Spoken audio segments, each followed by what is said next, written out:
HD2 Houston. Insider access, exclusive content. Sports Radio 610. The Texans play here. An Odyssey sports station. Check out the BetQL Network. Wagertainment for every fan. Get sports betting tips from the best in the game. Available on the Odyssey app and our sister station 650 The Bet. Sports Radio 610 presents Seth Payne and Sean Pendergast. We coming to H-Town. Let's get the work in, man. Let's go. Great day, great day.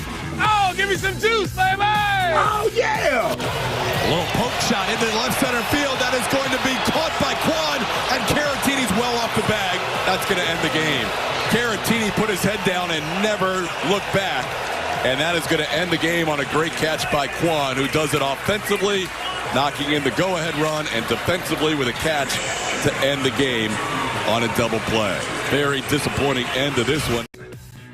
Very disappointing and weird ending to the game last night. Welcome in, everybody, on a Thursday. Payne and Pendergast, Sports Radio 610.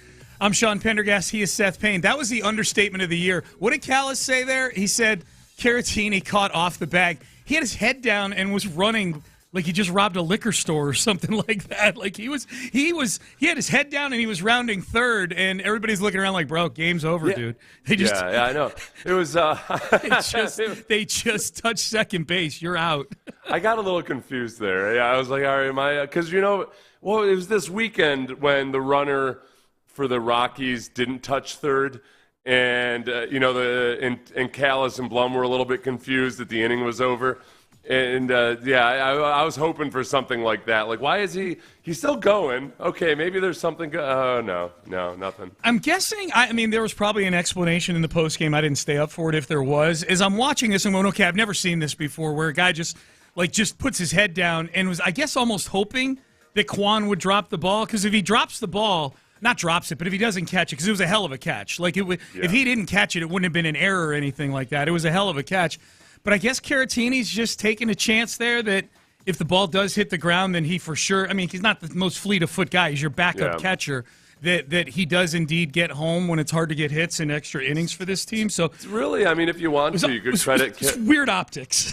That's all I'll say. You could credit Caratini for 2 walk-offs in a row, the night before. Yes. He had the first walk-off in 300-some days or 500-some days for the Astros, and then had a little bit of a runoff last night. Walked it off last night as well. Yeah, that was a strange ending to the game. The Astros lose. You're just waking up. That was the last play of the game. The Astros lose in extra innings. They win in extra innings on Tuesday. They lose in extra innings last night.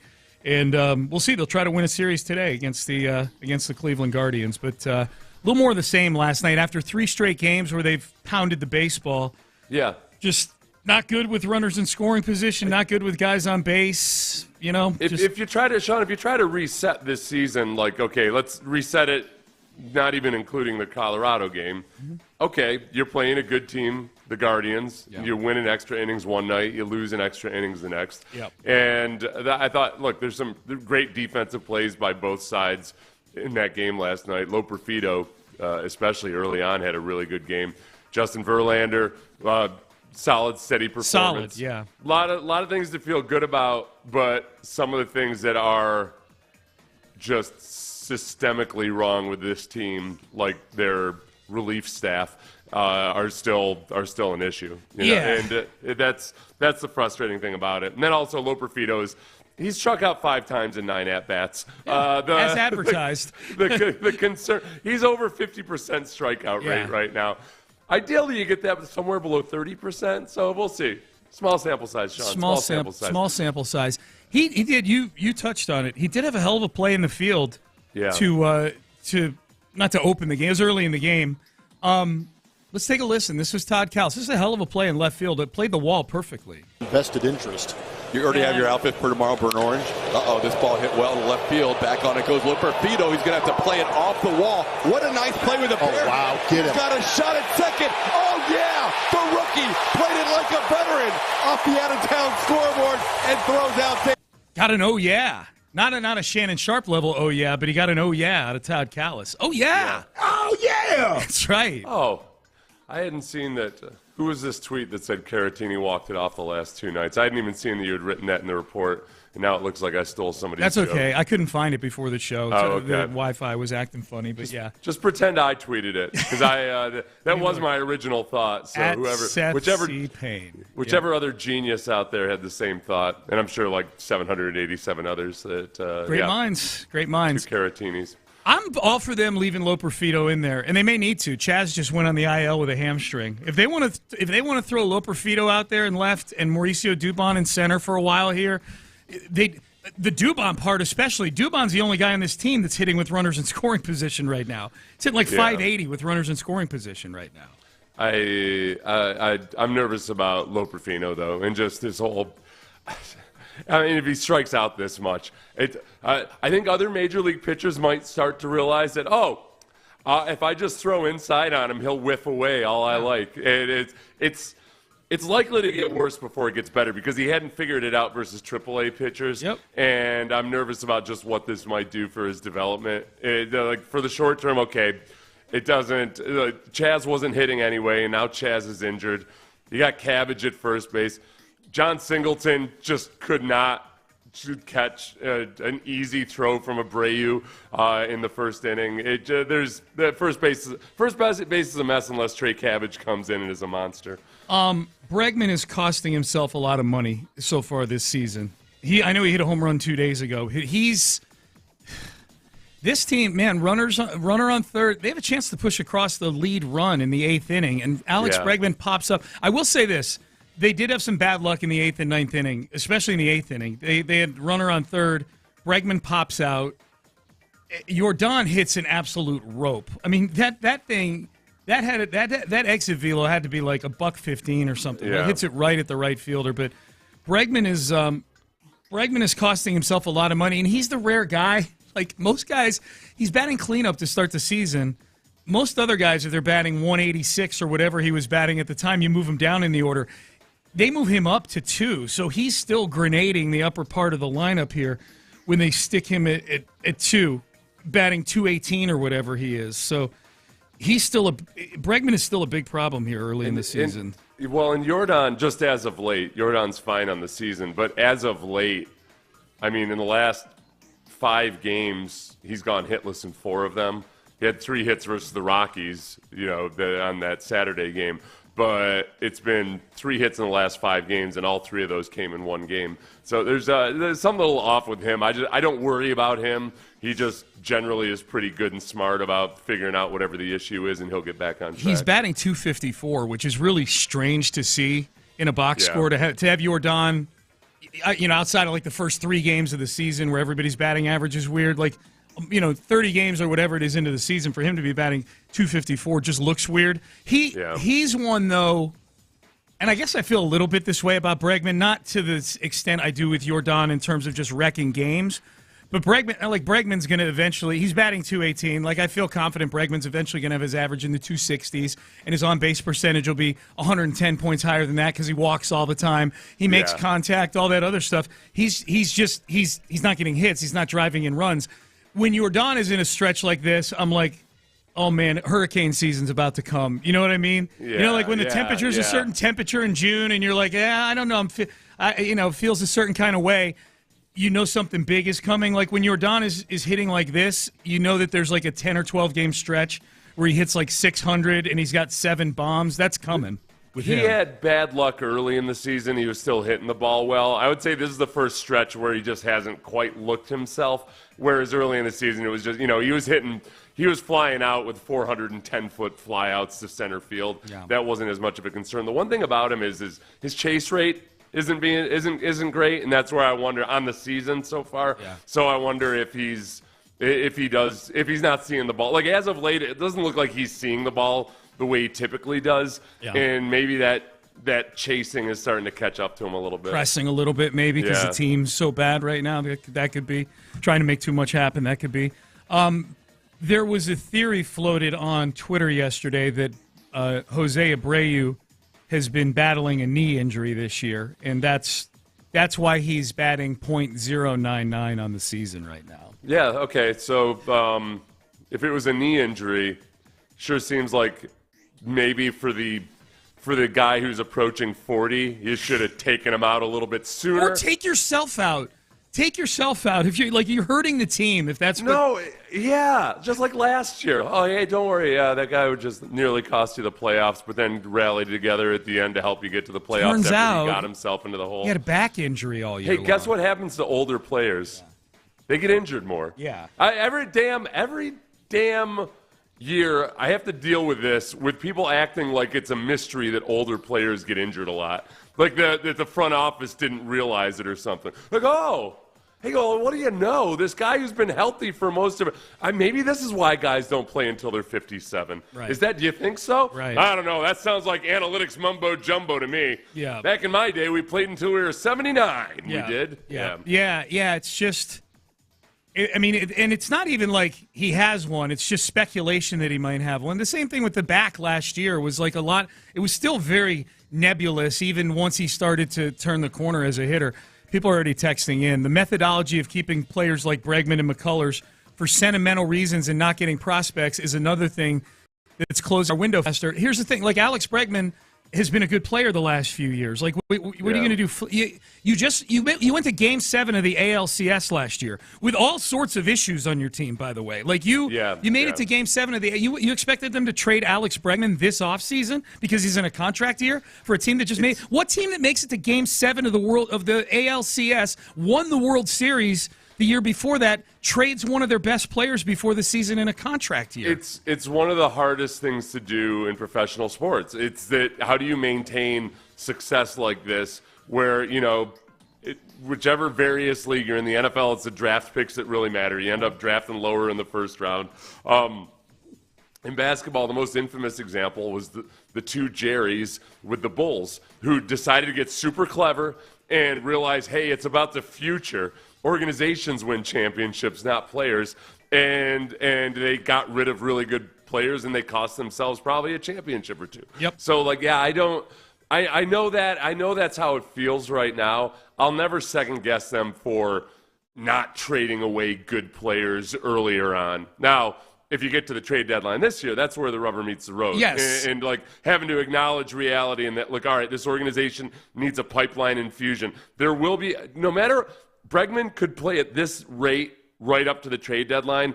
There will be healthy trade offers for him if he's available. Yeah. Just that teams will look at that. Yeah, no, Sean, you know how it is. Yeah. They take just like the Astros did with Hader. They don't look at the 2022 awfulness. They look at best case scenario and project that. I'm with you. I completely agree with your rationale. I think where you and I may differ is the value of Bregman to a team because he's a true rental and he's not a great player. He's a good player. And I'm not saying they're going to get a haul, like a huge haul, right? But they're going to get a respectable offer. Yep, maybe we'll see. I hope it doesn't come to that. I hope we don't find out if you're right on that. All right, Payne and Pendergast. No, I sort of do. Seth hates the Astros. That's what I just heard right there. No, I love the Astros. I want them to get a good player in return for a couple good prospects. I want them to start winning. I hate watching these games. I want them to win. I like watching good baseball. All right, Payne. That was good baseball last night, Sean. I like watching winning good baseball. How's that? I know. I told you already, though. Reset. Yeah. Reset from the after the. Don't even include the Colorado. They're 1-1 versus one of the better teams in baseball. It's required to over communicate with me. It's not just going to hit. It's not. I'm not going to internalize it. Tell me to reset again 2 segments from now. It's going to take that. All right. The University of Houston, with what I think is a nice middle finger to the NFL. I like this story. Also, Nick Caserio was on with us yesterday. He explained the rationale behind his most polarizing draft pick from over the weekend with me and Seth yesterday. That is next. Do the Texans factor in the opinions of their current players when evaluating potential additions? It's a part of the process. I think all of our players do a really good job as being honest, and we want that flow of information. We're receptive to it. D'Amico is. We all are, so it's important. Hear the full conversation with Payne and Pendergast on the Odyssey app. Insider access. Exclusive content. Sports Radio 610. The Texans play here. I'm Trisha Crickle.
Sports Radio 610 presents Payne and Pendergast.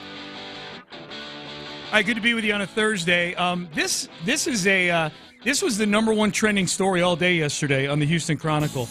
University of Houston plans to buck NFL, add alternate blue uniforms for all sports. And if you recall, the University of Houston last year, the football team for their season opener, wore uniforms that if you were if you were just glancing at them and didn't look at what was written on them or look at the logo on the helmet, you would go, holy crap, those are Oiler uniforms right there. Yeah. Like, that ain't the H-Town blue that the Texans are using as trim on the color rush. Like, that's Columbia blue right there. Well, it's Columbia blue, but more importantly, it's more than the colors. It's the patterns and the actual uniform and everything. It looks like an Oilers uniform. Yeah. There's a few little tweaks that are different, but this is where, without getting overly legal about all this, when the Tennessee Titans have an issue with the Texans using their uniform, it's an in-house NFL issue, and the NFL kind of decides what they can and can't do. Yeah. When the NFL last year sent a cease and desist letter to Houston, the University of Houston, to tell them to stop using that uniform,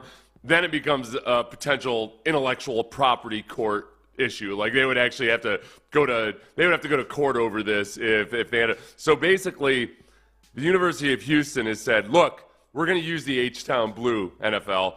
Deal with it.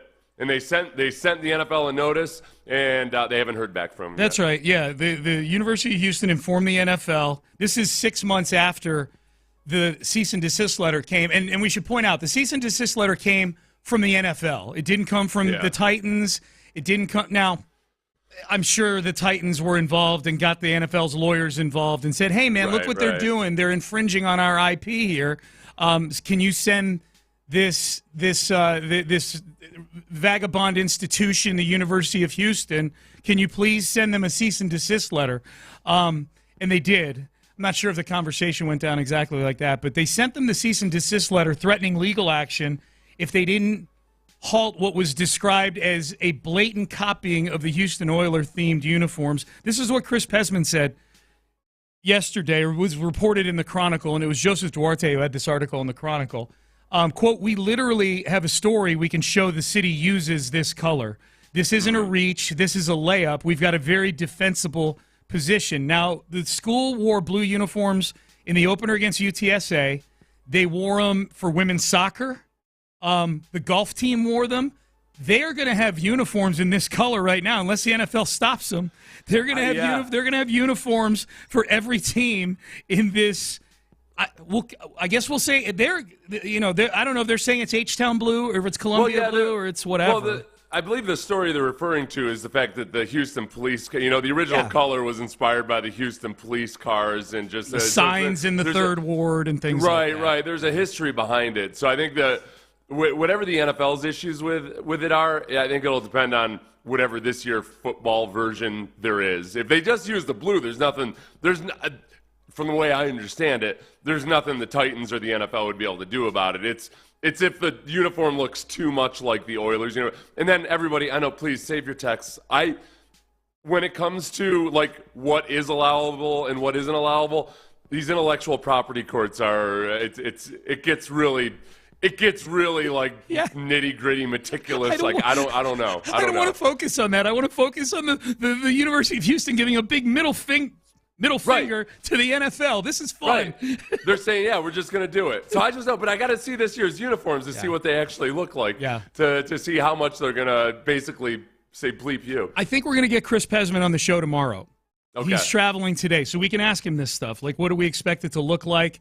Do they expect? Is he traveling to the blue dye factory examine? He's coming back from the Big 12 meetings, but maybe he's stopping at a blue dye factory in Murfreesboro, Indiana, or something like that on the way. My guess is China, but still, it's I think that the University of Houston just going ahead with their plans without it's awesome without kowtowing and begging to the NFL, please, sir. Yeah. Please, sir, can we wear the uniforms of our choice? Yeah. Yes, I do like that. I do hope, I hope the NFL decides to sue the University of Houston just so they can be loudly derided as the bullies that they are. Yes.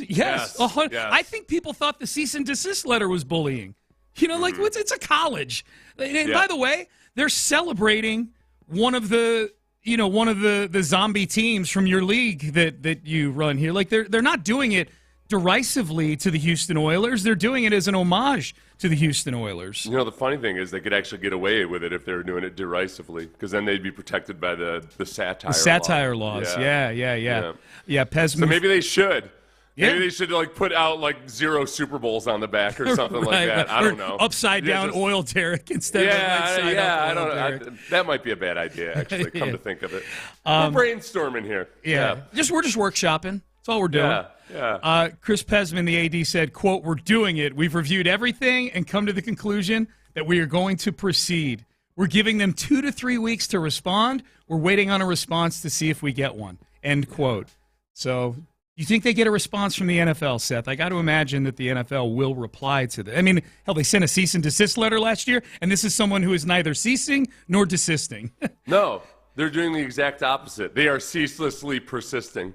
We will ceaselessly persist in the face of your cease and desist. That's right. You bullies, you jackbooted thugs, you big old, the Gestapo of American sports leagues. Ooh, Roger Goodell, who can't even read off a damn note card anymore. They're hobbling around like a lame-o.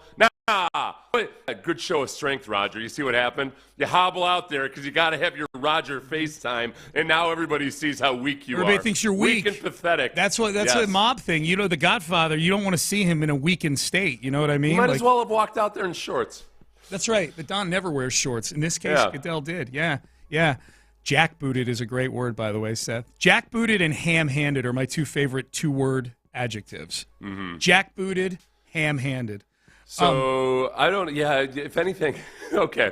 So, they're going to use the H-Town blue, and I think they can get away with that. Do you expect them to roll out a uniform that looks a lot like last year's? Yes. That does look a lot like the old Oilers uniforms? Yes, I do. And not to get too nitpicky on it, I'm guessing if someone from the Texans were listening, they'd be saying, that's not H-Town blue they're wearing. That's Columbia blue. That's the Oilers color right there. Because that's the differentiator for the Texans is it is a little bit of a different shade of blue, you know? Right, yeah. But so maybe that's the compromise. Maybe they darken the blue a little bit. I don't know. You know, maybe there's a middle ground here. They are just as lovable an underdog as Mr. McDowell in Coming to America. When those jackbooted thugs from McDonald's wanted to try to shut down McDowell's for copyright infringement, they fought back. They fought back. They got royalty on their side, is what they did. They did. I hope Eddie Murphy from the kingdom of. Was it Zamunda? It was Zamunda. Good job, Seth. Yeah, it was Zamunda. Yeah, Zamunda. Akeem. Can I remember normal things? We got to ask if we get Pesman on tomorrow. We got to ask him were you inspired by the movie Coming to America and giving the big middle finger to the NFL in this whole thing? Oh, they should have Kingdom of Zamunda uniforms. They should have Zamunda night. Awesome. That'd be awesome. Coming to Bring America, back Arsenio Hall, dude. Oh, that'd be so cool. Oh, okay. We gotta get Arsenio Hall. We'll float this to him tomorrow. Don't give up too much here. We'll float this. Okay. We have an idea. I don't think we can get Eddie Murphy, but we can get Arsenio Hall. We could have gotten Eddie Murphy. We could have gotten Eddie Murphy like 15 years ago, maybe. Oh no, then he was doing the voice of the donkey on Shrek. That was kind of. He's never had the downs. He's been out there the whole time. Has he? I feel like the '90s weren't all that. Like the late '90s weren't all that great to Eddie Murphy. He pulled back a little bit, but he still had Dr. Dolittle and everything. That was all. Yeah. That was in that time. Yeah, I think he just kind of took it easy. Right. He had that little incident with the. He picked up a little lady who needed help. It happens. Happens to the best of us. All right, He was trying to be a good Samaritan. That's right. And then he laid low after they crucified him for being a good Samaritan. That's right.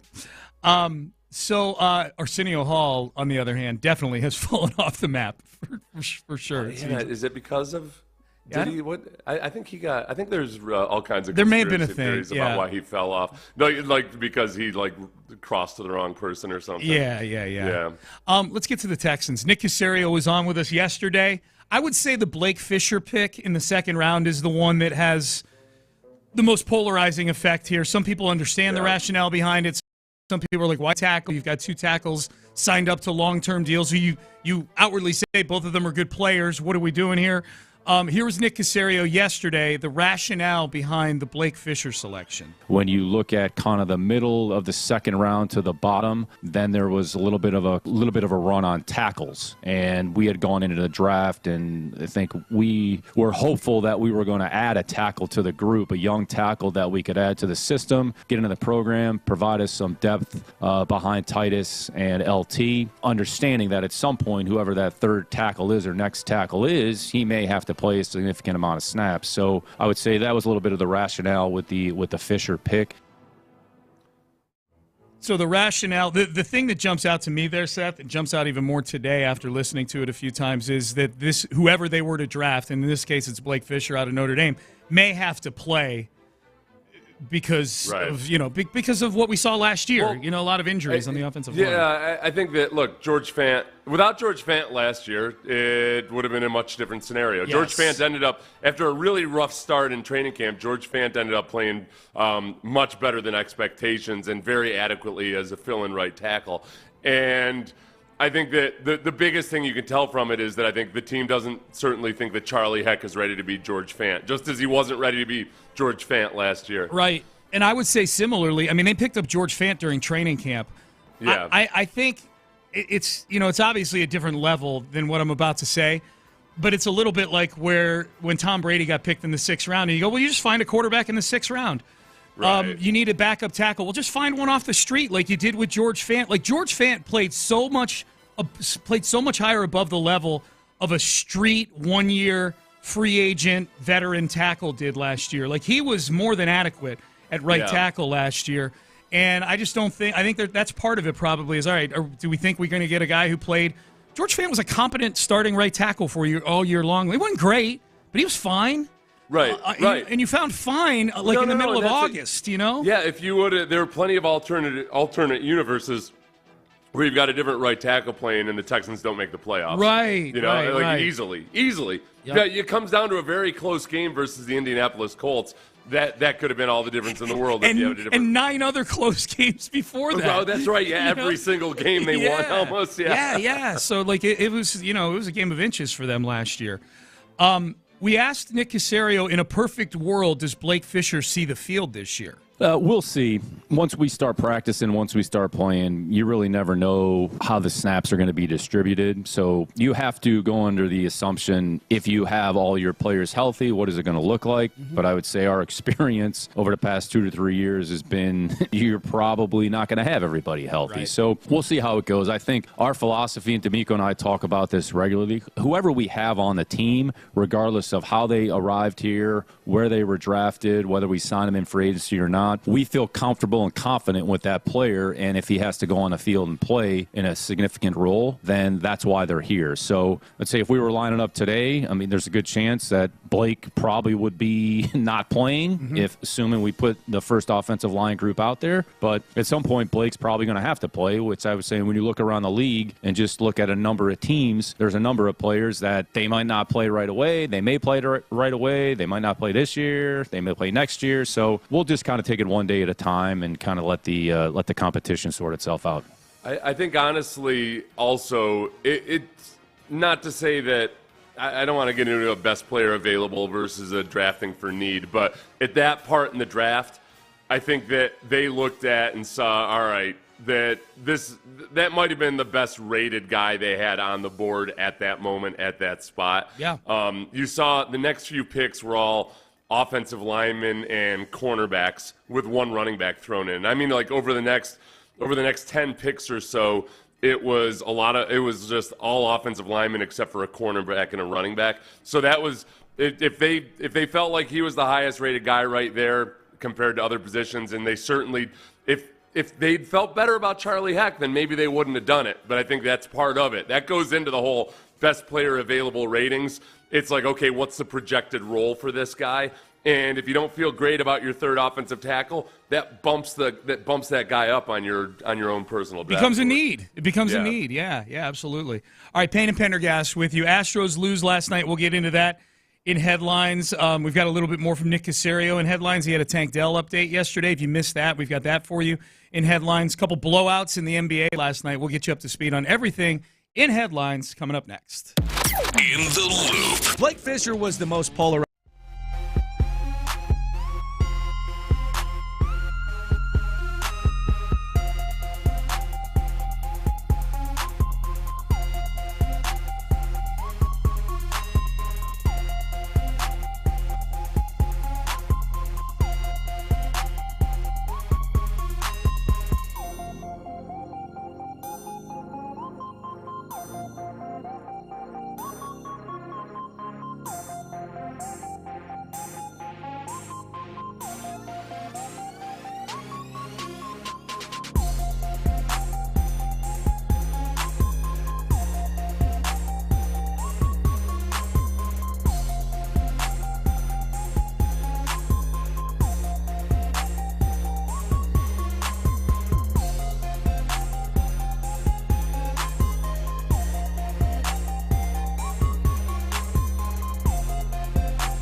and Pendergast with today's headlines. A little poke shot into the left center field. That is going to be caught by Quan, and Caratini's well off the bag. That's going to end the game.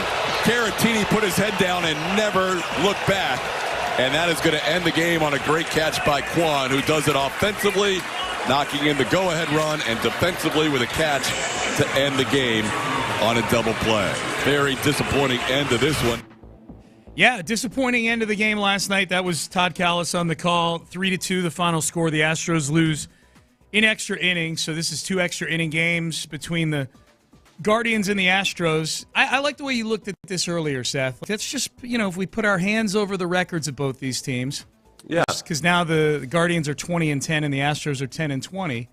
We can just choose to believe that this is just 2 very talented baseball teams going at it in what feels like playoff baseball in late April and early May.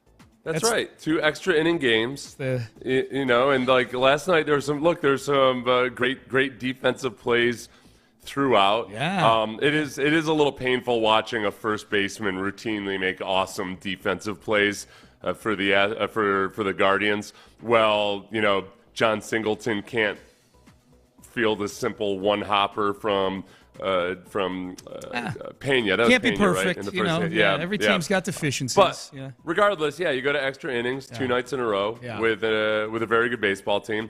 The frustrating thing where I can't wipe it away is just Caratini with just an incredibly idiotic base running error to end the game. Yeah, the audio doesn't do it justice that we just heard right there. No, I mean, guys, it's one of these things.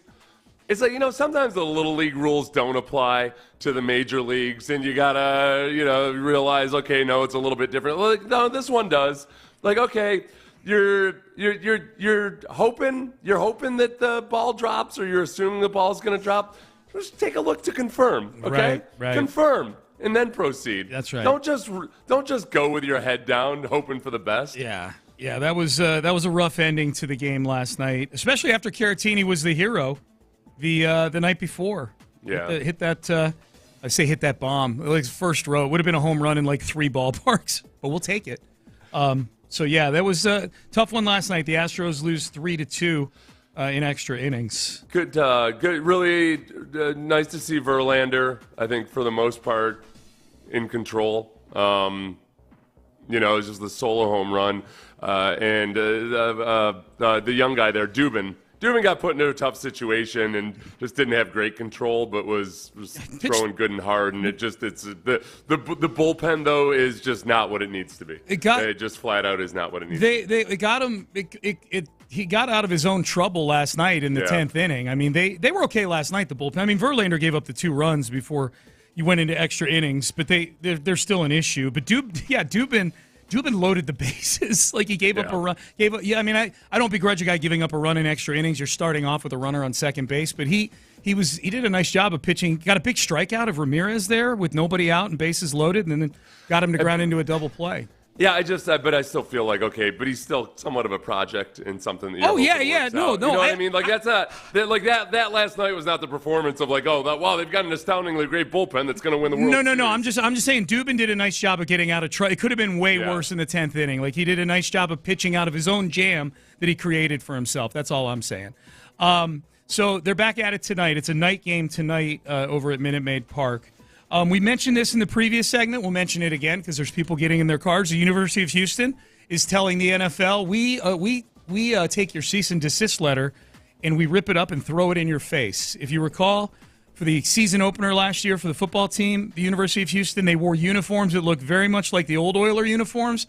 The NFL sent a cease and desist letter to the University of Houston. They didn't wear the uniforms again last season, but their intent is to wear them this season, and not just in football, but across all sports. Chris Pesman, the athletic director of the University of Houston, basically saying, we've looked at all, we've looked at everything. The city has a history with this color. We feel we've got a good case to stand on here. And they've notified the NFL. They've responded to the cease and desist letter, and now they're waiting to hear back from the NFL. You know what I like about this is that you might think, oh, wow, the NFL decides to bully somebody legally. What's somebody really going to do when you got this multi-billion-dollar entity that's setting its sights on you?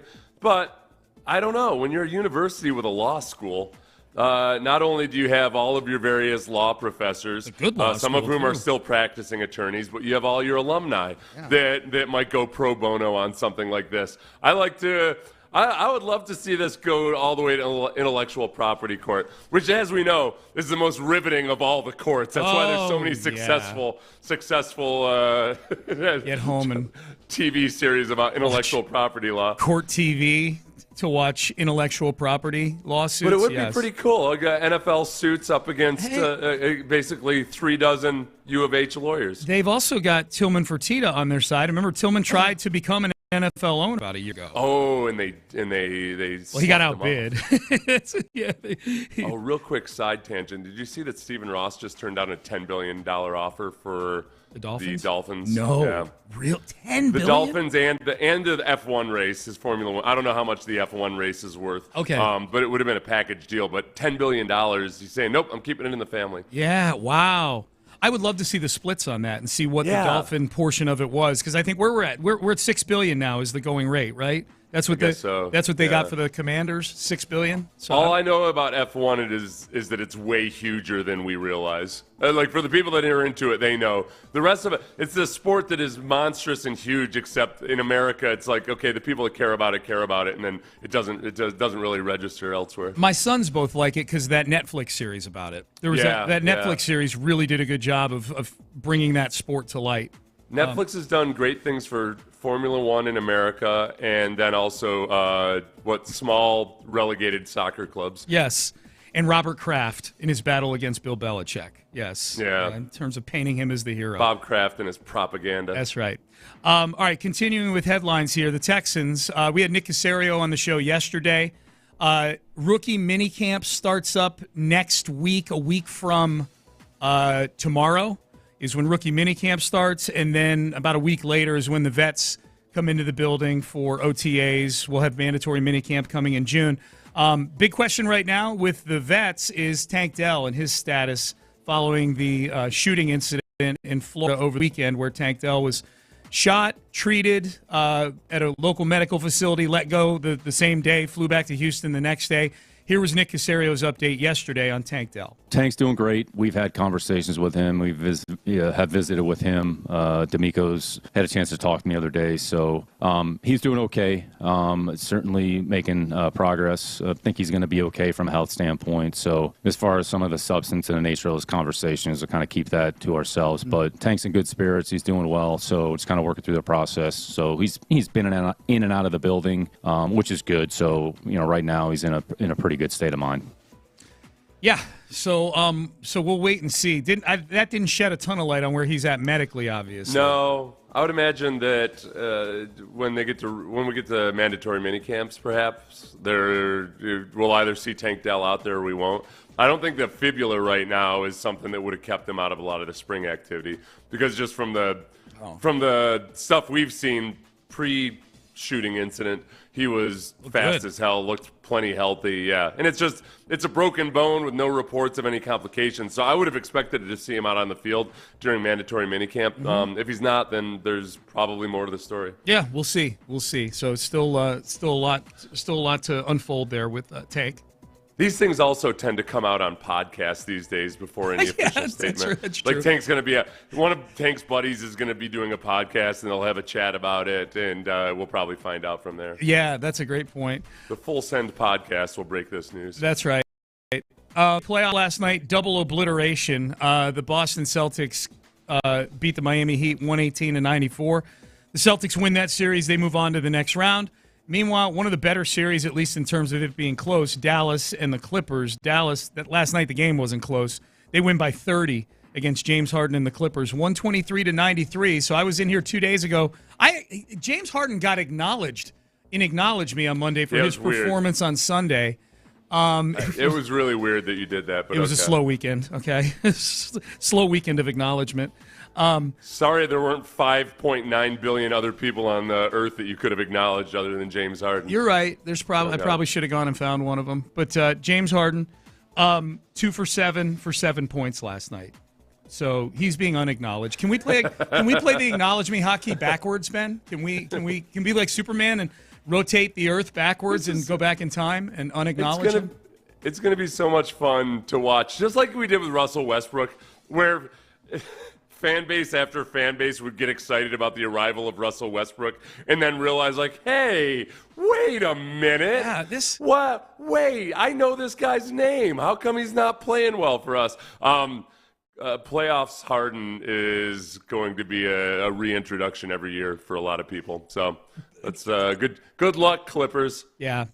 That's funny because the Clippers should know damn well what Harden does in the playoffs. That's true. Yeah. When he disappears. Like literally disappeared in the biggest game the Clippers had. One of the worst letdowns they ever had was specifically because James Harden was taken off the floor. I just know people are going to come out. There's people now that are going to come out of the woodwork on Twitter showing us James Harden's playoff stats, which are actually overall really, really good. Yeah. It's games like the one last night, though. That's playoff. It's like games that matter. Yes. Yeah. It's the specific instances in the postseason. And it's not just the games that matter. It's that the bad performances are atrociously bad. Atrociously bad. Yep. All right. The Texans still have $20 million in cap space. Nick Caserio did say and imply, not with us yesterday, but in his post-draft press conference, that we shouldn't be getting too attached to some of these guys on the 90-man roster right now. So who is still out there? Now that the draft is over, you go back and look, there's still some big names out there. Would you kick tires on any of these guys? We'll do that coming up next. But first, I want to tell you about Men's Tea Clinic, mensteaclinic.com.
AILT-FM HD2 Houston. Insider access. Exclusive content. Sports Radio 610. The Texans play here. An Odyssey sports station.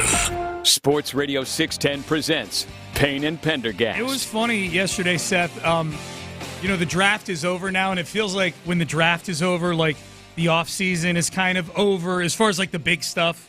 We got the schedule release coming up, but for like moving forward, like the next biggest stuff, it actually involves guys wearing shorts and uniforms and things like that, getting on the grass, And a tweet flies across my timeline yesterday during the afternoon, and it made me say, like, oh, yeah, that's right. There's still like 25 or 30 really interesting names sitting out there in free agency. I totally forgot about these guys. Oh, yeah. Yeah. The guys, well, a lot of whom, no, it's...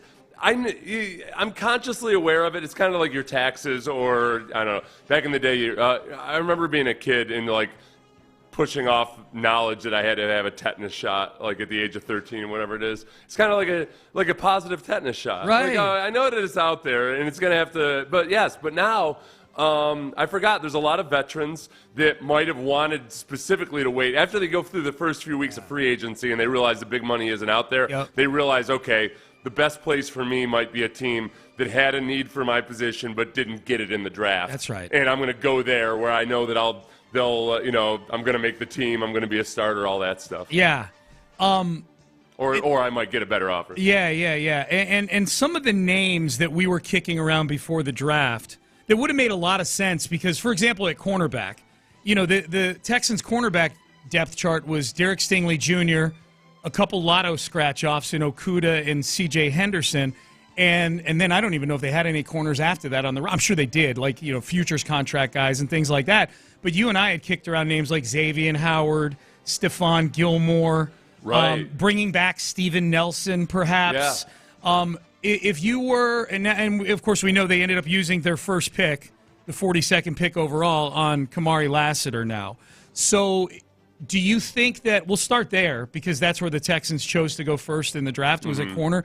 If you were the Texans or if you were those players, like I'll almost position it like a who says no kind of thing. Like, are they, good call. Right. Like, is Xavier Howard, who openly wanted to come here? He was campaigning to become a Houston Texan. If you were those guys, Howard, Gilmore, Nelson, do you look at the Texans now and go, I don't know? Or if you're the Texans, do you look at those guys and say, no, we're good. We don't even need to talk to you? I think in the case of defensive backs, I think it's mutual. I think that both the Texans, because the Texans, they've got two very physically talented cornerbacks in Henderson and Okudah competing with a high second-round pick. Yeah. Or at least top, first third of the second-round pick. So I think that's one where, man, you might go there on a one-year deal and still end up being relegated to backup status or the veteran that's there to provide leadership. Yep. So, and likewise for the Texans,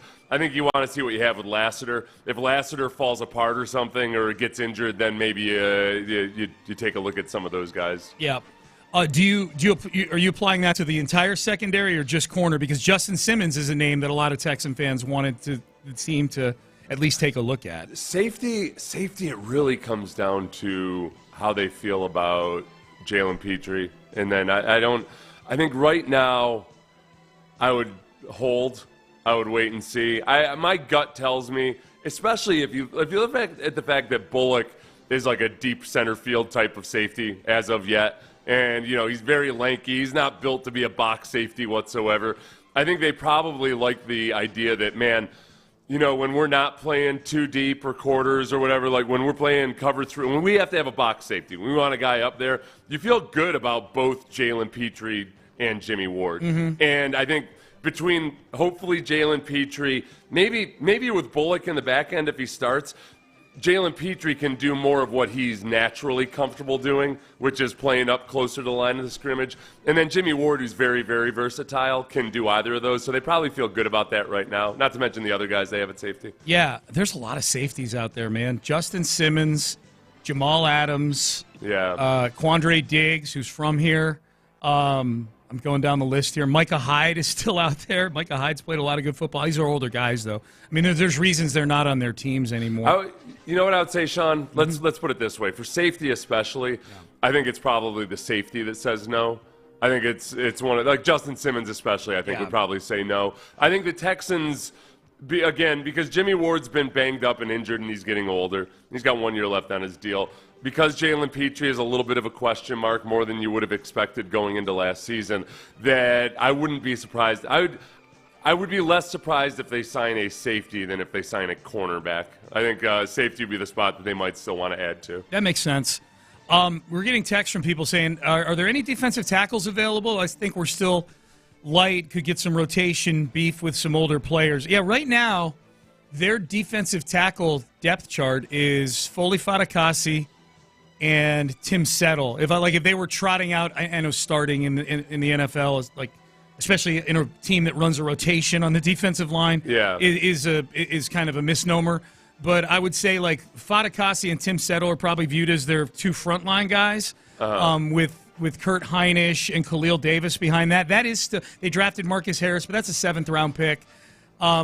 I would say they still definitely could use an upgrade on the defensive interior, right? There's not necessarily that guy out there. So they could use that. I think they're going to go into this season just, hoping that somebody emerges or that at the very least your defensive tackles play better because the linebackers play better. It's just that you go into the season and you don't have all pros at every position. That's just the way it goes. And they've got journeyman types that at least can be adequate space fillers. Mm-hmm. And when it comes to pass rush, Danico Autry can play down there. They've got multiple guys who can play down at defensive tackle in nickel and dime. So it's not that I don't want an upgrade. It's just that it might not be in the cards this year. The biggest name out there, and he's not a classic defensive tackle or anything, but like Calais Campbell is the biggest name out there along the defensive line. If Calais Campbell could be had on a cheapo deal, would you bring Calais Campbell in? I didn't watch him at all last year. Yeah.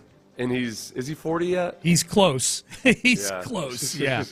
He is close. Other than the Falcons game, where I think did he make a couple good plays in the Falcons game? I don't know. Yeah. I don't recall, but I know about him. Like he's supposedly an amazing locker room guy. Oh yeah. When it comes to he'd fit right in there. I just want to see how many snaps he played last year. But even if he didn't play that many snaps, then that part of it, like being I wouldn't say crusty old vet. He feels like a D'Amico Ryans type. Yeah. Except he's also got that Lawrence Fishburne quality where from the time he was 24 years old, you thought he was 45 years old. Right. So he feels like an extra dad to perhaps a lot of those younger guys. I think that would be great to have him in the locker room. Yeah. I'll make that'll be my project for this afternoon. I'm going to see exactly how much tread on the tires Calais Campbell okay. I like it. Text message, Seth, do you have any opinion on the undrafted free agent defensive tackle we signed who shares your last name? Are you related to Feldarius Payne, Seth? Yeah, we're close relations. No, they're on my list for today as well, Sean. I was going through the 6th and 7th rounders yesterday, so I was watching double J's there as to me. We'll get to him. We'll get to him later this segment. I should have mentioned that. You did. The running back position is something that has everybody on edge a little bit right now. Like what do they have outside of Joe Mixon? What is this Jordan? We'll get to that in a few minutes because you watched a lot of him yesterday, huh? Yeah. Yep. We'll get to him. I would have watched Feldarius, so apologize. That's okay. I was watching Solomon Byrd. I'm actually intrigued by Solomon Byrd. I have not gotten down to Feldarius. No worries. I think wide receiver is probably off the board now as far as something the Texans are looking at bringing free agents in. If you're just tuning in, you're just getting in your car, Seth and I are sifting through the bargain DVD bin in Walmart right now of free agents and seeing if there's any names still there that make sense for this team. Tyler Boyd was one that I was kind of in favor of early on in the free agency process, long before they traded for Stephon Diggs. So I would guess with them bringing Noah Brown back and bringing in Stephon Diggs, I don't know. Like, do you feel like Tyler Boyd, Michael Thomas? I don't know. Like, there's the DJ Chark. No, there's no. Where's the place for those guys? Yeah. Where's the place for the veteran? Yeah. If you bring in a guy if you bring in a rookie, if you bring in if you draft a wide receiver, then you can bring them along slowly. You've got that luxury, and if somebody gets injured, then they can work in. So I would say if the Texans did try that, I think every single one of those guys should say no. Like Tyler Boyd is visiting the Titans today, I believe. Oh, he just visited somebody else yesterday. So talk about that's exactly the case where some of these guys are just kind of waiting until after the draft. Yeah. And now especially the guys that wait until after the draft they can take visits. There's not that hurried rush. The huge bag isn't out there, so they can take a visit and see how they feel. And I would imagine any of those guys aren't necessarily going to feel exactly like like DJ Chark, for instance. This isn't the place where he's going to come to really finally capitalize on his promise. Yep. It's just it wouldn't make sense. Yep. Steven Nelson, amongst defensive backs, Steven Nelson is the one that intrigues me, just because when Steven Nelson left in free agency or went to test free agency, I don't know if the Texans made him an offer or not, but I got the sense that maybe after having 5 interceptions last year, he felt like, boy, he could be in line for one last respectable contract. Yeah. And maybe if I were the Texans, I probably wouldn't have even offered him anything, just because he's already shown that he can get disgruntled very quickly if he feels like he's underpaid. Yeah. I would say, like, all right, go out and see what's out there. I would say it very politely. Go out and see what's out there, buddy. And, if it doesn't meet your liking, or if you figure out what the offers are, and then we can talk. And, there's no hard feelings or anything, and maybe you can come back into the fold. I would love to know what Steven Nelson's activity looked like when free agency hit. Like, just how much was the phone ringing for him? And I say that not because I think he wasn't getting calls. Like, I'm legitimately curious. It's a fascinating case to me.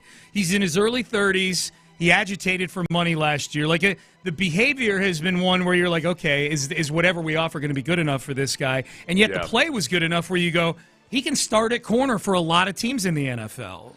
Right. And yet, if you're a team that's thinking about signing him, and if he wants more than a one-year deal, I'm looking at him saying, like, all right, you agitated for a new contract after 1 year on your contract by publicly making fun of the general manager.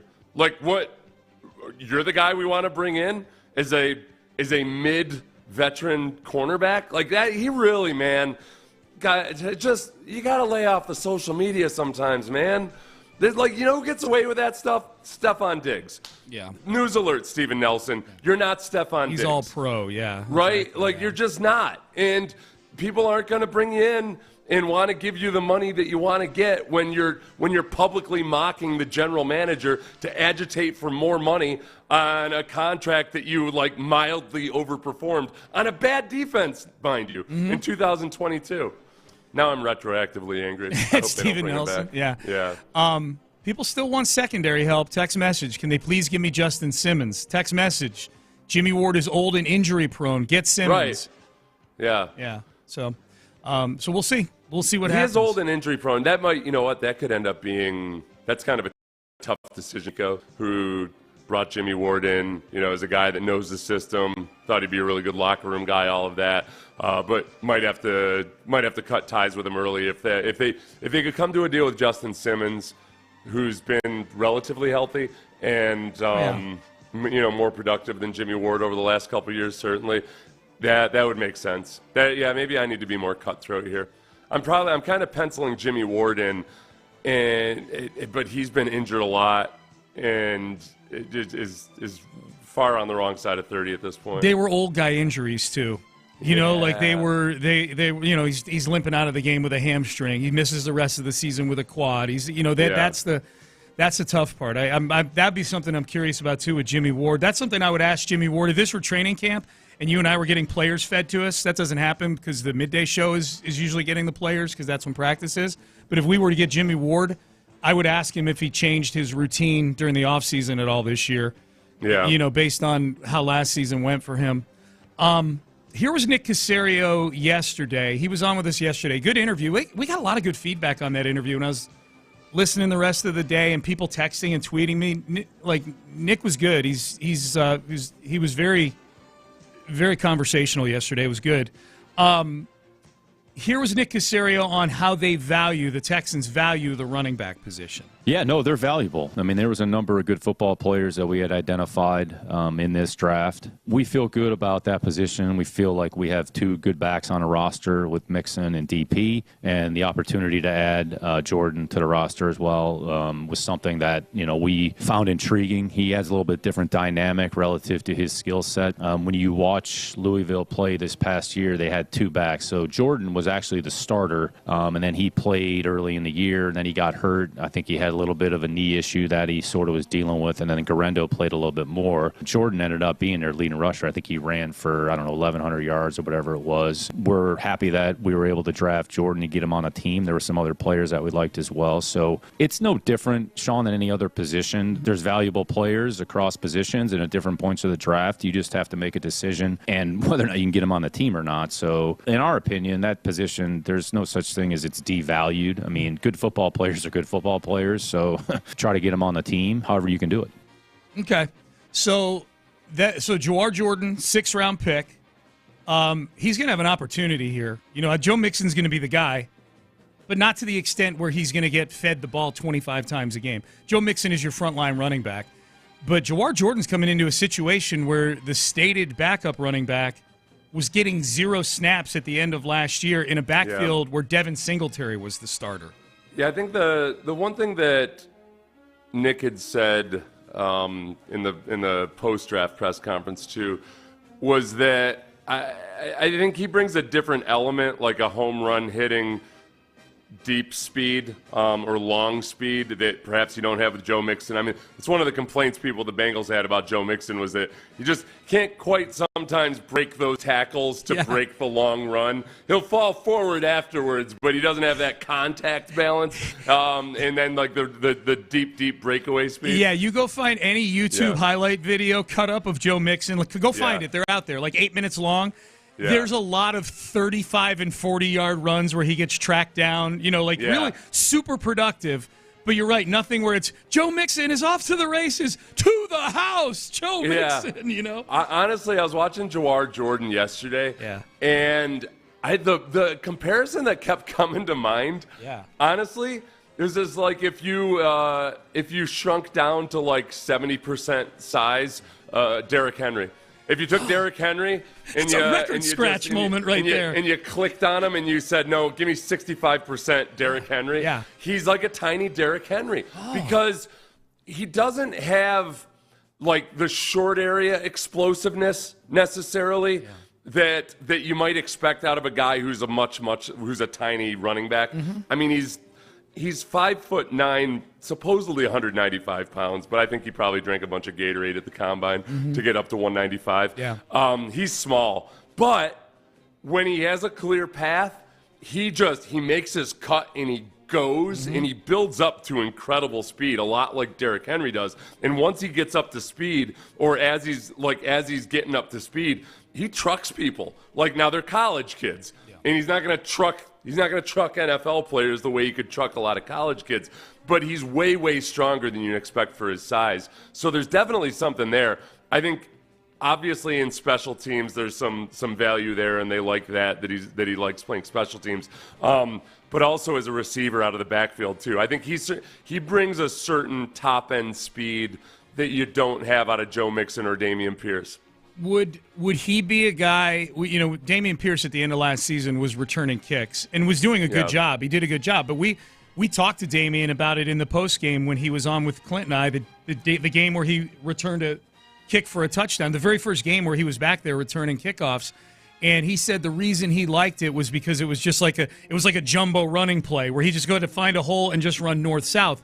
We know the new kickoff rules. You've pointed this out, Seth. The new kickoff rules, when you go watch them executed in the XFL or the USFL, wherever they were using them, I think the XFL, one of those alternative leagues, was using pretty much these new kickoff rules where everything's happening in much tighter quarters.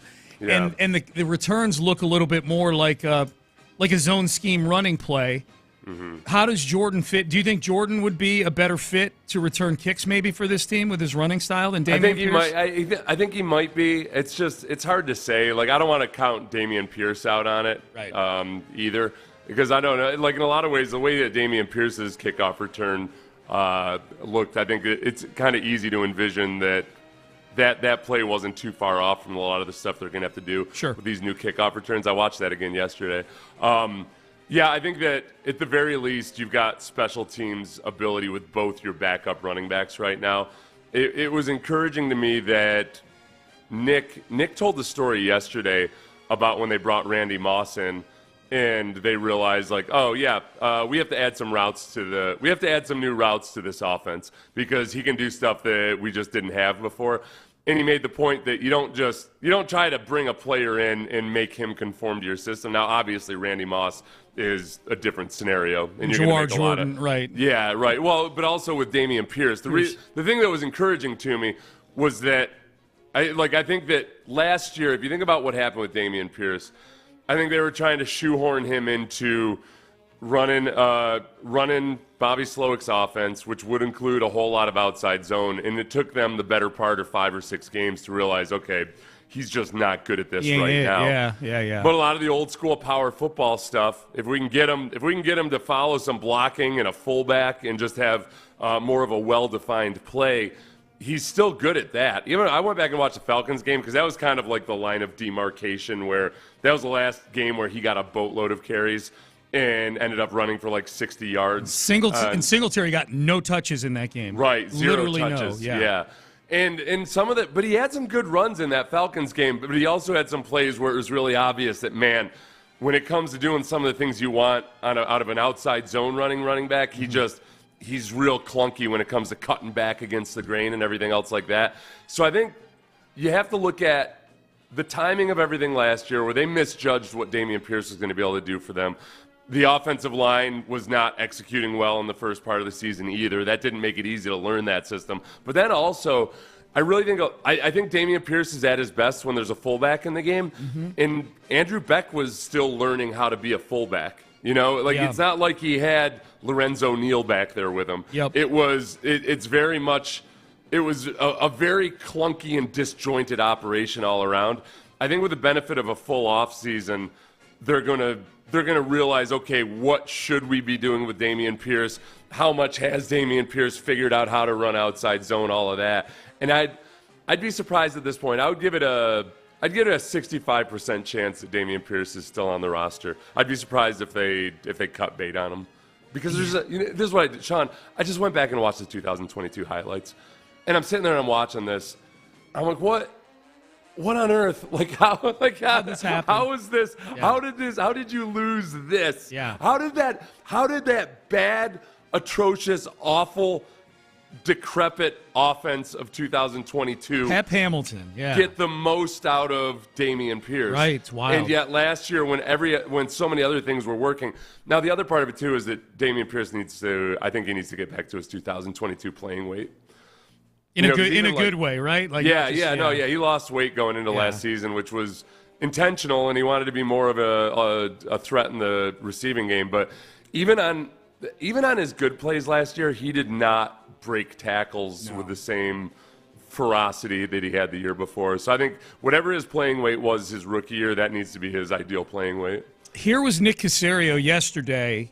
Seth asked him about Dameon Pierce and where the team's at with him right now. The big thing right now is being in good condition, which he is, having a good attitude and having a right mindset and a good work ethic. And DP is all of those things. So I would say just watching him move on the field, I mean, he looks pretty good. Looks like he's in good condition. Yeah, I think everybody's looking forward to the opportunity in front of them, that's all you can really focus on. You can't really worry about what's happened in the past. You can only control where you are here today. So I mean, he's got as good of an attitude as anybody on the team, regardless of what's happened in the past. And he's admitted to y'all what happened last year, but it's honestly, it's a credit to him that he has enough, I would say, self-awareness and honesty to make that assessment. We're glad DP's here and looking forward to what he could do to help our team here this season. Hopefully he's going to be a big part of what we're doing. So he's had a great attitude, and he's working his ass off so far, which is great to see.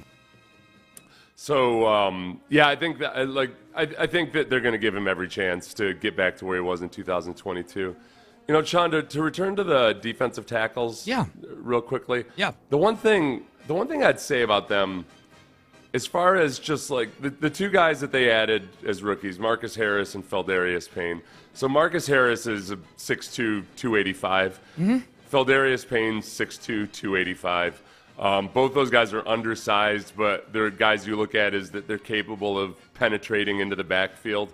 I think both of them, one of the reasons you see him go later than you did, with Marcus, I've watched a good chunk of Marcus Harris. I haven't watched a good chunk at all of Feldarius Payne yet. But I know that Marcus Harris, there's times where he looks like a small football player. He gets knocked to the ground a little too much. He gets sometimes washed out on double teams. So that shows up. So he's not, Aaron Donald was 6 foot 280, but he was like a nose. He could have played nose tackle. He never got his size when he was at Pitt. Never looked like it was an issue at all. He was the 13th pick in the draft. Right. Yeah. So these smaller guys, they go later for a reason. Right. But Feldarius Payne too. I know that's a knock on him on the scouting report. I haven't watched as much of him as I have Marcus Harris. But same thing. Sometimes loses his feet. There's sometimes he looks like a small guy. But if you look at the entire defensive tackle position right now for the Texans. They've got 8 guys, competing for probably 4 spots, potentially 3 because Danico Autry is kind of a flex guy. Yeah. I don't think that I think they're expecting really, really healthy competition there, but that in the end, it's going to come down to platooning a couple of space eaters and then a couple of guys like Marcus Harris or somebody else that's more of a, maybe like Khalil Davis could still very much be in play as a rotational player, but they've got some of these smaller guys that they added to the roster in the hopes that they can be penetrators, and it's going to be by committee unless some advantageous trade comes along. They're going to keep their eyes open for other defensive tackles, but there's not an obvious path to it right now. There's nobody out there right now that you say, oh, yeah, go get that guy. That'll fix all our problems. Yeah, text message along those lines, 8900. Love what D'Amico and Nick have done with his team. Should I be concerned about the interior offensive and defensive lines? You should be concerned about them, yes, but also understand that, the Chiefs last year were very concerned about their offensive tackles. The Chiefs last year were concerned about the depth of their the quality of their wide receivers. The Chiefs last year were concerned about Travis Kelce in the regular season. There's lots of concerns on every team. So of the things to be concerned about, yes, those are valid concerns, but you shouldn't be in panic mode if they don't address it by the start of the season. At left guard, I think it's very much left guard and center. I think it's very much an open competition between all those guys. And I don't know if I bet Nick feels good about Patterson. I bet he feels hopeful about Scruggs at center. I don't think he's naturally a guard. I think he's just a center. And then the big wild card is just what is Kenyon Green? We asked about Kenyon Green yesterday with Nick Caserio. Here's what he had to say. In some respects, it's similar to Mechie. So KG's dealt with a number of things over the past couple of years. Nobody's going to make excuses. He's certainly not, but he's had a good attitude. He's worked really hard. He's in good condition. He's been here. He's been here every day working.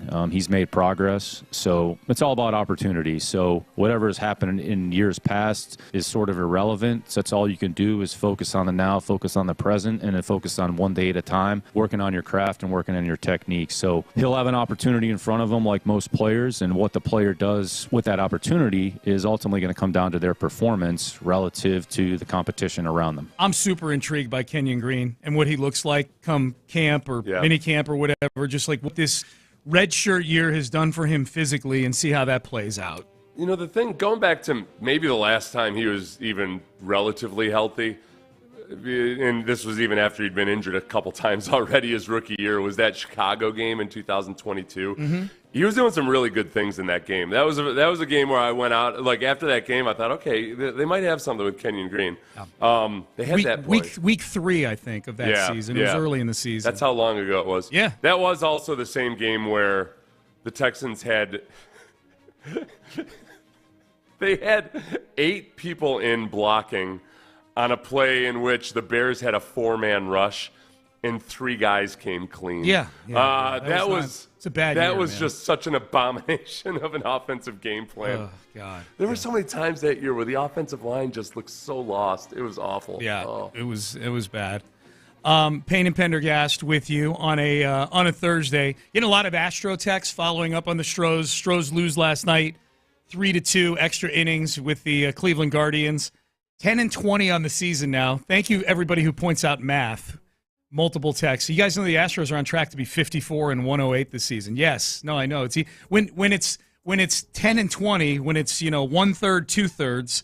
It's very easy to do the math. I've done the math. Thank you. It's very depressing. I shouldn't get offended by that. That's a really good. I'm a little triggered. That's a good. I know. Astros. I guess so. Like, they're not insulting your intelligence, Sean, in pointing that out. Yeah. Oh, did they say you do know? No, they didn't. I'm just being a jerk. Yeah. Oh, okay. Text No, message. you know what? We should probably say that more. I'd say to take that as constructive advice. That's exactly that's how bad it's been. Yeah. That they're on pace to win 54 games. We should just, you know what? Until they get back to 500, let's just read nothing but their on pace. On pace record. Yeah. Yes. Like, okay, they lost last night. To this morning, they're on pace to win 54 games. They should hang it. They should put like an electronic billboard of it in their clubhouse, reminding guys as they're taking the field, like, you guys, this is what you're on pace for right now, 54-108. And then they should put a picture up of the entire Oakland A's roster from last year that won like 50 games. Like, that's who you're the equivalent of right now. Maybe we should move to Las Vegas. Maybe that should be You and me or the Astros? No, the Astros. Oh. Maybe that's what they can't hit it. They can't hit at Minute Maid Park typically. No, that's There's true. that. That's true. Text message: JV is going to make great trade bait. I said this a week ago.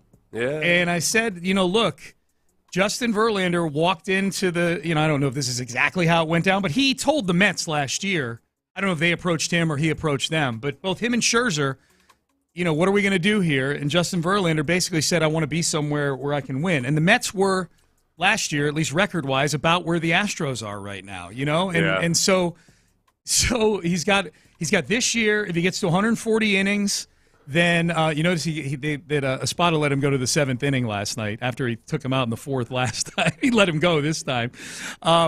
But he's got a vesting option for next year, but I'm guessing he wants to pitch for a relative team. I don't think it's out of play. I think that JV could go like, look, man, I don't know if I want to be on a team that's going to win 76 games or whatever. Even if he doesn't, I mean, that would be okay. Of the players who could command something respectable right now, what's the power ranking of appetite amongst the fan base to trade them if they're still on pace for 54 wins by the time of the trade deadline? I would say, the appetite of the fan base, not who will fetch the most. Appetite of the fan base. Okay, yes. I would say realistically, like don't put No, I would say Framber out there. No. Bregman.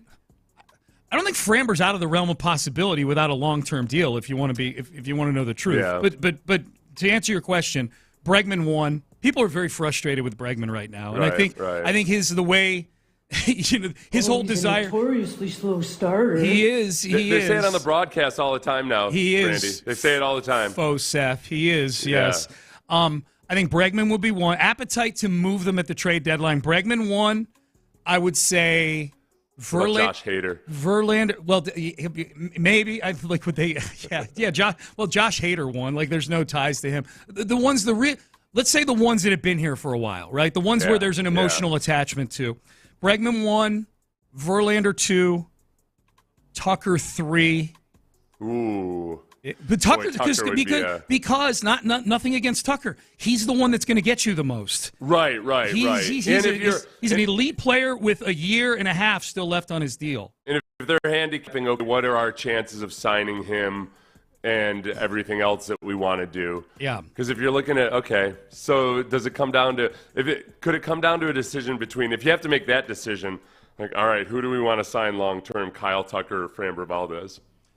And we'll trade away the one that we don't want long term. Yeah, I think the one I want to keep long term is Kyle Tucker. Yeah, then Tucker projects out to be just like he could be a really good player for 10 more years without injuries and without some of the Tucker could be Tucker could be a Hall of Famer. Like, Tucker could put together 12 elite All-Star level years. Yeah. Yeah. Yep.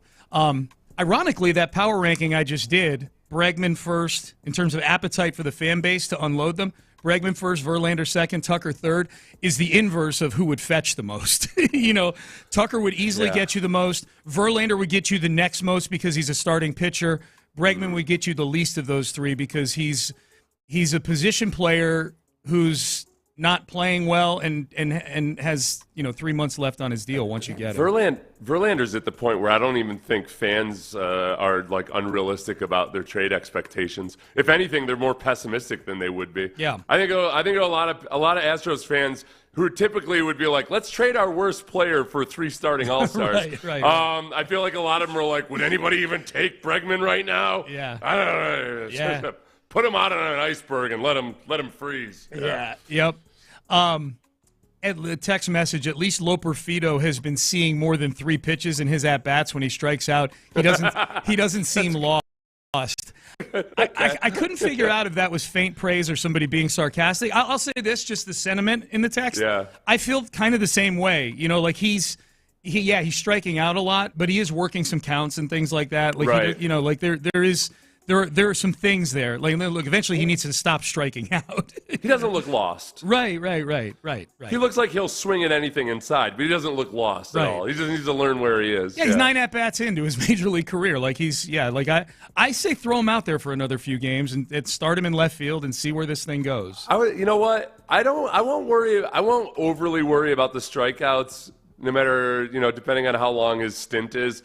As long as he's also having success defensively, and he's had a couple nice timely hits, Yes. So there is positive to balance it out. So I'm not overly worried about that. Like when Bregman came up and didn't get a hit for his first few weeks in the majors, he was still playing well defensively. There was something you could hang your hat on in terms of building up a younger player. And he was having good at bats too. It's as long as they don't look like they're snowed over in the batter's box, right?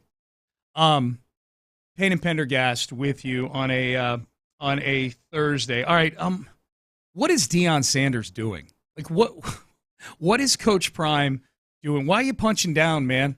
We'll explain if you haven't seen it. We'll talk to you about that coming up next. But first, Prize Picks. Prize Picks is America's #1 fantasy sports app. I was on Prize Picks last night. I was blending a nice little basketball lineup with a little baseball lineup, and it's great. And this time of year with playoff basketball going on, it makes watching playoff basketball so fun. If you don't have any reason to tune into these,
Live from the Twin Peaks studios, Sports Radio 610 presents Payne and Pendergast. Right, so there was a story in The Athletic on Monday, and it was about all the guys who left Colorado back in the spring of 2023 when Deion Sanders first got there. And remember, Deion Seth had that meeting with the team where he basically warned them, like, yeah, the reinforcements are coming in. And, they're Louis Vuitton. They're not, these are good players. Remember he said, replacements are coming and they're Louis. Insulted everybody there, yeah. And a bunch of them ended up leaving. Most of them ended up leaving. I think you can count on two hands, literally, like how many ended up staying. Deion went to the transfer portal and went to work. And he, at the very least, created a lot of buzz with the Colorado program with the start that they had last year, beating TCU, beating Nebraska, beating Colorado State. and then they won 1 out of their next 9 games. I bet if you asked a lot of the average fans out there that didn't follow the entire season closely, they were just following Coach Prime when they were box office the first half of the year, and you asked them, what do you think their final record was in Colorado? They'd go, I don't know, like 7-5 maybe? I don't know. No, they're 4-8. They didn't win. They won 1 game after that 3-0 start, so it was not a great season. He was as good as they were in 2021. Yeah. That was, like he didn't improve on anything that they'd done. He was. Well, he improved on the year before. They were 1-11 the season before. Oh, I know that, but I'm just pointing out that like it wasn't. Yes, he improved by 3 games, but if you went back 2 years, it wasn't like people in Colorado thought like, oh, we're on the rise now. Yeah. You know. Yep. The ensuing offseason has seen a bunch of guys leave of their own volition. Now, maybe some of them are being told to leave like Deion did with those other guys. But anyways, this article in The Athletic published on Monday had the where are they now, if you will, of all the guys who left. And there's a lot of success stories there of guys who left. There was one player named Xavier Smith who was a safety, and he told The Athletic in the story that Deion Sanders, quote, never even tried to get to know me. Quote, he was destroying guys' confidence and belief in themselves. It was like an extreme version of what happens when new coaches come in and the old players are there and they're trying to get their own guys. It's been happening for decades. Not to the extreme at Colorado, and B, not playing out on social media like it has with Colorado. Right. Yeah. So, and usually, so coaches, almost all coaches, even the most like Lane Kiffin-ish of the coaches, you just, all right, that's the cost of doing business. When guys talk smack about you, you just leave it be, Yeah. It's a kid spouting off. It's very easy for, I think most people look at it like sour grapes or something. Sure. Yeah. The Sanders don't back off. And when I say the Sanders, I mean plural. Shedeur, Deion's son who plays quarterback there, and then Deion himself, Coach Prime. After that story, Shedeur Sanders posted on Twitter, bro had to be very mid at best. Yeah. Talking about Xavier Smith. Smith has gone on to Austin Peay, which is an FCS school, and he had a really good season there. After Shedeur Sanders' tweet, things escalated into a back and forth of trash talk. Colorado receiver Caleb Mathis posted a video of himself getting the better of Smith in a practice last spring. So now you got a current Colorado receiver posting video of him burning this kid who spoke for that Athletic article. Yeah. That now in swoops one of Smith's Austin Peay teammates named Jaheim Ward, pointing out that Mathis had 38 receiving yards last season. That tweet led to Ward's stats at the FCS school being posted, 36 tackles over 3 years. And now in comes Deion all of a sudden. Yeah. Picking on this Ward kid who plays at Austin Peay and had 36 tackles, saying, Lord Jesus, above a screenshot. So this whole thing degenerated and escalated into Deion Sanders basically kind of Twitter picking on a defensive back on Austin Peay that never played for Colorado. Right. Yeah, and this is one of these classic things where this is a lot like when Tom Herman was at University of Houston, except that Tom Herman was having success at the University of Houston. But he's creating a cult, and I would imagine that University of Colorado fans think this is the awesomest thing that's ever happened, that Deion and Shedeur are not backing down from people they'd never heard of or remember. But the one thing I would say that I like genuinely and honestly, I kind of do a side eye at is that where does Shedeur Sanders get off saying, as a defense to him not knowing or reaching out to this player, saying bro had to be very mid at best? Like, there's mid guys on your football team right now. There's mediocre guys on every football team that's ever existed relative to, the rest of the league. Except for maybe the University of Miami in 2002. A handful of the Alabama teams of late. Right. But the point being, like, all right, dude, wait, that's your go-to? It's like, well, I didn't know you because you were mid. Like, all right, then how do you feel about the guys who are mid on your roster right now? Yeah, that's a great point. Like, that's not it's frankly a very un-CJ Stroud-like thing to do. Who is it? Yeah, it's very un-CJ Stroud-like. Yeah. Who is this? Because Shedeur and Deion were both in this thing. This whole Twitter back and forth. Who is it a worse look for? Deion Sanders, who should be the adult in the room, or Shedeur Sanders, who could, like, stuff like this is stuff that NFL teams, especially at quarterback, are going to take a look at and go, all right, if it comes down to Shedeur and this guy, I'd rather have the guy who's not insulting people on social media. It feels very Baker Mayfield-ish. Yes. You know, it feels very like, okay, what do you, like, the chip on the shoulder stuff seems awesome when you're in college or if you're, you know, Johnny Manziel. It feels very Johnny Manziel-like that, all right, what are the things you're actually concerned about? And in trying to stay focused and not worry too much about outside factors and everything. I think people will have that question, but he is still a college kid. And I think, yeah, like Deion's gotten to be a bit much. And I was on team Deion. I was going along for the ride. I think I'm on record as figuring that they'd finish at like 500 or maybe a little bit better, but that they get absolutely rolled by the better teams. Yeah. But even when I was on record as saying that, I was kind of excited about the experience because it was fun. It was a lot of fun. No doubt. So I was hoping that they would outperform expectations, but now that just so many things turn into a public battle that don't need to be public battles, and that, like, frankly, the Sanders family seems way more onion-skinned than I thought they would be, it's starting to annoy me. Onion-skinned? It's a bit much. Onion-skinned? That onion skin jackbooted today. This has been a good day, man. You're Deion Sanders, man. Yeah, Like, why are you so sensitive? Yeah. You're Deion freaking Sanders. This is really where the rubber's meeting the road with Deion Sanders is in year 2, because everybody was hailing him as some sort of roster construction genius by taking advantage of the transfer portal. It was the one off season where he can tell everybody that's in the building to just go to hell and bring in his own guys. Now he's got a bunch of those guys who he brought in that are saying, no, we're out of here too. Like, you can't do this every year. You can't. It's football. Like, you can probably do it in sports where the rosters are smaller, and you know, basketball, you roll the ball out, and if you're just more talented than everybody else, you can win. There needs to be a foundation with a football team where you can't just be shuffling the entire roster out year after year. Yeah, I don't know. I mean, Deion's defense would be that, look, most of the guys they've lost have been guys that weren't going to play anyway. So I don't know. I'd have to look at the grand sum total of how everybody performs this year that came in on the transfer portal versus those that exited. Yeah, because I think he looks at it as still this, you know. So like on the football side of things, I think this is still part of his strategy. Like, he was going to come in, and it's kind of like when you take over a new company or you merge companies, and you basically are hoping that a lot of people quit. I think that was part of his strategy. For sure. I think you can, even though it's ultimately relatively a classless move to begin with, but you can still do it with an amount of class. Yeah. You know, like, I'm going to say it's classless, but it's classless in the standard of a lot of college football coaches are classless about this. It's standard operating protocol. Yeah. Here's the thing with your business analogy, Seth, and I agree with you in year 1 with Deion. He inherited this company, and he's weeding people out. In year 2, these are the guys you hired.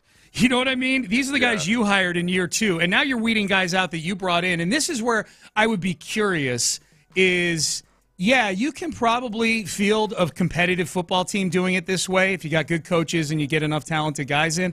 I would love to know just how much manpower is being exerted rebuilding the roster every year. You know what I mean? Like, how much recruiting energy is required to either re-recruit your own guys or go find that many new guys, and how much is it distracting you from what your core business is, to use your analogy, which is winning football games? They've lost 61% of their transfer portal class from last year. Yeah, that's not normal. I don't care if they're good or bad players. Like, that's a lot of energy to exert in just putting a team out there. Well, sure, it's like, why'd you bother why'd you bother bringing those guys in if they're that expendable? I suppose. And I'll be honest, just to put a bow on this whole thing, I really don't care if Deion's sniping on social media.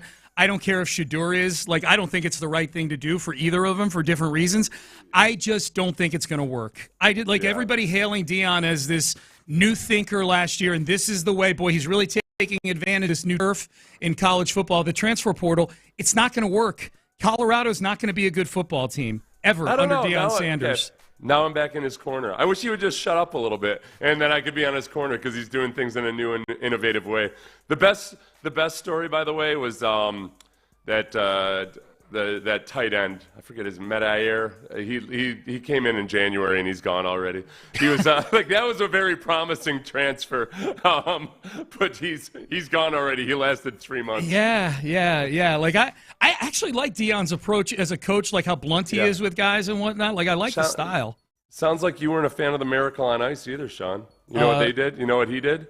He kept rolling players in and out, kept changing the roster up. Did he? Yeah, that was the whole thing. That's why it's it's so bogus the way the story is told sometimes. Thanks for putting it out. This inspirational story of this group of plucky youngsters. Like, he was like bringing them in and kicking them out like on every 12 hours. Thanks for putting it out there that I was rooting for the Russians, Seth. Appreciate it. Yeah, you were, you commie bastard. Yep. That's why you're excited that CJ's over in China with Micah Parsons. Yeah, finally China can get good at football like I've been pining for all these years. Yeah. Trying to bring football to China and communism back to America. There you go. That's what you want, Sean? Make America communist again. Yeah. Yes. All right. Payne and Pendergast, 888, the Ocho. We got 8 stories for you. Get your day going. We will do that coming up next. Mokaram Law is who you want to bring into your life if you've been in an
AILT FM HD2 Houston. Insider access, exclusive content. Sports Radio 610. The Texans play here. An Odyssey sports station.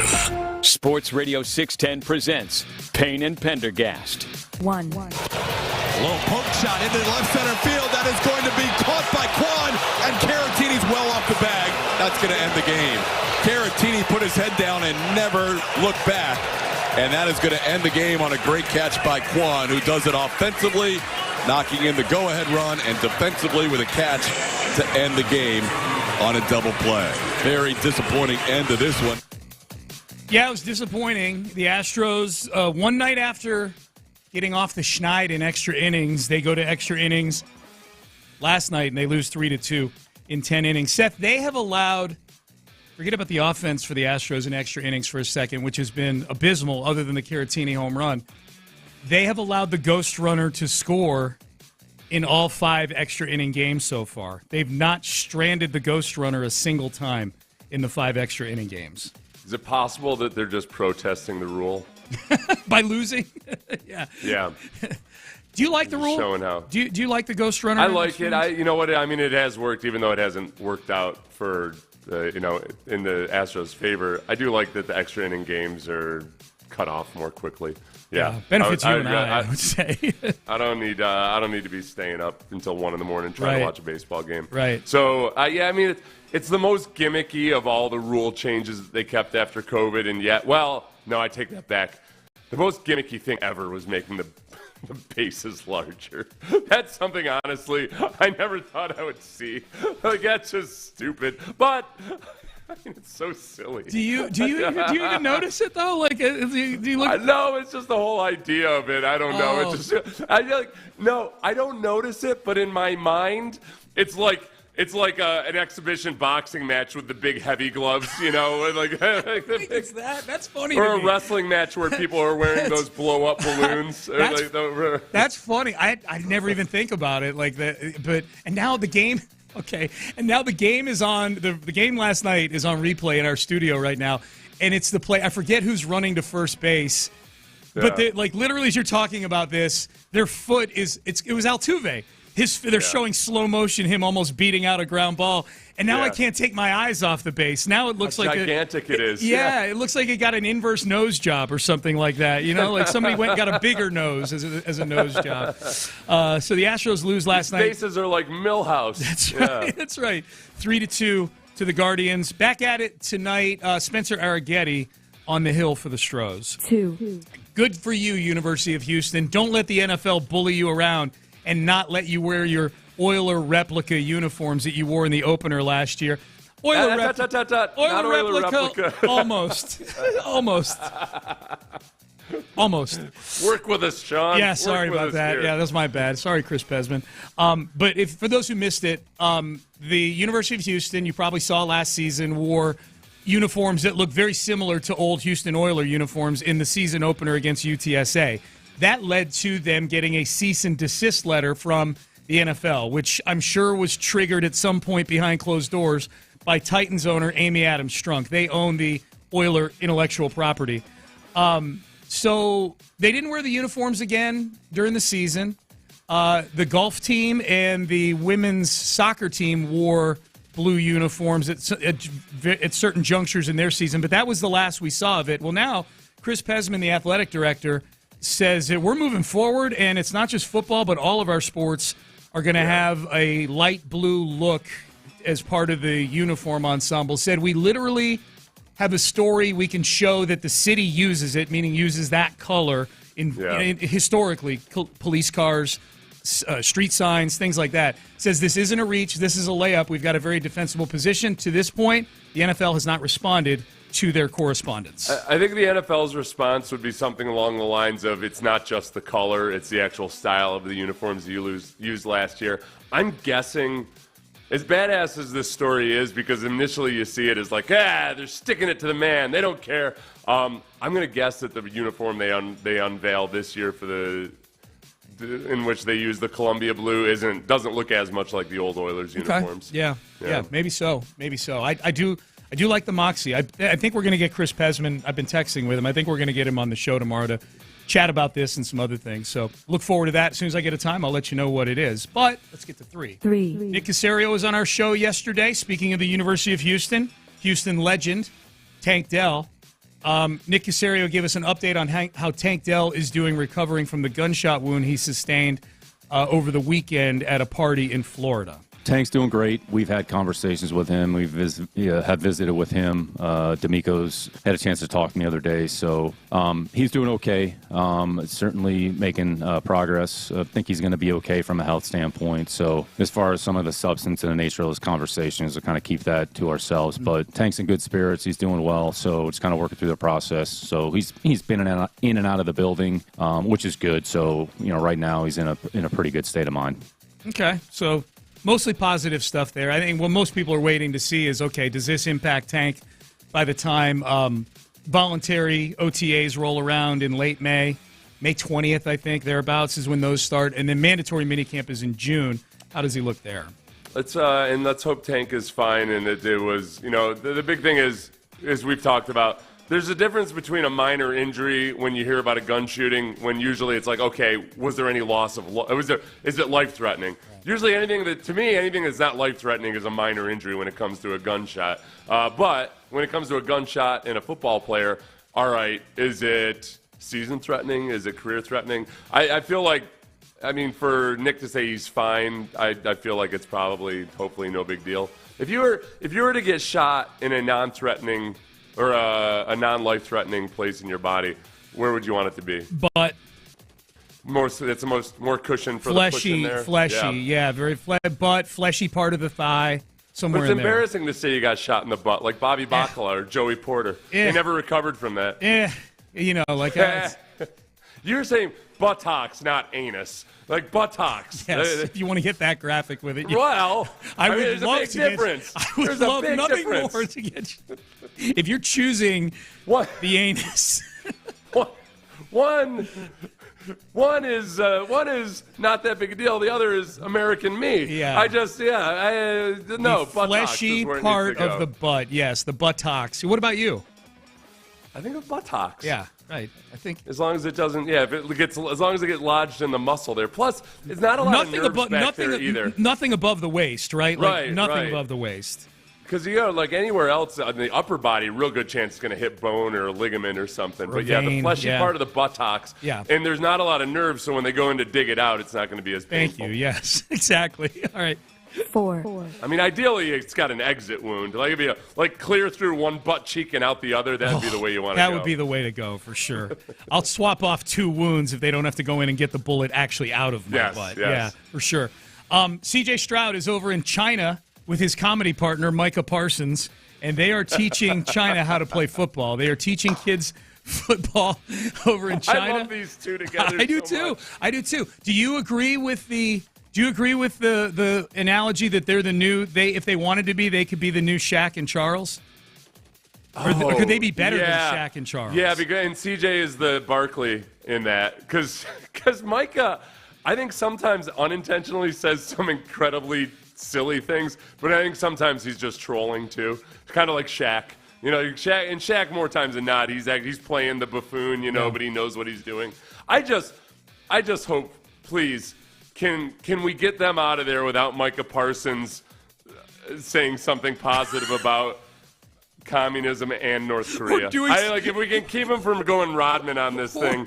I know, it's just too close. There's too much of a connection. You're too close to North Korea, and you're in what is kind of a communist country. We're doing something to get them detained over there. Where's CJ? He's not at mandatory minicamp. Still over there with Micah. Yeah. Who are the last people that got in trouble in China? Was it in China that the LeVar progeny got? Who? Never mind. Yeah, I don't know. This is one. This is a game of password. I'm not going to win. Don't worry about it. All right. But they were over there. The videos are cool, man. CJ's over there just helping out the kids, taking selfies with them. Micah looks a little more dour to be over there. He looks like he's begrudgingly signing a few autographs. Now, granted, I am pulling this from 30 seconds worth of video that popped up on social media. But it was LiAngelo Ball when he got in trouble in China. Okay. From the Okay, yes, he did. Right, shoplifting. I gave you LeVar. I don't know how you couldn't maybe. I didn't hear you say the LeVar. country and LeVar. Damn it! I didn't hear you say LeVar. All right, let's get to number 5. Number 5, NBA playoffs. Something LiAngelo Ball has never played in. Double obliteration last night. The Boston Celtics destroy the Miami Heat to win their series 4-1, so the Celtics move on to the next round. The Dallas Mavericks, in a series that I just can't decide who I'm rooting for and who I'm rooting against. I just don't like the Mavericks, and I'm not a huge James Harden fan. Last night was a good night to be a Mavericks fan. 123-93, and that was in L.A. So Dallas now goes back home to Dallas to try to close out that series. Seth, stop me if you've heard this story before. James Harden, in a swing game, we'll call this, because the series was 2-2. Big game. Clippers needed this game last night. 2 for 12, for 7 points. Have you heard this story before? I've heard this because James Harden now holds the NBA playoff record for most games with 10-plus shot attempts and 2 or fewer makes, with 10 games like that. No way! Yeah, so for as you pointed out earlier, it's not, people will point to his overall stats and say, hey, look, he's swell. And then you're like, all right, let's go deeper into the playoffs. Let's go into important games in the playoffs. And then let's look at the worst games he's had. And nobody in the history of the NBA has had as many playoff games that were as woefully inefficient as James Harden. Right. Yeah, it's bad. It's bad. So, that's Dallas leads that series 3-2 now. Looks like he surpassed Clifford Robinson. I remember Clifford, UConn guy, Portland Trailblazer. Yeah. And Clifford liked his weed back in the day. 6. As did a lot of NBA players and do. Devontae Adams, he is a Las Vegas Raider. There was rumors that he might get moved this offseason. He's awfully difficult to trade because his contract that he got joyfully from leaving the Packers and going to the Raiders is very expensive. Devontae Adams was on a podcast, and he praised Jordan Love. Seth, you tell me if it seems like there's a little bit of regret over leaving Green Bay in this Devontae Adams clip. At the time when I was there, I hadn't necessarily seen enough to say this is for sure what I should do. But in hindsight, like we talked about, I mean, the kid is a f***ing baller, man. I'm so happy for him, and I haven't really had a chance to truly sit down and talk with him. But I want to tell him at some point, I definitely don't regret changing, but I'm super proud of what you've done, and if there was a way I could pull you over here and and drag you with me like that, that would have been cool too. Because obviously we saw what he did at the end of the year, but I don't regret what I did. But at the same time, it's definitely, you look back on it, you like, damn, that boy got a ball. Could he be the next one? Could he be? I mean, I think he is. I think he's shown that. Yeah. And he's starting to come into his own. I mean, you can see the way he's talking in front of the media and everything. It's just like a whole different person than what I saw when I was there, and that comes with experience. Yeah, when they were holding you down and basically telling you to be a good boy, it was there you go, sit in the corner and patting your head like you're a puppy or something. He was kind of quiet. That was what. Yeah. Of course he's different now without Aaron Rodgers over him. Devontae Adams would have been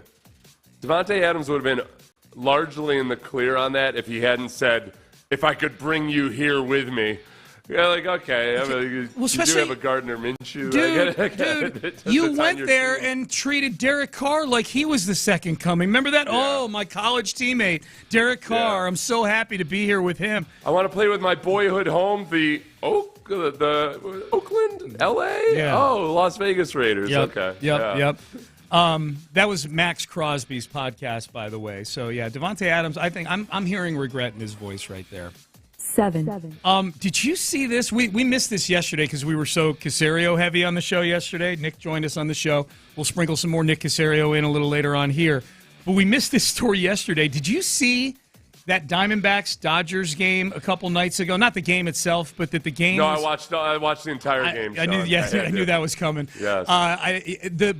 Before the game was delayed because there was a colony of bees creating a hive on top of the batting screen, not the bat, but the screen that protects the fans there.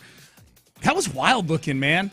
And they had to go get a beekeeper to come in and basically vacuum up all the bees and take. I mean, you've probably you've lived that farm life. Have you knocked down a beehive or two in your lifetime? Not a beekeeper, but yeah. Well, not knocked out. Yeah. No, never. I've always called a beekeeper, and I've never sprayed the hell out of it. But yeah, I don't think it's illegal. There's one thing they weren't going to do. What's that? It's not illegal, I don't think, right? No, it's not. No, if you find one, you can always call a beekeeper, and they might be interested in coming and just taking your colony of bees. Which they did, and this beekeeper was hailed as a conquering hero on the broadcast. Hero of the day, Matt Hilton is his name, and he has lived it up. They were chanting MVP. They were playing I Need a Hero, and he was that hero. He got the place clear. And just a moment ago, he threw out the ceremonial first pitch. They just announced that he's going to be available for interviews in the press box at 8:45. Matt Hilton, 37-year-old, father of 4, movie star, good looks, now a superstar. He threw out the first pitch. Who did they send back to the green room?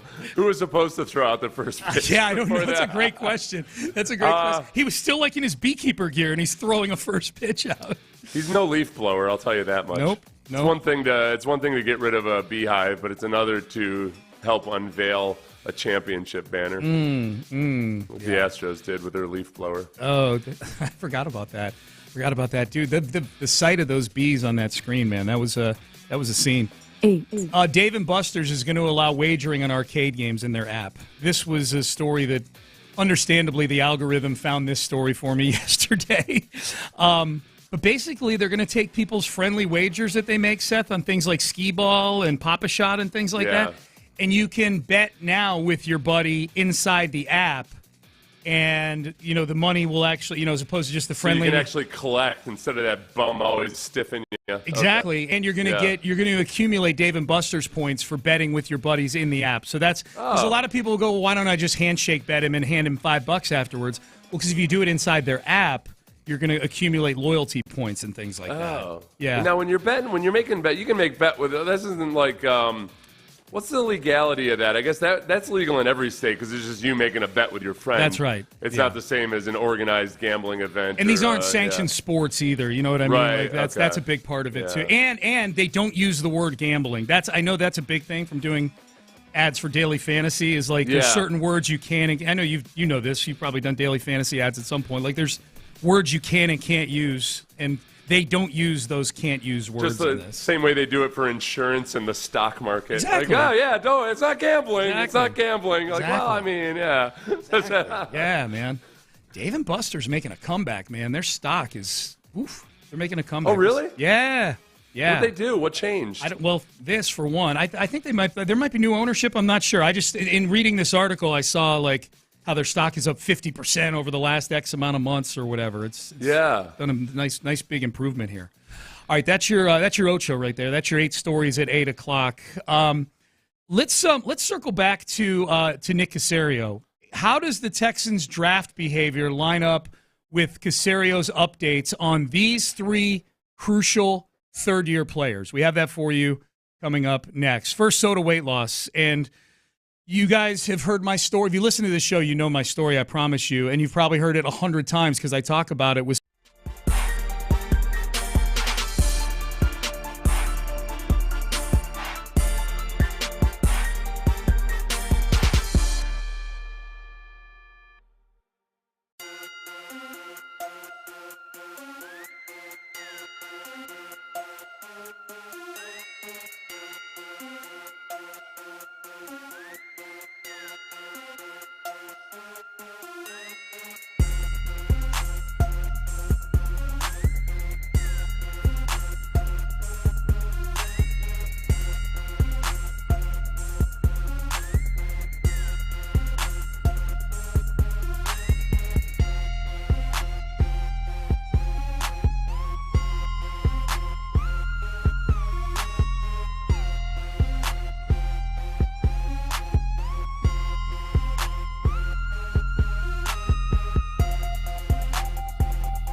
SportsRadio610.com. Sports Radio 610 presents Payne and Pendergast.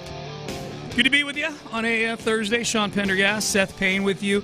Nick Caserio, Texans GM, on with us yesterday. All right, so we got updates on 3, I would say, fairly crucial third-year players, or certainly 3 players that are X factors for the upcoming season from the draft class of 2022 a couple of years ago. A couple of them, injury-related updates.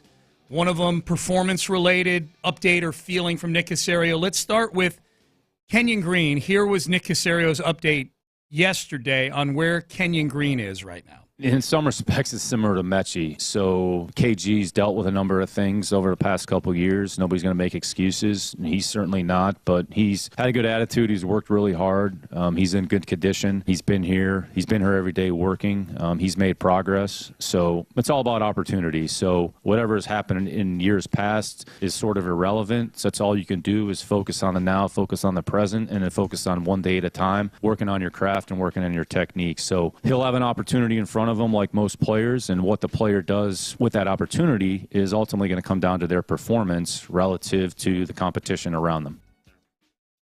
So they did not, I think with some of these guys, and we're going to get to Mechie and Damian Pierce here in just a second, if they had used the 59th pick, let's say, on a guard instead of a tackle, yeah, I think we would have been coming in on Monday talking about the referendum on Kenyon Green if they had done that, right? 100%. Yeah, that would have been a big deal. Yeah. And not to mention, honestly, I like Jarrett Patterson. Not that like Jarrett Patterson wasn't drafted nearly as high, so it's not as big a deal as your first-round pick.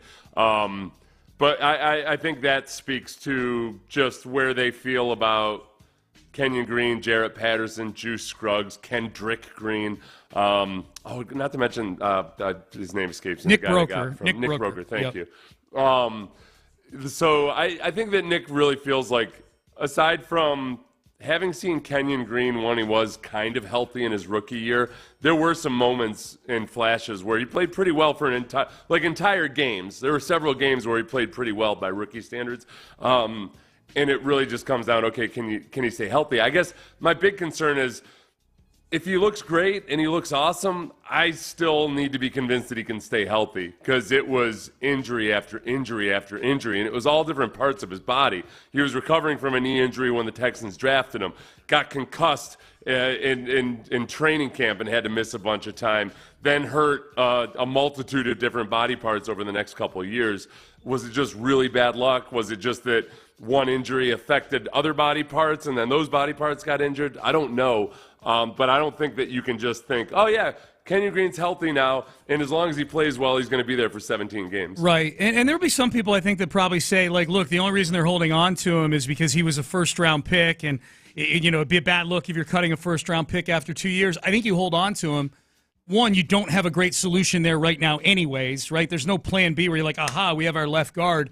And two, it's a chicken and egg thing. There's a reason he was a first-round pick, because what he could be is potentially a really good player. So why would you just scrap that when, to your point, Seth, you haven't really had a long, extended chance to look at what he looks like healthy?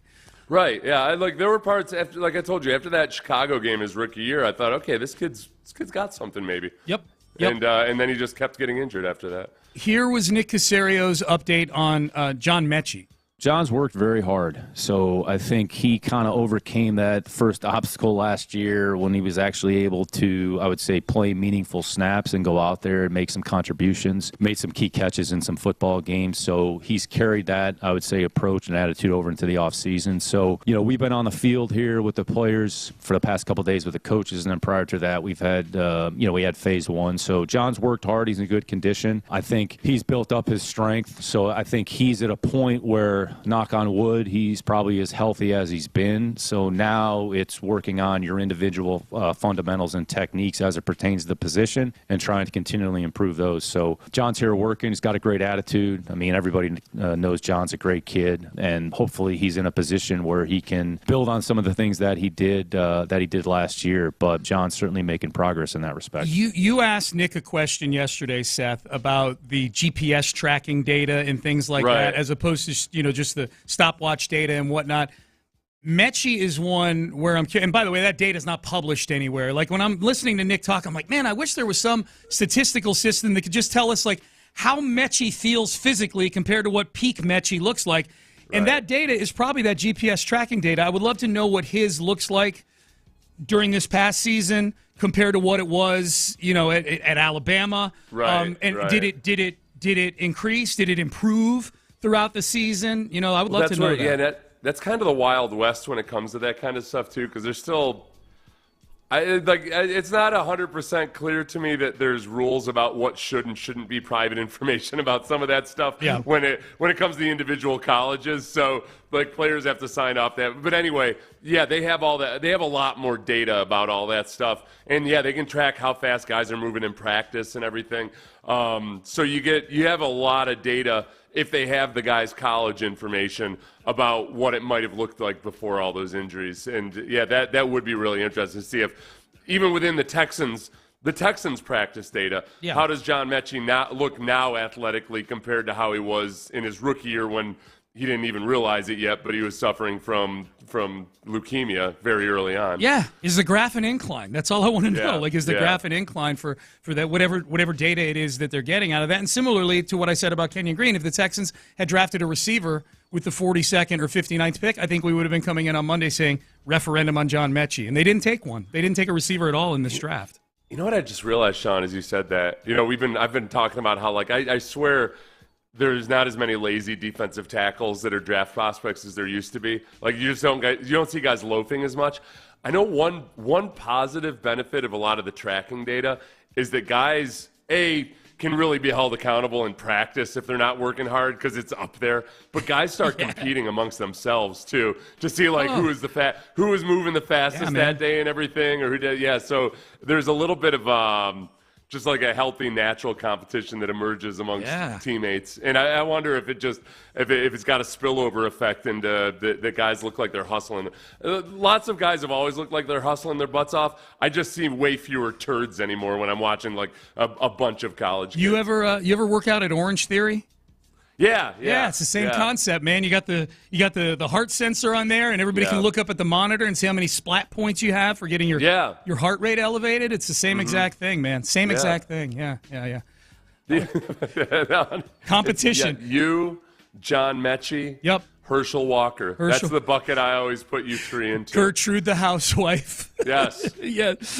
Bob the accountant. Yeah, exactly.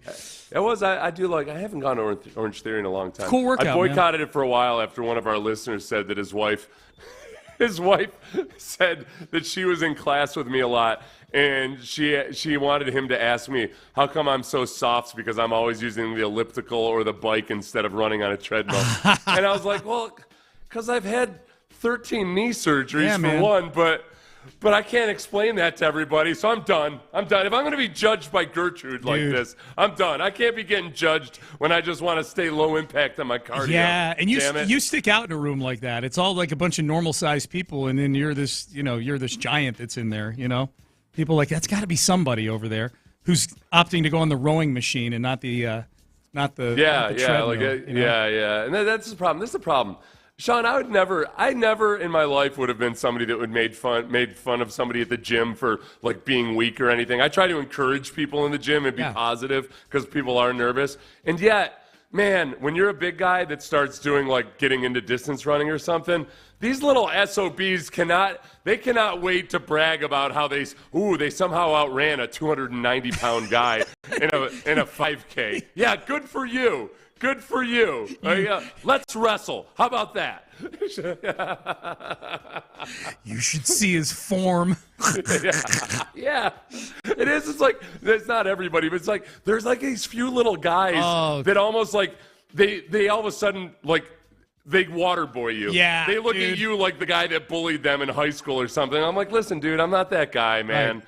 Same thing would happen with every now and then women would do it or something. They'd be like, hey, can't beat a woman, huh? I'm like, yeah, and I'm cool with it. Right. Like, I'm fine. Liz, I'm not the enemy here, okay? I'm not Dion. I wasn't You talking go, trash girl. to you. Yeah, right. I think it's awesome that you're as fast as you are. You're way faster than me. Right. At least nothing has been proven to me. Yeah. I am anatomically not built for this, okay? I liked it until you started talking trash to me. It's like, why are you bullying me? That's funny. All right, one more from Nick Caserio on important players from the 2022 draft class.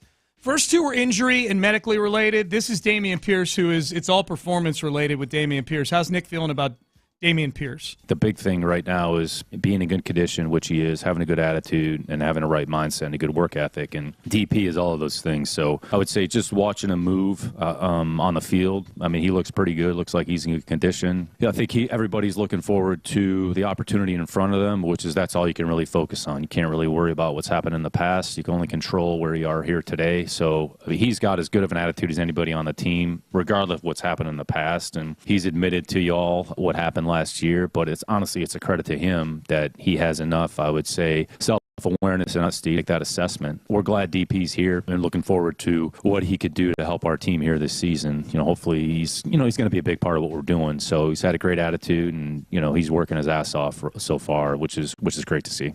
It occurred to me, in the seventh time I've heard that clip, that when Nick says he admitted to you what happened last year, that sounds worse than what it was, which was that sounds like something bad happened. No, yeah. He told Sean and Clint in the postgame last year that he really needed the offseason to figure out how to work in this offense and to fix some of the things, because they asked him to do more. I think from mentally and a preparation standpoint in this offense than anything he'd ever been asked to do before, and it was kind of a shock to his system. So that's all. That's the only thing he admitted to. It wasn't like he didn't admit to a triple homicide or something. No.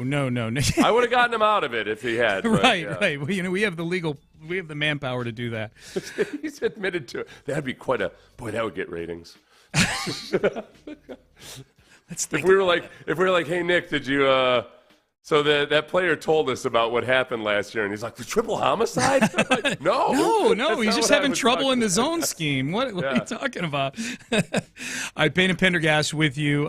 Good to be with you. 713-572-4610. You want to weigh in on the text page. The Chronicle had an editorial a couple days ago asking for a new team here in Houston, and it had one of the stranger sentences that I've ever read in an editorial. Am I a little bit crazy that I thought this was a very odd thing to say about investing in a new sports team here? We'll have that for you coming up next. Only Sean's mother wouldn't think he's crazy for this, but your mother is like that. Your mother loves you that way too. And you can celebrate the mom.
Live from the Twin Peaks studios, Sports Radio 610 presents Payne and Pendergast. All right, good to be with you. Payne and Pendergast, Sports Radio 610. We'll mix in some more Nick Caserio in the 9 o'clock hour. Top of the hour, we'll get to free agent list. There's still some Texans. There's still some names out there, and the Texans have a ton of cap space. And I know Seth went and did a little research on one of them during one of the breaks here as far as his viability as an older player. We'll get to that at 9 o'clock on the show today. But good to be with you on a Thursday.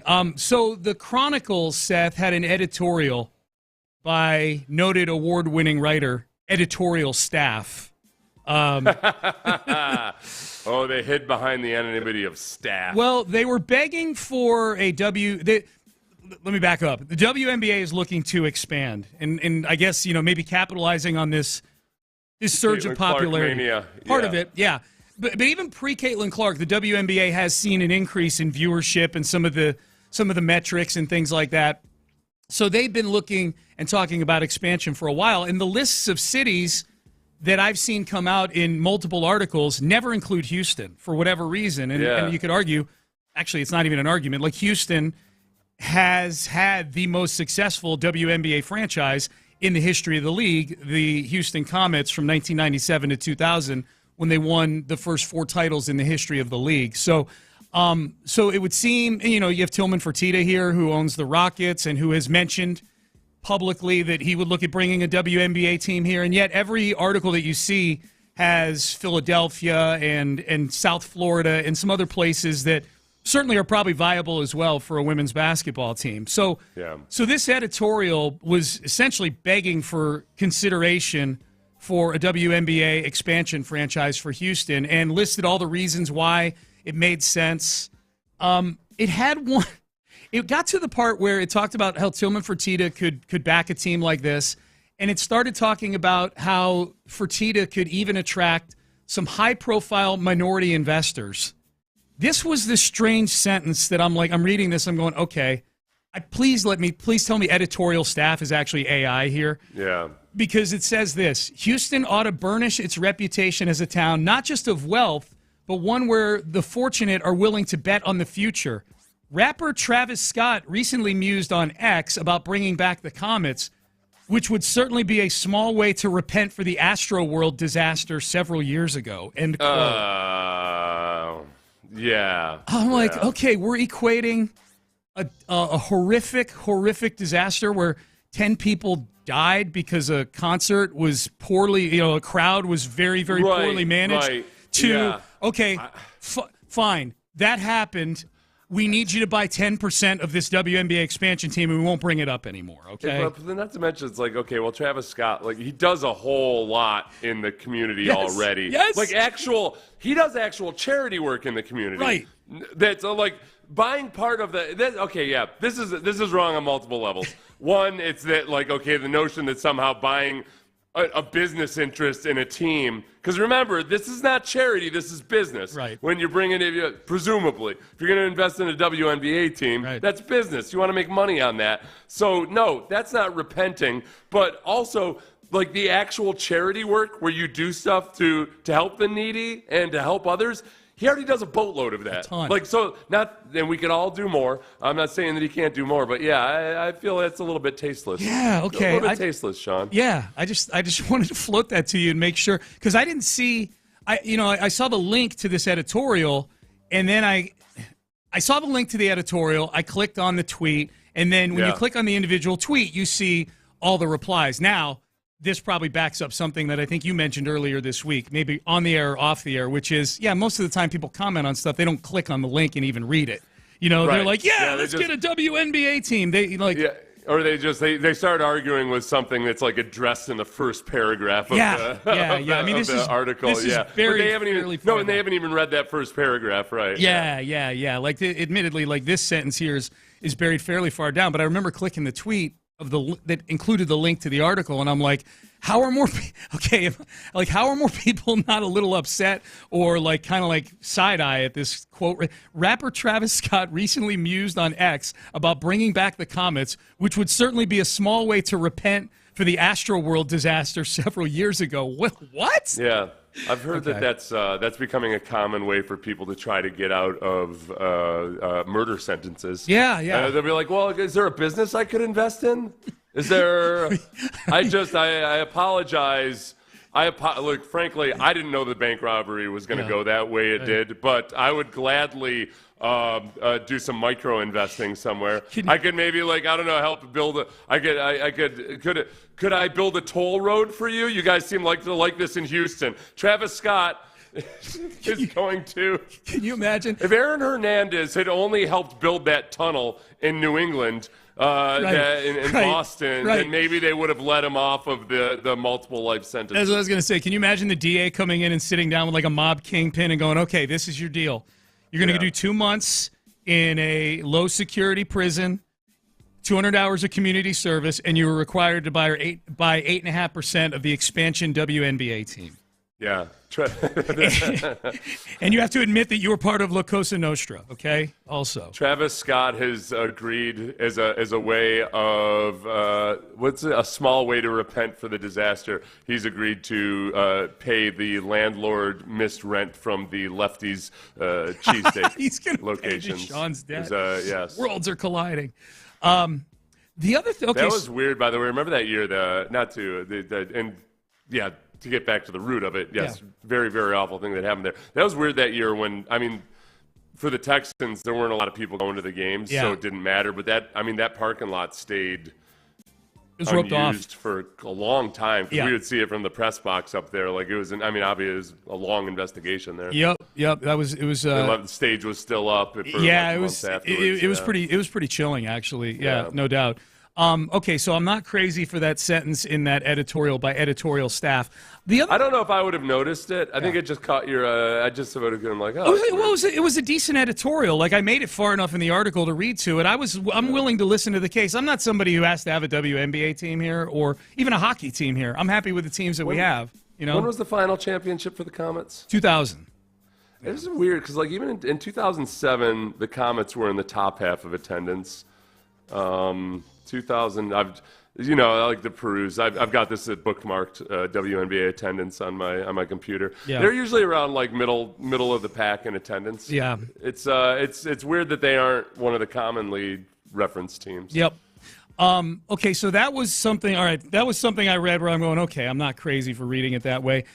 I want to circle back to Nick Caserio talking about Tank Dell. There was something I've had multiple people point this out to me in Nick's cut about Tank. Take a listen, and Nick talks about he's talked to Tank, D'Amico's talked to Tank, but he's not going to share what they talked about with us. He kind of volunteered that here. Tank's doing great. We've had conversations with him. We have visited with him. D'Amico's had a chance to talk to me the other day, so he's doing okay.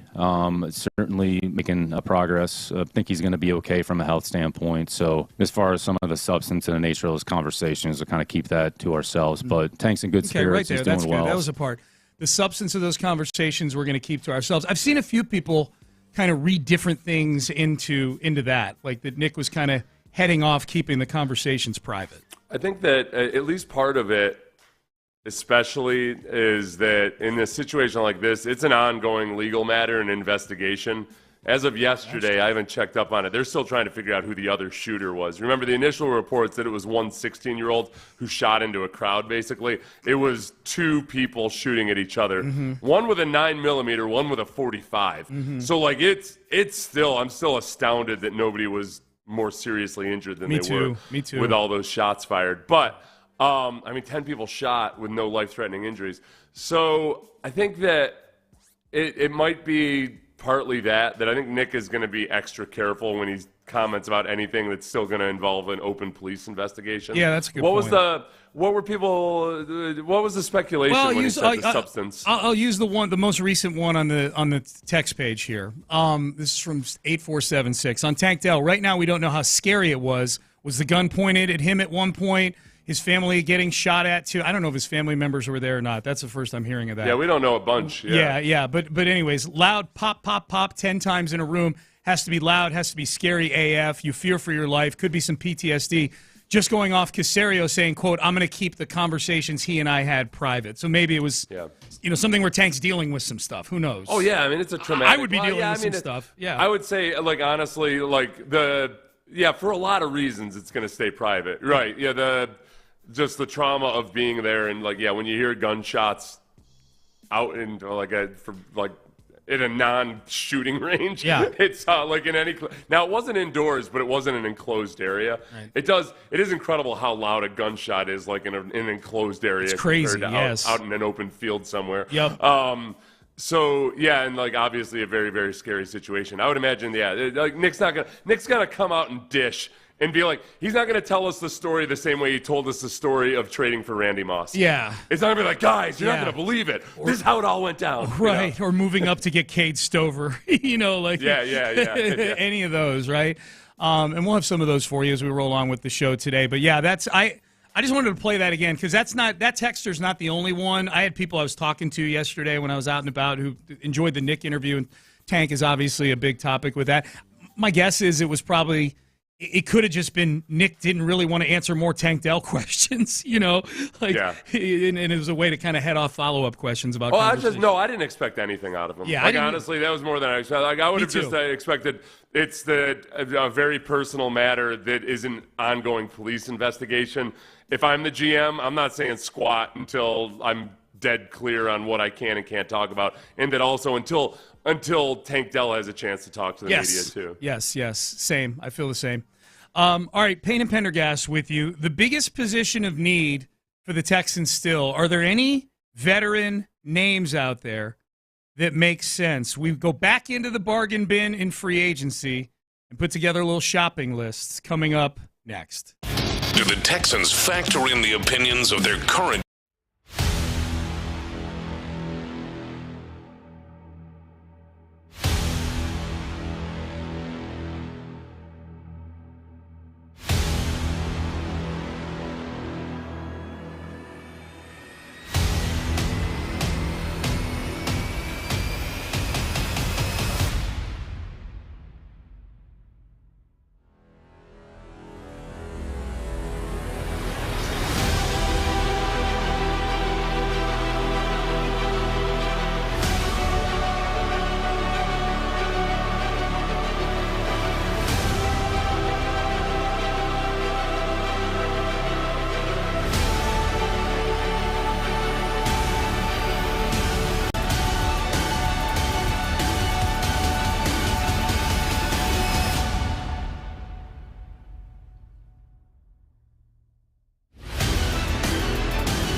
Illinois. KILT FM HD2 Houston. Insider access, exclusive content. Sports Radio 610. The Texans play here. An Odyssey sports station.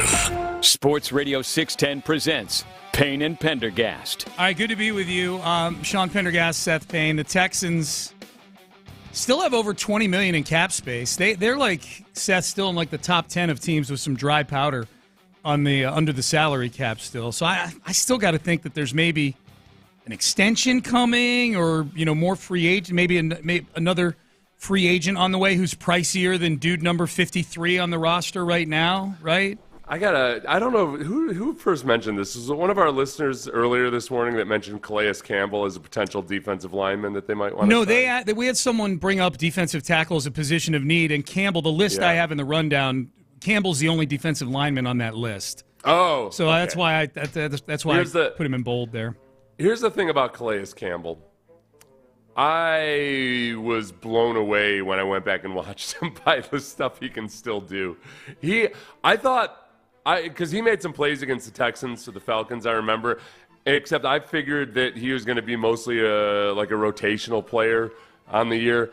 He played over 700 snaps this year, which is a lot these days for defensive linemen of any age. If you're like that's a if you play 1,000 as a defensive lineman, that's a damn lot of snaps for a defensive lineman. For 700 for a 38-year-old is pretty good, and he played at a high level. I mean, he's still plugging away. I don't know if he still wants to play. I haven't looked into any statements he's made or anything. He might be waiting until training camp to make a decision.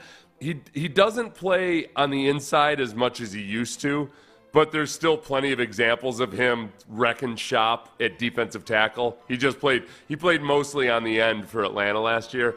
Man, I would be intrigued by that. As you pointed out earlier, just reportedly the ultimate locker room guy. He's got that gravelly old voice that commands respect. He's had the gravelly. He's kind of like Anthony Richardson's little brother. He's had that voice since he was a young man, but he's always sounded like a full-grown adult. Yeah. So by now, he's been treated like a full-grown adult since the time he was 16. He's a really good veteran voice to have in a locker room. So, between him and Danielle Hunter on the defensive line, mentoring a young Will Anderson. It's not like Will Anderson needs guidance off the field, but to mentor him as a defensive lineman, that could be really interesting. Will Anderson in a defensive line room with Danielle Hunter, Danico Autry, and Calais Campbell. It's hard to put together a better reasonable permutation of veterans in the same room for a young guy. And to your point, it's not even a young guy that really needs it all that much. Like Will Anderson is already super mature for his age, but it probably means technical advice. That too. Yeah, here Calais Campbell last season, at age 37, played all 17 games, started all 17 games, 6.5 sacks, 10 tackles for loss, 17 QB hits on the season for Calais Campbell. Can you imagine, Seth, on passing downs? A four-man front with from left to right, Will Anderson, Danico Autry, Calais Campbell, and Danielle Hunter getting after the passer. That would be really good. You would not need to blitz very much with those four. And Calais Campbell can play inside on first and second down. I don't know how much he wants to. He is the other part about him. The first immediate thing is, wow, Eric Armstead's a big, rangy, 6'6", 295-pound guy. That's Calais Campbell, except he's taller. He's 6'7". I was wrong about one thing. Mm-hmm. I've misled people a little bit. I kind of had said, between Eric Armstead and DeForest Buckner, it seemed like San Francisco had a lot of success with these really tall, rangy, but lanky defensive tackles. Yeah.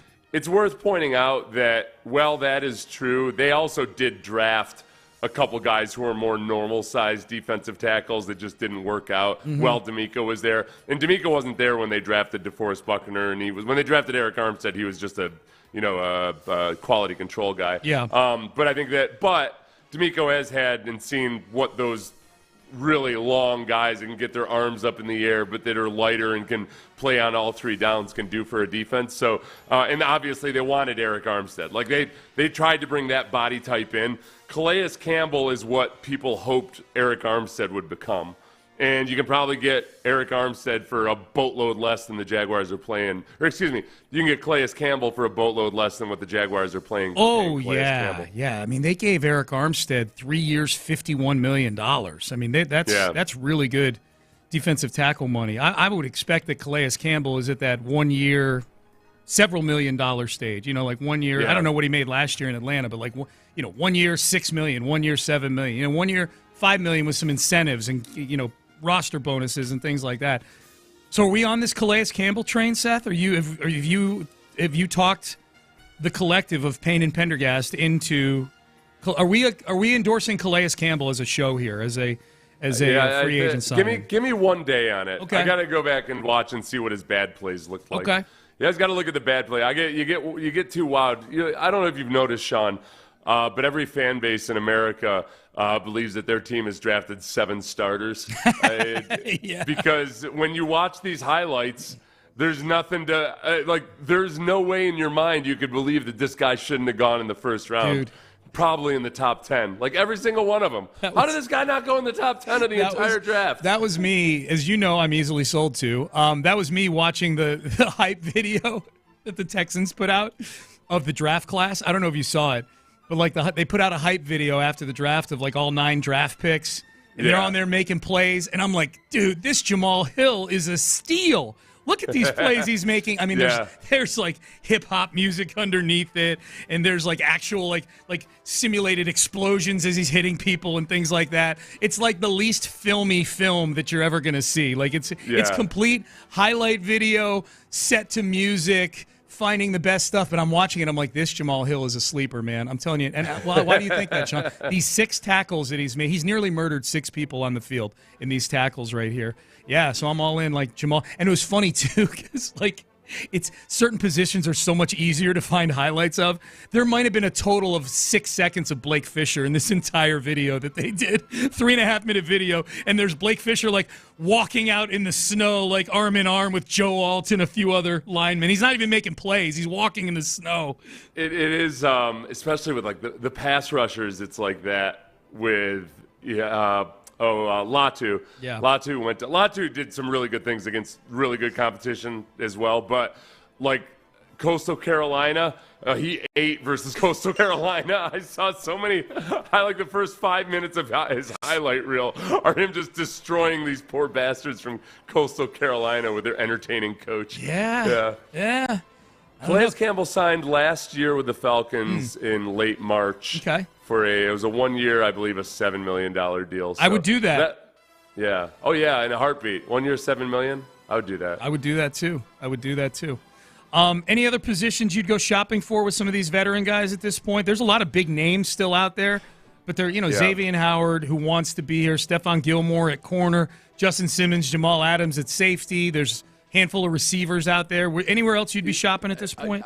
I would say I think Justin Simmons still intrigues me at safety. Mm-hmm. Now, this is where, look, Jimmy Ward is aging and has gotten injured a lot, and that's a concern. It might be one of those situations where I know you'd be trading him out for another aging safety, but who has been healthier as of late, and I think more productive. Like Zed is, he's not as far removed from his golden age or golden years as Jimmy Ward is.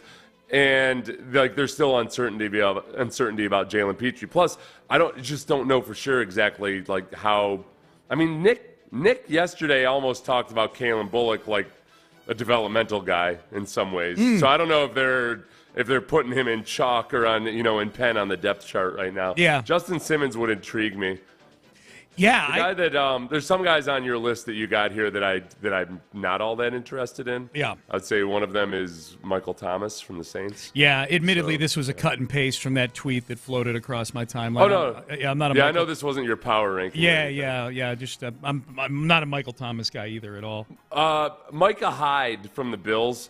It seemed to me when I listened to comments from the Bills, I wanted to listen to Josh Allen talk about Stephon Diggs. So I watched Josh Allen's entire press conference, and I watched Brandon Bean, yeah.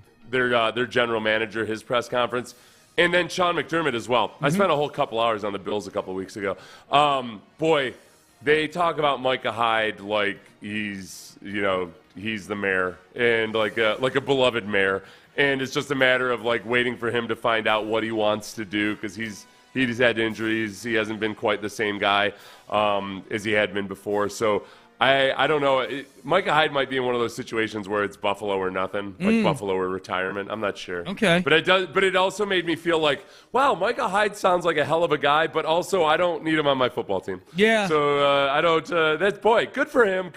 But this sounds like a eulogy more so than an appraisal of a football player. So he's not the safety version of Calais Campbell for us here.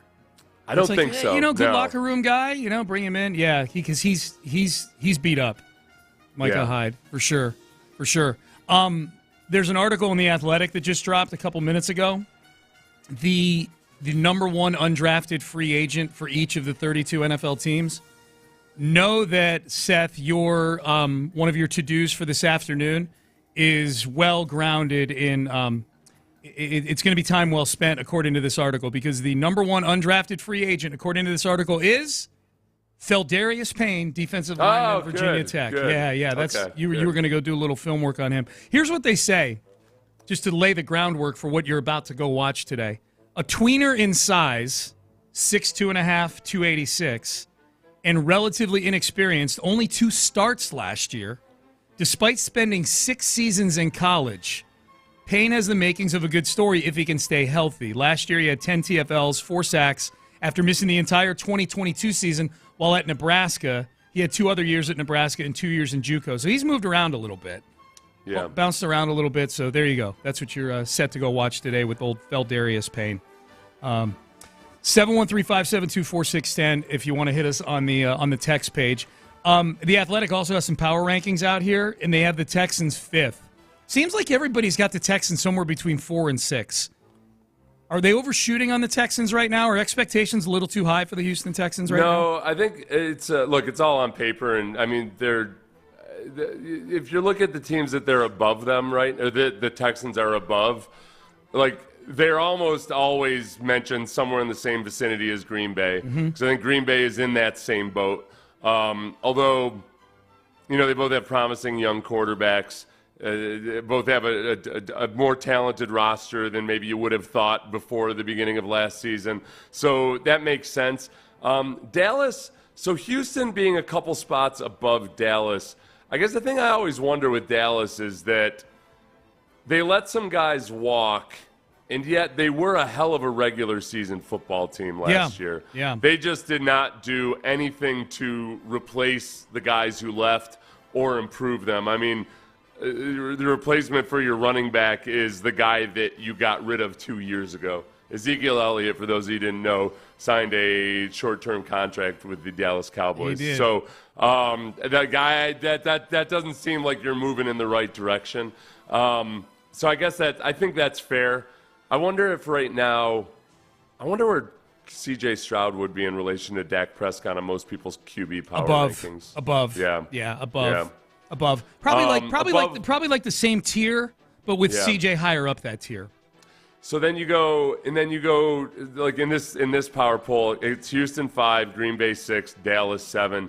Then you got Cleveland, Cincinnati, Buffalo. So Buffalo better than the Texans this year, but Buffalo kind of like the Cowboys, lost players but couldn't do anything really to replace them, and then didn't have a first-round pick. Got a receiver that they feel good about, but I think it's very reasonable to expect them to take a step backwards. I think the Bills are planning. I feel like the Bills are all but admitting that they're taking a step backwards this year. Soft reset kind of thing? Yeah. So Cleveland and Cincinnati would be the ones in there where you look at it and look at the regular seasons they had, or the injury that the Bengals had with Burrow, and wonder if I wouldn't have put Cleveland any higher. I wonder if Bengals fans are upset that they're 9th. Yeah. Are they being graded a little too harshly based on a team, a season in which they only had like a little more than half of the season with Joe Burrow. This is the most aggressive I've seen Cleveland ranked. Is these in the power rankings, just to piece them together for you guys. And I'll tell you the scariest thing about this for me when I look at any of these power rankings: Kansas City 1, San Fran 2, Detroit 3, Baltimore 4. Then the Texans are at 5. God, that's crazy. What a year, man! Like the Texans are at 5, Green Bay 6, Dallas 7, Cleveland 8, Cincinnati 9, Buffalo 10, as Seth just laid out. The scariest thing to me is there are none of these rankings that get put out, and I get it. These are just subjective opinions of people and whatnot, but it's grounded in what's happened this offseason and what happened last season. You can't find any rankings like this of any sort that stack rank the teams, whether it's via statistics or whether it's subjective opinion, where there's not another 6 teams in the top 10 that are on the Texans schedule. Like every single one of them has 6 more teams in the top 10 that are on the Texans schedule this year. You know, they're playing Kansas City at Kansas City. They're playing Detroit. They're playing Baltimore. They're playing in Green Bay. They're playing at Dallas. They're playing Buffalo. Like it's going to be a fun season. It's going to be fun. It'll be a fun season as long as they actually perform. That's the big thing. The rush, like when you start putting it this way, Sean, then it does. Like, despite all the excitement of the additions you made and everything, like they gotta figure out how to run the football, and that's where will come. That's what's going to be really interesting. Yeah. Like if they open up with Baltimore and Cleveland and like some of the other teams that have ferocious defenses, that's where it'll get really interesting really soon, because they're gonna, like, I know everybody wants, when they say let CJ Cooks, they think that that CJ needs to get out there and run nothing but spread all the time. This is one of the most aggressive downfield offenses in the league last year. And a lot of that was because they were able to set it up with the play action. Like, running the ball is part of letting C.J. cook. That's how C.J. was able to average over 7 yards per attempt and to be, like, one of the best deep ball throwers in the league. So they're going to run the ball. But if it's up against some of those better defenses, we'll learn real quick if they've improved enough in the run game. Would you rather open with a marquee season opener that we can talk about with the weeks leading up to it and whatnot, where, you know, that's – the opener is the one game that you're leading up to it. Yeah. Or would you rather open with a couple of cupcakes just so that the Texans can get their feet wet with all these new pieces that they have? Cupcakes. Yeah. Whether it's getting their feet wet or not, because I know how it goes. If you start off the season with a poor record and then fight your way back and you're actually a good team by the end of the year, nobody cares. They just that like the narrative's written by week 6, mm-hmm. and then even the teams that come back like in roaring fashion, it's kind of like okay, well, we'll see when we get to the playoffs. I don't need that. I don't need that in my life. I need a hot start. I do Give too. me a hot start. Yep, same. I want now if it's a hot start now. If it's a hot start versus like 3 of the best quarterbacks in the league, that'd be beautiful. Then we got something going. They're So I guess I do want the best teams. I want the best teams on the schedule to be at the very beginning. You do? Okay. I do now because I realized I was being 5 soft. seconds. I was being like, this sounds like somebody's afraid to play those teams. A little bit. I want them. I want their names. I want their phone numbers. I want pictures of their families so I can threaten them. Yep. And then I want to destroy their world. Sean. I like it. All right, Payne and Pendergast with you. Nick Caserio was on with us yesterday. The most controversial or maybe the most polarizing pick was taking a tackle at 59, Blake Fisher. Nick explained the rationale, and he's got thoughts on some of the other rookies too. He was pretty forthcoming with the Blake Fisher pick and one other pick, and we'll have that for you coming up next. If you own real estate, you realize that it's like, I didn't just pay some.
Sports Radio 610 presents Payne and Pendergast. All right, here was Nick Caserio yesterday.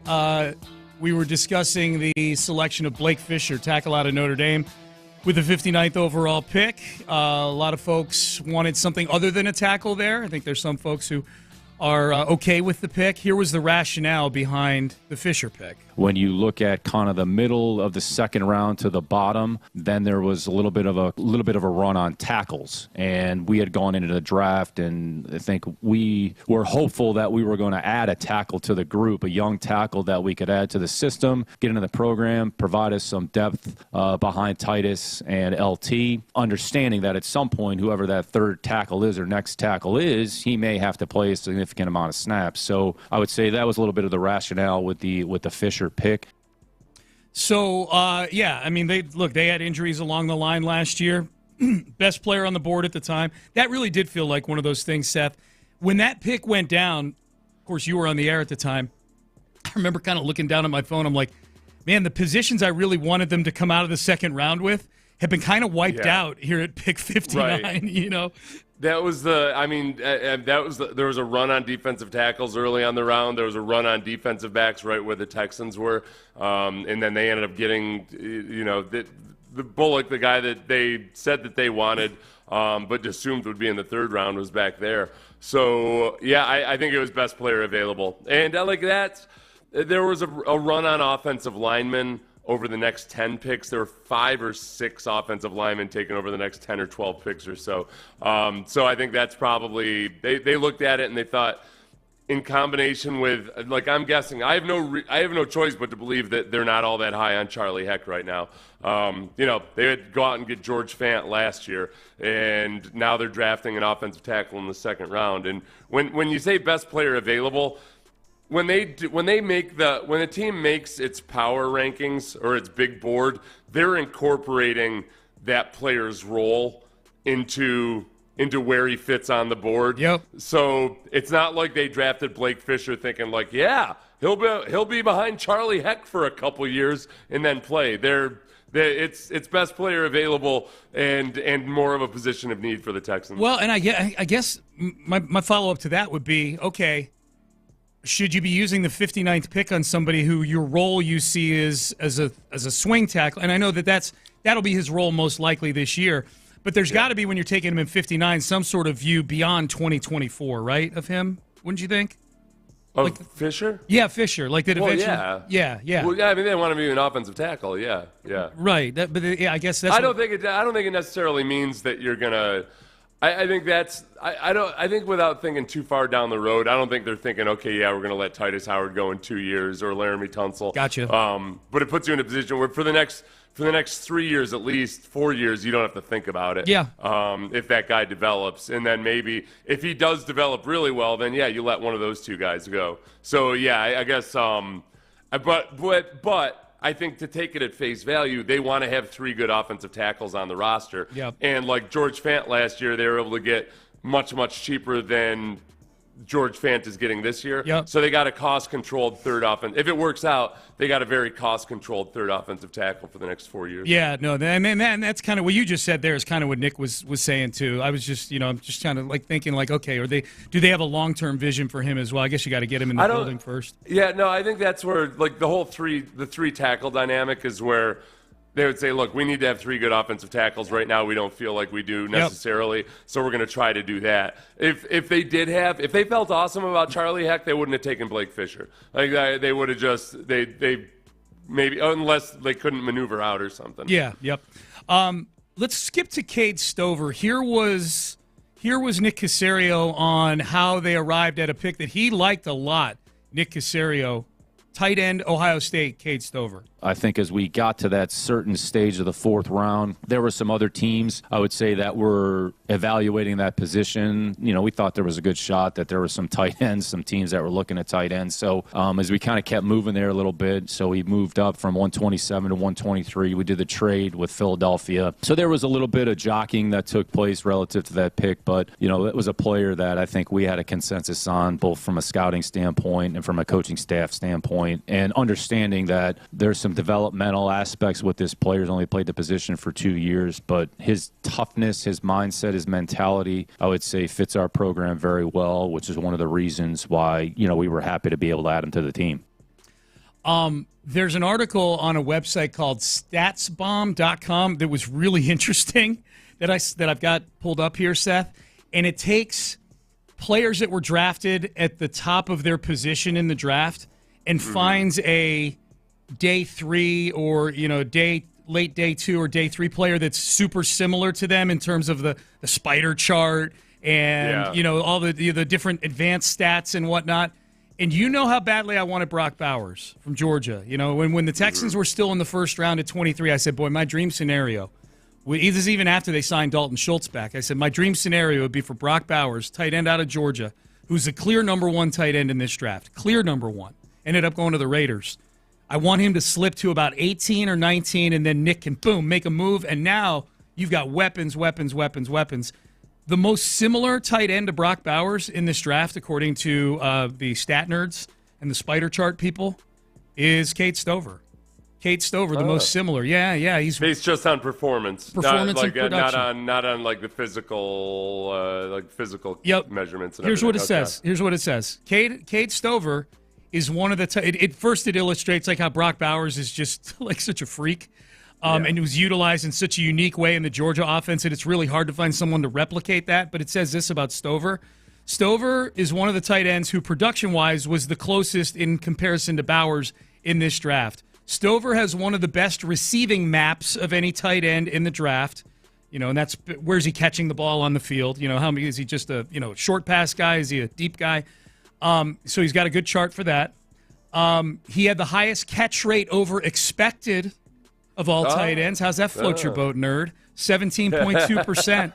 17.2% catch rate over expected in FBS last season. That was the highest. So he's making way more catches unexpectedly than other tight ends are. Like, wow, look at that catch by Cade Stover. He's not as shifty once he catches the ball or as big of a downfield threat as Brock Bowers, but Stover catches the ball well. He's also an effective run blocker with I can't wait to hear your reaction to this one. 5.3 yards per rush when he is the blocker at the point of attack, which is 0.8 yards more than Brock Bowers. Seth, do you buy into how the team does when Cade Stover is on the field at the point of attack, 5.3 yards per rush? Yeah. Okay. Sure. Okay. I don't know. Why? Yeah, I'm just curious. Like, why did you think I was going to have I know you were skeptical about him as a blocker at first. That's why. Well, we've talked about this multiple times. Yeah, I'm actually sold on him, and his blocking is way better than it had been advertised. Yeah. He is way better. I think that a lot of the perception about his blocking had to do with the fact that he was a project and it had to improve. But yeah, I'm actually very optimistic about his blocking. Yeah. There's lots of examples of him. There's lots of examples of him doing it exactly the right way. He just needs to get more consistent with it. He's not going to be Gronk or anything. But yeah, that part that's good to hear. I don't know that when you start talking about guys at when you run to his side or whatever, I've just seen so many examples where those things don't really tell the whole story at all. So I don't use it, even though I'd love to use it as an example that, he's actually an awesome blocker. Because part of the comp with Stover to Bowers that doesn't show up is just the effect of the offense and everything on those guys. How much were they a driver of the offense versus were they a recipient of the offense? And Stover was a little bit more of a recipient, but I very, very, very much like his upside. Text message, the Fisher pick is good. It's not sexy. It's the accountant of picks, but it's necessary. That's kind of a slap in the face to accountants. There can be sexy accountants out there.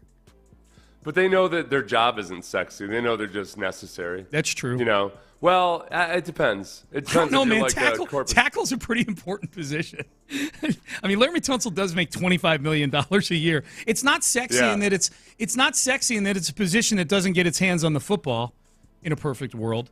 Right. But did he say that taking a tackle isn't, or just the Fisher pick in general? I'll read it again. It's not sexy. It's the accountant of picks, but it's necessary. Yeah.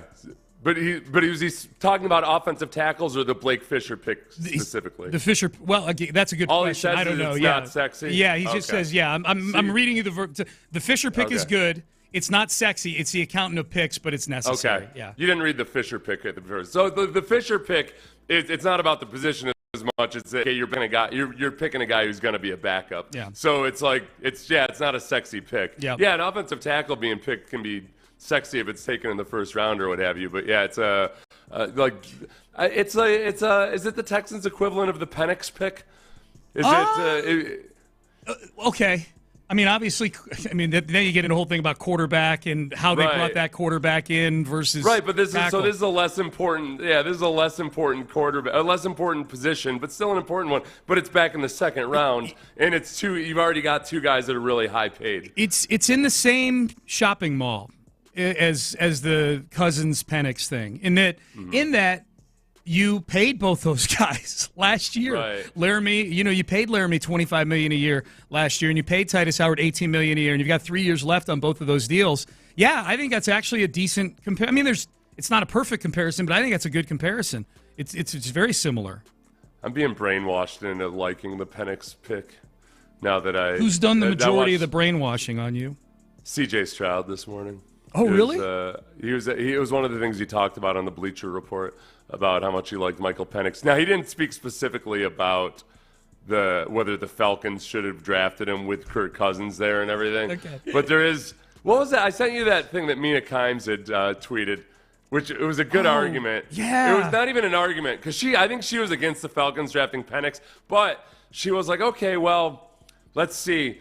If you really believe that you should always have – if you should have a really potential quarterback laying in wait, if you have an older quarterback on the roster, how many teams, if you believe that, how many teams shouldn't have drafted Penix? That's right. I remember you and I texted you back. I'm like, well, definitely the Texans for sure, and it's nice to be on that list. It's, you know what? I'm going to put that for tomorrow. That's it's really pretty much anybody with a young quarterback. You're like, okay, don't bother. But if you're an older quarterback, the problem with the Falcons is that there are a couple things wrong with the Falcons.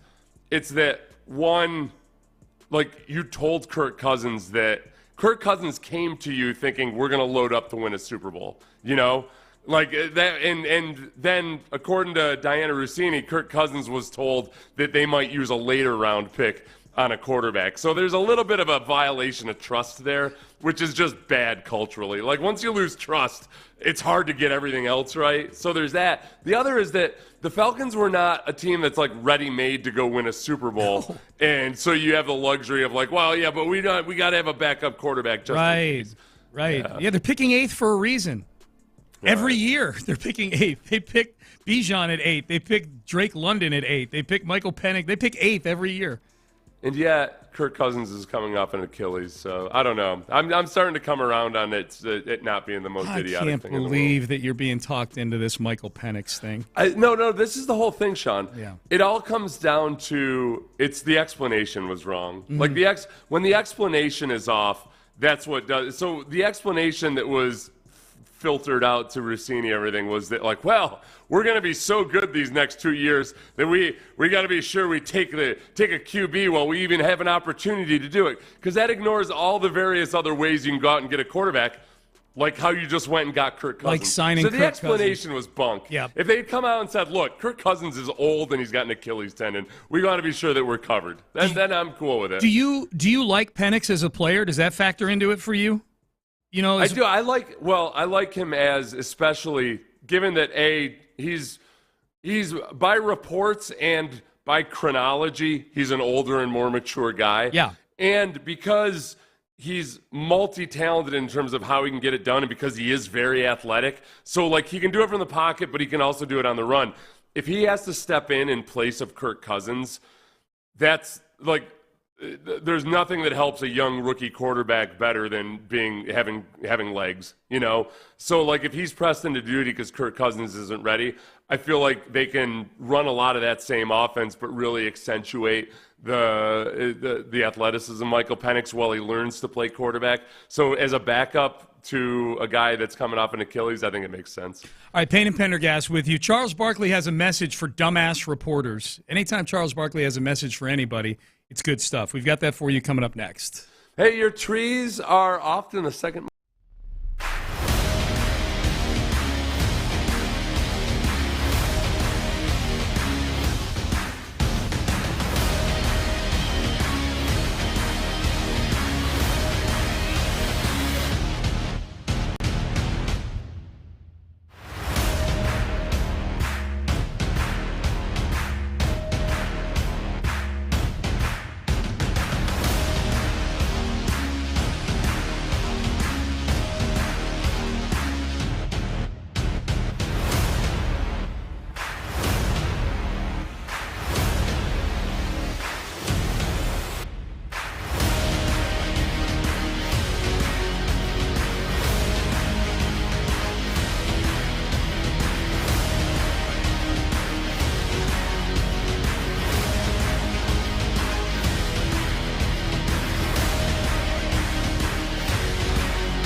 Auto Trader. Live from the Twin Peaks studios, Sports Radio 610 presents Payne and Pendergast. Charles Barkley on the NBA's coverage on TNT had some words for dumbass reporters covering the NBA. Here was Charles Barkley last night wagging his fingers at these dumbass reporters. Also, you said you wanted to say something about coaching. Yeah, part of our job, we watch all the games and we watch all the talk shows. A lot of these people on television, they're cowards because they want the players to like them. They don't want to do their job, which is to tell the truth. And I just want to say this about coaching. Anybody who thinks the reason the Lakers suck is because of Darvin Ham or the reason the Suns suck is because of Frank Vogel, you don't know what you're talking about. Frank Vogel is a hell of a coach. Darvin Ham is a hell of a coach trying to get his career started. But for all you punks, idiots, and jackasses on other networks who want to be media and who want all the players to like y'all, do your damn job. The Lakers suck, and the Suns suck because of the players. Has nothing to do with the coaches. I feel better now. Here, I can tell. Looks like you like getting that off your chest. I did. I hate it, man. You sit there like Darvin Ham needs to get fired. Frank Vogel needs to get fired. Who put them teams together? Them trash-ass teams put together need to get fired. Them guys, they didn't just all of a sudden suck as coaches. People who put them teams together they start packing up their stuff. Okay. It's, it's funny. Is he saying that there is something about the NBA where there's like a player worship thing that's different than any other sport, I think. Like it's people kind of get it stuck in their head that this player is awesome and will always be awesome. And I think that sometimes the front offices succumb to that as well. And the poor coaches are the ones that pay the brunt or that get the brunt of it. Frank Vogel, when he said Frank Vogel, who's the head coach, best coach in the history of coaching, Phoenix Suns. Well, I'm like, Frank Vogel has coached a lot of teams.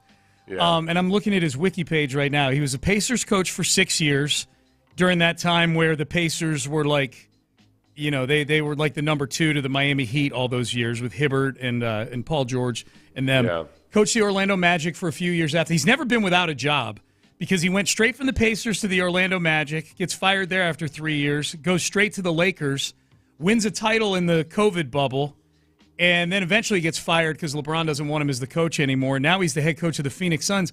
Frank Vogel's 50, and he's already coached 4 NBA teams. That's a wild back of the basketball card for a coach.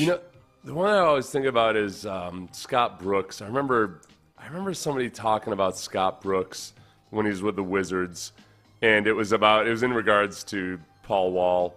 Not Paul Wall. John Wall. John Wall, yeah. Paul Wall's driving around like now, like, what did I do? It was Scott Brooks when he produced Paul Wall's least successful album. They all wanted to blame Scotty Brooks. That would be a bad album if Scott Brooks were producing it. But no, it was, I can't even remember. It was positive about John Wall, but it was negative. It was like kind of comparing John Wall to somebody else, but basically in saying everybody was agitating for the Wizards to play a certain style of basketball. But like reading between the lines, the way that like Zach Lowe, it was probably Zach Lowe was talking about it with Scott Brooks. It's that, man, yeah, there's things we really should be doing in terms of who's playing when, but good luck trying to get a guy to do it. Yeah. It's just, yeah, like the NBA, it's as much about massaging relationships and softly convincing somebody to do things a different way than it is about like this is what we're doing and this is how we're going to do it. Ime Udoka has had a big effect on my view of coaching in the NBA. Just watching the Rockets up close this past year, I was somebody who for years, and I guess to a degree I still am maybe, because when I hear Barkley sitting here arguing on behalf of Darvin Ham, I'm like, and part of me is like, Darvin Ham, do we even know he's a good coach? But watching these Rockets this year and watching Ime Udoka and the effect he's had on a young team and young players, I was very dismissive of NBA coaches forever. Like, it's a players' league. I'm not saying these guys don't know basketball, but like the impact that they have on what happens out on the floor. Like, to me, of the three major sports that we talk about on this show, football A, number one, baseball 2, basketball 3 when it comes to impact for head coaching. But Ime Udoka has narrowed the gap between the NBA and the other two sports for me. This is what I think. I wonder. I honestly think that where Barkley, if he wasn't ranting, like I think if we were going to have a discussion about this, the way I kind of see it, and I think Barkley might feel this way too, is that the great coaches are genuinely great. And like all those things I talk about with massaging relationships or like understanding, it's a different type of motivation at the NBA level than it's going to be at every other level of the sport. But the guys who are really good at it are really good at it. The guys that are really good at not just coming up with the scheme, but also communicating and taking into account everybody's different motivations and everything. But the rank and file coaches are not nearly as much to blame for a team being bad. Yeah. That's just like, okay, if you take a rank and file coach and give them a bunch of dudes who are bad dudes or have bad attitudes or just they're too old or they're too young or whatever it might be, then like don't blame the coach. Like there wasn't going to be even you might put Steve Kerr in with that bunch and they're going to be a mediocre bunch, you know. Maybe with Silas they'd be even worse than that, but it's just you can only do so much with an inadequate roster. We're now in an NBA playoff that has no LeBron, no Steph, no Kevin Durant, like the three biggest stars of the last 10 years in basketball. LeBron was actually asked a couple nights ago when they got eliminated, is this your last game as a Laker? Tonight, was there any thought at all that, this could have been your last game with the Lakers? I'm not going to answer that. That was it. That was the whole answer. Not going to answer that. He probably, these sports where they have to talk to the media every night, it's tough. Like baseball and basketball, they get asked the same questions every night, like stuff like that's broadly encompassing and that you're going to take some time. So I would assume that people are reading heavily into that as to whether the way he answered it so quickly either confirms or proves that he either is or is not playing next year. Well, you know how it goes. Without a definitive answer, it immediately goes to what teams could LeBron go play for next year? Because it doesn't sound like he's for sure coming back to the Lakers now. Are we at a stage with the departure of all those big names and potentially LeBron James that you're talking about? Yep. Have we lost? Will there be another level of superstar of, I wouldn't just say like LeBron James, but it even feels like Kevin Durant, Russell Westbrook, all those guys. They loom larger than life in a lot of ways, in a way that I don't know. Maybe it's because you and I are older now. It just doesn't feel the same way with Doncic or maybe like with Embiid or Jokic or Antetokounmpo. Is that just a reflection of our age? Here's what I think, Seth. I think the key here is Victor Wembanyama. Victor Wembanyama, because I think a lot of those guys that you're naming that loom larger than life, LeBron had a gravitational pull on them. The same way Michael Jordan had a gravitational pull on Karl Malone and Charles Barkley and Patrick Ewing and guys like that. You need the one to gravitationally pull the other planets towards them, and that's why it's so key for the league that the Spurs get good quick to get Kyrie Victor Irving Wembanyama. rejects that analogy, by the way. Yeah, right. These flat surfaces floating around in the universe. Pull all these discs together. Discs, all these frisbees. Yes, but I think that's to answer your question. Like I think the key is Victor Wembanyama to me. Like that's the next chosen one here, and the sooner he can get up to speed.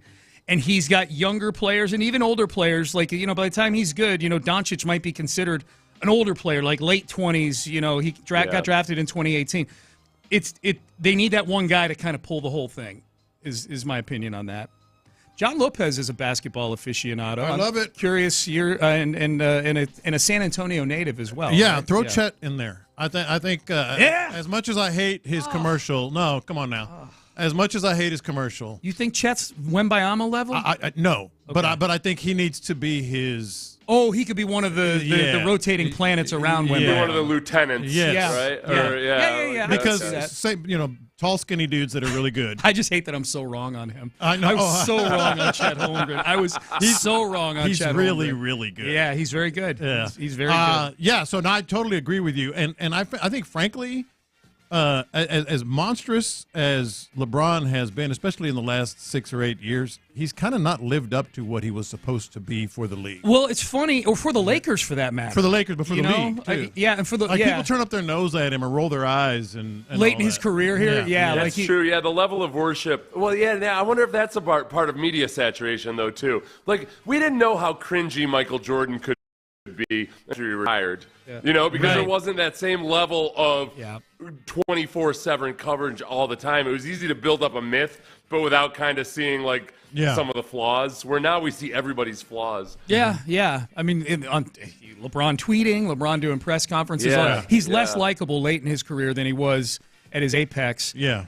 This is why I'm the Laker LeBron thing, because I actually had that written down too. Like I saw people debating that. Like, has LeBron's stint as a Laker been a success or a failure? Because they won the title, but it was in the bubble. Yeah. And then the other seasons, he's missed the playoffs twice, which would be crazy. If you told me LeBron signing with the Lakers, think about that, yeah. And you said he's going to miss in the first 5 years he's there, he's going to miss the playoffs. I would have said, no way, no, check this, he's going to miss it twice. Yeah. And then he's going to get knocked out in the first round twice. And by the way, he's going to have Anthony Davis on his team too with him, and all this stuff is going to happen. Mm-hmm. I would have been more believable about that. And the reason about the Anthony Davis part, as you know, John, because when Anthony Davis was first traded there, I had an epic hotkey on your show. Yeah, okay, big deal. I said that. And I've heard it enough times on your show since then. I hate that they won the title in the bubble, because that hotkey would be very you wouldn't be able to play it because it would be validated. Yeah, exactly. Man, you hate the bubble. I hate the COVID bubble. You think about all the teams. I was thinking about this yesterday too. All the teams that won COVID titles were all like on Cross Sports. They were all goats. Yeah. Brady, COVID title. LeBron, COVID title. Nick Saban, COVID title with Alabama. They only won, the Dodgers won it. I don't know that there's a goat on their team, but it was interesting to me. Yeah. You know? It was interesting. Yeah, I guess at least with Brady. I mean, the NFL title that year was the least affected. The only thing different about the NFL that year was that they didn't have much of a training camp or off season, and they didn't have much of an off season, and they didn't have fans in the stands. Yeah. But other than that, I mean, it was a pure NFL season. I don't put any kind of qualifiers on that season or championship. For my narrative, I put qualifiers. Absolutely. Because I'm trying to sound super smart. We're all about narratives. Brady, Saban, LeBron, goats. You know who I support? Me. You should know this by now. You know who I'm all about? My takes. Seth, your points are all valid and they're good, but I have my narratives, okay? Yes, exactly. All right. What does your T-shirt say, John? Port Protection, Alaska. It's one of the Nat Geo shows about fishing in Alaska, living off the grid in Alaska. Oh, okay. So it's one of my favorite shows. Port Protection, Life Below Zero. I've never heard of this Deadliest before. Catch, Wicked Tuna. Those are my top 4. Wicked Tuna. Wicked Tuna. I've had some of that badass. before. Yeah. But Port Protection, Seth, you ought to give it a run. Give it about 2 or 3 shows. I will. It's Port Protection. He will. I liked it enough that I bought a shirt. He definitely will. Yeah. That's the name of the show, Fort Protection? Port Protection, Alaska. What's it on? What outlet? I think it's Nat Geo. Nat Geo. Oh, okay. Yeah. Okay. Hulu and Netflix. YouTube TV? Can I get it on YouTube TV? I believe so, yes. I didn't know the cool kids called National Geographic Nat Geo. Yeah, well, you got to get on my level. I know. Nat Geo. National Geographic is one of the only they've successfully done what Sports Illustrated is trying to do. They transitioned out of the paper magazine era into oh, wow, They're actually doing successful things. Sports Illustrated is like, I don't know, we could build a hotel? Right. Yeah, we're going to open some restaurants. Yeah. All right, we're done. Hi, Landry. How you doing? I am fantastic. All right, well, we're going to hand the baton. We're doing energy drink. Everybody's doing those. Yeah. Seltzer water, right? A seltzer alcohol. Right. Electrolyte water. Yeah. 30 times the electrolytes right here. Yeah. See? Shout out to Sports Illustrated sports drink. $4 a bottle, baby. There you go. Yeah. There you go. SI Sports Drink is probably I got to call someone. That's a read. Okay, Yeah, I got an idea. Yep. Big book of ideas. All right, we're done. We're out of time. You're listening to KLT HD2, an Odyssey station. Seth, I'll see you tomorrow. Antibodies to you. Yeah, antibodies and a Feldarius to you. Thank you, Feldarius Pain Breakdowns coming tomorrow, baby. All right, we're done. Landry Locker, John Lopez, Figgy Fig. They're in the loop, and they start now. I got to confess something right off the top. I'm just going to confess it. I almost did it. Let's go. I almost did it. I don't know whether I'm foolish or not, but I almost did it. And that is? I almost bought in yesterday with the Astros. Poor sap. I almost started feeling it again. You poor sap. That win yesterday, it just felt Justin Verlander out there grinding out 7 innings. You overcome a 2-0 deficit. Bases loaded, down 1 in the 10th. You get the strikeout of one of the best players in baseball. Then the 4-6-3 double play. Juice box, a little bit electric. And then I'm just feeling like, okay, this might be the moment. You take 2 straight. It's turning, baby. Against one of the best teams in baseball. This might be the moment where this team gives us a little glimmer of hope. And that the whoopee, the thing that has held it down for us from the draft to training camp, is going to emerge. You got grit, all that. And then I'll be damned if these morons don't give me the same familiar feeling that I've been feeling the last month and a half. There's a lot of things that are contagious in life, germs, etc. etc. I wasn't gonna go to whatever. Floozies. Yes. Sneezes. Yes. The Astros base running has to be the most contagious thing in the world. Yeah. I almost think they should play in masks. Anytime that they bring someone up, and I don't even know if masks work or not. I'm not even trying to get all you text people in on that. Mm-hmm. All I'm saying is, anytime they bring up a new player that had nothing to do with this Astros team, he needs to wear a mask. Matter of fact, double mask. Because the dumbassery on the bases is the one thing that is the most contagious thing this Astros team has. That young man yesterday did everything Tommy Mansky fundamentally perfect, watching the ball, and then at the last second he just turns his head and takes off and doesn't even watch if it got caught or not. No. That was... I didn't know what was going on. And I felt stupid because I sat there and I bought into this foolishness, this silliness that maybe this would be the spark. I'm starting to think that it's just not going to happen. It's not coming. It's gone. It's a thing of the past. Let me say this one more time. They're done. I mean, and I'm not a hater. I know some people it's easy to interpret that way. I guess I'm spoiled, and I've seen what they're doing and how they're playing. One thing I also said, and I was hoping I was going to be wrong yesterday, is that they're incapable of winning 4 straight games. I know they will at some point this season win 4 straight games. It's just... You're positive? Well, I'm not positive, but I know, every team gets on a little bit of a streak. I know they will, but what I'm saying is like to consistently be able to go on a 4-game streak, a 5-game, a 6-game win streak, they're not capable of doing that other than kind of, backsliding into one, as I just mentioned. But they could have done it yesterday, and then you look up. I was feeling it. Yeah, and then you look up. I mean, people are. I was obviously watching the game on social media like most people are, and people are like, look at how much fun they're having. And I was kind of getting. I'm not going to say I was in because I don't think this team is very good, and they're not. And like I said, they're done. But I was kind of seeing that sense of happiness or joy or whatever, especially. And you'll hear this later in the internet going nuts. That Loperfido made a play off the wall that was just incredible, And I'm like, all right, well, good. At least they're kind of pushing in the right direction. And then flop. They're just not. They're 10 games under 500 again. And shortly after this, after I played myself for a fool, I did something that some might consider smart, some might consider soft. And that is? Talk about that in 7 minutes. This is, some people would kill for this opportunity. Some people will want nothing to do with this opportunity. We'll talk about that in 7 minutes. But before that, the OG John Lopez presents a list of things that if you are doing this, it might be time to realize these aren't the same Astros. What did I just say? They're incapable of doing that. I said they're done, and they're incapable of consistently going on a 4-game win streak. I found myself doing 2 of these things yesterday, and I thought, okay, that's a sign. Y'all tell me if you've done this yet. 713-572-4610, and of course Landry and Figgy. I was caught up in the future. Like I got caught up in the future. If you're hyping up young players, quote, for the future, it might be time to realize that these Astros that play are off the wall was so stupid. filthy. It shouldn't have been that easy. Yeah. He's getting the George Springer treatment back in the day. You know, you put him on the cover of Sports Illustrated if they still have a magazine. I'm not sure. Yeah. But I'm like, all right, this kid's going to be pretty good in the future. And I'm like, what am I doing? Like what am I doing? That's a sign of that this team is just not very good, and you're looking to the future.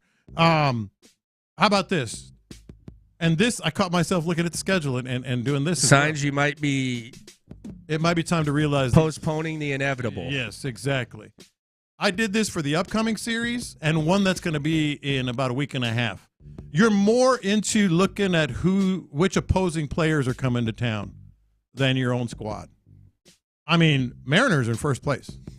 And here comes Julio Rodriguez in that series. And then I went down a rabbit hole. Have you seen this Mason Miller, the closer for the A's? I haven't. Dude. I haven't. I'll be honest. When was the last time you watched the A's game? No, I just came across last it. Time they played the Astros. Last time they played the Astros. I just came. Do yourself a favor in the next break. Look up Mason Miller.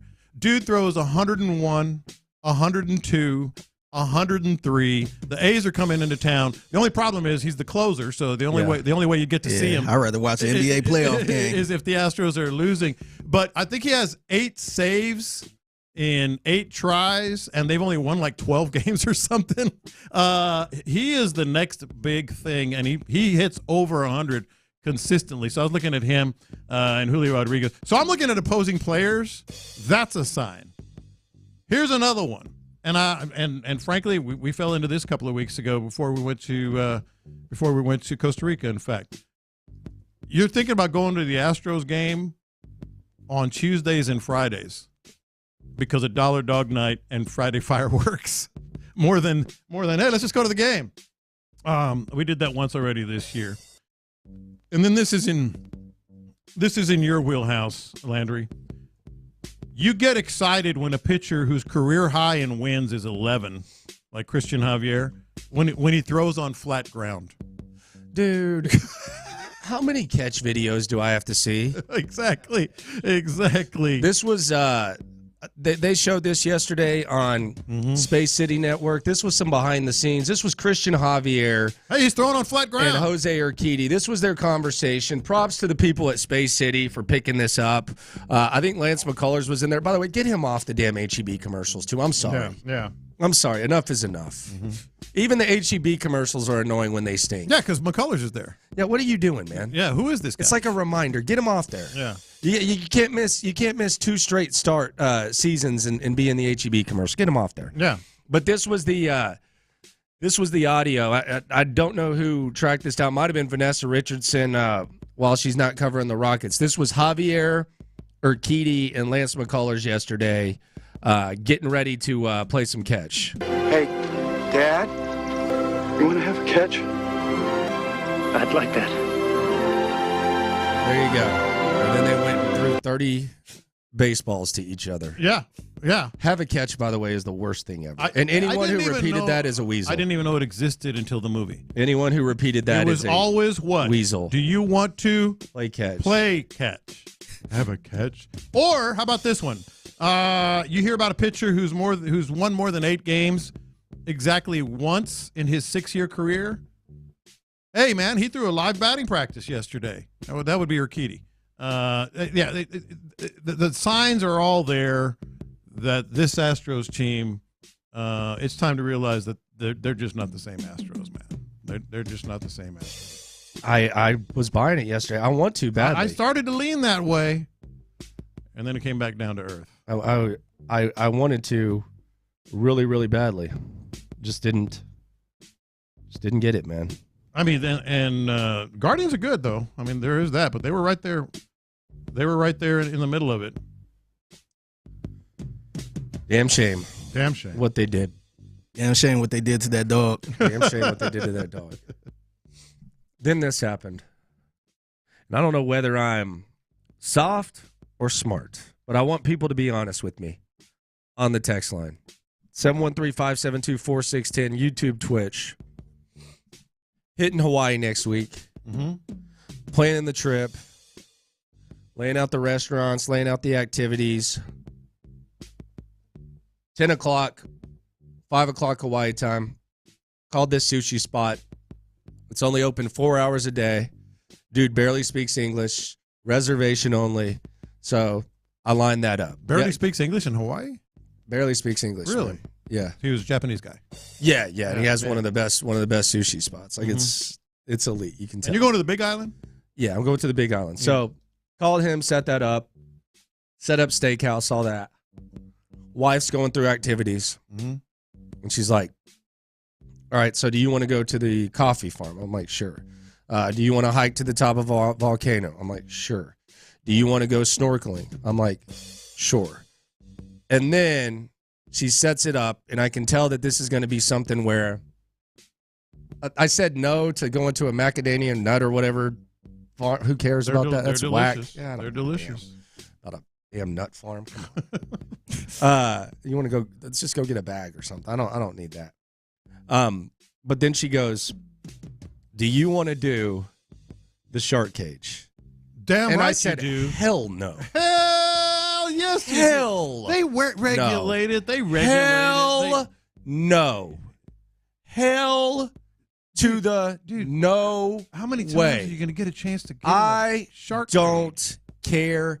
Absolutely not. Am I doing a damn shark cage? There is zero chance at that. Said, if you want to go, I'll go for support. I ain't jumping on no damn shark She going to cage. do it? No, I don't think she's going to do it because I'm Let her do it. I'm damn sure not doing that. They're very safe. They're very safe. I mean, they wouldn't be doing. I don't give a damn. You'd be hearing about shark attacks every day on the news if they weren't safe. Yes. I don't give a damn. Figgy, would you do it? In the cage. It's safe. It's in the cage. I'm good, man. Come on, man. So, what are your activities going to do? Scuba diving? Scuba, hiking, coffee farm, a couple other things. Okay, well, I don't know about the coffee farm, but the scuba and the hiking might be more dangerous than the shark cage. I'm not doing a shark cage, dude. But they might be more dangerous. Like scuba diving, you're unprotected.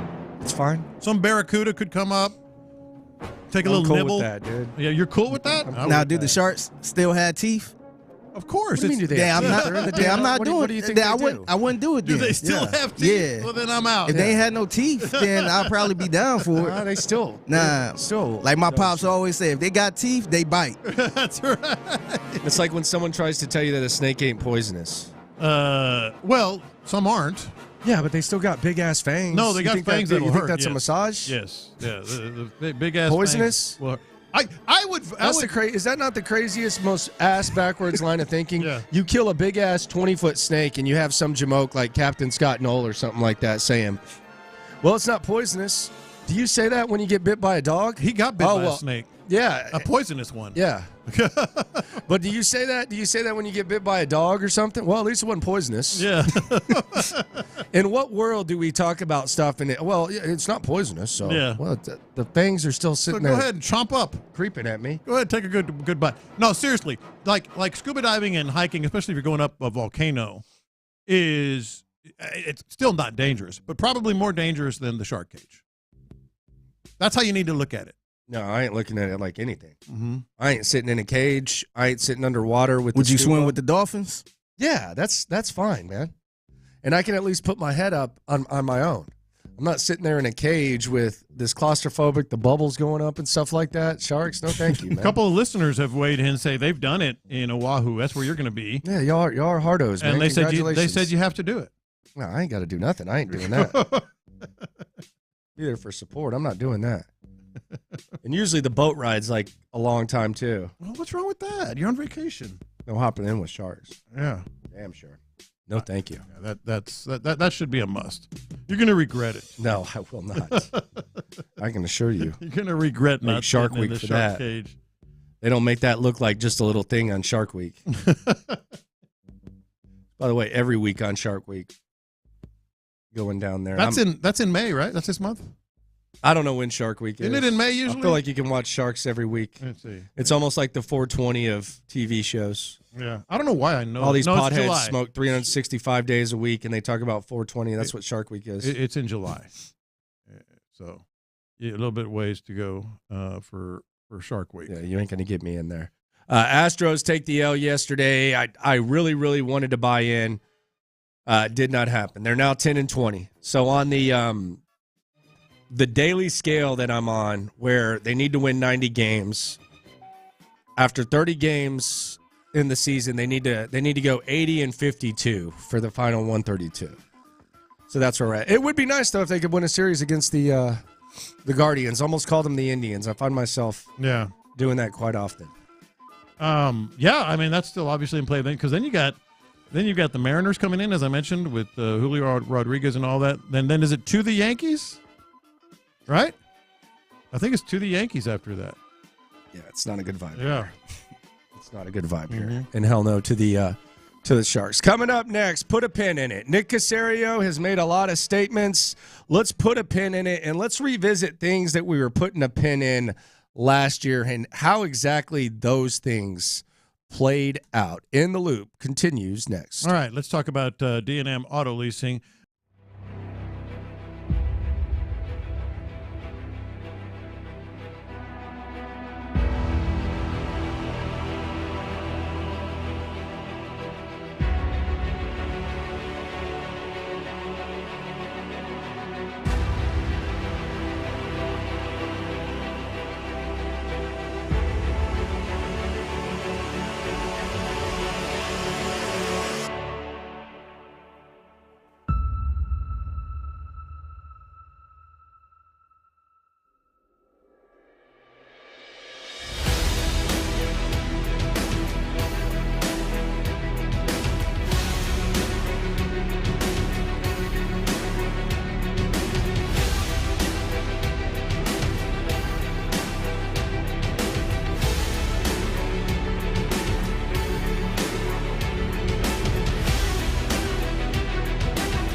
Houston.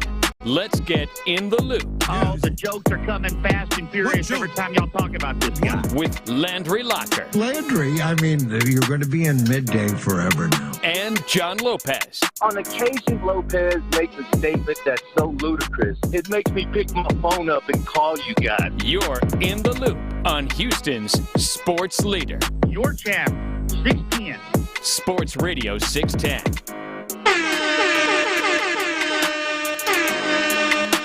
Now it's time for the game show, Sweeping the Nation.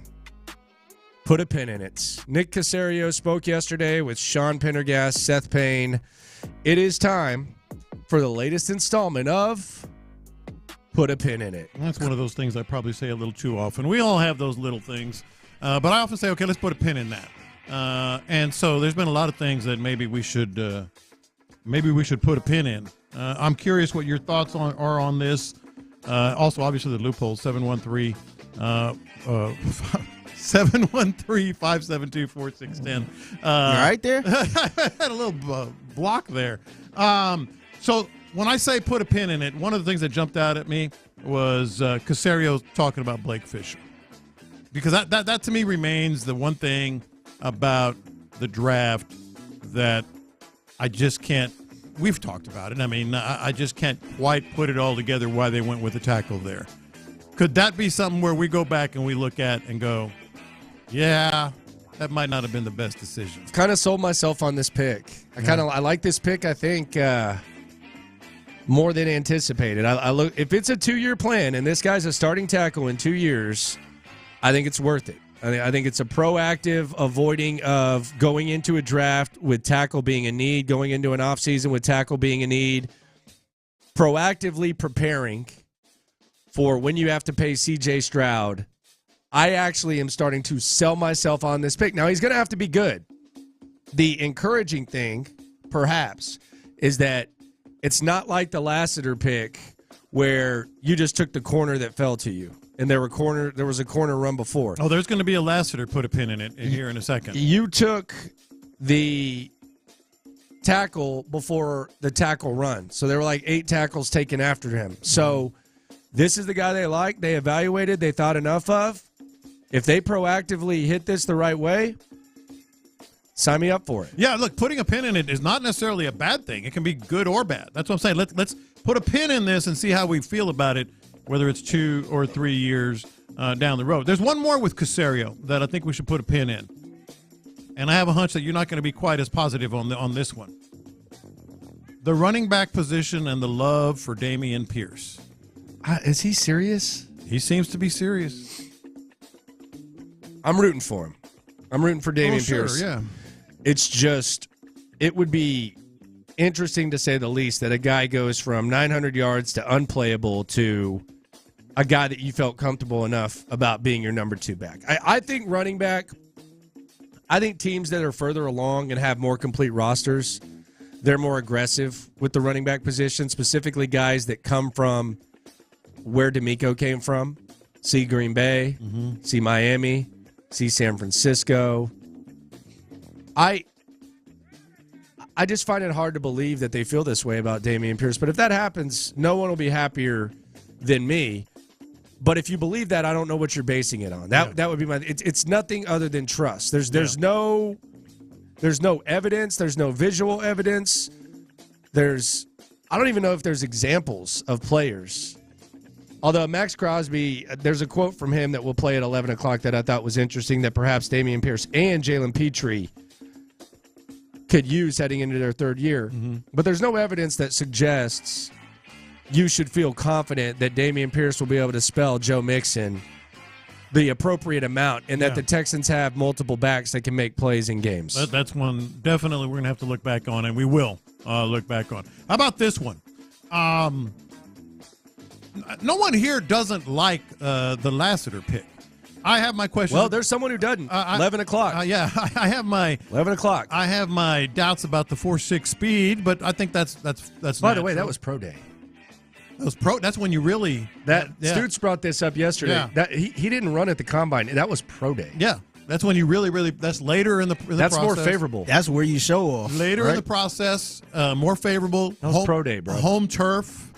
So I think it's fair to have doubts about the 4.6 speed, but nobody here is like torching him as a player. That said, put a pin in this. Safety Tyler Nubin, linebacker Edgar Cooper, running back Jonathan Brooks were drafted, I think, 3, 4, and 5 spots. I would say Adonai Mitchell is going to be the one that could haunt them. You're going to hear him. Adonai Mitchell could be the one that haunts them. You're going to hear that in a second. But these three guys, a safety, Nubin, Cooper, one of the best linebackers, and Brooks, the running back, all drafted shortly after Lassiter. So that's something you got to put a pin in. Bless you. That's all right. I was trying to just go right past that. I've been known to do that myself. Kamari Lassiter is fast, football fast. We just touched on it a little bit, but I think that's what they say. That's what Caserio. Nobody on our staff, nobody on our scouting staff thought that he was not fast, but the time is the time, or however he put it. That worries me. I was on with the Battlecast guys last night, and they were asking about this on their podcast, and my thing is like that 0.2 seconds, that 0.15 to 0.2 seconds is enormous in the NFL. Like Stingley ran a 4.4. If he's a 4.6 at best on pro day, that 0.2 of a second, you know how much separation that could be on a football field? That's a lot of separation on a football field, 0.2 of a second. I mean, so put a pin in that. Here's the one you just mentioned. Adonai Mitchell to the Colts. That could be... Yeah, I think that's going to be the one you look at. That could be haunting. I think it might haunt him. I'm actually glad Kansas City took Worthy instead of him, although I think obviously Worthy's going to have a chance to make plays. But I think if Kansas City had taken Mitchell, oh, man, that would have been terrifying. Yeah. Well, he happened to end up in the division. So I think that's going to be one you look at and say, man, he was there for you, and you took a corner who runs a 4.6. Yeah. Yeah.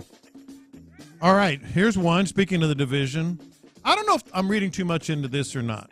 So every division opponent used a first or a second round pick on a defensive lineman, and you did not. And you're going to run Damian Pierce and Daria Gumbawali at these cats, and some of these guys already have really, really good defensive lines already, and they used a first and a second round pick on defensive linemen, and you did not. That's an interesting little twist, I think. Like part of it maybe is they have some weaknesses, but some of them have some good players on the defensive front, and you're going with first round picks in the trenches on the defensive side of the ball. That's an interesting one to me. Yeah, Daria Gumbawale getting on the field and playing offensive snaps is not ideally what you want. Not ideal. Then there's this last one that I thought of that maybe we should put a pin in. The Chiefs added Hollywood Brown, and you just alluded to it. Then the stupid-ass Bills trade the rights to Xavier Worthy. So that's the team the Texans need to get past. I mean, if you're going to shoot for the stars, if you're going to say we want to be a contender, you got to get by the Chiefs. And look at what they've done. I mean, that and with help from other AFC teams. That's one we got to watch. We got some shots fired potentially from Buffalo to the Texans. A lot of people excited about the Texans. I'm not sure that one team who the Texans could be on the same level as. They're definitely going to be connected. I'm not sure that they feel the same way about that. We'll talk about that at 11:20. Last year, like if we were talking about put a pin in it and we were revisiting it, the wide receiver position was an area of concern. Now it seems to be kind of looked at as an area of strength. Many people felt that you had a good running back in Dameon Pierce. Now we don't even know if Dameon Pierce can be the backup running back. Yeah. So you have that. The C.J. Stroud-Bryce thing, that kind of speaks for itself. C.J. Stroud's right now kind of the toast of the league. Bryce Young, like, really kind of extremely under the radar. And there was also kind of an assumption that Jalen Petrie was going to be the guy that benefited the most from D'Amico Ryan's system. And he had probably, I would say, as bad of a year as Dameon Pierce did. And he actually played more than Dameon Pierce. Yeah. So you never know. You put a pin on these. Sometimes they go better than anticipated. Sometimes they go worse than anticipated. I think the one thing to put a pin on that I feel the most nervous about is the Adonai Mitchell going to the Colts. I don't feel good about that. I also think there's the added, and I'm not going to sit here and say he's Randy Moss, but I think a lot of times when you fall in the draft like that and you feel a little bit embarrassed, sometimes you just come into the league and you want to prove people wrong. Mm-hmm. I would think that's kind of an added element to what Indianapolis got. Because let's be honest, if Indianapolis at 15, when they took the first defensive player in the draft, they would have taken Adonai Mitchell, I would have said, damn. Nobody would have, yeah. I would have said, okay, well, that's a little bit scary. They got him in the second round, and they had the first crack at defensive player. Like, if you just flip those picks, I don't think anyone even, like, dots an I. Yeah, and the one that I'm more worried about, similar to that, I think we both agree on the running back position. But the other one is, like, there's two guys in particular, Nubin and Edgren Cooper. Like, they were there. They were there. Either of both of those guys. Mitchell. Yeah, and Mitchell. If any of those guys become big time, and Lassiter, that speed ends up haunting him, that could be interesting. Yeah, I mean, it could, like, Lassiter could end up being Ross Blacklock 2.0, where it's a need pick in the second round. You take it, and then next thing you know, you look back and you say, oh, okay. Oh, Jonathan Taylor, he's pretty good. Yeah. Antoine Winfield, oh, he's pretty good. Yeah. And you start just going down the list of players. That could be, I mean, and it's not a DT, it's a different position. Yeah. It'll be interesting. 11 o'clock, someone not too high on Lassiter. Goodness gracious. I don't know if he's going to sell you. I don't know if you're going to dog cuss him, but it's one of our teammates here at Sports Radio 610. Not too high on the non-track star / I know you're watching player. the same film I watched. Come on now. Man, he brought it. Yes, he absolutely did. Coming up next, the Texans are chasing the Chiefs, and every team in the league from here on out should be chasing them as well. One of the most common sense things that the Chiefs want to do next. Payne and Pendergast.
We're making the stories from outside the loop matter to you.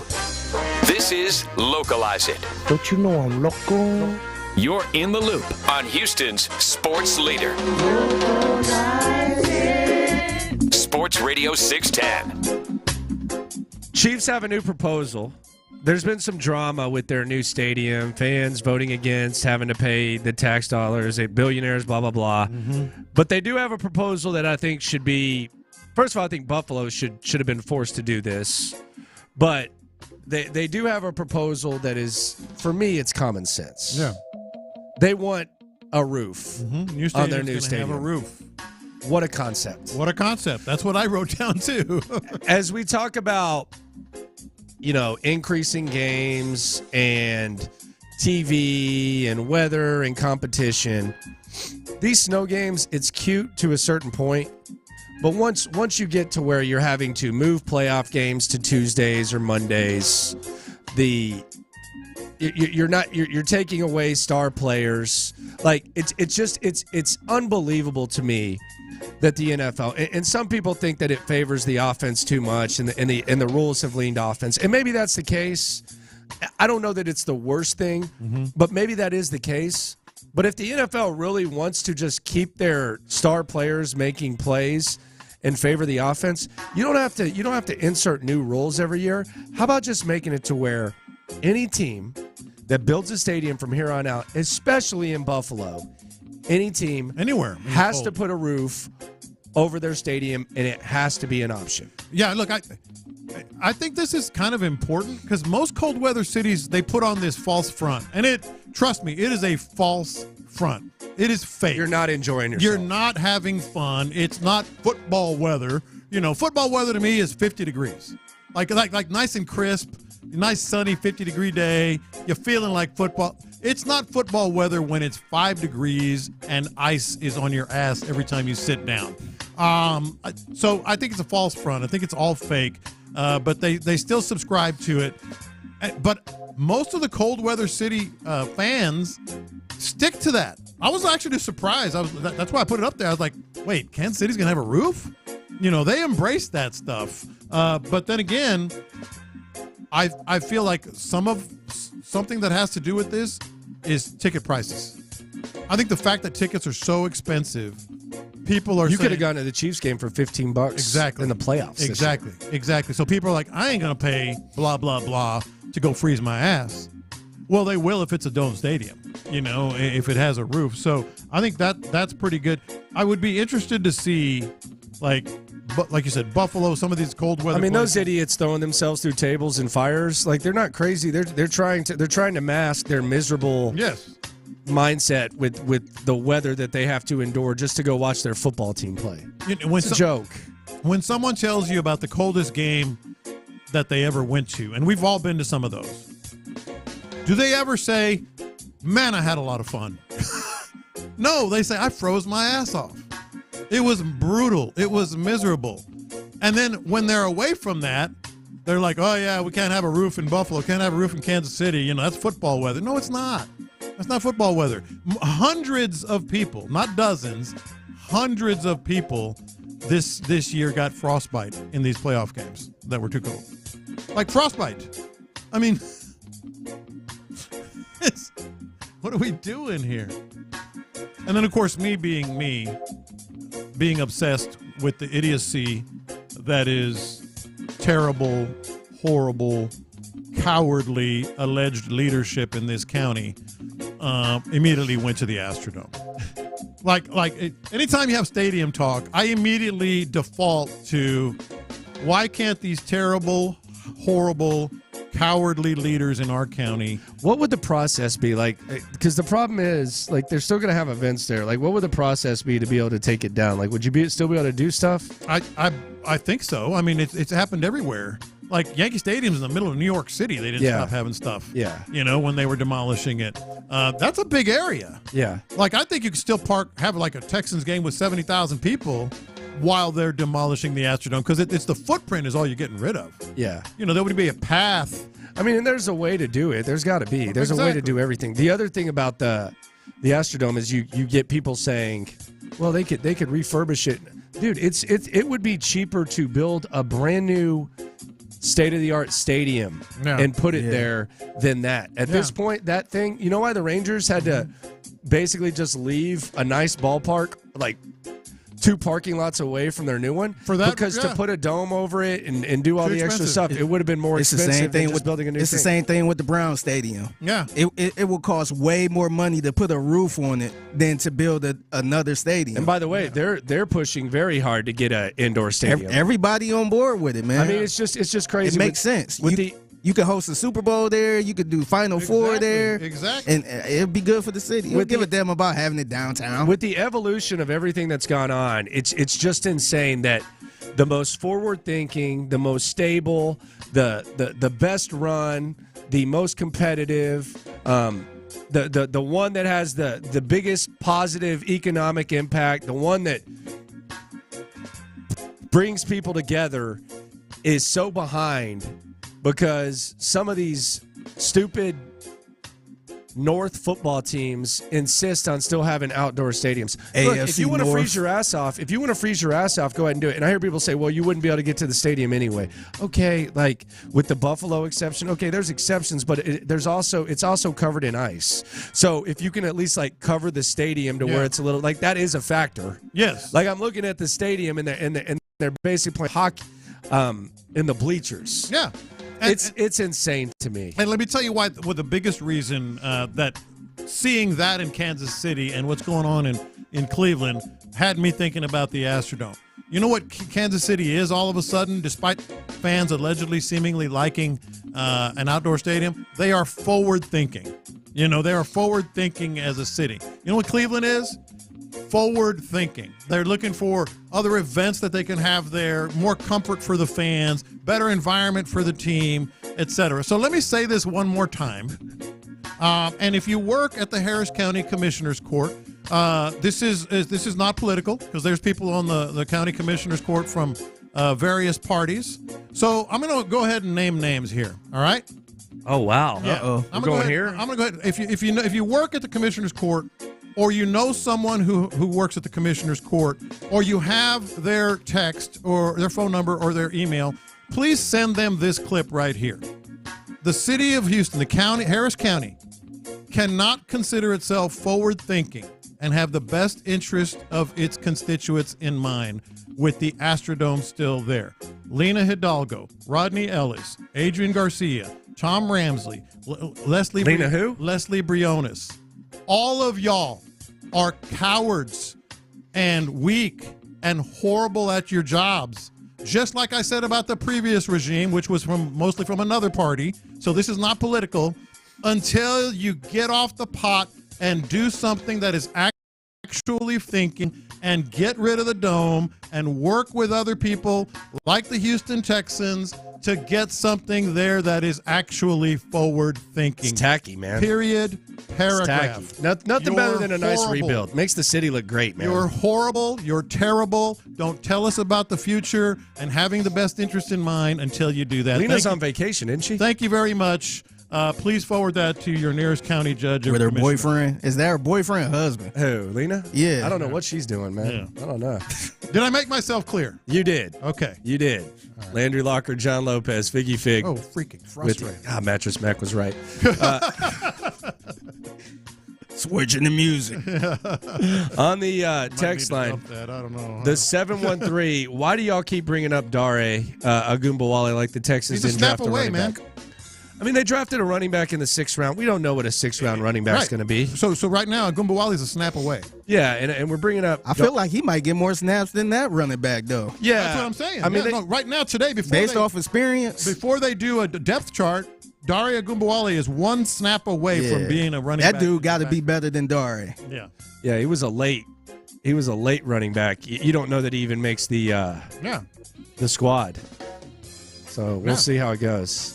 But, indoor stadiums for all, NFL, too far along, too good of a product, too good of an in-person product to not to allow Buffalo to build a stadium without there being an indoor option. You know, it doesn't have to be a dome.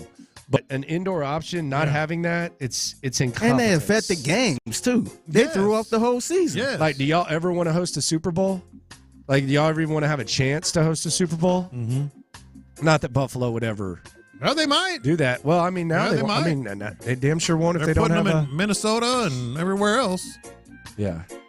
They got to figure that out. Landry Locker, John Lopez, Figgy Fig with you. Coming up next, I did not know this was going down, but I was driving home yesterday, and the second round pick by Nick Caserio got a lot of attention. It was the tackle. Clint Stoerner has as big of an issue with the corner, and we'll hear what he had to say, react to that, plus some words of advice for Texans players that went through sophomore slumps from one of the best players in the game. Next. First, though, I want to tell you about Orchard. Orchard is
exclusive content. Sports Radio 610. The Texans play here. An Odyssey sports station. Sports Radio 610 presents In the Loop with John Lopez and Landry Locker. Kamari Lassiter, cornerback for the Houston Texans. Football player, not a track star. According to Nick Caserio, I would say that the reaction for him, it's been fine. I mean, it hasn't been, mostly there positive. isn't any outrage about the selection. There's been talk about the 40 time, the 4.6, which, by the way, was at the pro day, not at the combine. But the reaction has been just kind of meh. Clint Stoerner, though, I think his time's gone by. He's not very high on the pick, at least as far as the Texans finding their number 2 cornerback. Here is Clint Stoerner's breakdown yesterday on the drive, and I think this might cause a lot of you people, I do mean you people, loopholes, shout out to the loopholes if you listen, you are one, to maybe think about the first name that was called courtesy of Nick Caserio and D'Amico Ryans. I'll be honest with you. Getting to a point where I don't like either one of the second-round picks. Really? Neither one? Kamari Lassiter is, I think, widely believed to have been drafted as an outside corner. The more I hear from Nick Caserio, the less I believe he was drafted to be an outside corner. Kamari Lassiter is a guy that skill set fits. The speed, or the lack thereof, can somewhat be hidden at the nickel defender where it really can't outside unless you put a safety over the top every time. If that clock is accurate, that is a problem. And it was at his pro day, too. Yes. The favorable measures. Yes. I mean, that's your people that are taking it. It's not the combine. The time is the time of 40. Because I agree with Nick to a certain extent of, like, I've seen a lot of dudes that don't run 4.2, 4.3 play 4.3. But 4.65 is a problem. It's not good. Look, I don't know what is or isn't spot on accurate. That's a problem. I think it can somewhat be masked or hidden, or you can talk yourself into he's got football speed, not track speed at the nickel defender position. I'm leaning nickel defender. That lack of speed is difficult to translate to the league at outside corner, where inside corner, some kind of rover position, some kind of hybrid corner, nickel safety position is more in line with what I think this guy brings to the table. Everything I keep hearing is telling me that Buddy's going to end up inside. Okay. Here, I got a question. More than, because I get what he's saying.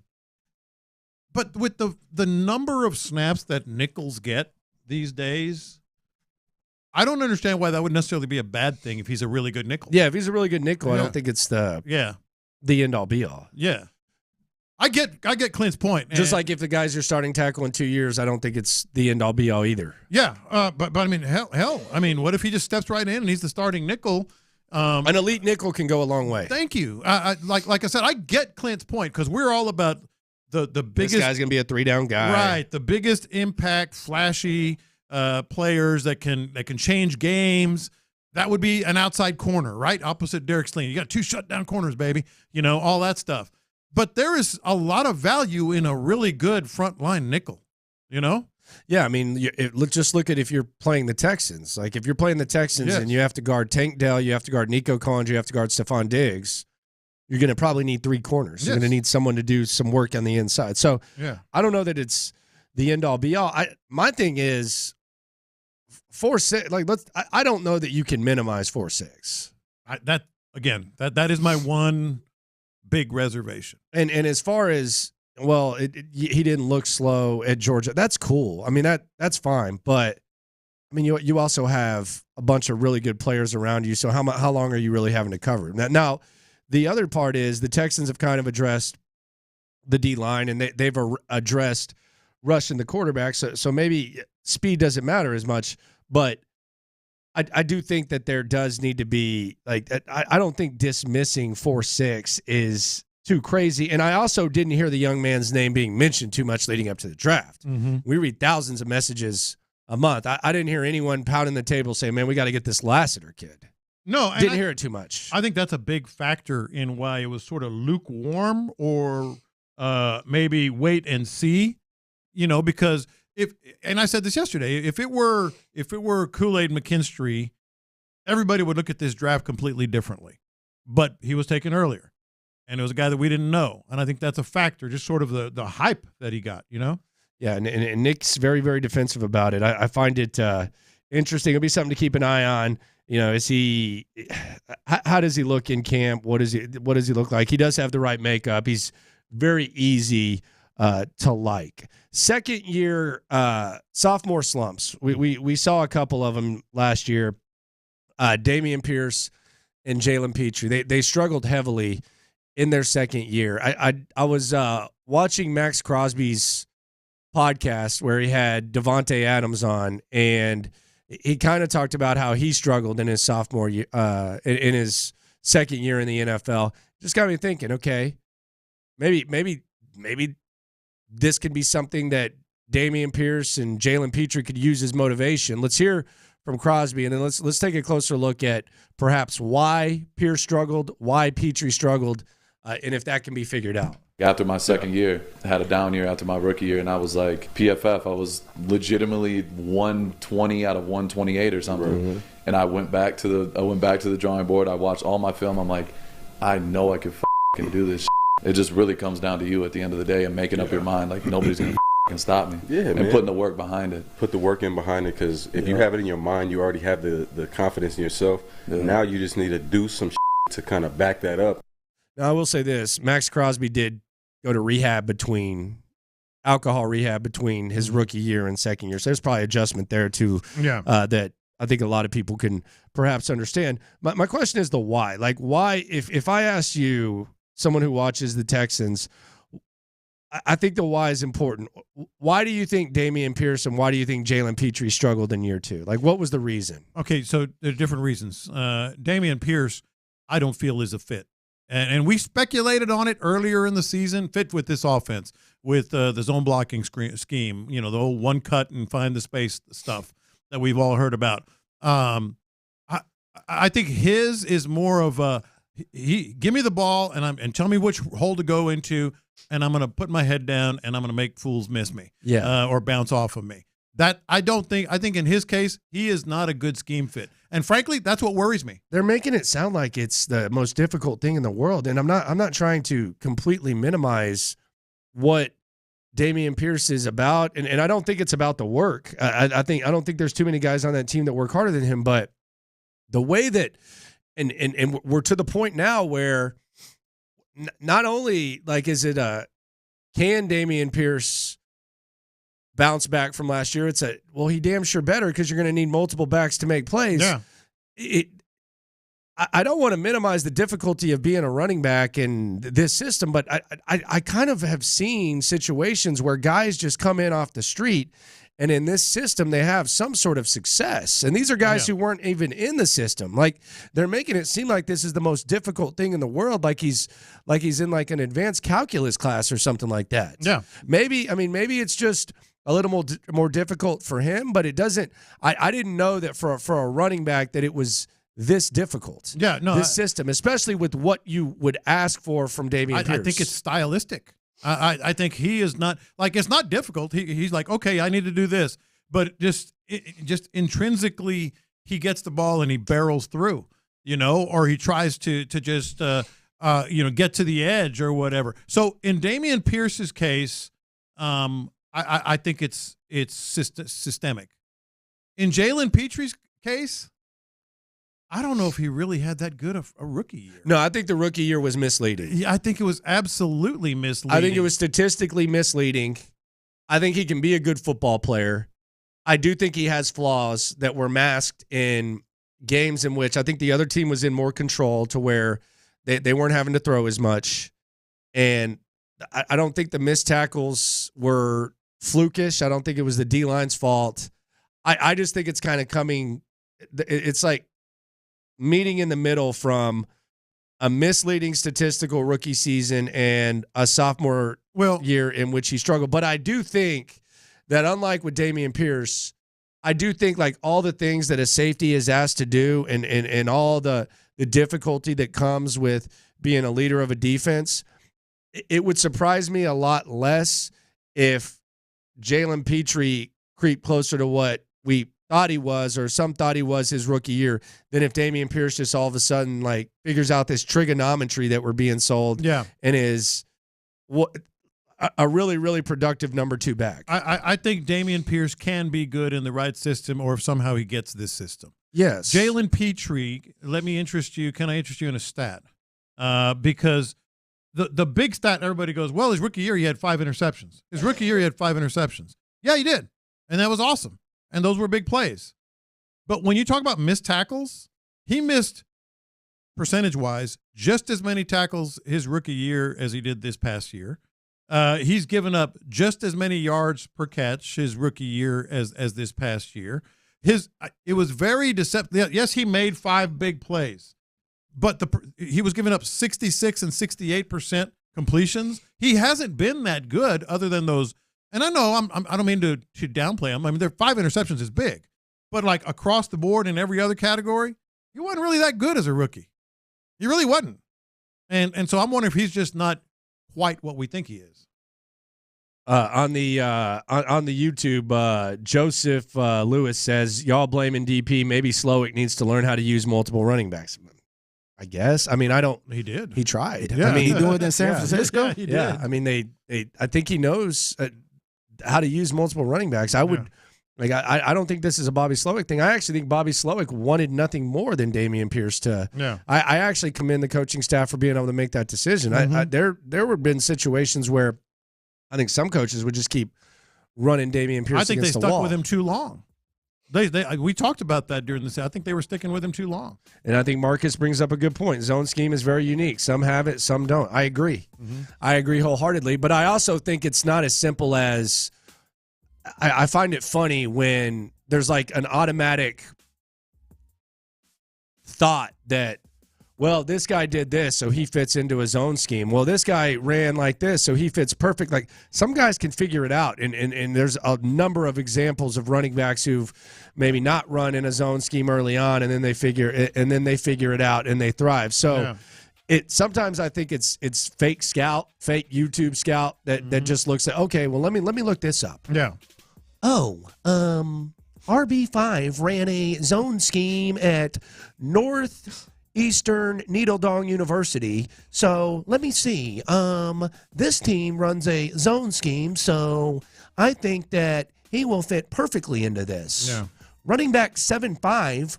Oh, that's not a zone scheme. He won't fit in. Sometimes it happens. Sometimes that's just kind of like the try and figure out. Because I feel like there was a large portion. You don't have to admit it if you don't want to. Mm-hmm. I admit that I was a Bryce guy.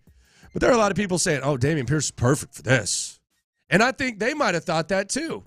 Fortunately, they brought in Devin Singletary, and Devin Singletary did his thing, and he kind of saved him, and he gave him a serviceable running back. But the way that this was getting talked about, man, Dameon Pierce really might fit into this. Yeah. No, I totally think that's the case. But it doesn't change the fact that Dameon Pierce has an awful lot to prove this year, and they're believing that he will prove it.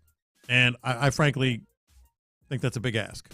That's a big ask. They think he's going to do it. They think he's going to fit right in. I'm rooting for it. Their actions have said as much. My list of things that I would like to see happen with the Texans, like more than anything, Dameon Pierce thriving and being a integral key part of this squad and learning from last year and us looking back and laughing at his second year, that is at the top of the list of things that I would love to see. Yeah. Now, is it at the top of the list of things that I would bet on? I don't know, because they're making it seem very, very difficult. Yeah. Like no one was – this isn't a situation where you're saying, well, Devin Singletary was just better and – Dameon Pierce was still able to come in and spell him a little bit and sit him on the sidelines and all. No, he wasn't playable, man. Mm-hmm. He played one snap in the postseason. We're talking about Devin Singletary. Devin Singletary was brought in to be a backup, the change of pace backup running back. That's what he had been his whole career. Buffalo was trying to move on from it. Mm-hmm. So it's not an overreaction. The Jalen Petrie thing, it'll be interesting to see that play out. And the other thing is you can mask Jalen Petrie's weaknesses and use his strengths and put him in situations to succeed to where he's still a key contributor to a football team. If you have a running back that you can't put on the field to spell your back, got some problems, man. Well, I mean, plus there's going to be some games where they get, quote, nicked up or injured. Then you're counting on Gumbawali and Jordan, even if you have Pierce contributing. Is it kind of wild how attached they are to Damian Pierce? Yes, it was wild. He's a last fourth-round pick, man. It was wild last year. It perplexed me last year. Remember, we kept, or I did. I kept kind of wondering, does D'Amico just love him that much? Because it seemed like it was a D'Amico thing. It seemed like it would be easier to move on from him because he was only a fourth-round pick. It'd be one thing if you got him in the first or second. Yeah. But, I mean, it's a reason why he probably couldn't run in this game. He's a fourth-round pick, man. I felt like if he was that much better. The ball that much. Yeah. Landry Locker, John Lopez, Figgy Fig with you here on Houston Sports Leader, Sports Radio 610. Rooting for you, DP. Mm-hmm. Rooting for you, Jalen Petrie. Just, there's a lot of question marks. And then there's John Mechie.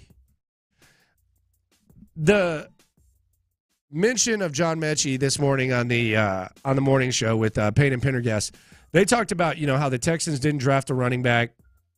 And as a result of not drafting a running back, that perhaps, our receiver, perhaps that was like a vote in confidence of John Mechie, or was it just the way the draft played out?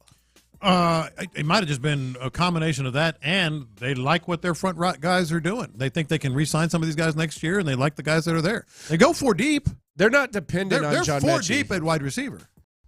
If I bring Woods. Yeah. So Mechie, Mechie's job is not safe because they didn't draft a receiver. Right? Totally agree. Like any of these undrafted guys could come in, and it wouldn't be the craziest thing to see them beat out John Mechie. Yeah, the Twins. Anybody. Yeah. Steven Sims outperforming John Mechie in camp wouldn't be the wildest thing. No. Xavier Hutchinson. So I don't know that anything that happened in the draft is necessarily like a vote of confidence in John Mechie. Again, another guy that's easy to root for. But unlike Damian Pierce, they didn't use a premium pick on a running back. You got to feel pretty good about your chances. Yeah, no, you have to have Damian Pierce produce. You can do if Mechie does not. That's the difference. You got to have Damian Pierce produce at this point. On the text line, the 281, the guy had too good of a first season to not give him a shot after his second season. You can get a shot, but you can have 3 backs that can contribute. Yeah. You can get a shot. No one's saying cut Damian Pierce. For what? He's not making anything. But when he's not playable, are you betting on it? Yeah, and this spot shouldn't be solidified. He should have to earn this spot too. He's going to have to. Yeah. He's definitely going to have to. I mean, they insist they like him. He's a fourth-round pick, man. I mean, your spot need to be solidified like that where you don't even address the position. So what's the work on? I mean, what is he working on right now? Vision? No, it has to be maybe vision, but being able to make that one cut back, finding the hole, which is. But does that take away from what he does? I think. Does that change the way you run? Some guys run. I don't think it's him. It's not his style. It's not how he's wired. And that's why I was hesitant last year, and I'm hesitant now.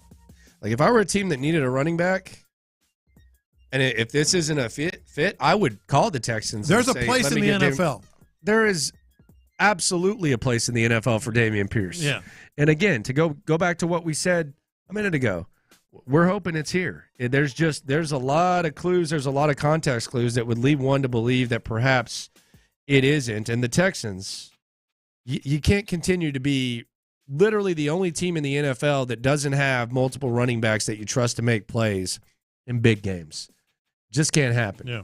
Got to figure it out, please. Landry Locker, John Lopez, Figgy Fig with you. Coming up, a lot of people are excited about the Texans. They think the Texans are ready to take that next step.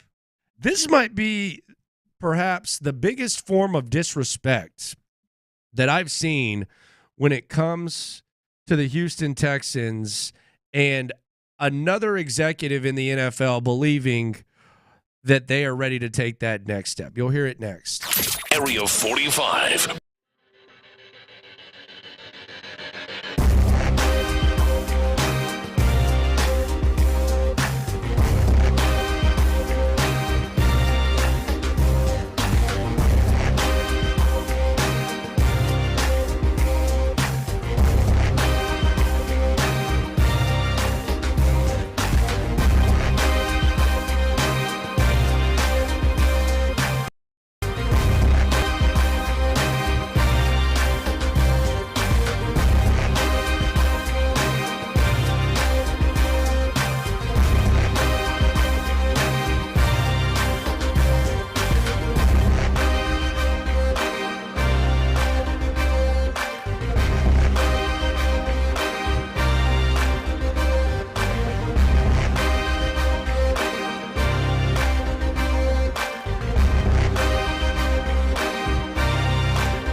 Sports Radio 610 presents In the Loop with John Lopez and Landry Locker.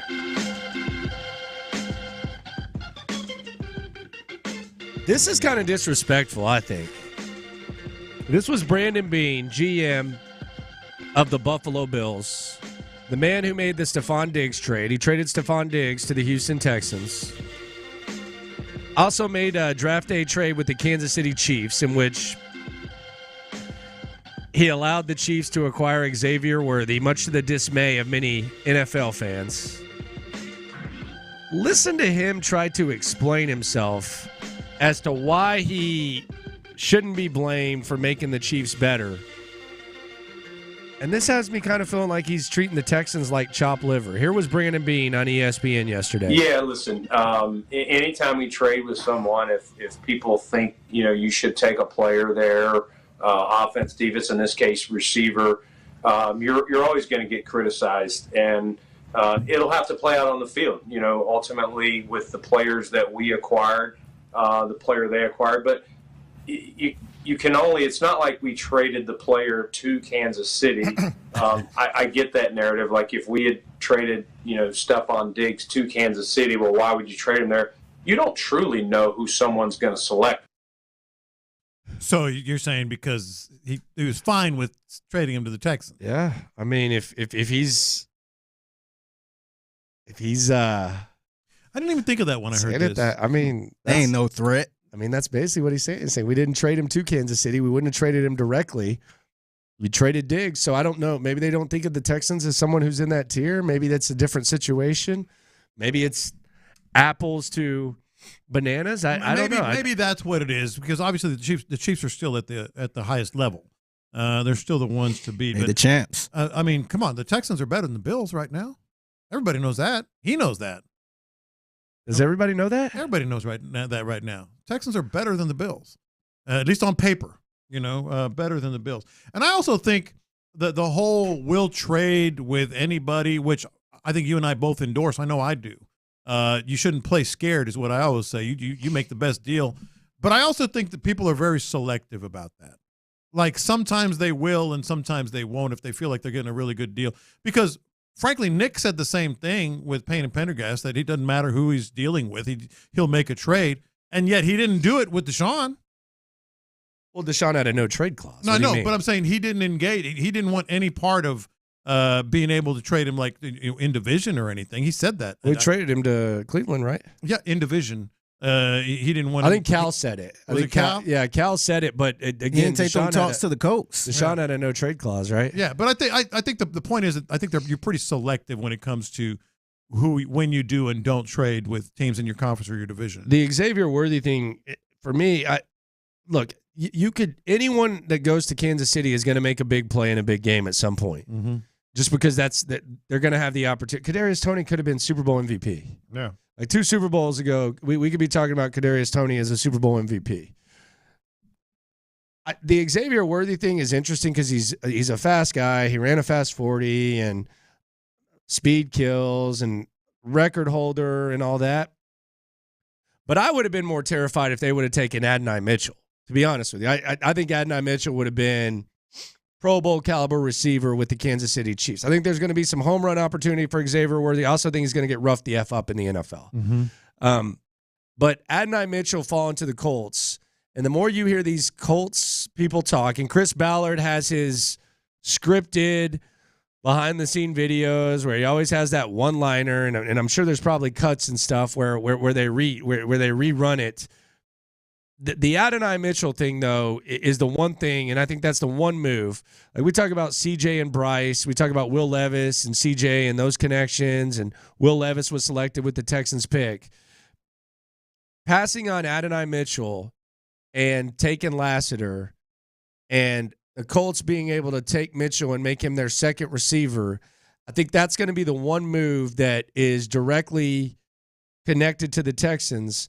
And the other thing about it is there's going to be 2 opportunities each year for you to kind of remember it because you play them twice a year. So you'll play the Chiefs every once in a while. Maybe y'all will cross paths in a meaningful time. You'll probably turn on a game at 3 p.m. and Jim Nantz and Tony Romo are going crazy because Worthy has a 65-yard touchdown or whatever.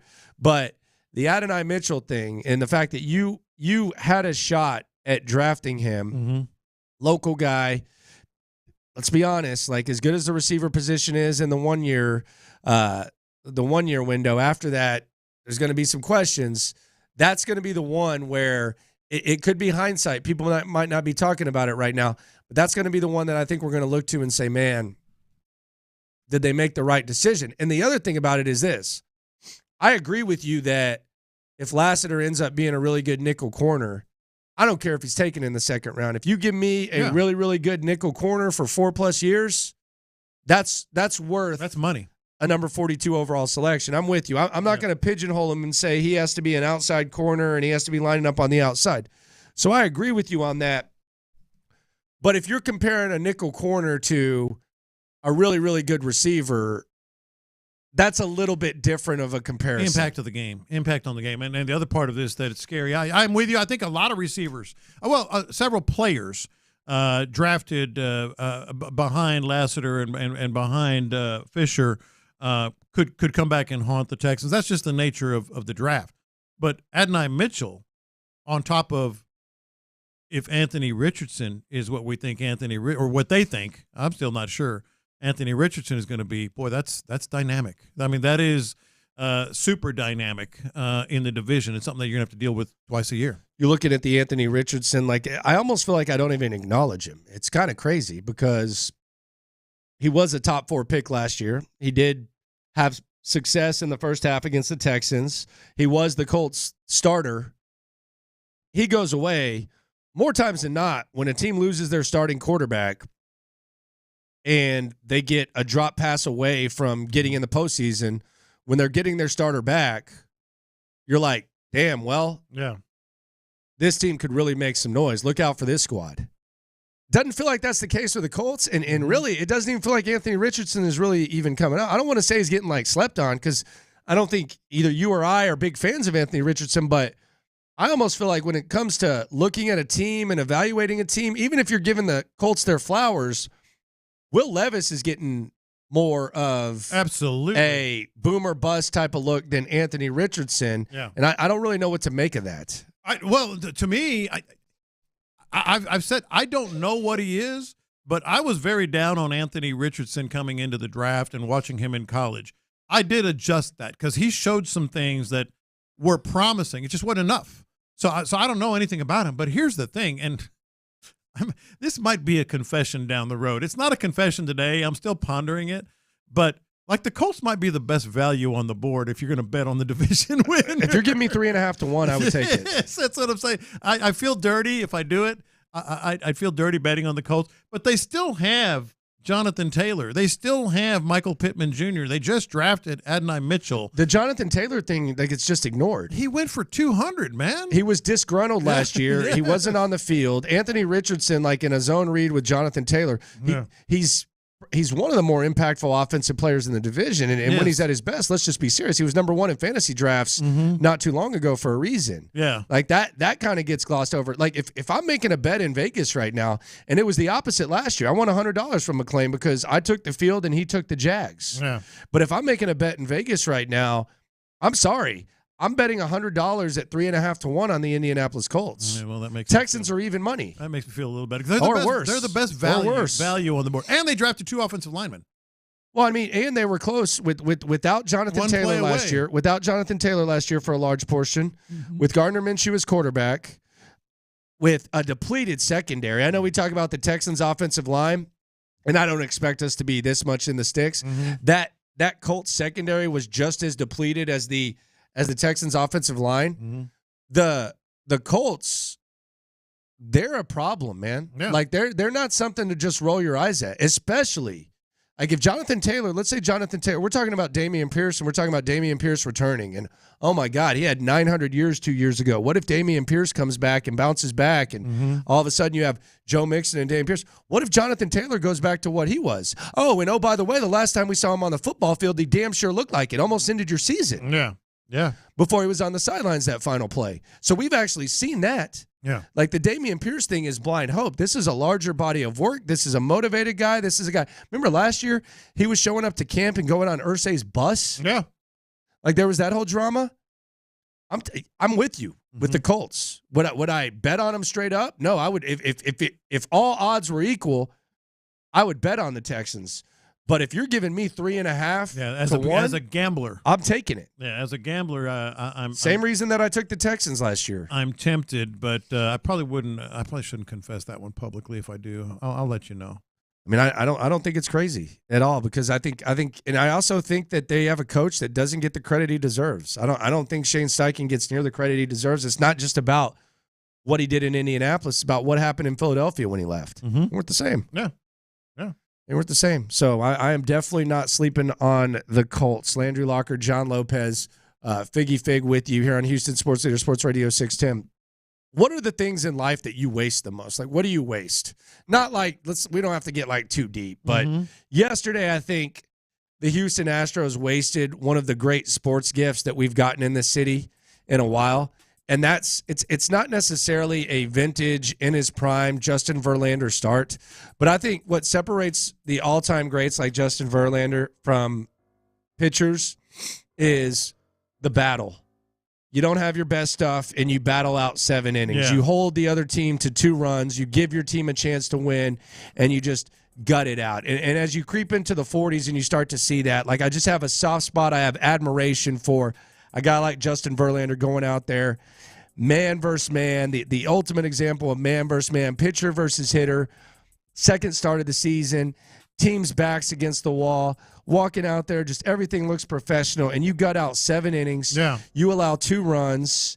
It looks like the team is putting themselves in position to where they can have perhaps one of the most resilient wins of the year, and then it's just a kick to the junk, and you feel like they wasted one of the great things that we have in sports. What are things that are wasted the most? I don't know why this. I guess this one popped up because I did it yesterday morning. This is probably not my best answer, but it's the first one I thought of. You know what I waste a lot of money on? Fishing? Like a lot. Well, no, Fishing that's not a waste. That's pure joy and relaxation. I'm the guy that always pays the $3 fee at an ATM rather than going to his own bank. Like if I'm at a convenience store, in my mind, I did this yesterday. I'm like, well, there's a Chase Bank about a mile away, but that's gas. I'll just get it right here. So do y'all do that? Like I never. Hell no. I always spend the extra $3 to get my cash at you ain't paying the fee? Hell no. I would go to it's a Chase Bank on every corner. I will go to that Chase Bank, man. Yeah, see, I know I waste. I drive past a bunch of stores just to go to my ATM. I wonder how much money I waste over the course of a year. Nah, $3 at a time, $3.50 or whatever. Some of them be $5. But see, the logic I think is sound. Like with gas prices these days, you're there already at the convenience store. There's one right there on Houston Ave that I always get my cash at and my gas. Rather than driving another mile out of your way and then going to get the cash there, waiting in line. That hit my pockets, man. I ain't gonna lie. It might not hit your pockets. Yeah, well, it does. That's what I'm saying. That little $3-4 charge. It makes me wonder how much over the course of the year I waste like that. It's a double cheese, man. It's a double cheese right there.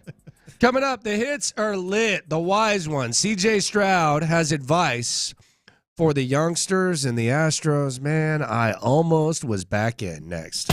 Do the Texans factor in the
610 presents In the Loop with John Lopez and Landry Locker.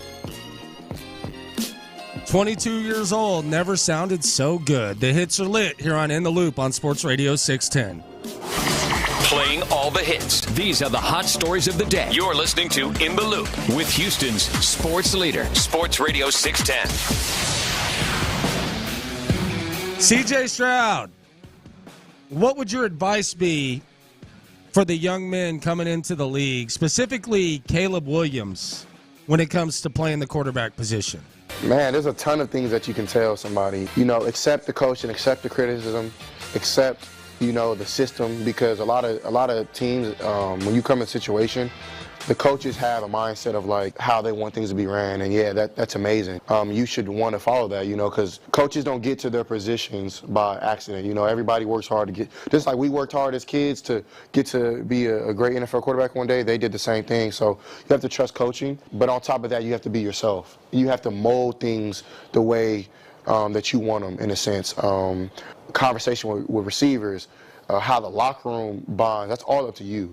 You know, and that's one thing that like I feel like it took me a little while to get going. But I was trusting my coaches and listening to the front office, and somebody else was telling me this and that. And then, you know, it's all great advice, but it can be overwhelming.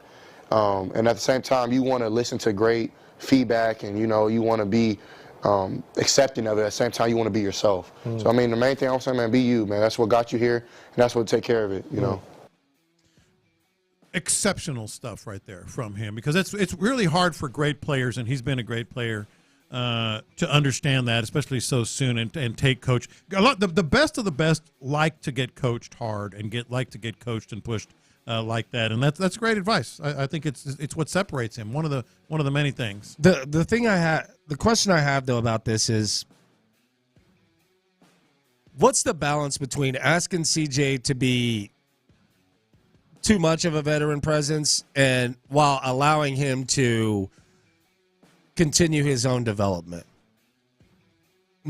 In other words, I kind of think there was a Jalen Petrie factor there. I feel like Jalen Petrie was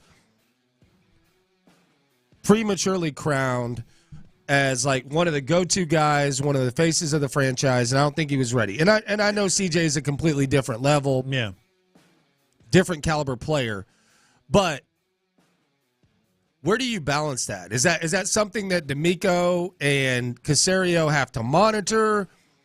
Is it something where you're just already invested in the quarterback, so the natural expectation is that he's going to be the leader of the men?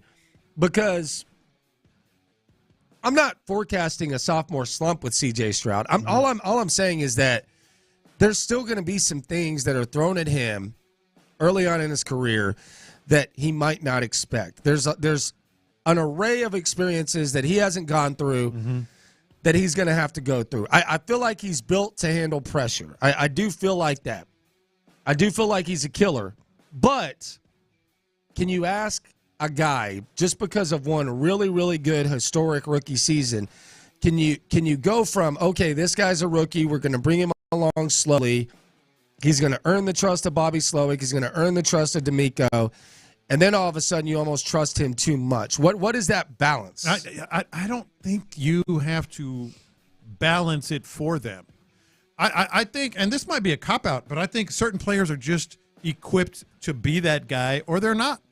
Like Jalen Petrie, first of all, he wasn't good enough, and you have to be a really, really good player to become that leader that people look up to. But I also don't know if he was equipped to handle it at that point in his career. Clearly he wasn't. I think C.J. Stroud has just built it, well. He's one of one. That he can handle that. That's fair. But you can still ask those guys to do too much. No, you can. As much as Tom Brady, I mean, the legend, all that. I mean, he came into a squad that was one of the best teams in the AFC. They had a good roster. They had a good squad. He was able to kind of be a game manager early on. I don't know. Maybe there's not too much to ask, especially if you're improving his surroundings. There's gonna be some things, as you said, that he's never seen before, and maybe he won't be able to handle in the here and now. It'll take him a while to be able to handle it.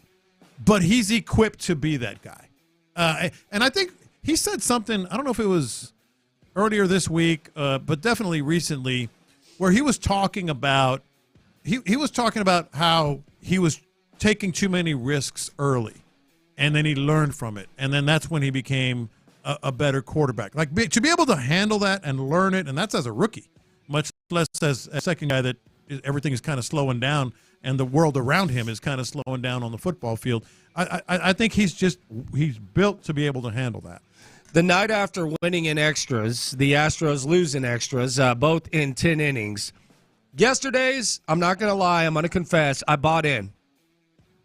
I felt like we might have been witnessing a turning point. Justin Verlander guts out 7 innings. He only allows 2. The Astros, with their backs against the wall, down 0-2. They tie the ball game up, but then it's like a seesaw of emotion. They tie the ball game up. Then with the chance to win the game, leadoff double, fail to score, extra innings, you allow a run, bases loaded, no outs, you strike out one of the best players in baseball, then you get a 4-6-3 double play, you're only down 1 going into the 10th, and then you take off running and don't even watch the ball and end up on home plate as they just tag second base. Like this is one of the most cruel yo-yo seesaws, bleep shows of emotion that I've ever witnessed, to where they can't even lose games normal. Mm-hmm. Like, just line out, stay on second, and then let someone strike out. This dude, the night after having the walk-off home run, he is fundamentally doing everything perfect. Secondary lead, watching the left fielder, and then at the last second, when it's clear that the left fielder is going to catch it, he turns his head and takes off sprinting to home, and it's just awkward. Everybody's just watching him touch home, and the freaking Guardians, they catch the ball, and they don't even immediately go to second. They're almost just like strutting, laughing, taunting you. Yeah. This team just can't get right. They are 10-20 through 30 games. They got a chance to beat the Indians in a series, which is great. They need to win series. But I was ready to buy in yesterday. Guardians, excuse me. Dump that. Cancel me. Sorry for saying the I word. Man, I'm offended. I apologize. Well, I'm the one that should be offended here, my friend. Switching the music. But I'm frustrated because I was ready to buy in. Even amidst all the talk about where the Astros are, I was ready to buy in yesterday, and they just kicked me in the nuts. Yeah, well, they're not ready. They're not that team anymore. There are parts of it that are going to be exciting. You're going to have some moments. First of all, the base running errors, it looks like it's viral. I mean, it's a virus going through the clubhouse because everybody's contagious. Getting if you put on an Astros uniform, you have to be a crappy base runner. You have to. That's a rule. And so like it's not bad. It happens to everybody. It's just sad that the Astros. And did you see what Espada said again yesterday? What's that? What? They asked him about the final play of the game. You know what he said? Oh, no, I hadn't seen it yet. He said it again. Yeah. I'll have to talk to him about it. Yeah. Yeah, got to see it. It's a little early. What do you got to talk about? You saw it. And why would you not talk to him? You saw it. Like right after, hey, man, what's going on there? Mm-hmm. I'll have to talk to him about it. Yeah. They put up the Joe Espada, like, picture where, like, everybody's mugging, where like the return pick, like on the studio shows where, like, in football, they're holding their shoulder pads. Oh, yeah, just like that. Yeah. Baseball, they got the bat on the shoulder, and Yordan Alvarez is just looking like a badass, or you have the guy acting like he's punching his glove, or Lance McCullers putting the glove in front of his face. The Espada one, man, it looks like it. What's he doing? Makes me want to change the channel. What's he doing? He's just sitting there, man. Like it's just like just sitting. He's looking confused. What is he supposed to do? You tell me what he's doing. Well, he's just awkward. Come on, man. He's awkward. It's not that's bad. Supposed to. Look at that. It's not bad. You're telling me this guy's getting you ready to play? Look, like, what is this? It's just a little awkward. You got Yordan with the bat on the shoulder. What is this? Yeah, I think you're just biased against. Yeah, what is a manager supposed to do? No matter what. He looks like a kid waiting to run the bases after a promotion. All right, so since you're he's already got his damn watch on. Since you're already kind of down this road, what are we doing here? Since you're already down this road, you haven't seen this yet. I told you not to look at it yet. So Ari Alexander just posted an interview with Lance McCullers. By the way, Urquidy and Christian Javier were thrown off of where was this at? Was this at a wine tasting or something? No, hold on. I want you to guess. He's talking about his rehab here, okay? McCullers is. Okay. It was this morning. I want you. Where? Hold on. I want you to guess what exactly, in his words, inspired him during his rehab. Me kind of chasing down this dream alongside my rehab has kind of reinvigorated me. I go to the field excited. It's I have a lot of new support that I hadn't had in the past. Obviously, I have my wife and my family that are always my rock, but a lot of new friends and business partners that make me want to be great. And so for me, it's actually been something where I feel it allows me to give the best of myself to my rehab. And I think that where I'm at right now in my rehab speaks of that because I'm doing really well. All right, so he mentioned the family in passing. He wasn't mentioning the family. So he says this has reinvigorated him. It's gotten him more focused on his rehab, and he's getting more out of his rehab. Do you know what Watching the Rangers win the World Series? You know what he's talking about? Watching the Rangers win the World Series? Figgy, do you know what he's talking about that got him reinvigorated in his rehab? Is his new business venture? He opened a coffee shop. What? He opened a coffee and cocktails concept called Maven. So that's motivating him to rehab? That's what he said is motivating him to rehab. Why? I don't know. He said his coffee project has helped reinvigorate him to attack his rehab. Lance McCullers, coffee, reinvigorated him to do his rehab. Hey, everybody need coffee once in a while, right? What's going on? Like, seriously, what's happening here? You need this cup of Joe. Opening a coffee and cocktail shop has reinvigorated Lance McCullers in his rehab. Let me ask this once more time. What the hell is going on? No idea. No clue. NBA tonight. So we have 2 attempts to force a Game 7. Milwaukee Bucks with Doc Rivers against the Pacers. Mm-hmm. And then the Philadelphia 76ers against those Knicks that everybody wants to win so bad. My God, ESPN. Y'all need to get y'all some orange and blue knee pads when y'all talk about the Knicks. My God. They're not that good. Okay, there may be a win a series and then bye-bye. But they're not that good. Shout out to Brunson, though. But this morning, as I'm in the studio, I'm listening to those CBS Sports Minutes. And I heard Boomer Esiason say this.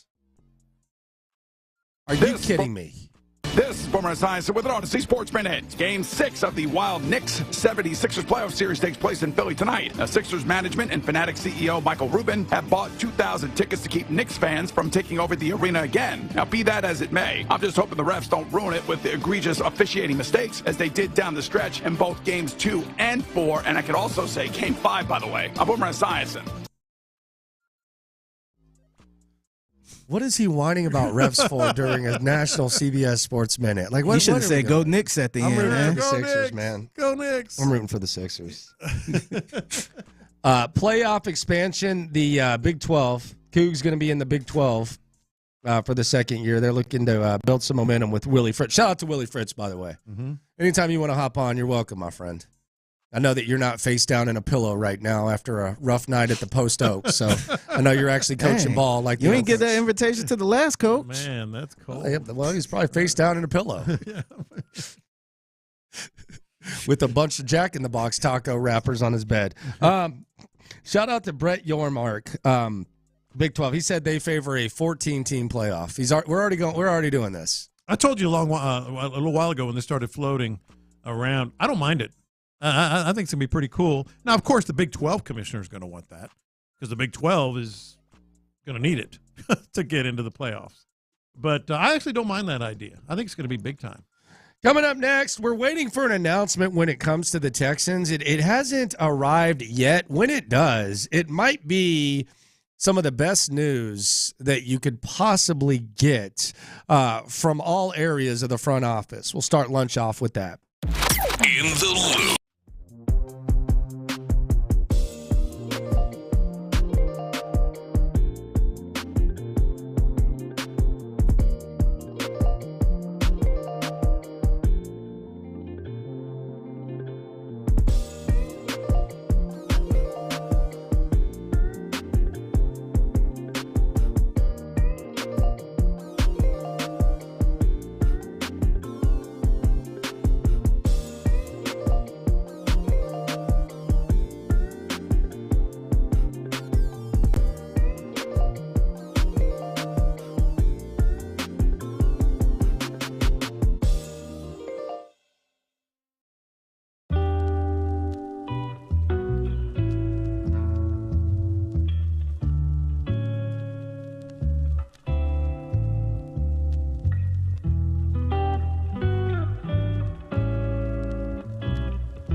Insider access, exclusive content. Sports Radio 610. The Texans play here. An Odyssey sports station.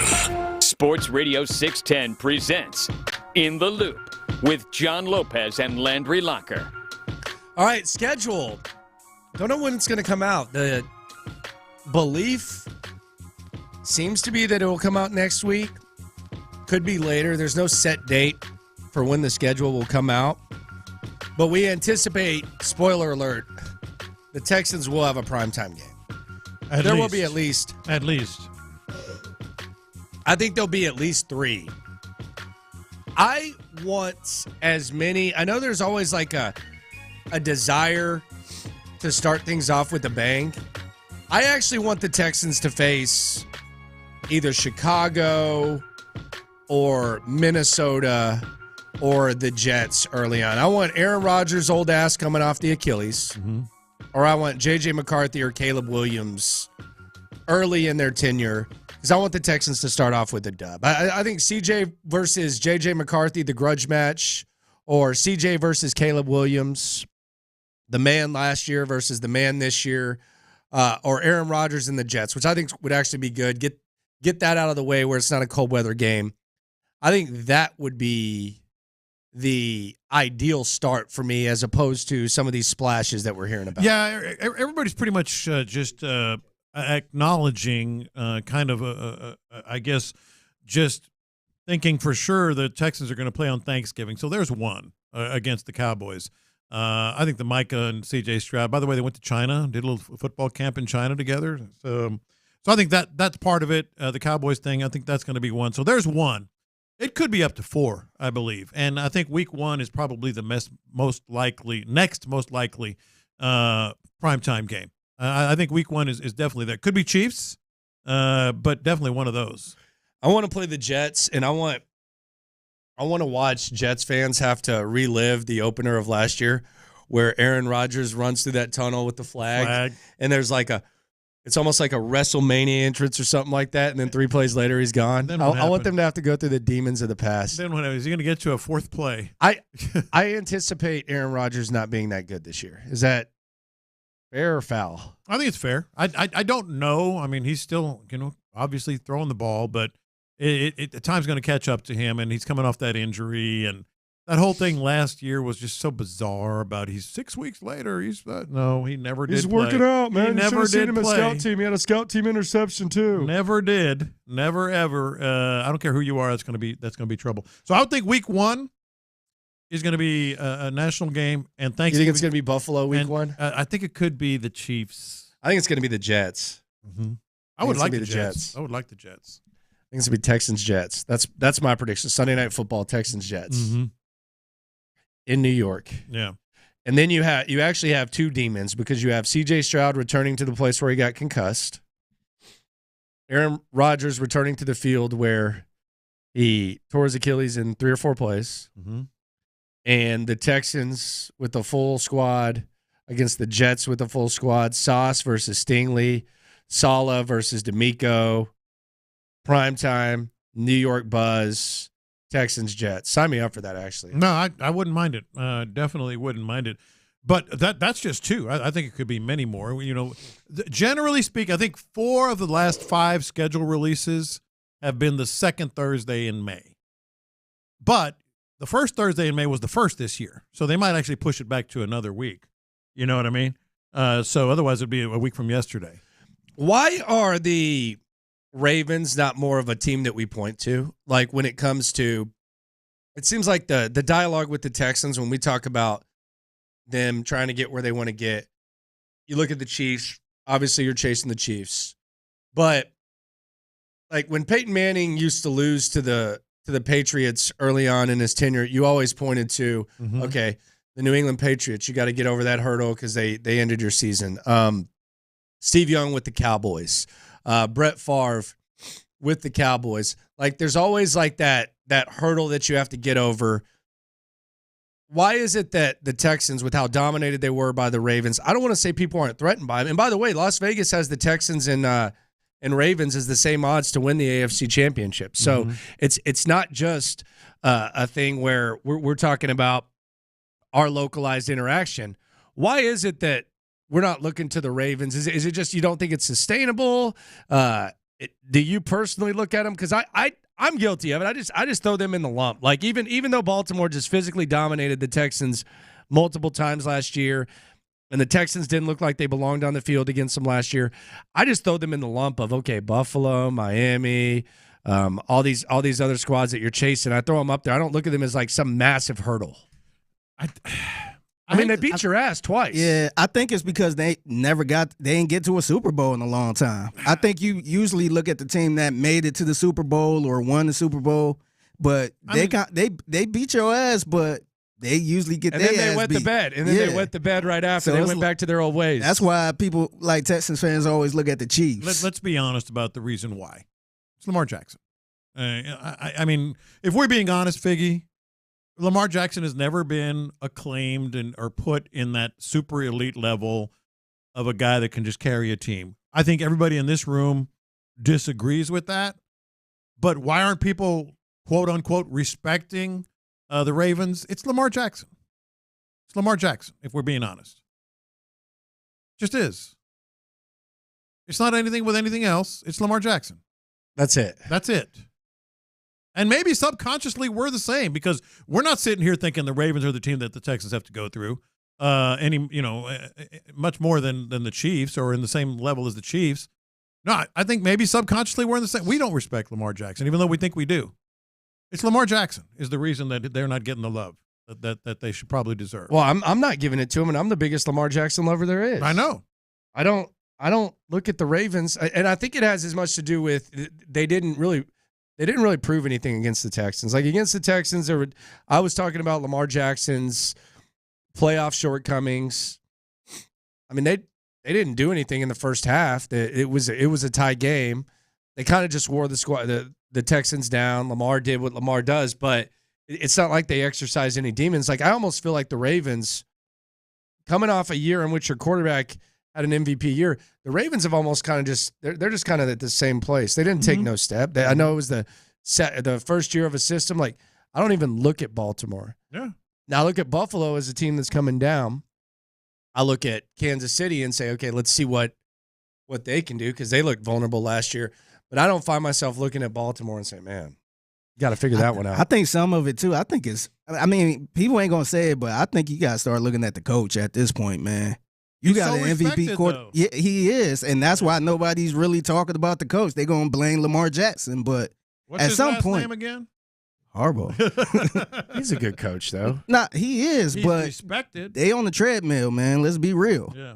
I mean, he had a lot of mess ups too, but it's because really it's bizarre. Harbaugh, It's really bizarre because Lamar Jackson gonna get most of the blame, man. Yeah, dude, they signed Derrick Henry. Yeah, we don't even. It's not even. And it's not even like okay. Yeah. Yeah, and they can make it to the AFC Championship again and get blown out, and Lamar Jackson gonna get the blame. It'll still be like that. Yeah, they did Derrick Henry. Yeah, and that's just kind of like, yeah, okay. Still don't biggest think Texans killer there. of all time, but Still okay, don't think they you know, can get there. It doesn't matter. Yeah, see what happens. One of the worst kept secrets in the world. You knew that was going to happen too. That they were going to get him.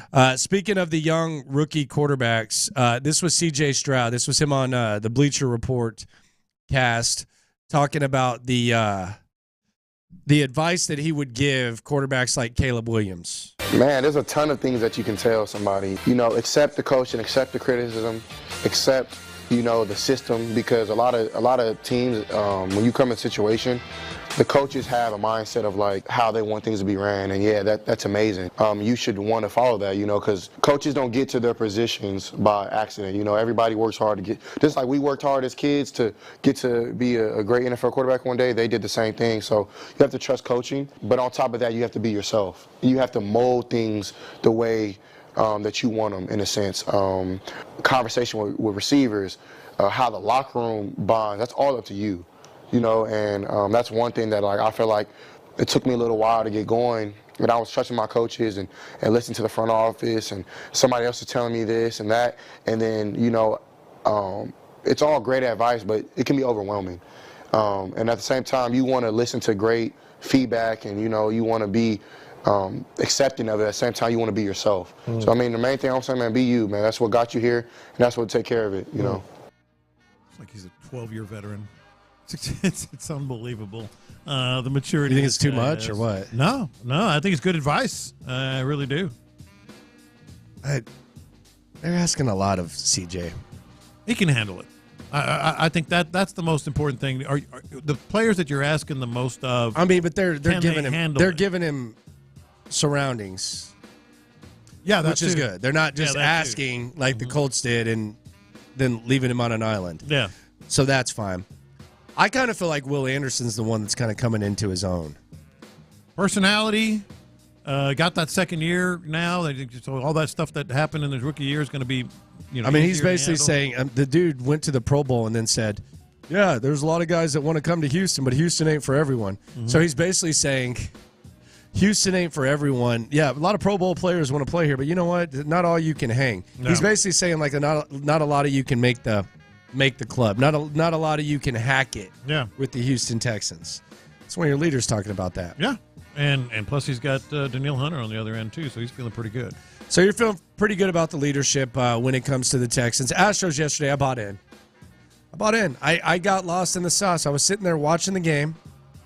Resilient, roller coaster, up and down, grit, determination, all-time great. Justin Verlander grinding out 7 innings. My goodness. Still stays under 100 pitches. You're down 2-0. You tie the game up. Then it looks like you're going to win the game. Boom, kick to the junk. Leadoff double. Doesn't matter. Mm-hmm. You go to the 10th inning. You allow a run. The bases are loaded. No outs. Hader's not available. Presley's already pitched. And you're already talking about the loss. I see people cussing. Oh, boom. Strikeout. Ramirez takes a pitch right down the middle. Yeah. Oh, double play.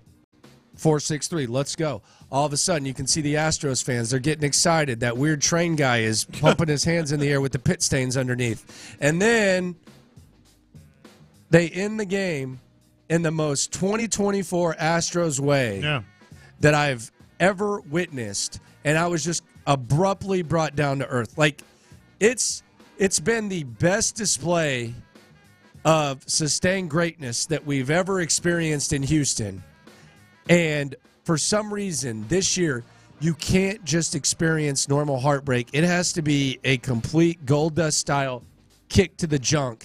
And I'm mad at myself because I found myself kind of believing that right there might just be kind of the end of it for me. Because now you're sitting at 10-20. We're almost 20% through the season. It's a tough time to watch this squad. It's a rough watch. It's a tough watch. It's a rough watch, and one of the signs that people are kind of bailing on this team, and we get the occasional texters here we have today. You guys are going to be so wrong. They're going to tear it up. Please, and, please. I hope, but you're looking at the squad with the expectation levels so much lower, like so much lower. Verlander, you talk about, what a gutsy performance. I mean, yeah, he went 7 innings, and the expectation levels are going down. The offense, the expectation levels are going down. Bregman coming up, and you don't expect him to get a hit in a key situation. Expectation down. Starting pitching, you're counting on Urquidy and Javier. Great moments.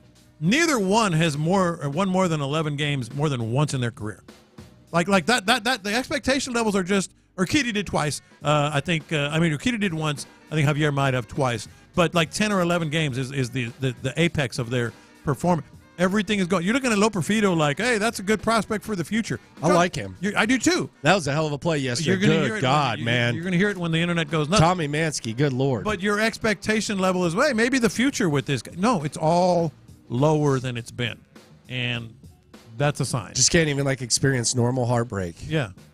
With this squad. It is hard to watch. Verlander's out there just giving it every damn thing he has, too. Yeah. I feel like he's losing weeks of his life every time he throws a pitch. I don't know if he's the biggest Espada fan. Remember when the last time they pulled him out, he was yelling into his glove, and now he's trying to gut it out. They weren't about to take him out early in this one. I mean, he's just out there. He's got the uniform pressed. Yeah. You can tell that he looked in the mirror. He got the beard ready. The cleats are always clean. He's ready to go. Just everything is professional about this guy. He goes out there and guts it out. And not only do you take the L, fortunately they took him off the hook of taking the actual L on the record. You lose in Bad News Bears T-ball style. Yeah. My man is rounding third. Yeah. After doing everything perfect. I would have almost rather you just take off immediately. Well, it wouldn't have made that big a difference. No, I mean, but I would at least I could say, take the gamble, dude. Instead of doing everything right for the first 5 steps, where you're getting your secondary lead, you're watching, and then just you take off. Assume it was going to be a hit. I would rather you have just taken off the whole time instead of done everything fundamentally sound. Mm-hmm. That's the problem I had with that. Yeah. And I almost bought in. Shame on me. Shame on me. Shame on all of us. I wanted in. I was ready to come in here. There might be a chance. You might have hiked your leg on it. But I was ready to come in here and say, man, there was a chance this Astros team was going to get it done. Yeah. They're not. You're looking at them differently. Dude, Singleton's your everyday first baseman, too. Like, let's be serious. Like, it's cool that Abreu's in the minors. Yeah. Singleton's your everyday first baseman. Yeah. Come on. That's all you need to know. Damn shame. Yeah. What they did to that dog. Coming up next, lunchtime confessions. One of the most confusing necks of all time. Next. Area 45 with Bijani.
and don't miss a minute of the conversation. Houston's sports leader. Sports Radio 610.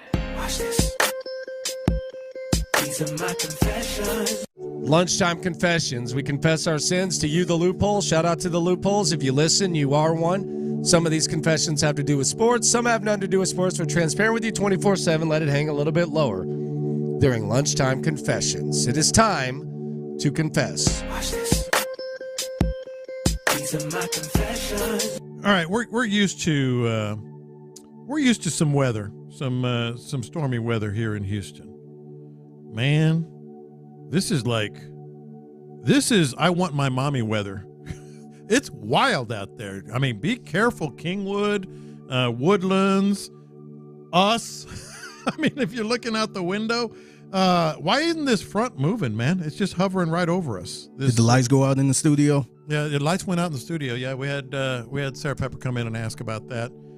Shout out to Sarah. Good to see you. What's going on? It's bad weather. No idea. It just kind of up and down. I think it'll brighten up before we get out of here. I hope. Be nice and sunny. I want my mommy weather. Watch this. These are my confessions. I thought Christian Javier just slept wrong on his neck. I know. Didn't they just say that he just woke up with a crink in his neck? Yeah. Yesterday he's playing catch, and that's like, how long has this been now? 2 weeks? When are you going to learn, man? My neck. It's all code.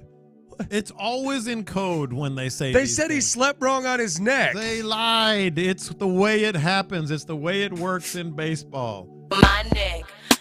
What kind of sleep was that? What song is that, Figgy? Huh? Shout out to Kaya. My neck. Okay, what, how come you can't play the rest of it? Finish it. Yeah. I play it for real, y'all. Yeah, go ahead and play it. Let's hear the real version. Yeah, go for it. My neck. Okay. I want to keep my job, man. Watch this. That's about it.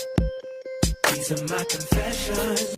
I don't understand. This is a dead serious confession. I'm a little confused. Now, here's the background. I am the original J-Lo, and I don't mean that in a boastful way. People were calling me J-Lo when I was in middle school, all right? So shout out to Jennifer Lopez, who's the most popular J-Lo ever. But the people were calling, I'm the original J-Lo, so I have some authority on this. She's 54, though. I mean, she's probably been called it for a while. Yeah, but I'm 61. She might have been called it at birth. Yeah, she might have been called at birth, man. And I was called it earlier in middle school. Just, that's the background. I have J-Lo, I guess, pelts on the wall. Seniority. I don't understand why people are so up in arms about calling Joey Loperfido J-Lo. It's like a whole thing. Clint has talked about it. It's like a whole thing on Twitter, on social media. Can't do it because it's her? They're saying don't call him J-Lo, call him Joey Lopes and all this other stuff, which obviously I've been called that as well. Why is it so bad to call Joey Loperfido J-Lo? It fits. Why are people up in arms about this? I'm confused. Just because Jennifer Lopez is like an icon, man. Although she's kind of fallen off pretty hard. Has she? Like everyone's rejecting her music video. She tried to get a lot of people in it, and there's like a but you can be more video than one... of her just getting rejected. I didn't know that part. I haven't kept up with that. I'm shocked she's trying to go back to music. I'm shocked she's still acting. Why?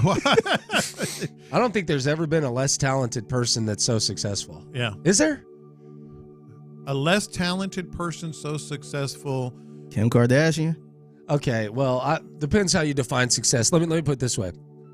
Someone who's as okay at music and acting. You talk about entertainment, music, acting. Someone who's put together as good of a music and entertainment career, and it's not like you say, "Wow, that was a really good movie," or "That's a jam." She has some jams, Jenny. Like I'm not questioning that, but I'm just saying, like, Carrot Top. When you factor in the acting, yeah, but he's just a comedian. Yeah, I'm talking about like a well-rounded career where there ain't. That ain't. So something like a Will Smith, who did music. I'm not minimizing him. No, I'm not either. I'm just saying, no, he's great. He did a hell of a job. No, he's great. Yeah, but somebody like on that par. Yeah.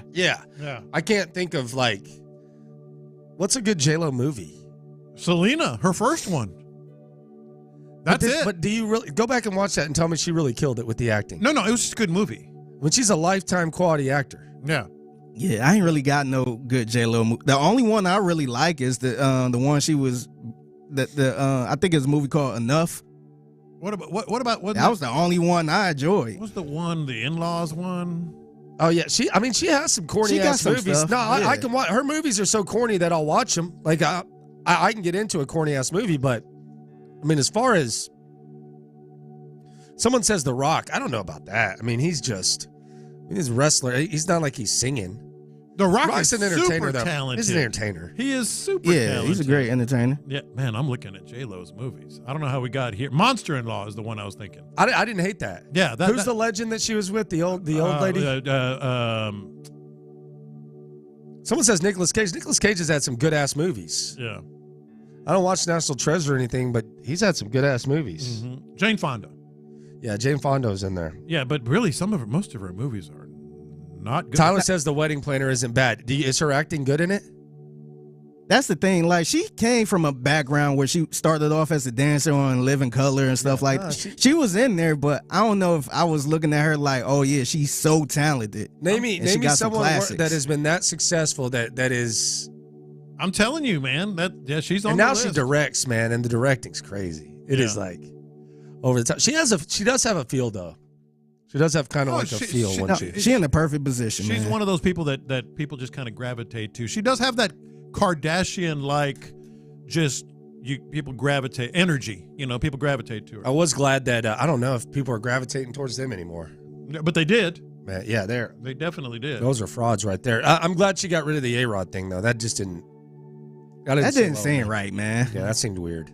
Someone says Beyonce. What? Beyonce's not acting? Oh, she's supremely yeah, and her music. Talented. I mean, her music. You're not gonna compare her music to J-Lo's. Supremely talented. Yes. Yeah, her acting might not be the best, but I mean, musically, she's up there. Yeah. Yeah.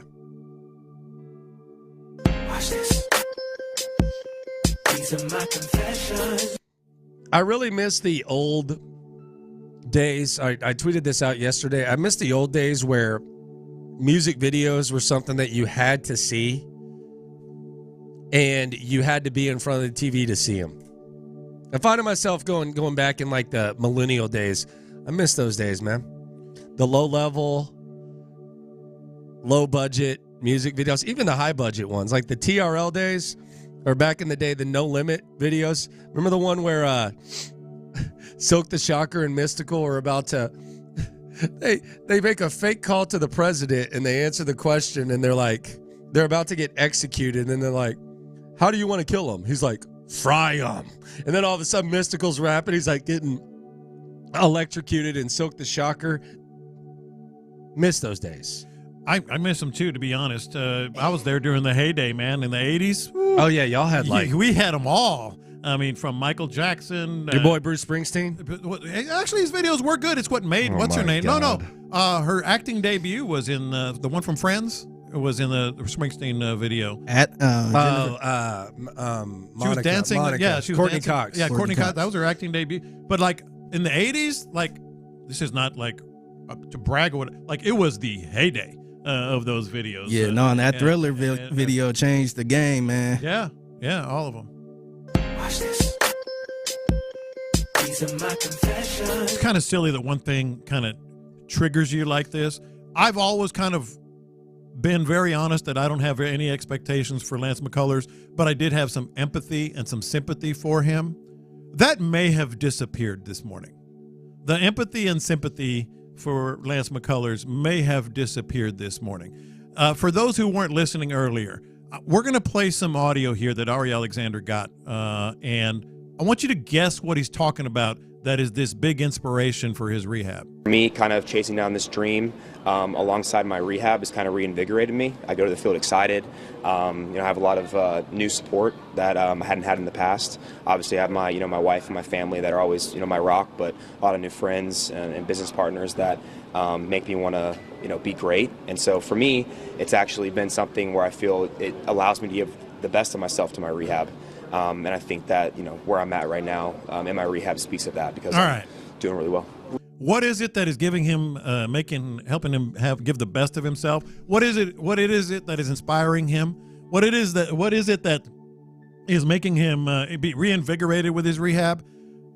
You will not know. You will not be able to guess it. A new coffee shop. His new coffee and cocktails shop. I'm looking at it right now. What is going?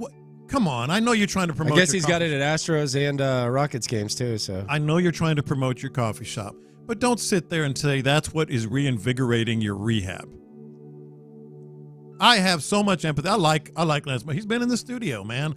I like him a lot. Used to be in a lot. Yeah, he used to be in a lot.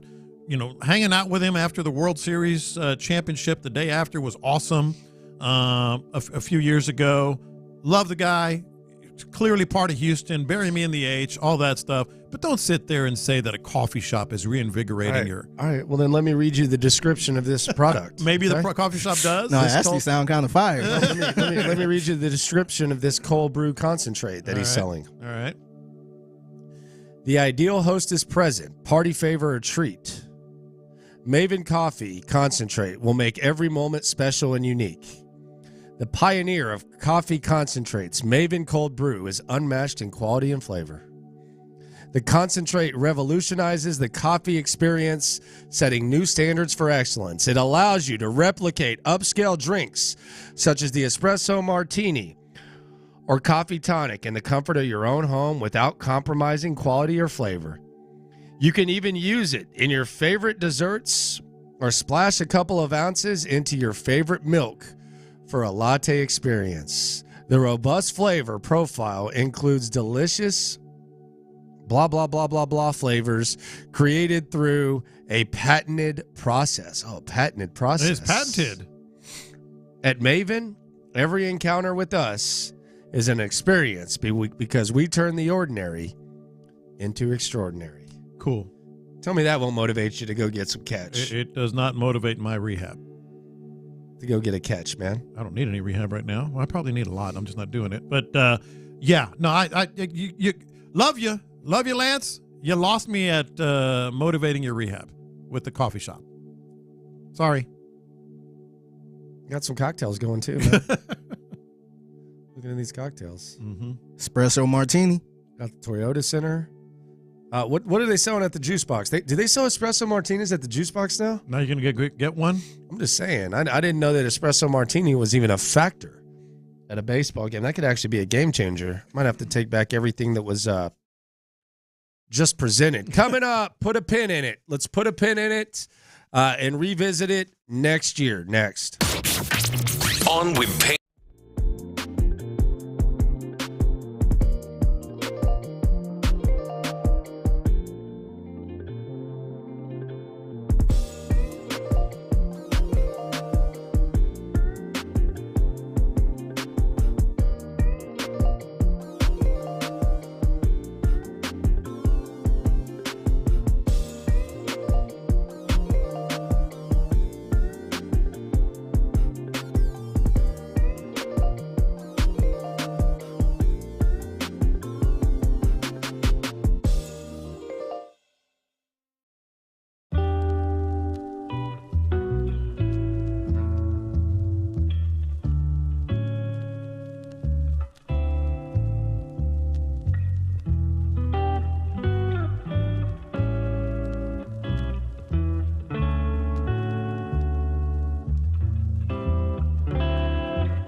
from the Twin Peaks studios, Sports Radio 610 presents In the Loop with John Lopez and Landry Locker. Put a pin in it. Put a pin in that. Put a pin in that. Sports are fluid. What's true today might not be true tomorrow. They make fools of us all. They make geniuses of us all, but that's the beauty of it. So let's put a pin in some of the things that have been mentioned round here. All right, tell me what you think, how this is going to play out if you had to guess it today. Figgy, you're in. Blake Fisher, second pick of the draft for the Texans, second round pick. You have other needs. This one it just grates at me for some reason when you have all these needs, but you go with Blake Fisher at tackle. I know you need him. Put a pin in that. How do you think that's going to play out? I think this time next year we might be saying, man, this guy should perhaps be starting over one of the tackles. And I think we see enough of his development. I'm actually becoming a big Blake Fisher guy. I think this time next year there's going to be legit questions.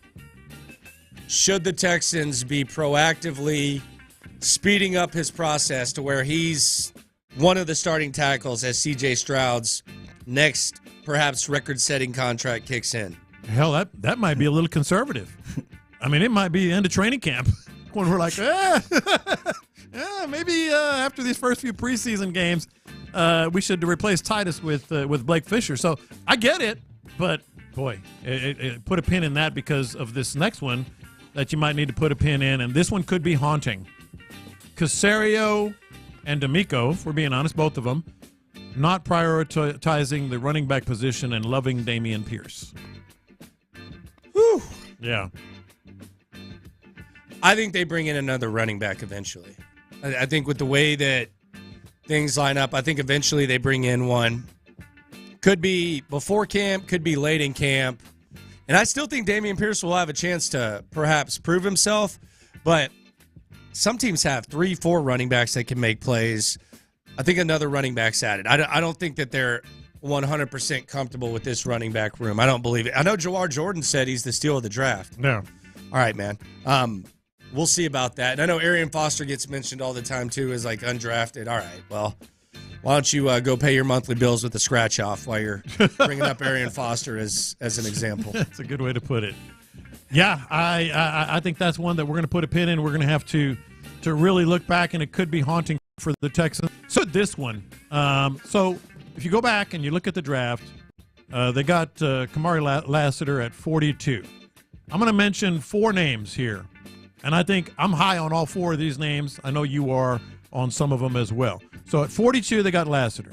At 45, Edwin Cooper went to the Packers. 46, Jonathan Brooks to the Panthers. 47, Tyler Nubin to the Giants. And then 52, Adonai Mitchell to the Colts. Yeah, I mean, I think the Adonai Mitchell ones to keep an eye on. It's going to be right in front of you twice a year. And it's really going to be in front of you a lot because you're always scoreboard watching with the Colts. So I think that the Adonai Mitchell, Lassiter, Link, they were teammates at Georgia. I think that one's going to be let me put it this way. I think Lassiter could end up being a good pick, but I don't think this time next year you're going to feel awesome about it because there's natural growing pains that come with being a cornerback, and there's high expectations here. Well, and there's a pretty good chance that, including Lassiter and those other players I mentioned, there's going to be some Pro Bowlers in there. So that could make you look really, really smart. Yeah, Ross Blacklock 2.0. Yeah, it could make you look really, really smart or make you look really, really bad. That's why you got to put a pin in that one. This one is another one that is probably, as we're getting separation from the draft, is bothering me more and more. Kamari Lassiter running a 4.6 plus. And as you pointed out, that was pro day, which means that's when everything is familiar. It's closer to the draft. You've had time to really work on your 40-yard dash time, etc. No one here, Landry, has even remotely questioned his ability to make plays and being a football player, as Nick Caserio said. But 4.6 matters to me. I hope I'm wrong. But 4.6 matters to me. When you're covering 4.3, 4.4, 4.45, that 0.2 of a second right there is a world of difference in the NFL. Old Fudge went kind of Uncle Rico yesterday talking about it. You hear Clint? Yep. I used to run a 4.6. Hell, I ran a 4.6. Well, I ain't bragging about it, but that's what I used to. It's pretty fast, by the way. That's not slow. QB running a 4.6. Definitely not slow. Way to go. I'm proud of you, Clint. Very good. Here's one that's a little bit in the weeds, but it did kind of catch my attention as I'm looking at the division drafting. Every single division opponent except the Texans used a first or second round pick on a defensive lineman. Some of these teams, I don't care about that. I know you don't, but you win in the trenches, Landry.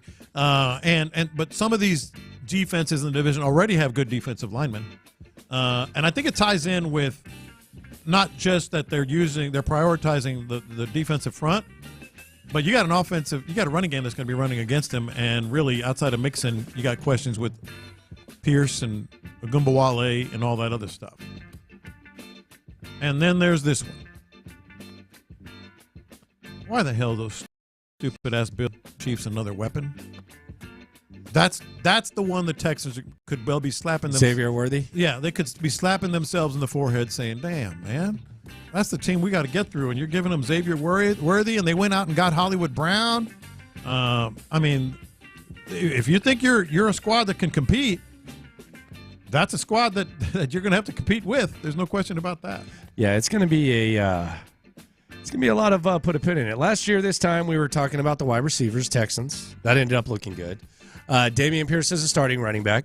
That ended up looking bad. Jalen Petrie as a guy who benefited the most from D'Amico Ryans. That ended up looking bad. Christian Harris with the magic pixie dust of D'Amico Ryans. That ended up looking good. Will Anderson Jr., the trade, I guess to be determined. So far, so good. It's not bad. Mm-hmm. That's for sure. I mean, defensive rookie of the year, hard to match that. CJ versus Bryce, that ended up looking good. Derek Stingley, can he stay healthy? I mean, he looked elite, he looked great, but didn't stay healthy. There. Nico Collins, can he look like a number one? That ended up looking good. So there are a lot of questions, some good, some bad last year, and there's the reality is the significance or the negative results of a lot of these things not going well. Mm-hmm. I don't think it's as costly as it was last year. Maybe it is, though, because you're closer, and if you don't have the little things, it stops you from getting to take that next step. But as far as, like, being pivotal, like the pivotal pieces that you need, it seems like a lot of those things went in the Texans' favor last year when we put a pin in it. Or on it, however. Yeah. What is that from? Like, is that... I don't know if it's from anything. It's just an old saying. But why? Like you're putting a pin on on a board, like to save it for later. Like a board, like a sewing board? Like at school, like a little cork board or something. Yeah. Oh, I thought it was something like a detective or something like that. No, it is. How they got like a whole board. Yeah, like remember the Always Sunny gift. This is the kingpin right here. Put a pin in that. They have the layers, and it's like this guy's the head. Put a pin in that because we might be able to. We're gonna get back to him. We got to come back and look at this later. Yeah, I don't think. Do you ever feel like they maybe had situations where? Like, did they at least take a picture of that or something? Like, because they didn't have smartphones back then. Like, what if someone just came and just broke in and just wiped it down? Remember they had those big giant cameras that police would What if someone just, wiped down all the pins and they forgot? Yeah, then you ain't going to get caught, I guess. Corleone, you're in the clear. Yeah. We still use that. It's magnetic, not a cork board. We still put stuff up there. When's the last time you had to give thumbprints? I don't remember giving thumbprints. Last time do you give thumbprints for? No, you don't do it for. Hell, I don't remember. License yesterday I had to get, or last week I had to Maybe get. That was it. Big thumbprints. Did you get through there okay? Yeah, I got through there fine. I mean, it's even if you have an appointment, you're there for 45. So yeah. Kind of happens. I don't mind it. Mm-hmm.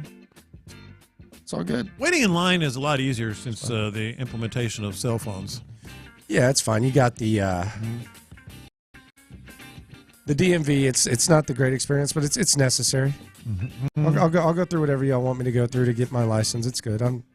It's cool. It's twice every 8 years, whatever, or every other time, right? Every other time because you can do some online. I guess some lady thought I was cheating or something, though. Were you cheating? No, I was just standing. Like, I didn't want to sit, so I was standing by where the kids were taking their driver's tests. So I guess like there's some kids taking their driver's test, and I'm standing there, and she's like, "Excuse me, sir, can you sit down?" Like she says it real loud in front of everyone, and everyone's looking at me. I'm like, "What'd you do? What's going on?" And then she's like, "Just please sit down, sir." I'm like, "What do you think I'm giving this dude damn answers on the driver's test? What the hell is wrong with you?" And then I tested the girl that tested me for my license, and she flexed on me. What do you I was mean just you making tested sure. her? She had me, the nice lady. I think she said she'd been working there for like 30 years. She had me. She's like, "Do you have any vision problems?" I'm like, "No." And she goes, "All right, recite line 5 from left to right." And I'm like, F, Z, X, Y, W. Yeah. And then she says, "All right, now recite it from the back." And I had to do that again with the other eye.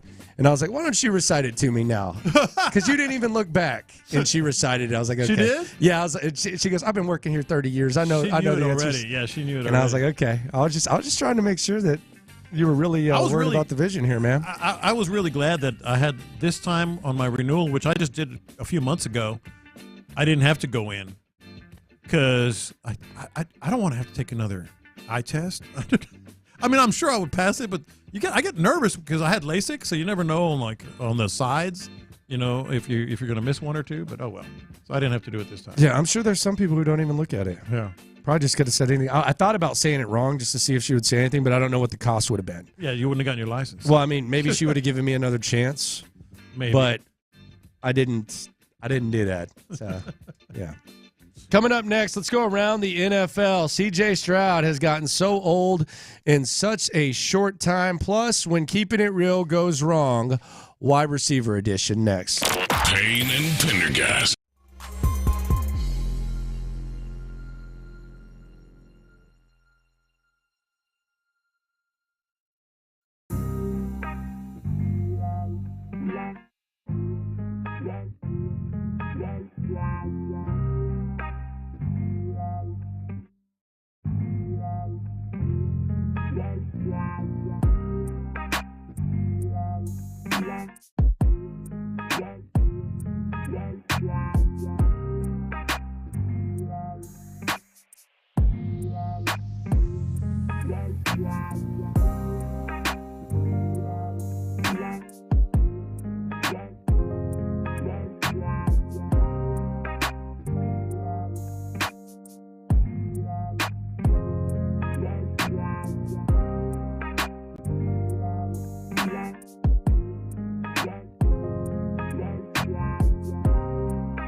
NFL to keep you in the loop.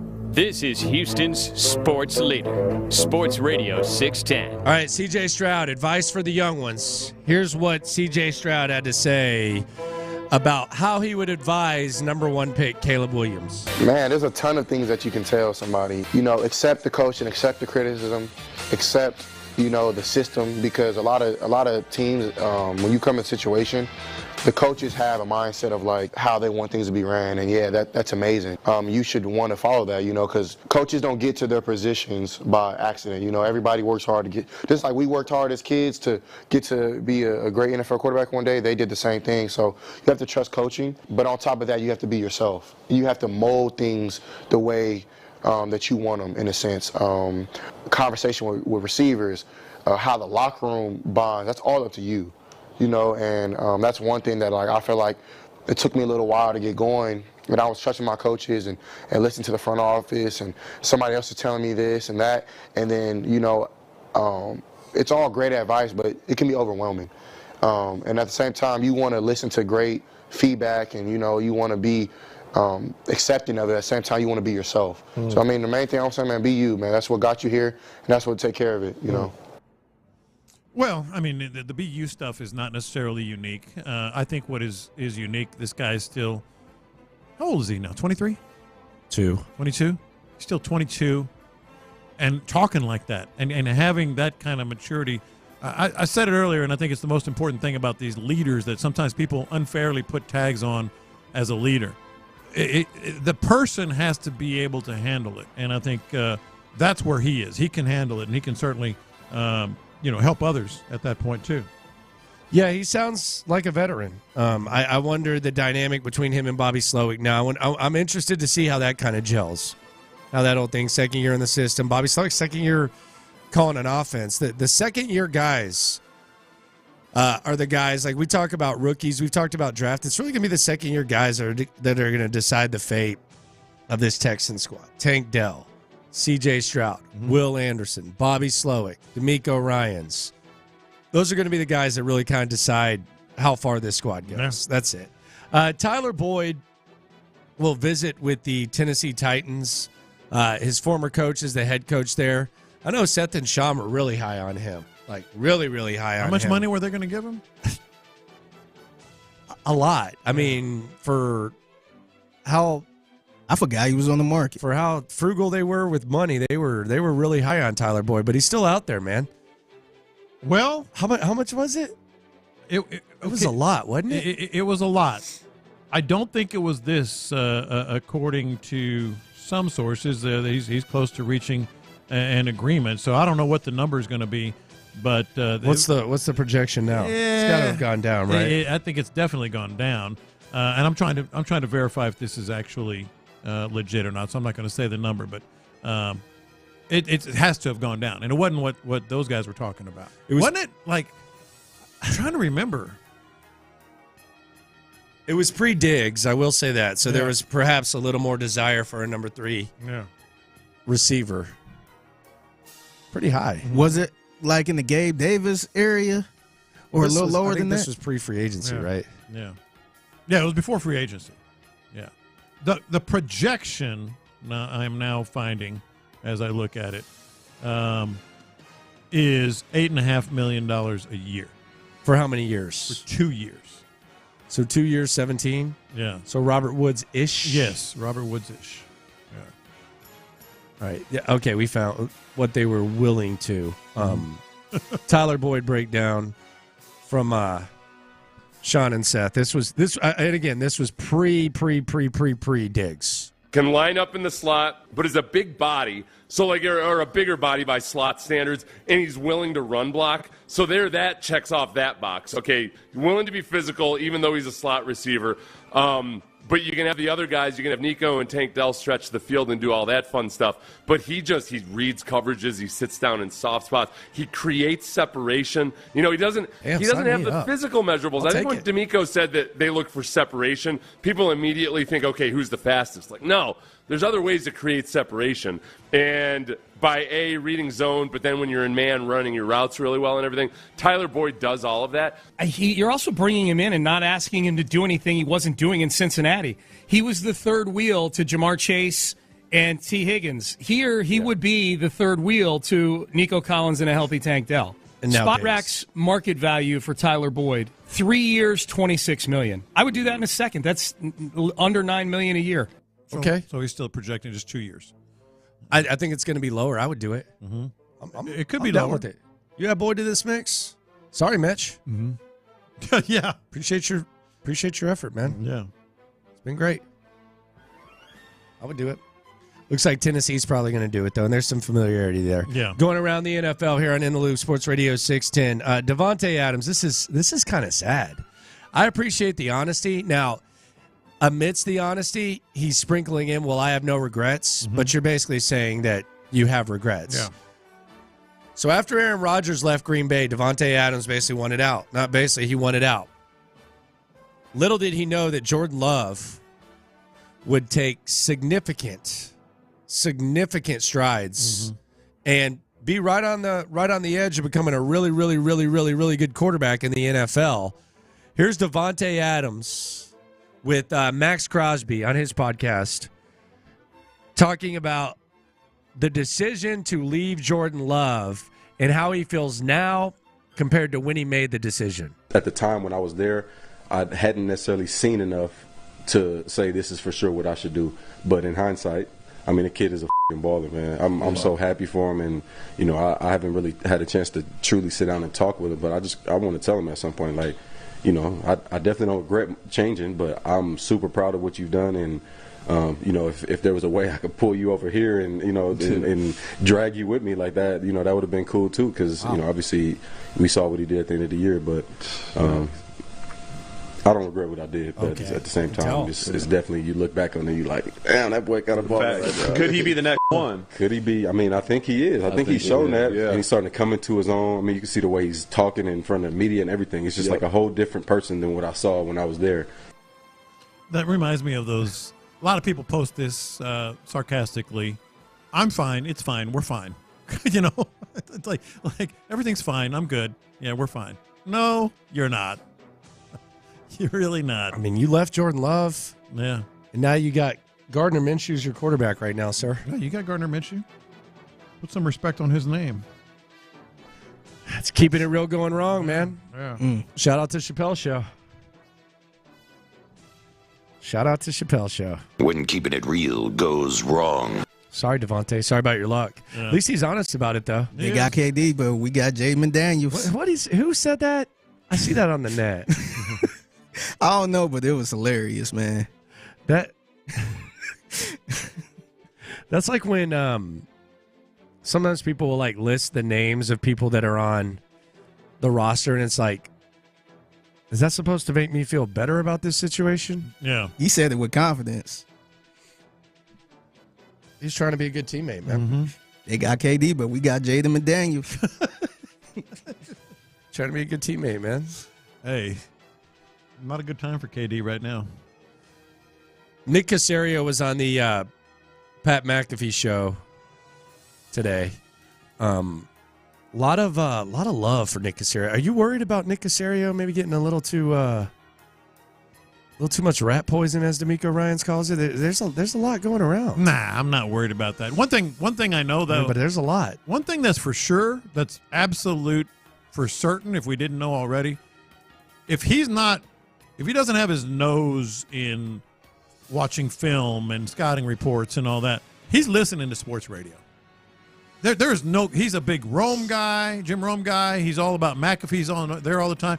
He listens to us. We know that. He's talked to us about it. I think he's one of those guys, like he's a P1. I think Nick Caserio, if he's not doing his job, if he's not NRG, he is. But he's listening to Rome. He's not listening to us. He listens to us some. Yeah, but he's listening to Rome. Yeah, for sure. There are people who listen to us, but he's a Rome guy. Yeah. He's quoted some stuff back to me. So he listened to Rome, and then when they go on commercial, they switch to us. Yeah, like the Rome thing is, I think it's only an Ohio-ish and Houston thing, though. Like nobody around the country is listening to Rome anymore. Yeah. The only reason it was big here in Cleveland is because you lost your football teams. Yeah. So the local took a hit. Like the first time I heard Ron, I was like, okay, that's cool. I'm not trying to insult Sean and the smack off, but I think the fact, like, you can almost make a case that Jim Rome was big here because you lost the Oilers, so you had that stretch where there was no football team here. So the local radio was a little bit different, and that's the same thing in Ohio. Probably where Caserio was, where he kind of developed it. Is that true? Maybe. I'm thinking about it. I mean, go to New York. Kind of makes sense. Go to New York. Go to Dallas. Go to L.A. and ask them. They don't care about Jim Rome. L.A. does a little bit. That's where he started. Go to Nashville. Go to all the top sports radio. They ain't listening to Rome. But when you lost your football team, he was in that afternoon spot. So there were people in Houston listening to him, and there were people in Ohio. So I think that's why Caserio being from Ohio, Sean being from Houston, smack off kind of helped. I think that's possible. I hadn't thought of it quite like that in the past, but I do think he had about a 5-year run where he was just a monster. Rome is burning. The TV for sure. And it's a monster. Rome is TV, burning. radio, all of it. No, I loved Rome is burning. I thought it was a good show. But since then, he's kind of just been living off of that. He's good. Don't get me wrong. He's a legend. But I think he's kind of just been. Well, I mean, he's a goat. Yeah. He's one of the goats for sure. I'm not discounting. I'm just saying, like in most big cities, they aren't listening to Jim Rome, despite being awesome. Listen up, clones. See, now you get the what's he called? The jungle guys. Yeah. At him. But in most places, you grow up and you're listening to the local. Yeah. Why would you listen to anything national? Yeah, national on the radio. You're listening to the local. Like the local radio is so much better. Yeah, and it's kind of the pulse of that whole thing. So there you go. Text line 713. Landry owes his whole career to Rome. Not that big. Yeah, I don't know about that. I mean, I definitely respect him as one of the GOATs. For sure. No doubt. Going around the NFL here on In the Loop on Sports Radio 610. Texans going to have a golf course next week. That will be where we first hear from some of the young guys. Probably first we'll hear from Stephon Diggs. I'm anticipating Stephon Diggs there, so we should. I think the 6th is when that happens. Maybe this week. So be on the lookout for that if you're dying to hear from good old Stephon Diggs. Yeah. Deion Sanders got in a little bit of a social media beef yesterday. His son Shador, there was to summarize what happened, basically a former Colorado player, he transferred and spoke to someone and basically said his experience wasn't good and he felt like an extra in a reality show, to which Deion's son Shador said, don't even remember the kid, he must have been mid. And then Deion kind of piled on, and Deion said he had time yesterday and he was going back and forth on Twitter. Even quote tweeted some other kid's stats or something like that, and it's gotten a lot of attention. Where do you sit on this? Because I have a pretty strong take on this whole Deion thing, but I want to know where you're at. You know what my take has been from the very start, and a lot of people haven't co-signed it. Deion is coaching because of his kids, and he will be out soon after they go to the NFL. I think this has all been a sham. I think it's just all been like, you go back to where he started in college football, and I think Deion is in it for himself and his kids. It's glorified AAU dad coaching his kids. That's where I stand on this. Because first of all, if you're a college football coach, you don't do those things. I don't care if you're Deion or whoever. Like, these are kids that were looking up to you, looking to gain your approval, and you're just crapping on them, rather than wishing them the best or whatever. But I think this is all a sham. I think he's going to be 2 years from now. He's not going to be coaching. No way. I think we just need to kind of reel it in the middle somewhere with Deion. Like, let's just throw the reel out there, to use a fishing term, and let's reel it in, okay? Like, Deion is not this holier than thou. I mean, people put him on like a pedestal like he's John Thompson or something like that. Deion's always been extra. Deion's always been about Deion, and there's nothing wrong with that. Yep. So whenever they win a game or something like that, we don't have to sit here and act like it's like the end-all, be-all. We also don't have to sit here and just hate on Deion the whole time. But don't have these expectations that Deion is like some sort of life-changing type of dude. He literally has a son who follows him around, and they have their own social media channel. That's where all these videos come from. Deion Sanders Jr. has the social media, and that's just kind of what it is. So I don't know what people expect from Deion. Just expect entertainment from Deion Sanders, and we'll see what happens. But it just seems like there's one extreme that wants to make it more than it is, and then there's another extreme on the opposite that wants to make it more than it is. Deion's just entertainment. Deion's an icon. Deion, that's it. Let's just reel it in and take it for what it is. While that's true, it's really unfair and unfortunate that there are kids out there committing to him. Like committing to him, as a head coach, as a leader of their path, so to speak. And I'm telling you, I don't think he's going to be there more than 2 years more. That's it. Well, then they can get in the transfer portal, right? I guess. But it's all a sham. I mean, last year they won those 2 games, and it was badass. I enjoyed it. Yeah. And they 4-8. Like just find somewhere in the middle with Deion. Mm-hmm. It'll be interesting. I do wonder, like, what the draft process of his son is going to be interesting next year, though. Big time. And how's he going to be in the Big 12 too? What's he going to look like? Yeah, I think it's a horse, and people are kind of like they're not going to be any phenom this year or anything. It's just going to be another squad. Deion's going to be on the sideline trying to get his kids their touches and spotlight, and that's it. Yeah, there's a lot of reason to love Deion Sanders. I love Deion Sanders, man, but it's quit trying to make it into more of what it is and quit taking it. Yeah. So serious. It's entertainment. The other thing, I saw he tweeted Luther Campbell. Boy, I hope he called him and checked on him after that. That dude is, I don't know if he's drunk or just in over his head. That dude had like an 8-minute video riding Deion's jock. And I read that with the notion, man, retweets are not endorsements. That's for damn sure. This dude was bringing up Josh Allen, KKK, like all kinds of stuff. Mm-hmm. And I was like, all right, Deion, I hope you at least called and checked on that guy. Yeah. That guy's losing it. They got Shedeur Sanders as the favorite to be the number 1 pick. Do you think that happens? I think it's a possibility. It's a bad quarterback class, too. I think Quinn Ewers might have something to say about that. I do. I think Quinn Ewers might have something to say about that. Who's the other one that's projected real high? Is it? I'll have to look it up. But I think Ewers is going to be in the mix. He's going to be in the conversation. He's going to be in the conversation. He might not even be starting by the end of the year. Well, there is a possibility. The spring game has anything to do with it. Plus, he always gets hurt. Yeah. Since junior year of high school. Mm-hmm. But yeah, the Deion thing's just funny. It has to be like made into something so serious. Yeah. He's an entertainer, man. Best entertainers of all time. Carson Beck was the true other icon. Oh, Carson Beck. Yeah, wow. Yeah. Golly, I'm glad to be out of the quarterback business. Yeah. You imagine having a conversation about Carson Beck, Shedeur Sanders, or Quinn Ewers? Yeah. And you will. You will. That's rough. It's around the NFL here on In the Loop on Sports Radio 610. Coming up, internet going nuts. He's a cheater, but do you care? Plus, one of the best media types of all time goes off on jock sniffers. Internet nuts.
the judgment-free zone.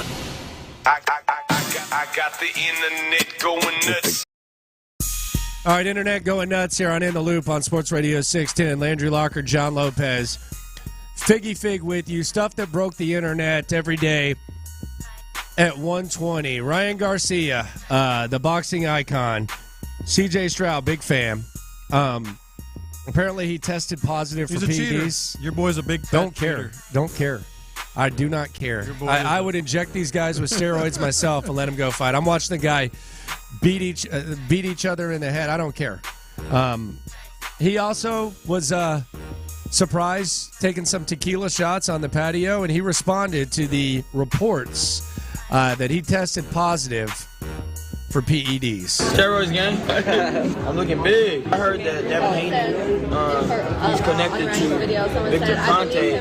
Victor Conte, known to get caught for cheating. I don't even know what Osterine is. What is Osterine? Yeah. Osterine. I was on tequila.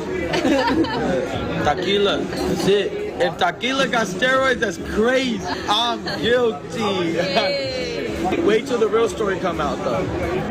They're trying to make it to a no contest. You're right. There was no contest. It was easy work. Say I did take Osterine, right? I would have made weight then, because it makes you lose weight. I volunteered to do the drug test. They're out to get me. Funny that I bring up all these things. How about Gaza? All these things that you shouldn't be saying. These guys are probably pedos. They're haters, bro. I never did it. Everybody knows that I beat his ass easy. Easy word. Devin Haney. Diddy probably paid for it. Diddy. Come on now. He sure does know a lot about Osterine to say he never took it. That's for sure. It's boxing. I don't care. Yeah. Still watching it. That's your guy. Still going to be the thing. He doesn't have to give back the bet he won, though, right? He put I don't know if you can give any bets He back. bet $2 million on himself and got the 6-1 odds, so he won $12 million. That's allowed, apparently. Yeah. And he gave up all that other money because he didn't make the weight. So he more than made up for it. I don't really care either, but it is funny because it's him. I got the internet going nuts. I got to give it to Joey Loperfido, J-Lo, whatever you want to call him. This was a spectacular play. Vested interest. You already have your outfit for tomorrow, burnt orange. This ball hit well to left field. Back on it goes Loperfido. He's going to have to play it off the wall. What a nice play with the pair. Oh, wow. Get him. Got a shot at second. Oh, yeah. The rookie played it like a veteran. Oh. It's as good as you'll ever see him right there, man. He didn't have a shot. He threw him out by damn near 10 feet. But the way he read the wall. He read the wall. He caught it. Didn't bare hand. Miss stride, bare hand, boom. Turn around. It's like you know that outfield by heart. That's what I'm saying. I thought that was hard to play. Second game, man. That was pretty incredible. That was spectacular. Good job by him. He made it look easy, too. Yeah. I got the internet going nuts. Jock sniffing. Charles Barkley is tired of jock sniffers. This was one of his rants yesterday after the Lakers got eliminated. Charles Barkley on jock sniffers. Part of our job, we watch all the games and we watch all the talk shows.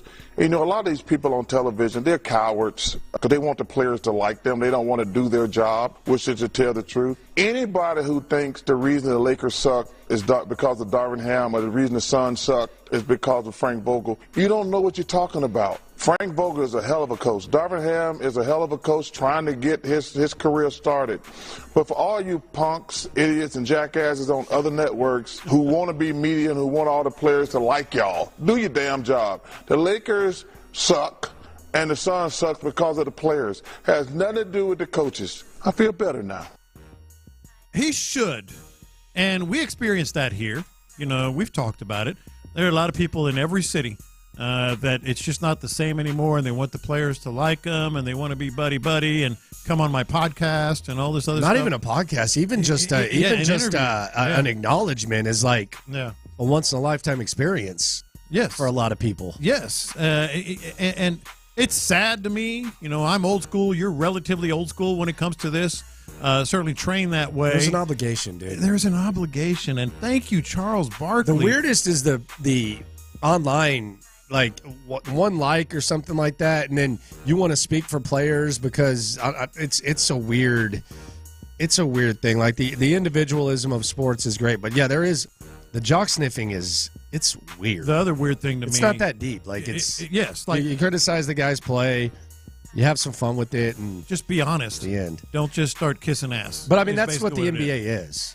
LeBron has everywhere, a beat, LeBron has a beat writer. All right, tell me, name one NFL player that has a beat writer. No, just like like he literally has a beat writer. Well, now it's McMenamin. McMenamin's just following him around. He was in Cleveland before. Yeah, like it's. Windhorst got a job because of LeBron, man. That was his whole career. High school basketball. That was his whole career. He was seriously. No, he was. He was covering high school basketball. Yes. Yeah. And then he came in, and then I guess McMenamin was in Cleveland when he was there because I remember McMenamin when I was there. I balled with him at the rec. Actually, we didn't pick him up. He wasn't good. But he was on the side court. But anyways, we got guys here that cover the Texans, Rockets, Astros. They just want to. It's an obligation for the people. You have to call it how you see it. They want to say, I know this guy. Well, he likes me. You'll see players struggle, and it's like, okay, you went 6 weeks breaking down his plays and how good he was and giving grades, and then when he plays bad, you're not going to acknowledge it. What are you doing? What is it for? Is it a service? You're not doing your job. It's not PR, man. Yeah, the NBA is out of control, though. Yeah, out of control. I got the internet going nuts.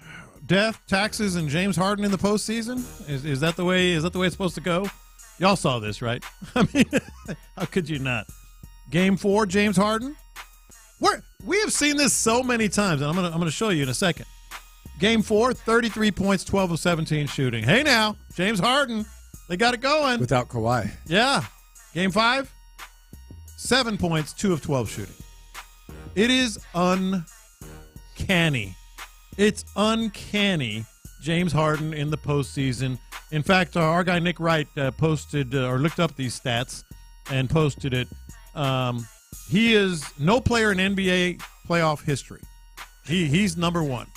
Has had more games with more than 10 shots and 2 or fewer makes than James Harden. Ever.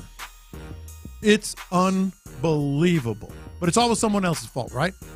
Always someone else's fault. I got the internet going nuts. So the Houston Chronicle, they put out a piece, and it was from, I can't mention by name because it was from the, quote, editorial staff, which I don't know who the hell that is or what that is or anything like that, but whoever it is, you're getting nominated for the Slime Off editorial staff. Listen to this. So they put up a whole pitch about Houston getting a WNBA squad. Oh, I was going to do this yesterday, but I had to leave. And they basically made a pitch for how WNBA would work in Houston, and they mentioned the comments, blah, blah, blah. Then they got to ownership. Have you heard this yet, Figgy? I didn't. Oh, God. I got to see your face when you hear this. This was a snippet in there. They suggest that Travis Scott should perhaps be a minority owner of this WNBA team. And this is literally in this piece. This is from the editorial staff. Quote, rapper Travis Scott recently mused on X about bringing back the comments, which would certainly be a small way to repent for the Astroworld disaster of a few years ago. I don't know how that correlates. What I don't know in the hell? How can you correlate So bringing a WNBA team, regardless, I'm not even blaming Travis Scott for that or anything like that. I'm not even saying that. He was minding his own business. He was just putting on a concert, which he's put on many times. No, I'm talking in this case. He's just sitting out there somewhere. Yeah. But he put on a concert, whatever happened, blah, blah, blah. And just assume the best or the worst of whatever you want to assume about Travis Scott. I lean more towards he's really good in this community, and I support Travis Scott. That's just where I am. I support Travis Scott. Yeah. You're telling me that regardless of whether you hold him, however you hold him accountable for Astroworld, him helping bring a WNBA team to Houston would all of a sudden be like the 10 people or whatever lost their lives, their families would be like, you know what? Yeah. It's all good now. You know, he's really not that bad a guy. What? You know, he's really not that bad a guy. What in the hell is that? It's all good now. Don't even miss my lost loved one anymore. What's going on? I saw this, And I actually had this in Internet Going Nuts yesterday, but of course I had to leave to go to that Houston Sports Authority thing. Someone asked who wrote it. It was editorial staff. Board, yeah, the board kind of wrote it together. Here's my thing on the WNBA, whether Travis Scott is involved or not, it's going to fail. It's going to fail. I wish it wouldn't, but it's going to fail. Caitlin Clark only comes to town twice, maybe 2 or 3 times. Yeah. That's the only time you're going to sell out that place. Yeah, I mean, it failed when it was. I wish I was wrong, but it's going to fail. Tillman knows this. They should have put that work in 2 years ago. Yes. And hoping to get Caitlin Clark. I mean, you can argue with me all you want. I think all evidence points to it's going to fail. It's going to fail. Is the WNBA even doing – I saw Sean say they increased. I was like, I didn't know about that. I know that ratings? college did. For sure. Yeah, college went in this year. I didn't know that here on the text line, the 713, yeah, my cousin lost their life in an Astro World disaster, but I got season tickets to the new WNBA team. I'm telling you, man. I mean, look, the whole even now, huh? Regardless of where you feel on that, like there's like – how would that even impact what you do or don't feel about Travis Scott and what in the Astro World? It was better off just saying Travis Scott should get in on it. Yeah. Point blank, period. Yeah, just leave That's it at that. Just leave it at that. No, I wish I was wrong. And Caitlin Scott is a ratings machine. She is not Clark. Caitlin Clark. She is not going to save the WNBA. It might help. They already got the wrong attitude about it. Yeah, it might help. Yeah, I don't know. I don't like the WNBA. I don't know that they've ever. Yeah. They've really benefited. The heyday was when when the Comets were starting in 4 straight. That half court shot when the Liberty were playing the Comets. Yeah, there was a heyday. Remember the WNBA early commercials? But it's not coming We got back. next. Yeah, I'd say it was good. It had its moment in the sun. Rebecca Lobo. It's not gonna happen again. Cynthia Cooper, Cheryl Swoops. Yep. Yeah. But Caitlin Clark, big deal. She's a huge deal. She ain't like I'm saying save her it. a lot. Man, WNBA gets a lot of advertising for what they put out, too, though. Yeah. Shout out to them. Landry Locker, John Lopez, Biggie Fig with you here on Houston Sports Leader, Sports Radio 610. Coming up next, the pick, the most controversial pick from Nick might not be, at least not around here, the one that you think. That's next. Area 45 with Bijani and Creighton. Over the last 7 years.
Auto Parts. Thank you, Figgy. Live from the Twin Peaks studios, Sports Radio 610 presents In the Loop with John Lopez and Landry Locker. All right, this was interesting. We'll hear from Clint Stoerner. I want to throw a hypothetical his way as well. This was his breakdown of the Kamari Lassiter pick. This was Clint Stoerner yesterday with Brandon Scott right here on Sports Radio 610. I'll be honest with you. Getting to a point where I don't like either one of the second-round picks. Really? Neither one? Kamari Lassiter is, I think, widely believed to have been drafted as an outside corner. The more I hear from Nick Caserio, the less I believe he was drafted to be an outside corner. Kamari Lassiter is a guy that skill set fits. The speed or the lack thereof can somewhat be hidden at the nickel defender where it really can't outside unless you put a safety over the top every time. If that clock is accurate, that is a problem. Pro day too. Yes. The favorable measures. Yes. I mean, that's your people that are taking. It's not the combine. Yeah, the time is the time of 40. Because I agree with Nick to a certain extent of like I've seen a lot of dudes that don't run 4.2, 4.3 play 4.3. But 4.65 is a problem. It's not good. Look, I don't know what is or isn't spot on accurate. That's a problem. I think it can somewhat be masked or hidden, or you can talk yourself into he's got football speed, not track speed at the nickel defender position. I'm leaning nickel defender. That lack of speed is difficult to translate to the league at outside corner, where inside corner, some kind of rover position, some kind of hybrid corner, nickel safety position is more in line with what I think this guy brings to the table. Everything I keep hearing is telling me that Buddy's going to end up inside. I totally get and actually agree with what Clint said. I do have one sort of I guess a spin-off from his take. I don't mind it if he's a good nickel cornerback. If he's a 6'8", 10-year nickel corner and you got him in the second round, I mean, that's valuable. That's extremely valuable because the nickels are they're so common now on first down sometimes. In the NFL, that's a very important piece. If you're looking at him to be a shutdown corner opposite Derek Stingley, and that's what you're kind of hoping for, and then the flashy guy that made a lot of plays at Georgia and all that, that might not be it. But if he's a solid corner that can make plays inside in a division that has in a league that has a lot of good receivers, there's nothing wrong with that. There's nothing wrong with that at all. What is Caserio's weak spot? Like, if we're looking at evaluation, it's got to be O-line, right? Like, is that your trust issue? You talking about like in general or just this year? Yeah, like if you like some guys are good at evaluating certain things. Like I think the Rams are good at evaluating slot receivers and finding bargains at running backs and investing in running back. It feels like the Rams are good at that. Oh, I don't see where it's even close that it's not running offensive line. Yeah, you drafted Kenyon Green in the first round. Gave Titus Howard an enormous contract. Shaq Mason was good, so we'll give you that. And then we'll see what happens with Patterson and Juice Scruggs, although it looked okay. But if you had to point to Caserio's weak spot, I would say running back and offensive line. Corners, they've actually done okay. Mm-hmm. Like I don't think the Sauce Stingley thing was that bad of a job. Steven Nelson, you got as much as you could out of him. Des King, you got rid of him, then you had the wherewithal to bring him back. So they've gotten a lot out of the cornerbacks. I would say he's done a pretty good job evaluating cornerbacks. Yeah, I didn't mention running back. It would be maybe it's not as far a gap as I said when I said offensive line, because not far behind it is running back. Offensive line based on that, running back based on just this kind of blind love that someone over there seems to have with Dameon Pierce and not prioritizing. He's easy to love, man. And it was easy to love. He's easy to love. I'm talking about his game and fitting his fit with this squad. And even if you did think he was going to fit, you still need another running back. You've given up all week long. You've given examples of teams that had really good running backs. Still go get another one. Yep. Well, I feel like eventually I'm just going to be defeated. Just bow down to the to the reality that running back's just not as important. Put up a good fight, man, over the past couple years. I tried. I think I'm going to retire from it. Mm-hmm. Sun's coming out a little bit now. It's been kind of a rough day. Dude, it has been wild out there. Kingwood and Woodlands are getting hammered. You know what? You know what stinks? So they, a lot of parents are coming to pick up kids at school in Kingwood. Yeah. And figure, you know this, my wife is a school director up in Kingwood. She's counting down the kids that are left so she can leave. There's 7 kids left that haven't been picked up yet. Kids are getting out of school early? Well, because of the weather and the flooding. It's serious flooding in Kingwood. Yeah. I remember them days with the snow days. It's serious flooding. Look online. I mean, there's some pictures that are kind of. Is it harder to get a ride from a friend these days at school? Like, are they more strict on it? Where, like, back in the day, you could just be like, hey, I'm just going to go to Johnny's house. And then teachers would be like, all right, whatever. Hop in Johnny's parents' car. Bye. See you. Oh, yeah. Is it a little bit more extensive now? Oh, yeah. As to when they get in the car or whatever? Have to practically get fingerprints from the parents. Well, you used to go with your teacher and get milkshakes after class, which was a little bit. I did. Kind of creepy. Yeah, it wasn't creepy. It was cool, man. She was cool. She'd see him walking home and. Yeah, give me a ride. Was she bumping Khalees? Was she riding an ice cream truck? She had a Mustang. I did like riding in her car. She had one of those, I think it was like a 73, 74 Mustang. Yeah. Back then, nobody cared. And it was quite innocent, Landry. And they'll just go get milkshakes. Yeah, okay. Go get a milkshake in my teacher's Mustang. Okay. I know how it sounds. No, I mean, I know how it sounds. So was it like her idea? Like, hey, I see you going home. You want a milkshake? I think it started. Let me get you a milkshake. And I told the story, like, we would have football practice. Hey, you want some candy? Did she have candy? No. She didn't carry candy with her? She didn't carry candy. So we would have football practice, till about 5:30 or whatever in the evening. And that's when a lot of the teachers would leave after whatever it is they were doing. So I always had to walk home because there were no buses. Nobody could give me a ride and all that stuff. So I'd be walking home. I think it started like she saw me and said, hey, I'll give you a ride home. Yeah. And we stopped to get a milkshake. Okay. So then it becomes a tradition. Yeah. What do you mean a tradition? Like, how often is this tradition going through? It wasn't as often as like once a week? Maybe once every couple of weeks. How much did a milkshake cost back then? Like a nickel? Probably 25 cents, 30 cents, something like that. Man. Yeah. Did y'all used to find more change back then? Like, because the change still falls out of the pocket back then. Did y'all you find a quarter, you basically found $5. You found a bag of chips, man. I used to. No, he found more than a bag of chips. Some of the older. That's a burger. Back then. That's a burger, bro. I'm talking about when I was younger. Oh, no. Y'all may remember this, but maybe not. I used to pick up bottles and turn them in for the nickel.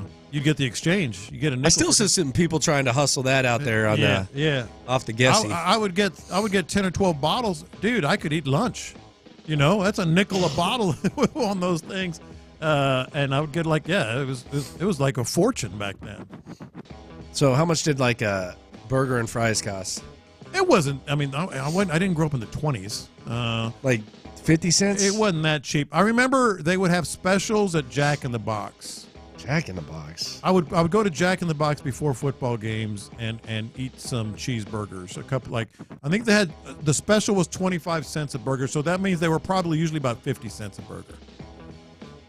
Like I want to say on Fridays. On Fridays, Jack in the Box had 25-cent cheeseburger, just the regular, the junior cheeseburger or whatever. So I get like 3 of those for 75 cents. How about that? When's the last time you had a milkshake? I love milkshakes. When's the last time you had one? I think I had one in a restaurant. Like as a dessert? Yes. Or you order it with your meal? I remember exactly. I don't like eating them hoes with my meal, man. I remember. Yeah, and that's tough. That's like a long night. If you want to give it to me for a dessert, that's fine. That's but like what I saw that. What's that country singer's name? Josh Abbott. Yeah. He's got like a Dairy Queen meal, and it was like he's got like steak fingers, and then a tea, and then he has like a Blizzard. Yeah. No, man, I don't even want to look at the ice cream till after. I'm going to eat my meal, and then if I want to get the ice cream, I'm going to get the ice cream. I don't want – my dad will get a milkshake with his damn Whataburger. Like, he'll get the Whataburger fries and the milkshake. Yeah. Brother, I'm not drinking a milkshake until after this meal is gone. I don't even want to look at it. I would go there just for the milkshake as a dessert. Always. But if I get food, dessert. I'm just getting the food and a drink. Yes. But I can tell you exactly when I got my last milkshake because I treated myself. It was on our anniversary. When I went to that place that you told me about. Lock Bar? Yeah. They have milkshake? Yeah, I got a milkshake. Was it good? Awesome. What kind? I don't remember exactly what I got, but it was awesome. Yeah, I can get down with the dessert, but like the milkshake, Yeah. and then like the people eating breakfast where it's like pancakes with chocolate chips and man, no, thank you. Yeah. Put me on my ass. Yeah. Some of these breakfasts that people are eating, it's like, man, how are you doing that? How are you functioning? Yeah. Like people are like, you got to try the Whataburger breakfast burger. What? 8 pieces of bacon and all that. I mean, it looks fantastic, but I'm not doing anything. Or how about going to one of those breakfast spots where they like, oh, you got to try the cheesecake red velvet pancakes. Come on, man. That's with sprinkle. That's a Sunday morning when you're not going to have lunch. Like that's when we have our big go to. You know what I mean? Like even donuts, man. Yeah. Huh? Even donuts. Like, what am I doing with my life? I'm not. I pick my spots on donuts because they really. Sometimes I have a taste for them. They fill me up. What about the Voodoos? Voodoos are too nah. They're awesome, but they look awesome. That's anyway. too much. Those are GDs. It's a lot. Yeah. Those are GDs. It's man. a lot. Those are graham donuts. Mm-hmm. Yeah. Damn. Donuts with the bacon on them. Come on. And the Captain Crunch. The Captain Crunch ones crack me up.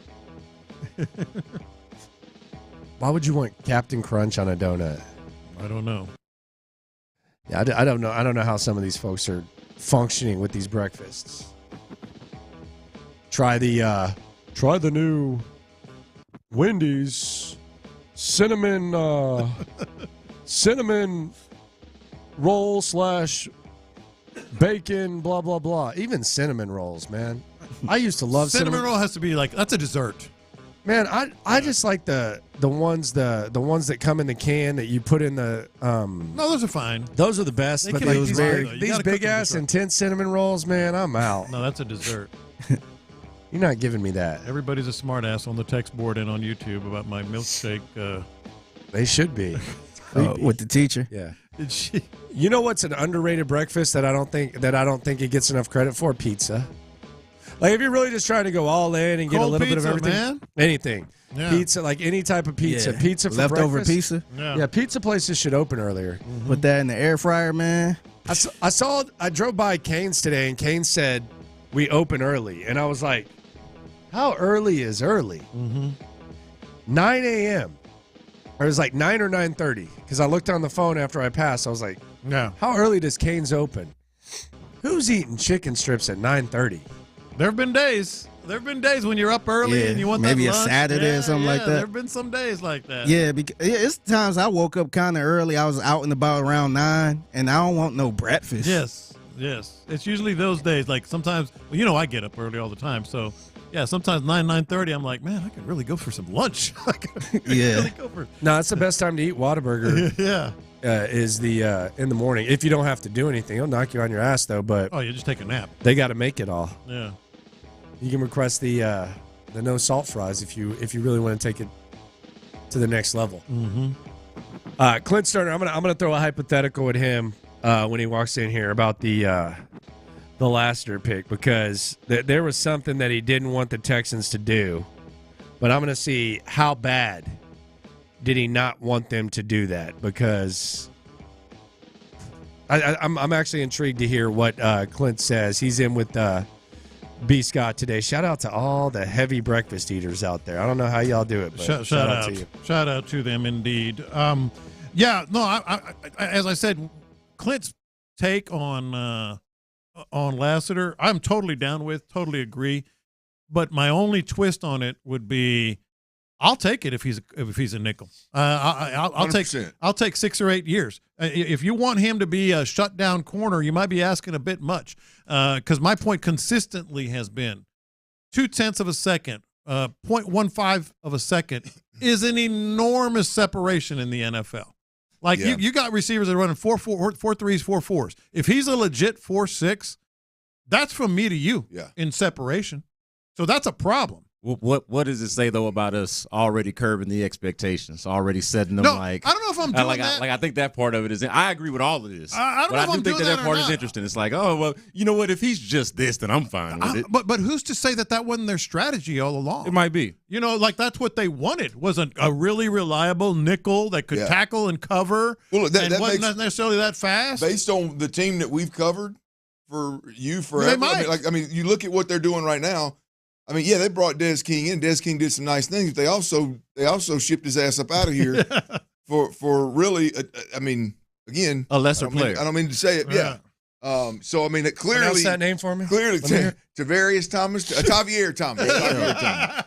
But that clearly. I mean, they may be on good terms. That might be their strategy. I mean, he clearly is not above. Let's get being ourselves replaced. a nickel. Get ourselves a nickel. I'm more of preparing us for.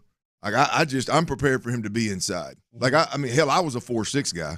I mean, if that report is right, look at you. That 4.6. By the way, that's pretty quick for a quarterback right here. Well, it's straight lined. I mean, but still, Mr. 4.6. Let me tell you what. You give me a task, and you coach me up on how to start, how my feet, everything, my lean, everything, my first 10 yards. You could do it, and give me 2-3 months to figure it out. I can damn sure make the most of it. It obviously had nothing to do with game speed. But I do wonder though, how could he be as productive as he was at a team that was as good as Georgia was while he was there, and be supposedly that slow? Why? I think you answered the question. Why does the tape or why does got a lot around him? He's got 9-10 draft picks around him. How many times has he had to cover someone for 4 seconds? You know, he can cover, man. No, he'll be fine. No, if he's with a receiver, he can make plays. But those plays are going to be hard to make in the NFL. We said this yesterday. Like, there's a huge difference in – and look, let's say it's somewhere in between. I mean, because there's 4.51 to 4.65 were the reports, right? I mean, it's a big gap. It's a big window. Let's say it's 4.57. Let's say it's high 4.5, okay? Or mid 4.5.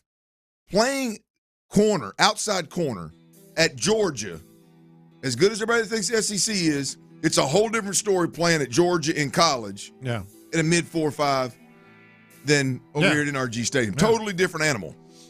Sorry, I know you had a question real quick, Clint. So what would you have said if with the Lassiter pick, what if they would have taken Adonai Mitchell instead of Lassiter? Would you have been more upset because you were very anti-receiver? But if he falls to you at 42, I can get excited about him. Okay.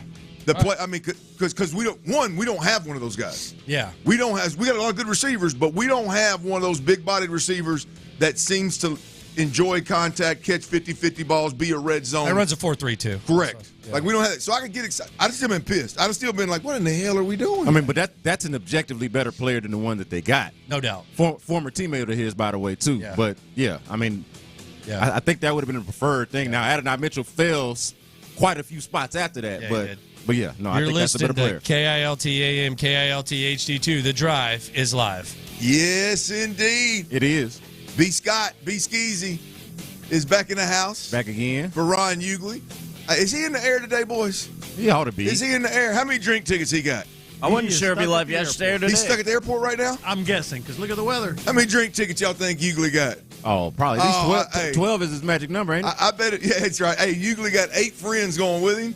I bet if he's got 12, he's called the other 4 and asked for their tickets. I bet he's got as many drink tickets as you could imagine. Safe travels, my brother. Safe travels. Get up there and make the best of it. Bring back some of more 40th birthday memories, if you will, and we'll share them with the fine folks of the beautiful city of Houston. All right, we got to do it, boys. Them Astros. Man. Do we have to? Dude. Them Astros. Hey, what a difference a day make, man. Well, B. Scott, you're right. I mean, you still got 3 of the last 4. I mean, we're still at a spot where if you look at the Astros, what they've got to do at this point in time is they've got to win series. Yep. I disagree with. I think it was Sean Bijani that I just heard on one of the promos that said they got to do more. It was either him or Creighton said they got to do more than win series. I disagree. Oh wow. I disagree. Stop it, Sean. I'm talking about you, not to you. Easy. I disagree. I disagree. We've got to win series, and there's still a chance that the Astros can win a series. All right, there's a chance against a really good baseball team in the Guardians. See, not Gladiators, the Guardians. Yeah. I got that down over. I made sure I told myself I wasn't going to do that again today. Good job on that. So you're telling me there's a chance? I tell you, and I heard in the loop. I'm a loophole. I listen on my way in. I heard those guys talking about it. Bad news Bears. Yeah, I think I heard a reference. It's tough to watch. It's tough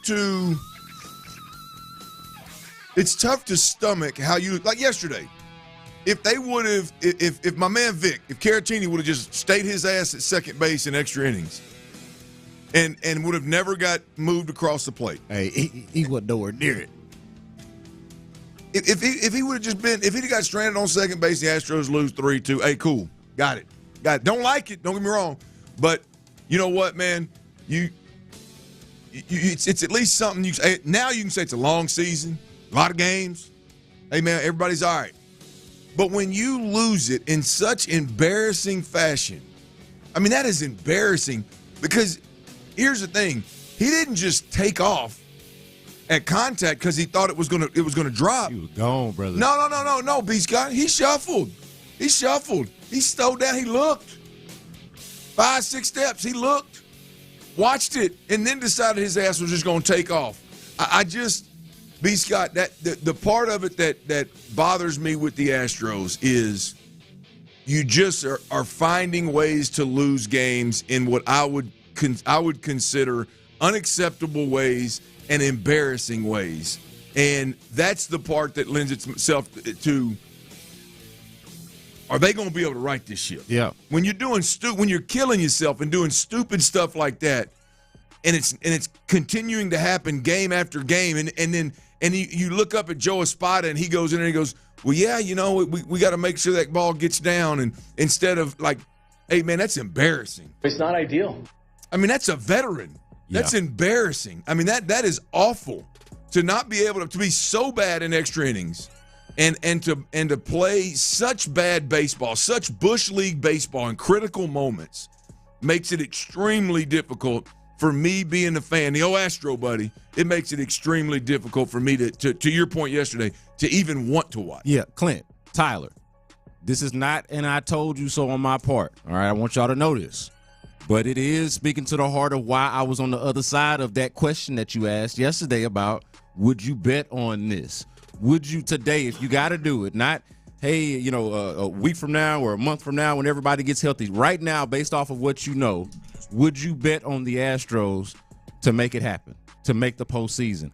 And I couldn't do it just in the, you know, in the excitement of the last 3 games that they had, them sweeping the lowly Rockies and a walk-off win with a real emotional state against the Guardians. I couldn't allow that to let me forget the overall general baseball performance that we've been watching over the last, you know, what is it? You know, 30 games now. Yeah. Okay. And so this, unfortunately, Clinton, I hate to say it, but it's the truth. This is more consistent. This is more in line with the Astros, with the 2024 Astros that we've come to know. Base running blunders, not coming up in the clutch. The thing that you mentioned even about Espada and wanting to feel like there was more of either leadership or accountability in a moment that you felt like was embarrassing to you as a fan. I would like to see more of that.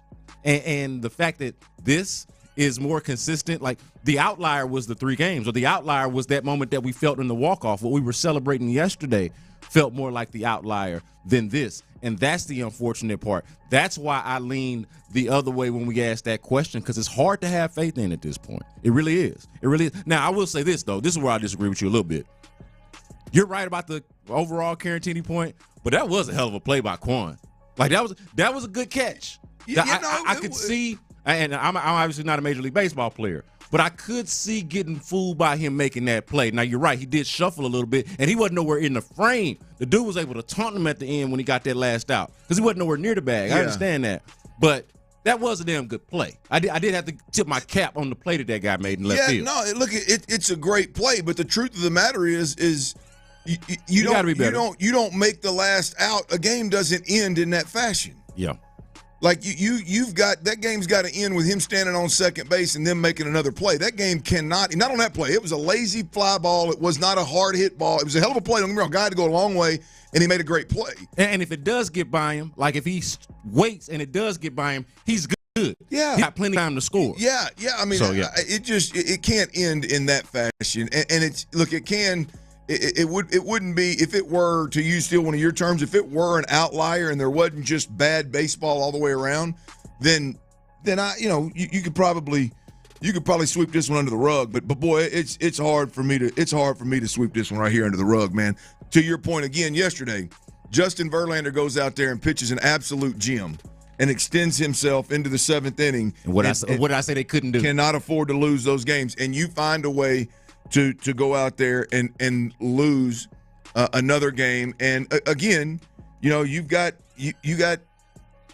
maybe this happens around all of baseball, but it just seems to me that very, very often when the Astros need a run, they've got what we believe are their better hitters at the plate a lot of the times, and those guys are just not coming through. Obviously, Tucker's bomb was absolutely beautiful, but just the overall in the 8th inning, man. In the 8th inning, you get a leadoff double from Dubon of all people. Yeah. And you look up, and there is zero attempt to push that guy to third base. Now, it was a great play, but it was a play, right? I mean, Altuve pulls one down the line, he's out, right? Bregman pops out to second base. Yeah. If I see that one more damn time, I'm going to throw something in my damn TV. It's a theme, though. It is a theme. It is awful, man. And then Jordan can't do anything. I think he flies out to right field or lines out to right field, whatever it was.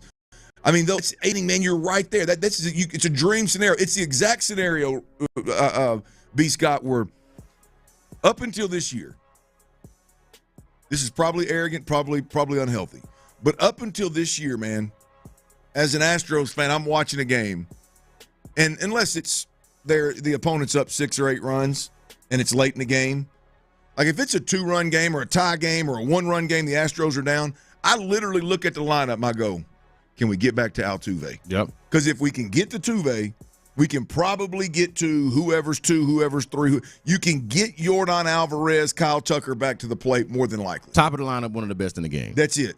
If you can just get me there. And if so, hey, I'm going to stay up an hour past my bedtime watching the last 2 innings. Just because I feel like we got it. Hell, the odds are with us. I mean, there's a really good chance we're going to find a way to generate some runs, whether it's multiple hits or it's a bomb. We're going to find a way to tie this thing up. Right now, I'm disgusted every time that situation comes around. I'll be honest with you. I am disgusted with every time that situation comes around up to, again, 30 games into the season. Disgusted, and you damn sure don't have faith, do you? Like you're not up there like the way you used to. You remember it used to be, Jordan's up. Oh, I feel good about this. Altuve's up. I feel good about this. Even Bregman. Oh, I feel good about this.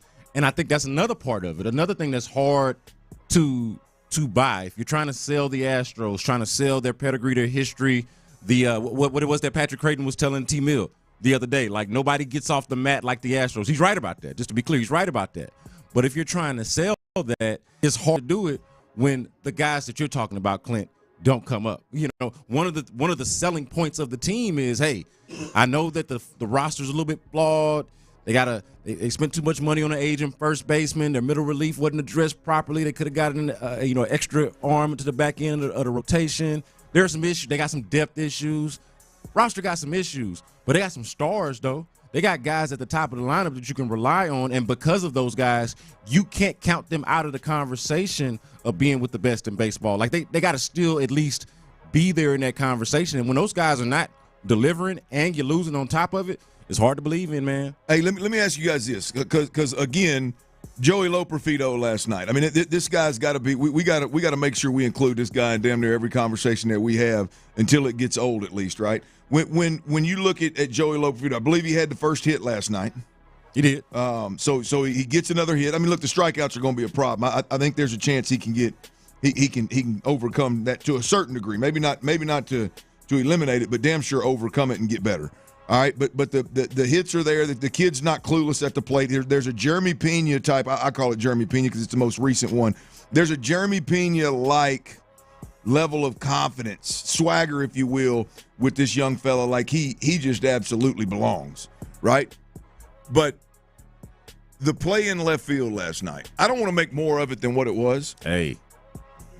I don't think you're going to undersell this, Clint. Go ahead, man. Well, I don't want to make more of it than what it was, but I hadn't seen a play made like that in left field where you turn around and you gun a guy. And I don't know what his arm strength is. Ron's the arm strength specialist. I have no idea what his arm strength is as it relates to everybody else. But the way that he nonchalant, casually, barehanded the ball off of the wall, and then turns and effortlessly throws out a guy trying to stretch a single into a double. I hadn't seen that done. I've seen White Boy Chaz make a handful of really, really, really good catches where his speed and laying out and his ability and his willingness to go get on the wall has made some catches. But I hadn't seen a guy make a great play off the wall, turn and hose a guy at second base trying to stretch a single into a double. And I don't know, this may be way too early, but where are we at with Joey Loperfido at this point in time? We've got a clutch hit that scored 2 runs that, I mean, you ended up winning the game, but it should have been the hit that gave you the lead that you needed. But anyway, 2 RBIs first at bat. He leads the game off last night, or first at bat last night with a single. Obvious strikeout issue that's got to be worked on.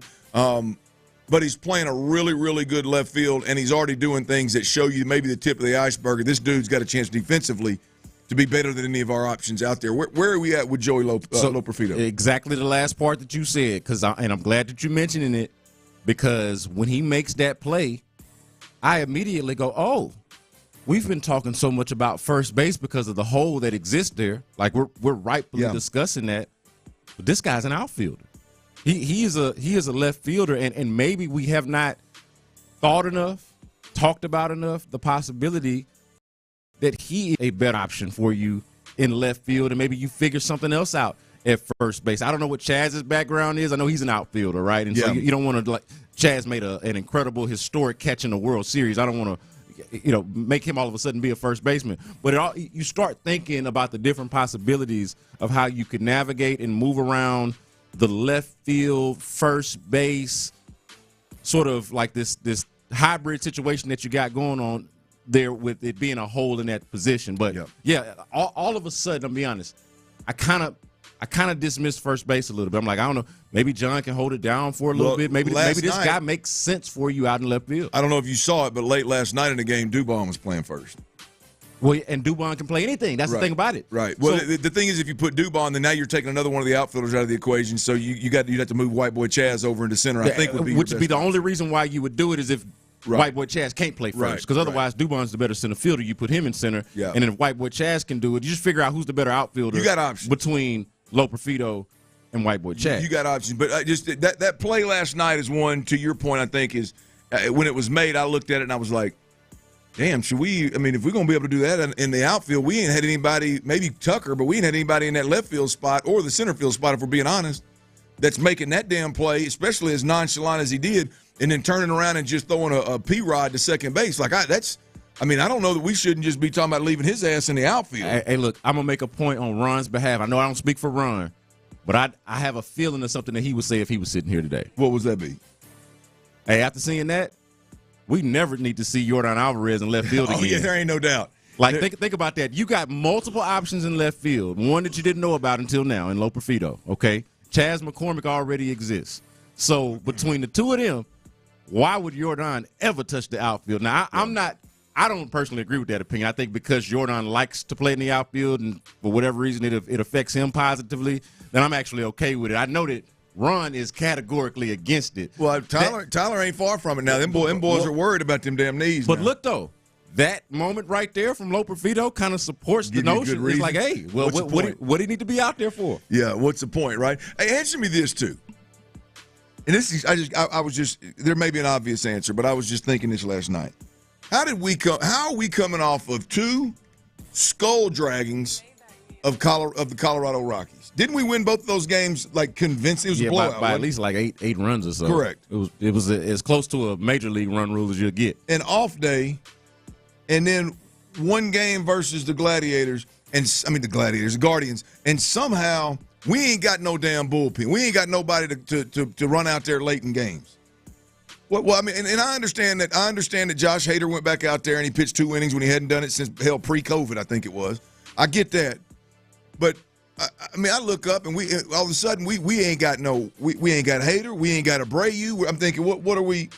Yeah, Abreu, I'm not as sure, but Hader for sure. I would say it wasn't just the innings, but it was the pitch count. So sure, he went over 30 pitches. Considerably over for him. So, and I think 30 had been his number. So Hader, I understood. Abreu, I'm not quite as sure, but to me, it makes sense for if you think about the decision that they made with Hader the night before. That to me said, hey, we're going all in on Hader tonight. Sure. You know what I mean? And so Hader, I understand more. And then Dubin was the dude that was in the bullpen for Hader if it didn't work out. So that part of it, I guess I understood, even though I was disappointed to not see one of those three guys available to you in the 10th. I think that you're banking on you not having to play extra inning games in back-to-back nights. Sure. Well, I mean, I'm just looking, I'm thinking, damn, Verlander went 7, didn't he? He did. I mean, Verlander went 7, and you literally have had 2 blowouts and an off day leading up to this series. Like, how in the hell are we in that situation? Less about one particular guy, more about – and look, I like Dubin. I don't have no problem. Now, he didn't look very good last night. I don't have no problem with Dubin. I'm just – all the talk was like, well, you out of this guy can't go, this guy needs rest. I'm thinking, damn, needs rest. It's a different day. I mean, we just appeared to have rested 2 nights in Mexico City and an off day. We got to do. But see, now that is when people say, hey, the season is early or it's May or whatever. That's something that you could actually factor in, because obviously you wouldn't do that in the postseason or with something actually on the line. But this early in the season, that is probably how you're gonna manage things most intelligently. All right, next thing on the schedule, ladies and gentlemen, the next thing on the schedule is Texans schedule drop. Their actual schedule drop. It's got to be coming soon. It's got to be coming within the next week. Yeah, 10 days. Yeah, I would think. Less than 2 weeks, possibly a little bit more than one. So yeah, right around probably 10 days or so. I'm praying for one thing. I'm praying for one thing on that schedule and one thing only. In H-Town, I think you're going to be right in the same boat with me. I'll tell you what that is next, and we'll discuss. Before we do that, I got to tell you about Renter's Warehouse.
Sports leader. Sports Radio 610.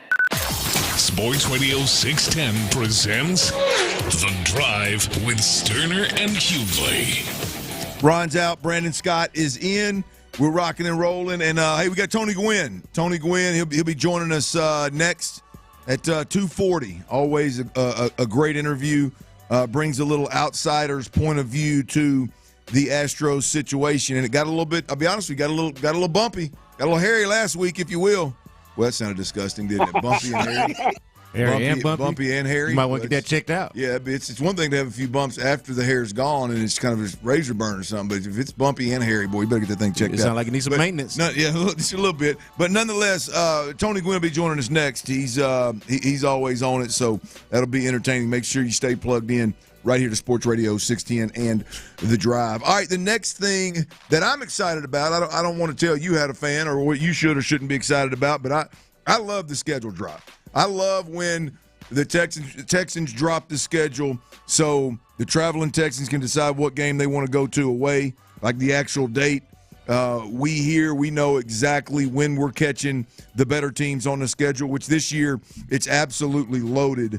This schedule is compared to last year's schedule. Look, every time we've talked about the schedule, for me, it's been kind of like in a negative light of, hey, last year was cupcake compared to what they're going to bump into this year. Here's the opponents across the board, because the opponents have been announced. We know exactly what teams are coming to NRG and what teams the Texans are going to play on the road. We just don't know what the dates on those games are. Here are the home teams. This is in terms of being a fan and being able to go watch good football, this is so beautiful. Baltimore Ravens, Lamar Jackson.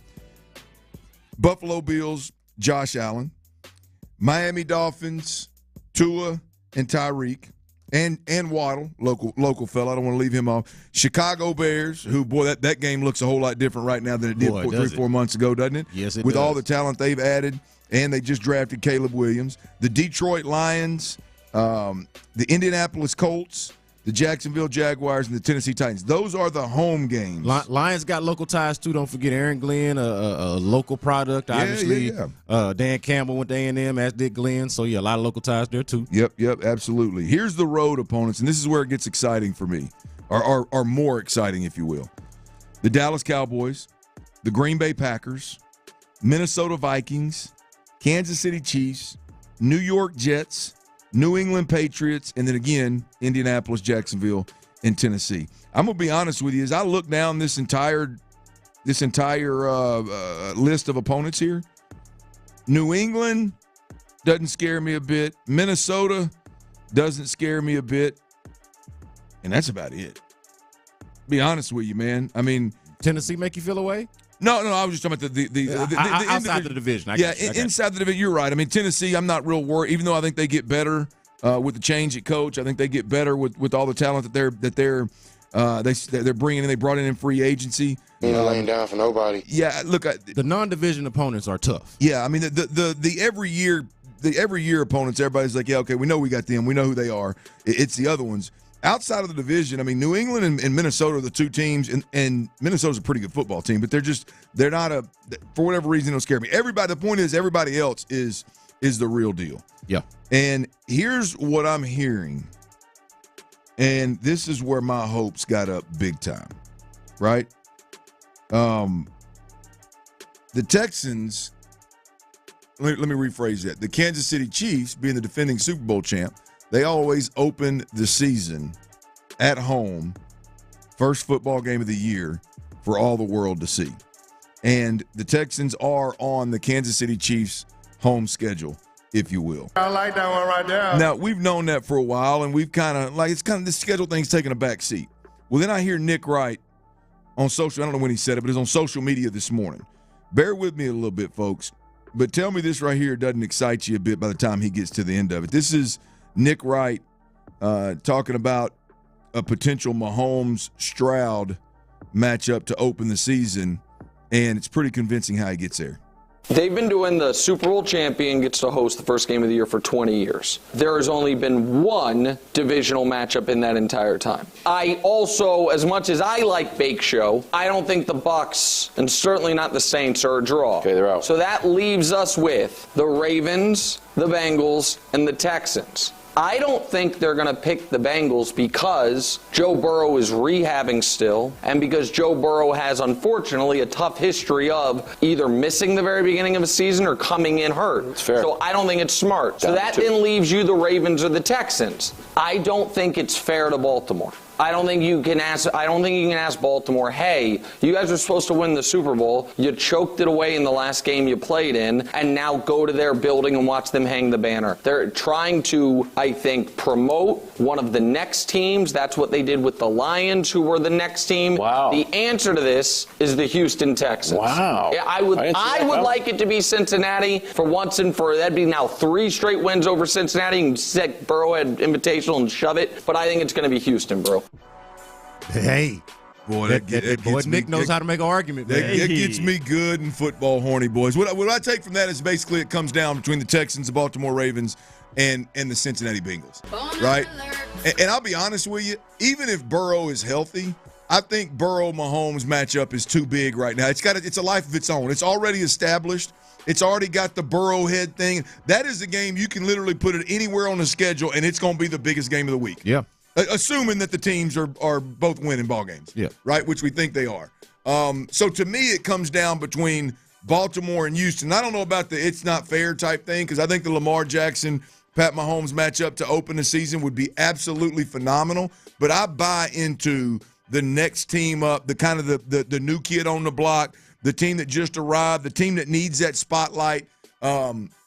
And I think there's a really, really good chance that the Texans could be this team. And damn it, B. Scott, I am here for that. Yeah, he makes a really good argument when he gets to the point of sort of comparing the Texans as being this year's Lions. Like the Lions were on the come up last year. People were talking about them, and they still kind of had to prove it, right? And they went out there and did that. Yeah. And it feels like the Texans are sort of in that space of being the next team up. The Green Bay Packers are in a similar vein, but we're talking about the teams that are on the Kansas City Chiefs schedule, right? Right. And so that leaves you with the Texans being in a very, very similarly situated spot to where the Lions were last year. The part that I didn't agree with was the beginning of all the reasons why those other matchups wouldn't make sense. You know, like the division opponents. Well, for Kansas City specifically, right, either going against Burrow or against Lamar Jackson. Like, as much as I am impressed by C.J. Stroud, as highly as we think of C.J. Stroud, to me, the NFL would be mistaken if they thought that there was a better match, or that the Texans were a better matchup for eyeballs and for intrigue and interest to start a season than matching Patrick Mahomes up with one of his contemporaries. Yeah, but bro, if the Cincinnati Bengals say, hey, look, I mean, we're not real sure that we're going to have Burrow. The decision makers got to say, well, we're off of that then. We'll put that mid-season. We'll put that a month into the season, and it'll exist. I mean, hell, it'll do crazy numbers on its own. But the only issue, I just haven't heard that. Right. You know what I mean? He was hurt last year, and by this point, like if he can't start the season, Clint, that's a whole nother storyline and topic to discuss. Like Burrow's gonna miss the start of 2 seasons, essentially. That would be an issue in and of itself. All right, there's another little something on the schedule that could that sticks out big time. We just don't know when it's going to happen, and that's the Texans at the Dallas Cowboys. And this is a rivalry in the making. I know since I've been here at Sports Radio 610, I've heard folks try to make the rivalry the Colts and try to make the rivalry really force the Titans rivalry and yada, yada, yada. This is a rivalry in the making that it seems like a couple of youngsters are bound and determined to make an absolute show out of. We're going to get back to that. That'd been a hell of a tease, wouldn't it? Yep. We're going to get back to that. Stay tuned. And but first, we got to get back on these Astros. We got to get back on Major League Baseball with our guy, Odyssey Sports Radio insider, Tony Gwynn Jr. He joins us next right here on Sports Radio 610. He's big as hell. In the loop. Blake Fisher was the most polarizing pick. The idea that the Texans would invest this much in the tackle position and then draft a tackle was surprising to many. You said polarizing. I mean, that's a lot of capital that they invested for a tackle when they have the two. We don't know if they envision this guy playing only when called upon or perhaps beating someone out. But when you hear Blake Fisher talk, he describes his game as dominant. Your lunch break is better with Landry and John. 10 to 2 every day on Sports Radio 610. Fellas, to all y'all out there with a full head of beautiful hair, congratulations, man. All the studies show that that's one of the most attractive physical features a man can have. You want to know the least attractive, the most aging? It's the opposite. It's hair loss. And the harsh reality is that no amount of car, house, or success can make up for that thinning, balding, or receding hairline. Good news is it doesn't have to be that way. Advanced Hair has the quick one-day solution to hair loss and can make you look 10 to 20 years younger. We're not talking peels, potions, lotions, or topicals. No, sir.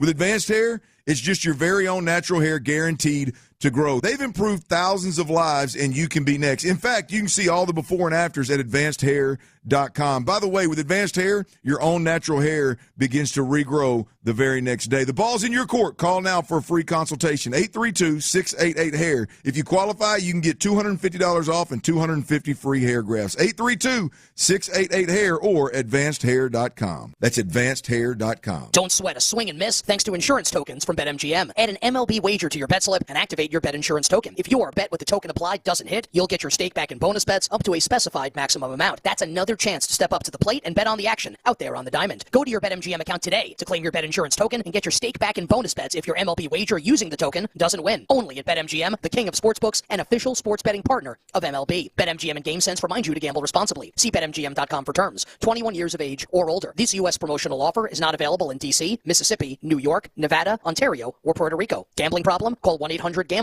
Available in the U.S. For New York, call 877-8-HOPE-NY or text HOPE-NY 467-369. For Arizona, call 1-800-NEXT-STEP. For Massachusetts, call 1-800-327-5050. For Iowa, call 1-800-BETS-OFF. For Puerto Rico, call 1-800-981-0023. For West Virginia, visit www.1800gambler.net. Subject to eligibility requirements. Rewards are non-withdrawable bonus bets that expire in 7 days. In partnership with Kansas Crossing Casino and Hotel. What's good, Houston? Clint Stoerner here, and I got a question for all y'all out there. Have you or a loved one been injured in an accident? If so, know this. You have a right to hold the negligent party accountable and get the compensation that you deserve, and you don't have to go about it alone. Don't get lost in all the insurance jargon and paperwork. Don't be intimidated by attorneys representing those big insurance companies. Give Mo Karam Law a call, 281-222-2222. It's a free chat. They got you back. If they don't win, you don't pay. It's simple as that. So again, if you or a loved one has been injured in an accident, any kind of accident, auto accident, big truck accident, slip and fall, accident at work, Mokaram Law is who you need to call. Not only are they one of the nation's premier personal injury law firms, they are right here in our beautiful city of Houston. Y'all, I've been to Texans game with them. I've been to lunch with them. I've been to their offices. Trust me, Mokaram Law is who you want representing you and making sure you get the compensation that you deserve. 281-222-2222. That's 281-222-2222. That's Mokaram Law. For the ones who work hard to ensure their crew can always go the extra mile, and the ones who get in early so everyone can go home on time, there's Grainger, offering professional-grade supplies backed by product experts so you can quickly and easily find what you need. Plus, you can count on access to a committed team ready to go the extra mile for you. Call, click Grainger.com.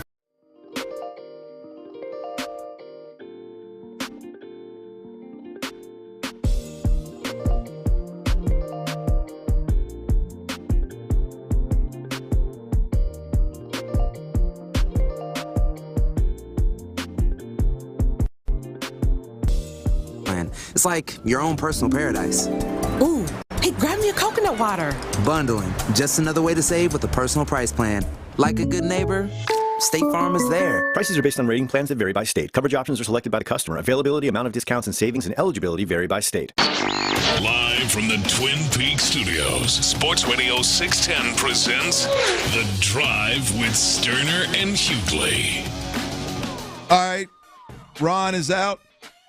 Brandon Scott, B. Skeezy is in. Tyler's behind the glass on the ones and twos as usual, as if you can't tell with that mix in the background. My man is just on fire. I know when I look over the top of that screen and he's in there bobbing that head, he's got something hot for it.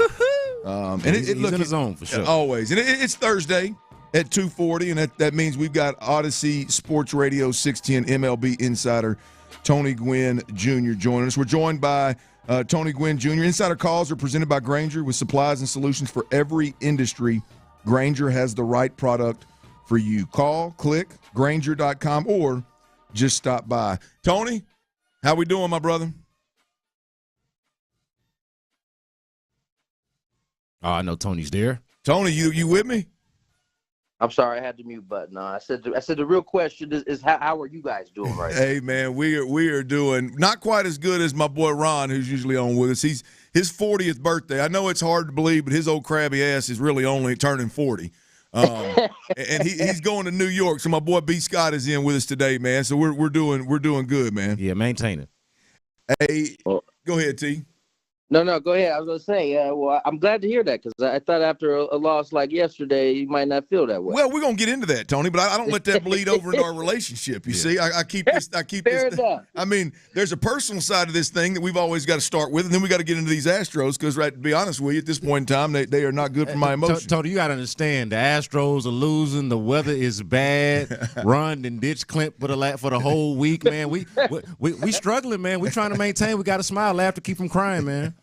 All right, you know what, that makes sense then. We can start on the personal tip and then get into the business after. Hey, T, talk to me about this, man. Just big picture question with the Astros right now. We're 30 games in. These guys are 10 games below 500. How deep is too deep of a hole to dig roughly 20% into a season before you get some major concern rolling? I mean, you start getting into like the 9, 10 double-digit games behind, that's when it starts to get tough. Fortunately, again, we talked about this last week. I know you were out, but there's nobody running away with that division. And so Mariners sitting at the top, they're 17-14. As long as they get it figured out and they don't slip into that, double-digit range, at least right now, we're just second day of May. Now, if you're sitting, 9, 10 out, and we get into July, you got some issues. You got some real problems. All right, so there's a little bit of hope right there. Just for a little context, as Tony was pointing out, that the Astros right now are 6.5 back. The Seattle Mariners and they're what's that put them 5.5 back the Rangers. Both those two teams at the top of the division. That makes me feel a little better, T. Yeah, that makes me feel a little better. It's as bad as they played. It's the first month. They have a good May. We're going to be having a different conversation. All right, Tony, so the big piece of news for the Astros this week, aside from what's actually happened on the field, obviously they had the walk-off a couple nights ago. Last night, of course, they lose in extra innings. But I guess off the field is Jose Abreu being optioned to the spring training facility. What can you tell us at least about how do you think that could impact a player of that ilk and of that kind of experience and is struggling as much as he is? Do you essentially feel like that's something that can help him, or is this sort of a slow, phased out kind of sort of thing and just kind of easing him out of the situation? I mean, it really kind of depends on how he handles it. You know, this very well for Jose could be one of those type of deals where he gets to reset. He gets to kind of breathe a little bit. When you're in that big league lineup every day, especially for a team like Houston, who's had a ton of success, and you're not pulling your end of the weight. You're not pulling your size. That could be over. That could start to wear you down mentally. And so to be able to go down to the facility, not have the heat of having to perform while trying to figure out what's going on with your swing, it could actually be a really good thing. Now, how he goes down there as he starts to take apart his swing and kind of build it back up, because I assume that's why they're doing this. I think as he gets that together and you start to see what he's doing down there, if you're seeing progress, they bring him back up, that could be a good thing. But he could go down there and struggle. And so we'll see how it goes. I think they're gonna probably take that swing apart a little bit, start to try to figure things out and see if they can get him back going, because when he's right, he would be a valuable asset. And quite frankly, I don't know that the Astros have anybody that is really going to, take the reins at this point. But Tony, what if they figure things out while he's gone and he's down there figuring it out? What kind of conflict does that present? If things start to come together and he's down there working on things and says, hey, I'm ready to come back, and maybe they like it the way it is. I mean, there's always a possibility. There's no doubt. I mean, there's nothing guaranteed at the big league level. But let's say they do start to get it together, and he starts to get his swing together. It's only going to be an added bonus, because what we do know, no matter how good it's going at one time, when things start to cool off, he could become an option again. And now that's looking far ahead down the line, but all of those scenarios are in play once you've reached this point. Hey, T, you've been around this game a little longer. Are you familiar with Victor Caratini? Absolutely. Victor was a Padre. I know who he is. Okay, there you go. That's a stupid question. I apologize. Hey, well, but were you aware that Caratini was Puerto Rican? Yeah. Hey, boss, I didn't have it, man. I'm just watching the games and the look and the name, and I'm thinking he's Italian or something. Yeah. And he hits that game winner the other night, and they go to a post game presser, and he's straight got the interpreter in there, and he is straight Spanish, and I'm thinking, damn, I didn't have Puerto Rican. I didn't have that. Tony, I know the interpreter, and when the interpreter got there for the post-game interview, I literally said to myself, oh, he speaks Italian too? I was that confused. I didn't know. That last name could definitely fool you if you haven't been around him. But he's been a good addition to every club he's been on, and he comes up with hits like that throughout the year. It's something that one of his superpowers, I guess. He put him in those spots, man. He comes up big a lot of times, and he's a good backup catcher to have. But yeah, no, Victor, that Caratini part, I'm sure I can see how that threw you off a little bit. Chief, I didn't have it, man. I thought that was full blown Italian. I thought there may be some mafia in his background with his granddaddy or something. No, I didn't have that one. He went Puerto Rican on me. But another guy, man. I don't know if you've had a chance to watch this Joey Loperfido kid in left field, man. But he's swinging the bat really well. I say swinging the bat really well. He's had a couple of hits since he's come up. He's only been up 2 games. Made a big play last night in the outfield. Played it perfectly off the wall and turned around and hosed the guy trying to stretch a single into a double. But his big problem is going to end up being strikeouts, right? I mean, he's just up there. He's wild at the plate. He's a free swinger, and he's struggling right now. If it's not a hit, it's a damn strikeout. And I guess my question, because I know you hadn't seen a whole lot of him. Hell, nobody's seen a whole lot of him. But when that is the problem, as a former player, and I'm sure you've had that problem before early on in your career, how How is that addressed? Is that something you expect him to get significantly better at? We saw Pena and really Diaz. They've been significantly better this year than they were last year and the year before for Pena. Is that something that you'd expect to kind of come around pretty quickly, or are you going to be patient with it? How do you handle that? I mean, yeah, you're patient with it earlier. As you said, I don't know a lot about the kid, but, typically, especially in today's game, a lot of guys come up and they punch out a lot. And so I just think as you start to get dialed into, what big league pitching looks like in terms of how they command it, you have to then start, you mentioned his swing, it can get a little wild at times. You have to start kind of trimming down the fat, so to speak, on your swing, because, the one thing that most of the big league pitchers are going to do is they can throw strikes, and you're not going to get a chance to walk very often. And if you can't lay off pitches out of the zone, they're gonna abuse you. And so, I expect that it'll get better somewhat. It really depends on the type of hitter he is, of how much is going to improve from there. That's Tony Gwynn Jr. joining us on Sports Radio 610. Insider calls are brought to you by Grainger. For the ones who get it done, Grainger offers professional-grade supplies and solutions made for every industry and backed by product experts. Call, click, Grainger.com, or just stop by. Can you believe how clean that read is right there, considering I went to school at Arkansas, Tony? Dude was a professional, man. That was real tough right there, man. Come on now. Hey, I got a simple question for you, Tony. What is the secret sauce to timely clutch hitting? How do you figure it out? I know there's a luck element to it, but obviously there's a skill element to it. How do you figure it out, man? First, I don't necessarily buy into the total luck idea. I think guys who generally come up in those spots and get hits, they have a slow pulse or a slow heartbeat, meaning you get in those situations and you can treat it like it's every other at bat. I think a lot of times most guys get in there, and when you get in those situations, you want to get the hit so bad, and your anxiety levels go up a little bit. But I just think, A, you got to have a slow heartbeat, but B, you got to know what you're doing. You got to know the situation. You got to know the pitcher. And I think guys who generally have success in there do their homework, know what they're looking for, are confident, and their blood pressure doesn't rise in those spots. T, this is a quick question, maybe the most difficult one. You got to bet it today, right now.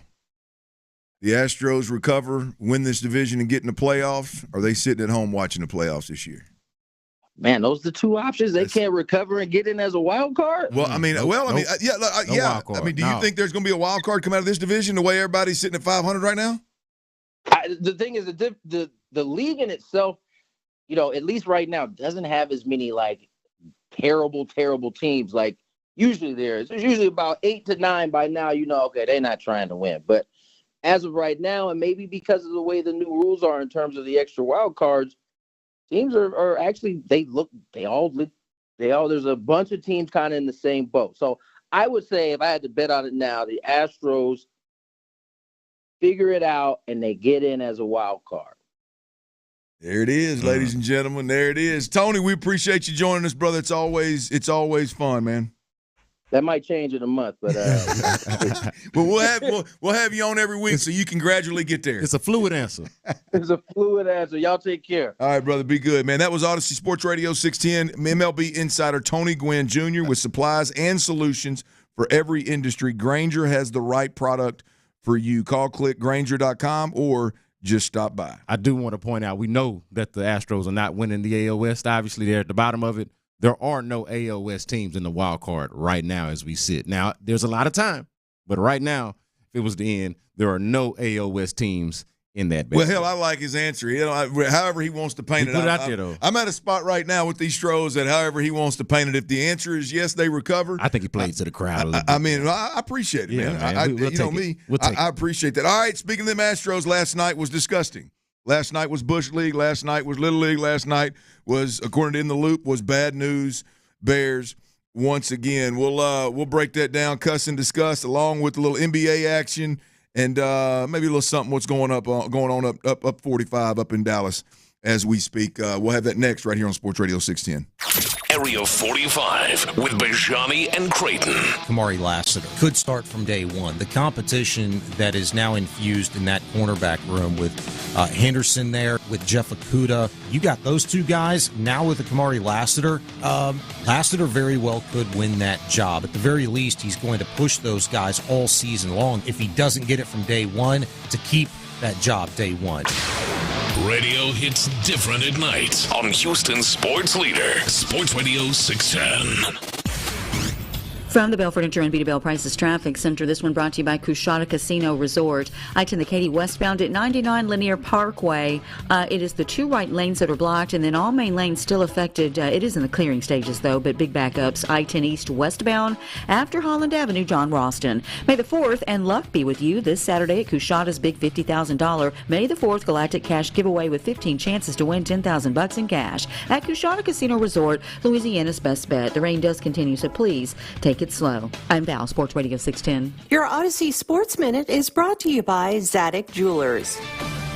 This is Jim Rome with an Odyssey Sports Minute. James Harden, 2 of 12 from the field, 1 of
limited time only at participating Wendy's.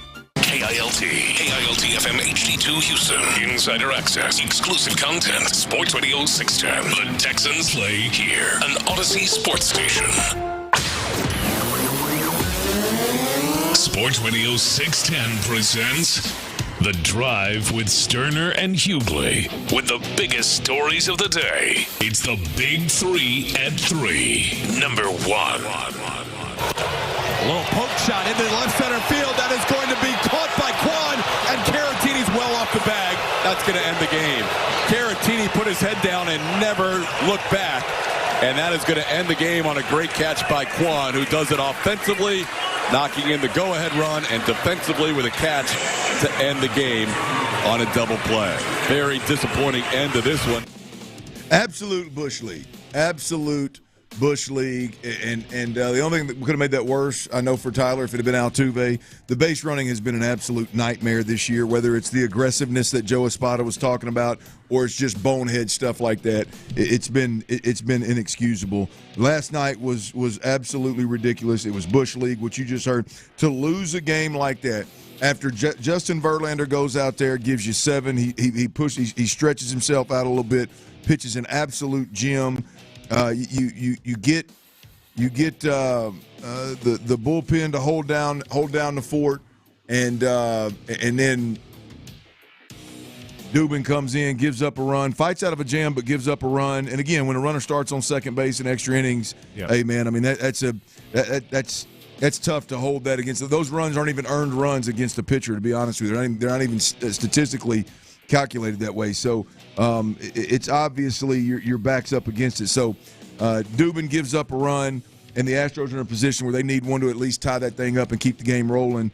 And at the end of the day, you just heard what happened. A ball that was hit that was hanging in the air. It was a bloop, and a Major League Baseball player should have absolutely saw that down before taking off running. Caratini takes off running, never looks back. Hell, I think when he crossed the plate, he still didn't know if it had been caught or not. Yeah, well, look at my man. Look at the infielder just kind of walking it up over to second base. Like, there was even for me some question of, okay, what's going on exactly? And so it was really just like, hey, I don't really have to hustle to get to this bag. This game is over with. It's over. And so, look, I'm going to be honest, man. For me, an added element of embarrassment, aside from everything that you just laid out, was also my feeling or the faith that I put in the team of improving this base running. I thought because of the talk, and I bought into the talk. I ate the cheese. But we were given a lot of propaganda of how the base running was going to be more aggressive, and I somehow translated that into being improved. I even thought that Jose Altuve would be a better base runner. Nobody has been a better base runner. The team itself has been bad at it, and that is just another disappointing and also embarrassing thing when it's costing you games. If they were still winning in spite of it, if they were still your big brother's Astros, your uncle's Astros, the ones that were doing what they've been doing over the last several years, we wouldn't be talking about it. It wouldn't hurt as much. But when you're losing, when you're 20 games under 500 at this point of the season, and you've got that to show for it on top of it, real disappointing. Yeah, again, if it just happened and it was an isolated incident, okay, whatever, man, let's move on from it. It's baseball, it happens. But I mean, throughout this season so far, 30 ball games, we've seen multiple guys run into outs. We've seen, like last night, just flat out bonehead plays. And if it's not something like that, it seems like it's one of your best pitchers in the back end of the bullpen giving up runs. It's another one of those losses that, damn it, it's just Bush League, man. Well, it's hard to watch. It's hard to fan for. And when it's all said and done, it's frustrating as a fan. It's disappointing as a fan, and it leaves you with, if this is how they're going to play baseball, it's going to be tough to climb out of this thing. Well, it's also that whole element of it's kind of compounding everything. Of if it's not one thing, it's another. Yeah. And you and Ron talk a lot about this, but the Astros do a lot of things that bad baseball teams do. You know how they talk about good teams will find a way to win close games and bad teams will find a way to lose them. Mm-hmm. That's what this team feels like. And when they're not doing that, they're giving their lineup a multi-run deficit to start the game. because your pitcher can't, your starter can't perform for whatever reason. Now, I know Hunter Brown was able to recover from it and get out of it the other day, and they were able to walk it off and all of that. But those are tendencies now from this team where if it's not one thing, it's the other. Oh, and by the way, as we talked about, the stars ain't showing up either. Yeah, for me, B. Scott, too, like if it's a young pitcher that just gets shelled, I can live with that. I mean, that's I can really lean into, hey, man, injuries are a problem. Youth is a problem right there at the bottom of the rotation when everybody's healthy. Hopefully we've got some plans for that. Hopefully guys getting healthy. We've got some answers, if you will. I can live with a game where the middle relief comes in and gives up a couple of runs and maybe lets the game get back close, tighter than it should. Hell, kind of like it happened the other night with Hunter Brown. When Hunter Brown went out, he gives up a bomb, then Montero comes in and gives up one of the runs that he left on base. Next thing you know, it's an 8-8 ball game. I can live with that because that's a young pitcher that started slow, recovered, the middle of the bullpen, the middle relief is a problem. We knew those were all going to be potential coming into it. The stuff I can't live with is like a veteran player last night with that bonehead move. Again, your better players struggling to throw strikes. Your better back into the bullpen guys just getting shelled. Like those are the things that are tough to stomach with this baseball team. But one good thing last night, I think, is again this Joey Loperfido kid makes a play off the left field wall that I just don't know that we've seen. We've seen several left fielders over the last handful of years roll through the outfield and center fielders, to be honest. It's been a while since we've seen a player nonchalantly catch a ball that bounces off the wall. Verlander lets somebody yank one into left field. It was early in the game. Was it first, second inning? Yeah, it was early in the game. But early in the game. I mean, Verlander lets somebody yanks one off Verlander off the big wall in left field, and he just might have been second inning. Like literally nonchalantly plays it barehanded, turns and hoses out at second base, a runner trying to stretch it into a double. It's been a long time since I've seen an outfielder for an Astros team make a play like that, and you go, ooh, okay. It is a perfectly played, perfectly timed play, and it's noteworthy, or it stands out, at least for me, because the focus was on him playing first base. Now, obviously, he comes in there and he's playing his more natural position because you've also got that issue with Chas McCormick, his injury, and obviously he's going on the injured list and all of that. But, no, man, I was not anticipating that. I was not expecting that. We're focusing on the bat. We're focusing on the Jose Abreu replacement. And then sort of in the background there is, hey, this guy might be a damn good outfielder. Had not really considered it much until that very moment. It's honestly got me thinking about, okay, had me stop thinking about first base, got me thinking about, okay, what's going to happen to Chas when he come back? Like Chas is hurt, and Chas wasn't necessarily playing all that great when he was healthy. And so it poses some interesting Astros questions if Joey Loperfido is going to be an actual contributor to what they got going on. Yeah, we'll see. We'll see what tonight's a big night, B. Scott. Tonight's a big night because look, I mean, got to win series, man. Yes, I mean that's minimum. I mean, at the end of the day, if the Astros can win a series versus a good baseball team, that will go a long ass way with me personally. Well, let's be honest. That's when they got away. What did we say before the game? We talked about this. You can't waste a quality Justin Verlander start at this twilight stage of his career. He went out there and handled business and gave you a quality start, and you wasted it. Yep. So that's when they got away. You got to handle business tonight. Yeah, absolutely. I mean, and you can say that the first one was kind of wonky as well. So you're looking at it, man. If you can go out there and you can take 2 of 3 from the Guardians, I believe that it's now we can talk about early. We start winning some series against good baseball teams. Yeah. Now we can talk about, hey, it's early. Take a deep breath. You still got time to get back in this thing, but they've got to prove that they can do that. The game that they did win against the Guardians, the two just knockouts against Colorado. We said it before. Those are good wins, but you don't get a whole lot of praise for those wins. So you got to have them. What do you turn them into? Sure, all you did was go up there and do exactly what you should do, which is blow the doors off a team that doesn't appear to be even trying to win baseball games, right? And they did that. They parlayed that into a win in the first game of this series against Cleveland. Even though it was funky. It doesn't really tell you a lot other than they're able to stick in there, and at the end of it, they made some plays. You let one get away from you last night. If you win this series versus a Cleveland Guard, Did I say You said right? it. Guardians. Guardians, Right. that's it. I don't know why it's so difficult for me to get. We just got called Cleveland, man. Yeah, Just like with the Washington football team, they changed their name a couple times. We got to just call them by their city name. Fair. I'll take that advice. But if they can win 2 of 3, I think that's what they need to do to do what's most important, which is start digging their ass up out of this hole. Say goodnight to the Astros. Big 3 at 3. Number 2. Little NBA action last night. Skeezy, I know you were locked in on that. The Heat fall to the Celtics 118-84. The Celtics advance there. And this second game is the one that is – this series has it's one of the more interesting ones for me. It's the Mavericks and the Clippers. Yep. The Mavs blew the doors off the Clippers 123-93. Mavs are up 3-2. Look, 2 things here. I think the story from this game is the Clippers superstars, which include James Harden, obviously, literally had fewer than 30 points between the 3 of them. Paul George had 15, Harden had 7, and Westbrook had 6. I mean, that's what a no-show, which shouldn't surprise anybody in this building. But I'll be honest with you, the first game 1. When the Clippers handled, when obviously Harden went off and had a good night, and the Clippers handled the Mavericks pretty handily.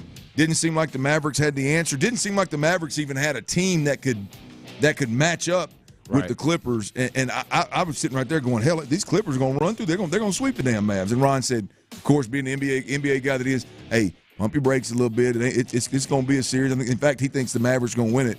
Well, they're up 3-2 in it right now. Yeah, they are in position to win it because they're up 3-2 going home. So an opportunity to close the series out at home. Now, to be fair, this is a fairly even matchup. This is the 4-5 in the West, and we know that the West itself is full of juggernauts. So I think the Mavs and the Clippers are among them, so it makes sense for this series to be close. My thing is, man, I don't feel like I've ever been this wrong about a thing that I know this much about. Let me explain that. This wrong about the Mavericks and their viability, because when they brought Kyrie Irving over last year, I didn't believe in that. I didn't think that was going to be a good pairing between him and Luka. I understand how transcendent both of them are on the offensive side, but I wondered at the time, who the hell are they supposed to guard? They don't guard anybody individually, and the Mavs themselves under Luka had not had this identity of being able to go out there and lock teams down. That has not been an issue for this Mavs team. They have handled up and been very, very, very good. I thought James Harden was somebody that the Rockets should have considered, even though there's some bad blood and all the things with the background and all of that. I thought that James Harden would have made sense here. Wrong about that. And then, I know we're not talking about this game, but the Minnesota Timberwolves, another one. Traded for Rudy Gobert a couple of years ago. I'm like, what they doing? Why would you trade all that for Rudy Gobert? Minnesota Timberwolves are like, they could win a championship right now. Yep. I ain't never been this wrong about something that I followed this closely and know this much about. I'm shocked, I tell you. Well, hell, I mean, you're human, man. It happens, brother. Yep. But we'll see if Harden and company can rebound there. The Mavs are up 3-2. Tonight, you got 2 games. Bucks at Pacers, game 6. The Pacers are up 3-2. In that series, going home with a chance to close them out. With Bucks got a chance in this one with all the guys? No. They got a chance? No, and that's the interesting thing about the playoffs as a whole. The intrigue is in the West. You can watch the East, and the Knicks are a great story as well, and the league is better off for them being good. But the story in the East, because of attrition, because of the injuries with Embiid and Giannis and everybody, it's Boston's conference to win. If they don't win it, that'll be a massive, massive disappointment, even with the cool New York Knicks story, man. This has got to be Boston or nothing. All the intrigue is in the West for me. That's the other game tonight. Knicks at 76ers, game 6, 3-2. New York is up in that series. I tell you, I think I haven't watched all of these series and hadn't watched a ton of basketball, but I've caught several of the Knicks 76ers games. That's got to be the most entertaining series overall so far, right? Yeah, well, they've got 2 of the most entertaining, 2 of the most electric guards that you'll find in the game between Tyrese Maxey on the Philly side and then, of course, Jalen Brunson, who has just been so much better than people even realized. Everybody knew he was good when he signed that deal, but they didn't realize he was like this. And so that's been a cool revelation really over the last couple of years. Then, of course, Tyrese Maxey doing his thing, Joel Embiid doing that fiction that Ron likes to talk about, whatever mind games he playing with that injury, which he is legitimately injured, but it has been a compelling series. And I think the Philly-New York dynamic got a little bit to do with it as well. I got to actually learn how to play basketball. Big 3 3 at 3. Number 3. All right, up in Dallas, man. I don't know if this is the answer that fans were looking for with the Cowboys. They're going all in, man. They're going all in. Jerry's going all in, and all in is making no moves, putting no money on the table, apparently. There it was. Glory hole. Ezekiel Elliott, look, I think the news broke probably 3 days ago that Zeke was going to return to Dallas. They had worked out a deal. It's a 1 year, $3 million deal, is what I saw? Yeah, I know it's a 1 year deal for sure. It's got to be somewhere close to it. Yeah, so I think I saw today where he officially signed the contract. He is going to have a second stint in Dallas. This year, I thought it was. Y'all know I'm a uni. I'm a number nerd. I like all that stuff. Zeke Elliott's going back to 15. Going back to 15. Going back to the college days. Well, how you think Zeke does in Dallas? I just think it's going to be hilarious watching this big ass run out there in number 15. I can't wait to see it. I think he's going to be fine. He's even this diminished version, lesser version of Zeke Elliott is going to be better than anything that they had, and maybe even better than what they had last year, considering that Tony Pollard was a disappointment for them. Well, it is interesting that when both of those guys were there, they clearly chose Tony Pollard, and Pollard went for a quiet 1,000, 1,100. I can't remember exactly what it was, but he had a decent season, good enough season to get a deal in Tennessee. Zeke left town, goes to New England. I think he was active 6 or 7 games up in New England or something is what I saw. And I think he went for 600 or 700 yards. He was not active. I'm sorry, I was wrong. He went for 600 or 700 yards. He was active for more games than that, I believe. But I'm gonna tell you, I think Zeke goes for 1,000 in Dallas. Huh? Yep. I like you putting a number on it. You want to talk about which 1,017 games isn't real hard to do if you can stay healthy, which Zeke typically does. Here's the deal: I'm gonna tell you, man, in Dallas, you're treated like an absolute king. And I'm talking about inside the facility. I'm not talking about in the city. I'm talking about inside the facility. Jerry is a player's owner, and there ain't a better place in America in terms of the way you're treated and the way you're put on a pedestal. Now, I got to believe that it's a little different up in New England. Oh, especially in the last year of Belichick. Well, and especially, with what was going on, and especially an older player now versus who you were in Dallas. Yes. You were Zeke in Dallas, right? You went up there, you were just another number. Yeah. I got to believe that there is a rejuvenated Ezekiel Elliott to where I think he's probably a little more appreciative of what Dallas brings to the table and being a Cowboy now that he's already experienced elsewhere. I'm pretty sure my man was spoiled to the nines playing his whole career in Dallas. I think that there's something to that. On the flip side, what's going wrong with Dak Prescott, I feel like, is them leaning a little bit too much into Dak Prescott. Maybe the return of Zeke Elliott to have them reprioritize things a little bit and balance out what they do offensively. Come on, man. 1 year, $3 million, prove it year. Little rejuvenated to do some things right, remotivated. Is remotivated a word? We can make it one. This is your show, man. That's right. It's the drive. We make up words here. Motivated again, if you will. I'm here for it. Let me ask y'all this, Astros fans. Y'all seen enough Alex Bregman in the 2-hole? Y'all seen enough Alex Bregman batting second, batting between Altuve and Yordan Alvarez? Huh? I'm going to give you some numbers, and if you want to lean into that slow start, you can, but damn it, I'm tired of it. I've seen enough pop-ups at second base. We'll talk about Alex Bregman and these Astros next, but before we do that, I got to tell you about Academy Sports.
There's plenty of options to help you find your groove. Find them all on the free Odyssey app thanks to Planet Fitness, home of the judgment-free zone.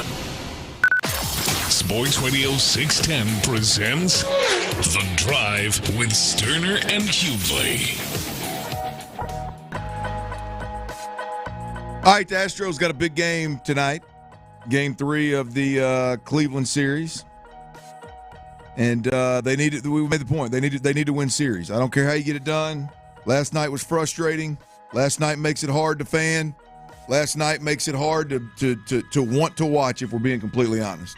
But win the series, and that'll give you 4 of your last 5, and that'll be the kind of baseball that you need to get out of this hole that you dug at the end of the day. 6.5 games back, the Mariners. 5.5 games back, the Rangers, and still got some time if you can turn the corner. We'll see exactly what happens. The lineup is out for the game tonight. Altuve's leading things off. Bregman batting second. Alvarez DH and is batting third. Tucker in right field's batting fourth. Pena fifth at shortstop. Diaz is back behind the plate batting sixth. Singleton, Big John Singleton, he's at first base again, batting seventh. Dubon is in left field, batting eighth. Jake Myers is in center field, batting ninth. So no Joey Loperfido in left field. Everything else it seems to be pretty spot on and expected, right? Yep. But that lineup right there. That lineup right there. Obviously, we spent a lot of time talking about Jake Myers, John Singleton, guys at the bottom of this lineup. Loperfido's been out there. A lot of conversation around those guys. But I made a decision last night, B. Scott. 8th inning, tie ball game. Dubon leads the inning off with a double. And I'm thinking, man, we got Bregman.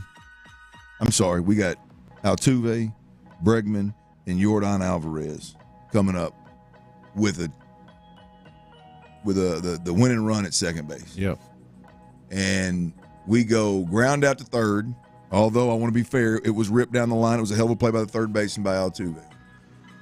And we go pop up to, I believe the second baseman ended up catching it. Deep second base, shallow right center field kind of deal by Bregman, and then Yordan Alvarez flew out to right field.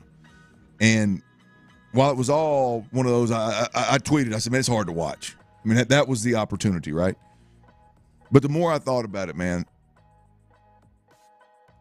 I've seen enough Alex Bregman in the 2-hole, man. You think so? Yeah. No, if we're talking about what I think, yeah, I know so. For me, I've seen enough Alex Bregman in the 2-hole. This guy is a big league hitter. I just have a really hard time leaning into, notorious slow starter. Well, if that's the case, get his ass out of the 2-hole. Is Bregman being ridiculous? Yes, he is. Let him bat in the seventh or eighth spot until he starts heating up. That's supposed to be his month, though, Clint. Look, he's a day late. He's a day late. Look, I'm going to tell you, man. I mean, B. Scott, if I see one more, obviously he's fooled by the pitch, but just throwing the bat at it and pop it up to second base or pop it up in foul territory. I can't. It's hard to watch. Right now, my man's hitting 208. On base is 274. Slugging's 283. His OPS is 557. I don't know how Alex Bregman is still in the 2-hole. Yeah. Well, I think it has more to do with the fact that he is more comfortable and he is more productive or has been more productive in the 2-hole. The issue is more productive is relative because his most productive right now ain't really all that productive, which is to say we're not really comparing anything like any kind of favorable numbers here. It's not like, he's terrible in this spot and he's great in this spot. No, he's really bad in this spot and only like less bad in this spot, which is not good enough to justify it. So I like it to kind of get him going, maybe get him in the right direction. But when that moment pops up, that's when it bites me in the ass because, hey, I would much rather, you telling me the game is on the line and my lineup's about to turn back over. Who would I rather have if the bottom of my lineup gets on base? Who would I rather have sooner? It's Yordan Alvarez. It was the whole logic in putting him in the 2 spot to begin with. Right. Was so that he'd have more at-bats. And so when situations like that came up, he would be the one in position to make things happen. Now, another side of the issue is also Jordan not really doing nothing. You know what I mean? Like, Right. and if you ask me who I trust, I'm not crazy, right? I still would trust Jordan in that spot and would prefer to see Jordan in that spot more than anybody. But it does, Clint, speak to our larger point about the Astros. Alex Bregman is his own problem. But by and large, the Astros and their guys, their main guys, the top-heavy part of this lineup, outside of Altuve's overall numbers, hitting in the clutch, timely hitting, runners in scoring position, nobody who you trust is getting it done. Alex Bregman included. I mean, you got Pena right now, who's hitting 300 plus, and he's been clutch. I mean, he started innings off. I mean, he to me is hot right now. He is the obvious guy that needs to be hitting the 2-hole right now. For me, look, I mean, we're just not in a position again that we're used to being in, where everybody can be patient and everything be okay. I mean, there's just, you got some really good hitters that are hitting lower in the lineup or aren't playing some of the time, and Dubon. And you're just being patient with a guy that's a notorious slow starter. And if you look at, like, and I know this isn't the end all be all, but if you look at the Astros stats on ESPN, like you can click the top the top whatever column you're in, and it'll categorize the guys. It'll rank the guys in order. Yeah, he is at the bottom. Oh yeah, no, he's not. I mean, he's below Singleton in some things. Listen, when we're talking about on base percentage, average, OPS, slugging percentage, WAR. I mean, he is at the the on base percentage, he's down at the bottom. Like, so the thought of, like, these good at bats, and no matter how he's swinging the bat, he's still on base. I mean, that's not been the case this year. There's no way around how bad he is playing. There's no way around the fact that he's probably cost himself millions. Never mind the fact that he's costing the Astros in some way, not just alone, obviously, but overall. But he's part of the issue. They are costing themselves an opportunity in this window. But he is in a very specific situation where he is costing himself millions. There have been contracts that have been put out that are nice comparison sites for him between, Manny Machado, Anthony Rendon, the premier third baseman of the world that's supposed to be getting paid, or that have gotten paid, and he's supposed to be up next. And he is not putting himself in that kind of conversation. Like, it's an issue, whereas he has sort of routinely been one of your top 3 to 5 third basemen in baseball. Now he's closer to the bottom than he is to the top, and so to your point about the 2-hole, yeah, man, Pena seems to make a whole lot more sense. I think more than anything, it is you're not winning enough games as a team to be experimenting. You need to be going with the stuff that's working. I can see if it was flipped, if they were 10 games above 500 and Bregman was struggling and they wanted to get him going, put him back in a familiar spot, see if they can get him out of it. But you're desperate. You're desperate to win games. You're desperate to win series. I agree with you. The Pena makes way more sense in the 2 spot. Yeah, for me, man, and I know, look, I feel like, and this is just a vibe I get. I don't know how real it is, but like, I feel like Bregman to a lot of Astros fans is almost off limits. Oh, you know what I mean? Yeah. Well, like, Altuve definitely is. And I get that. That's the best Astro to ever put on a damn uniform. I get that, right? But Bregman is almost like you make a suggestion about, hey, we need to move this guy down the lineup a little bit. All of a sudden, people are again, it's early all the way to, hell, you don't know baseball. Look, I mean, say what you want, man. I personally have seen enough of Alex Bregman in the 2-hole. I've personally seen enough foul pop-ups. I've personally seen enough to shallow right field pop-ups in clutch situations where we either need a runner or we need to move the damn runner from second base to third so that the next hitter's got a chance to get him home. I've seen it personally. I've seen enough of Alex Bregman. I think that fans, by and large, need to get to a place where they can be respectful of what a player has contributed to their team over the years, but also, like, recognize the truth and the reality that's right there in front of you. Right. All right, we've got the next thing on our schedule, like next up as it pertains to the Texans.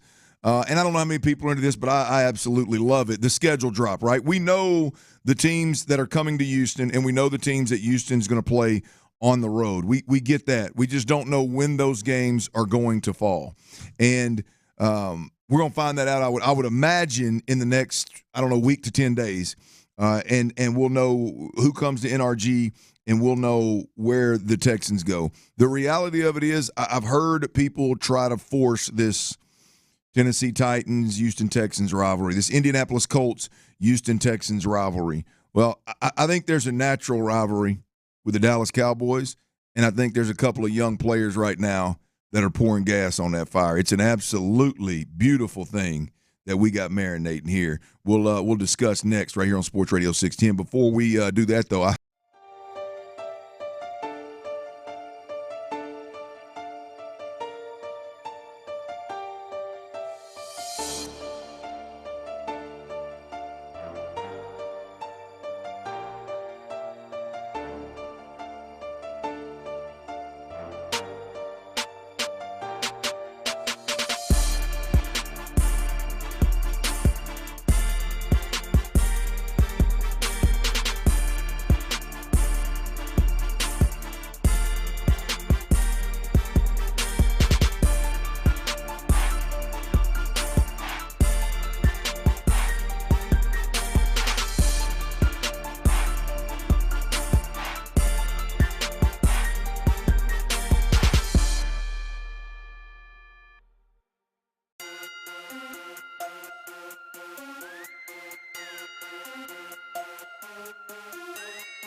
In-store and online today.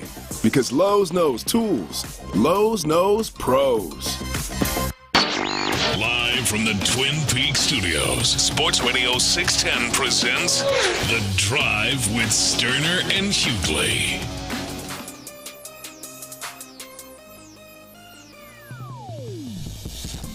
Schedule drop is next. I think big news here in the Texans world, the NFL world. It's probably going to. I mean, look, they don't. I don't know that there's an actual date out there, but I think it's anywhere from a week to 10 days from now. I think they purposely keeping that date from us, Clint. Well, yeah. I mean, hell, it's a significantly tougher schedule than what we looked at last year. That's for damn sure. I mean, they got some absolute monsters on this schedule this year, and we know the teams that are on the schedule. We know that the Texans have, these teams at home. We know which teams they have on the road. And it's a significantly tougher schedule with some legit quarterbacks on this roster. It's going to be a whole different – I mean, besides being year two, people have film.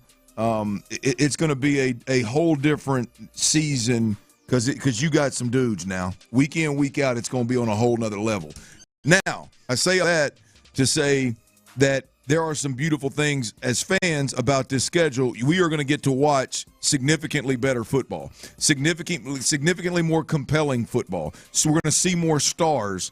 I mean, you've got Pat Mahomes, Lamar Jackson, Josh Allen, Dak Prescott, Jordan Love, who came out of nowhere last year. I mean, you've got some absolute rock stars. Again, Aaron Rodgers, Tua is on this. I mean, you've got some absolute studs and superstars that are going to be. Caleb Williams entered the chat. I know he hasn't pissed a drop yet, but no, you're right. I mean that supporting cast is pissed a drop. You know what I mean? They're going to be. They got a chance to be a really, really good football team. Yep. Now I don't think he's going to do what CJ did last year.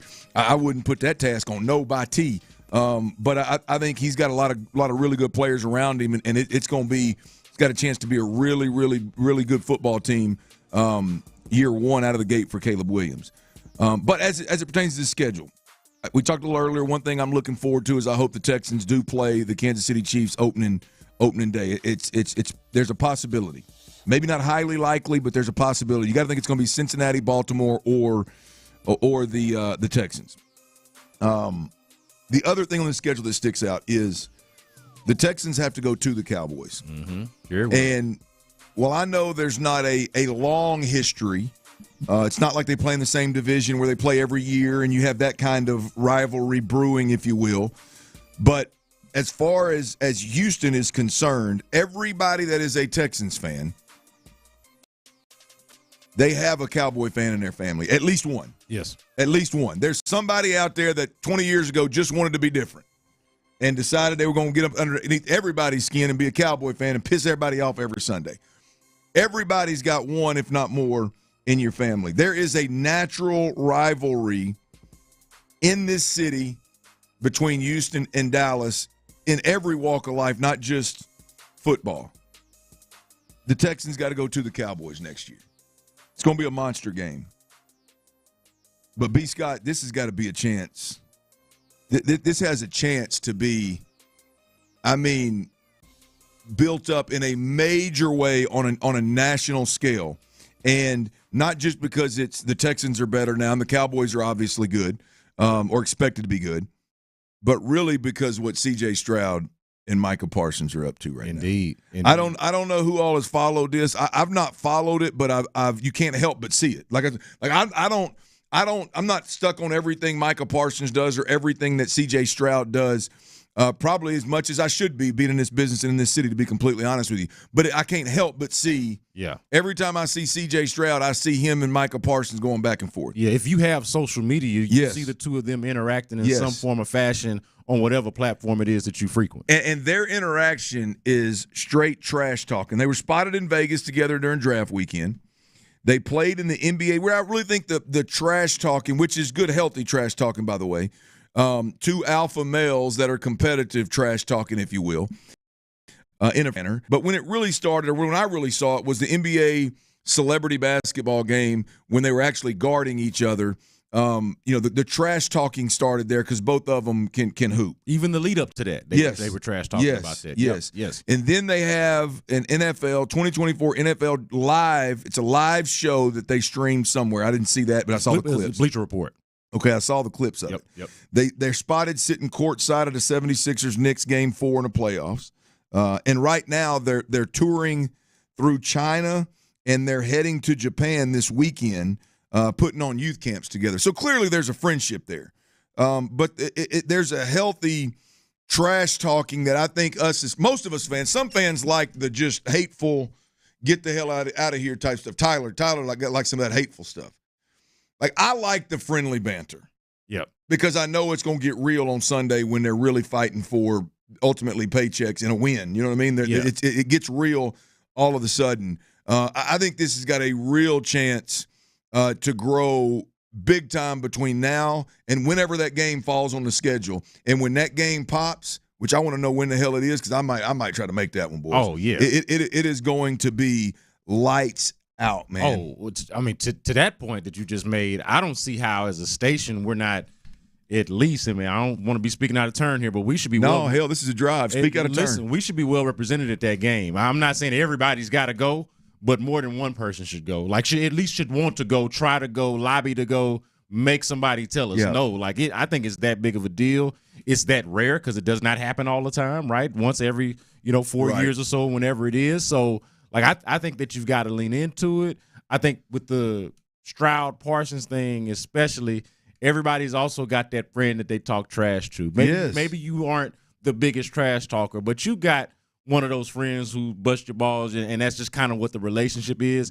And especially with them, you can appreciate that it's not just goofy trash talk. I understand neither guy has necessarily won anything from a team standpoint, but you do get the sense that both of these guys are high-level competitors. Like, they're not just out there talking just to be talking or just to be rambling or whatever the case may be. They're out there, and when they get on the field, you expect them to turn it up all the way to 100. Right, and the good thing about it is with social media, as fans, we can watch, and there are things that are said naturally in this kind of trash talking that's going to piss off fans. Not piss off negative, like in a way of like, oh, now we got to make sure we whoop that ass. You know, I got something to say about this. Yep. Here's one. I think it's happened multiple times, but here's one of them where a very simple basketball question turns into C.J. Stroud taking a shot at Micah, which was so beautifully done, C.J. Stroud. How much would each you guys score in an NBA game? I'm averaging 20. I would say I would be lucky to hit a 3 or 2. I'm realistic. He calls himself a shooter. He's a cowboy. He's a cowboy. He's naturally delusional. He's a cowboy. He's naturally delusional. Like something like that. Like just a little banter back and forth. Now, all of the Dallas Cowboy fans have a reason to dislike C.J. Stroud. He's a cowboy. Hey, so I appreciate that C.J. Stroud doesn't have to be from Houston or be in Houston for a long time or even have a Cowboy fan friend in his family or friend group to know the Cowboys fans are delusional. He's a cowboy. Because there are so many Cowboys fans across the globe, everybody across the globe know how delusional Cowboys fans. So I appreciated that sentiment translates all the way out to California where CJ's from, or Ohio State, wherever he first met his first Cowboy fan friend. I wish I would have got Tyler to pull this other piece of audio because the bell just rang, light bulb went off in my head. There's one out there where and it's more of a CJ just dude's just a beast, man. I mean, I feel terrible for ever doubting the kid, but he's sitting on the couch, and Micah is making the point basically that I think that the Texans didn't play anybody last year. Yeah. Like, because I think CJ said we won more games than y'all, or we won a playoff game, y'all didn't, something like that. And he said, hell, y'all didn't play no quarterbacks. And Micah says, you wouldn't know a killer quarterback if you saw one. He said, hell, you sit on the couch. You sit on the couch with one. Yes, I was like, okay, that was a great comeback. Yeah, it was a great comeback, and it was so genuine and sincere, and just said with so much down to earth and so much just like real. That's just the truth of the matter. I mean, like basically how you had an audacity to say I ain't seen no killer when I am one. I look in the mirror every day at one, man. Who are you talking to? Yeah, no doubt. But this also hits home talking about the fans, and forget about the history for a second with the Texans and the Cowboys. It's only but so much about the Texans and the Cowboys. Micah and CJ are representative of how that plays, but this is more so about the people of this state, of this I-45 rivalry. What you talked about to lead off the segment, Clint, the fact that everybody who's a Texans fan knows a Cowboys fan or has a Cowboys fan member in their family. And so, yeah, man, this is brewing. This is bigger than I think people are maybe giving it credit for. It's not just a Texas thing. It is the dynamic between the fan bases that exist. Hey, stay tuned. Obviously, here on Sports Radio 610. We'll when that schedule drops, you better believe we'll be all over it. And when that Cowboys game falls on the schedule, is going to be absolutely huge. I can't wait, Clint. I really can't wait. Look, I like all the banter leading up to it, so it's beautiful. All right, for all of those out there that you cussing me on the text line, I've already heard about it. Right, I talked right over my boy's turd list, man. It was an honest mistake. I was not minimizing or disrespecting. I looked down. I was like, oh, no. So guess what I'm going to do? What any good man would do. Right? Turn his Dirties Daily at 4 o'clock over to Tyler's Turds. So Dirties Daily, next, showcasing Tyler's Turds. That's next on Sports Radio 610. Before we get there, though, I got to talk to all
Eligible items only. Exclusions apply.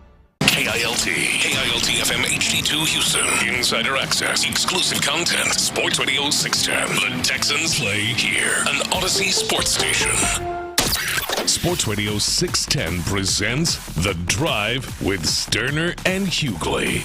Dive into the mind of former NFL quarterback Clint Stoerner. I like a good time. I like to have a party. I know you do. It's Dirty's Daily. I definitely like to have a good time. I like to have a party.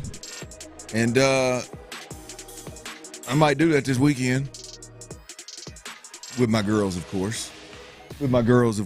Why not? I'm going to make my first trip up to the river, boys. Never had a bad river trip. Now, you are right. You are absolutely correct. You know, we talked about this before. That's the one place. And we've gone on vacations all over the place, right? I'm not a huge vacation guy, but my wife, I feel like I need to treat my wife every now and then because she is, right? So we've gone on our fair share. Not quite Tyler Milner vacations, but we've gone on some vacations. And the only place, and I don't know why, I can't explain it. Maybe it's because I grew up going up there and it was such a big deal in my family. The hill country, whether it's Wimberley, Texas, San Marcos, New Braunfels, that area right there. It's the only place I can go, and I do not have one bit of a problem completely unplugging. Yeah, I mean, I don't understand what else you need. Well, Scott, but I don't other than the element. But I'll go to Cabo. We got a great hookup at a great resort in Cabo that we go to, and usually it's with one of my best friends, right? And my wife loves his wife. It's a great setup. We'll go down there. We'll be down in 3-4 days, and my wheels are spinning about rental properties or what we're going to do next here and when I'm going there. You know what I mean? It's just constant. When I go to the hill country and when I smell that hill country, bro, it's like. So I don't give a rip about nothing. I think it's exactly what you described. Then it is there's a peacefulness to it for you that I think is tied to your upbringing, to the fact that you're connected. You're almost oriented in the place. Well, it was. We did not vacation growing up. We did not vacation growing up. The only thing we ever did, which now look at the time, I thought it was beautiful. I thought, man, we never left the state of Texas. It's like hell. I thought it was. I was good with it growing up. Now looking back, I'm like, damn, Dad, Mom, why y'all? I mean, y'all can't take us out of Texas. Damn, I mean, there's a lot of world out there to see. But at the time, it was like, hey, man, we go spend 10 days in the hill country, boy. And, when you're little, a 3-hour drive feels like you drove for 3 days. Oh, yeah. And you get out there, and it totally smells different. Yeah. And Mom and Dad don't give two rips either. I mean, it's ice chest full of beer on the front porch, on the screened-in front porch all day. And all the family's there. So maybe it is that and when I smell that, I relate it to kicking it. But, man, some of the best times of my childhood were spent in New Braunfels, at the Slitterbahn in New Braunfels. Come on, man. And if I could pick 5 moments in my life that I could go back to and just stay, it would be with my parents and cousins at the Slitterbahn in New Braunfels. And then when I became a young adult in college, of course, I went to Sam Houston State, but we had friends at Texas State. Yep. We go out there and be on that river. Yes, and hang out. And then we hit that outlet. Come on, man. Do anything else you could think of. Come on. I mean, that brings back memories right there now. Telling you. Good old days. But I'm gonna make that trip. I told him, I said, hell, man, if Ryan can go all the way to New York and have his 40th birthday with 8 friends, at least I can do is take all my girls to see to it, Clint. See to, as a man and as a father, see to it that your girls grow up to feel about the hill country the way that their daddy does. Do. Well, I tell them all the time, me and your mama, we're river rats now. I don't know if my wife appreciates that, but I damn sure do. I tell them all the time, river rats. Right now, she'll repeat anything, too. My 2-year-old, she'll repeat, river? We go to river? Yeah, she repeats anything. Didn't she call you a cracker recently? Yeah, cracker daddy. She was actually asking for a cracker, but it sounded like she was calling me. I said, what'd you call me? Cracker daddy. Yeah, it's like, you a little bit more advanced than you supposed to be, child. No, she's definitely that now. She'll catch up on some, which they just start repeating everything. She just started saying full sentences. I mean, hey, leave me alone, Daddy. I mean, the whole thing, every bit of it. That's awesome. If I'm in there picking on her. But anyway, enough about me, man. Enough about me. I mean, here's the deal. Tyler's Turds of the Week, I mean, it's a mainstay. It is a hit. And my dumb ass just talked through the whole damn thing. in that last segment. And so the only right thing to do is for those out there that tune in at 4 o'clock for Dirties Daily, I greatly appreciate it. I'm going to let you know right now why you need to tune in all day, but definitely at 3:40 on Thursdays, because Tyler's Turds of the Week is not only spot on, it's fascinating as hell. It's entertaining as hell. Tyler, take it over, my brother. Pro athletes are sometimes a lot to handle. Which is not good enough. Maybe even a bit dramatic. Altuve stole an MVP from Judge. Turdish behavior will not be ignored. No one is safe. I'm not going to let it take my joy. It's Tyler's Turds of the Week on The Drive with Stoerner and Hughley. That's right. Clint, first of all, much appreciated. Very gentlemanly thing of you to do to surrender your Dirties Daily for these turds. I'm kind of fond of you, man. I appreciate that. And your segment. No, and it was a great conversation last segment, the whole Cowboys-Texans rivalry, so I wasn't even too upset at you. That was a damn good conversation, but I appreciate it, bro. Let's jump into it. As always, a full podium. The professional sports world always providing us with plenty of turdish behavior out there. Bronze medal this week. Hate to say it. I've only had to do this once before, but it's going to a Houston Astro, and that Houston Astro is Lance McCullers Jr. Ooh, rough. I've loved Lance, man. I've loved him. As everyone knows, I'm a bit of a psychotic fan, especially in terms of the Astros. I've loved the things Lance McCullers Jr. has done for this Astros organization. The injuries have been a bit of a problem.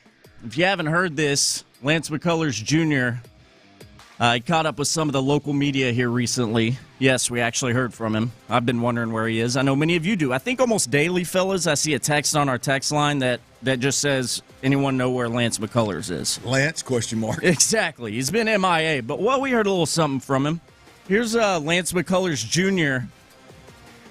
letting you know what's motivating him during this rehab process as he tries to return from his injury. This is Lance McCullers Jr.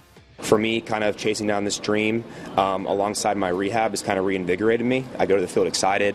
I have a lot of new support that I hadn't had in the past. Obviously, I have my wife and my family that are always my rock, but a lot of new friends and business partners that make me want to be great. And so for me, it's actually been something where I feel it allows me to give the best of myself to my rehab. And I think that where I'm at right now in my rehab speaks of that because I'm doing really well. All right, well, if you missed it there, part of what's motivating Lance McCullers Jr. on this return and his rehab from this injury, new business partners. Interesting. New friends and business partners. What? New friends and business partners. A coffee venture. Yeah. I'll be honest with you, man. I'm a Lance fan, and I'm a little more forgiving, I think, just having played a little bit and understanding, I think, and accepting injuries. But, Tyler, this one sounds to me like I'm going to get out in front of the fact that I have not been available to play, but yet I'm pushing this coffee brand that I'm part of. I'm going to get out in front of the thought that maybe I'm distracted or maybe I'm not working hard enough. Maybe I'm making this a priority over baseball. I'm going to get out in front of it and let everybody know how important it's been and how beneficial it's been to my recovery. Yeah. And businessman. Yeah, and I'm all for that. Like I know, Clint, you dabble in some small business world stuff. I want to get involved in that at some point. Side hustles are cool. I ain't got no problem with that. My problem and the reason Lance McCullers Jr. gets this week's bronze medal on the turd list is because, bro, we don't want to hear about your new ventures and your hipster-ass new coffee shop that will also be selling cocktails. I don't give a damn to hear about that. You are a baseball player on the hometown squad, the Houston Astros. You've been littered with injuries. You've been gone for quite a while now. That's what I care about. How about your motivation for this rehab being, I don't know, maybe the fans that pay dollars to watch you pitch on a mound all the time? No mention of that, but we're going to shout out the new business partners. Your hipster-ass coffee shop is not as important as the baseball on the field, and that's where we want to see you. I want to see you on the mound. I don't want to see you sipping some hipster-ass coffee or cocktail at your new spot. Wait, they're serving cocktails? Yeah, it's going to be a coffee cocktail. When are we going? Place. Yeah, we go. going. All that mess you talking. We may not be welcome. Now they're going to block us. I can see them block us at the door. Wait a minute. I've seen you on YouTube, bro. They might as well open us up a tab right now because we going. Yeah. All that talk, we going. I don't doubt that. Like, I like to have a good time. If there's alcohol and some caffeine, let's do it. But McCullers, be better, bro. Like, just have some awareness. He probably should outsource the coffee cocktail shop promotion to someone else until he actually pitches some meaningful baseball games. That's what I'm saying, baby. That's an interesting approach. Trying to sell that it's actually reinvigorated you during your watching a bad baseball team struggle, kind of watching a team that's used to being having a little bit of a cushion and leading the division and being in the ALCS and not being a part of that, watching them struggle should be plenty. But hey, or the fact that you haven't pitched in a really long time. Fair. All right, LMJ gets the bronze, man. That's what you right. got? All right, silver Is it medal. LMJ or LMC? I've always called him LMC, but I know a lot of people call him LMJ. It could be LMCJ. Oh, going 4 letters. Yeah, I think it all works. You don't want to pick one. Either way. You don't want to pick one. Either way, Lance McCullers Jr. is a turd. All right, silver medal this week. This guy has been a regular on the list. He's gotten the bronze at different points. He's gotten the gold, I think, once or twice. Silver medal this week, former Houston Rocket, one of the inspirations for Tyler Turds of the Week, James Harden. Now, we can almost be thankful in a way with this silver medal, people, because he is long gone. It wasn't pretty whenever James Harden left Houston. But if you did not know, James Harden, he is in the NBA playoffs. Game 4. Kinda. Yeah, kinda. Game 4, James Harden decided to actually perform pretty well in an NBA playoff game. Scored 33 points. But you love to see it back to normal last night. James Harden puts up an astounding 7 points. And the turdish play for James Harden on the court continues in the NBA playoffs. This guy is just such a pretender, man. What do you think? What do you guys think? Because this has been a problem with James his entire career. Like, disappearing? Yes. Yeah. Look, and I'm not saying that, he's going to score 33 points every damn night, especially at this point in his career.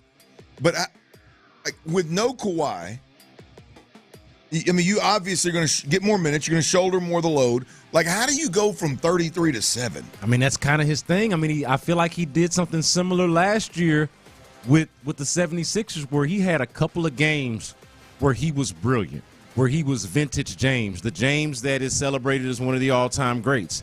And then he had another game where would close the series out being playoff James. 7? This is who he is. He's going to have a game. He is going to have at least one, maybe 2 brilliant, absolutely brilliant performances in the postseason. Sure. And then come back to earth. Regress back to that mean. Oh, that's what my man does. And if it's an elimination game, my dude is just not going to show up. It's just what James Harden does. So, in one breath, I was happy to see it. Always happy to see a turd when he struggles. It's almost guaranteed James Harden will struggle on the hardwood in the NBA playoffs, and he did that again last night. So, silver medal this week goes to James Harden. He's racking them up. Gold, silver, bronze, all of them. Y'all ready for this gold medal? Let's do it.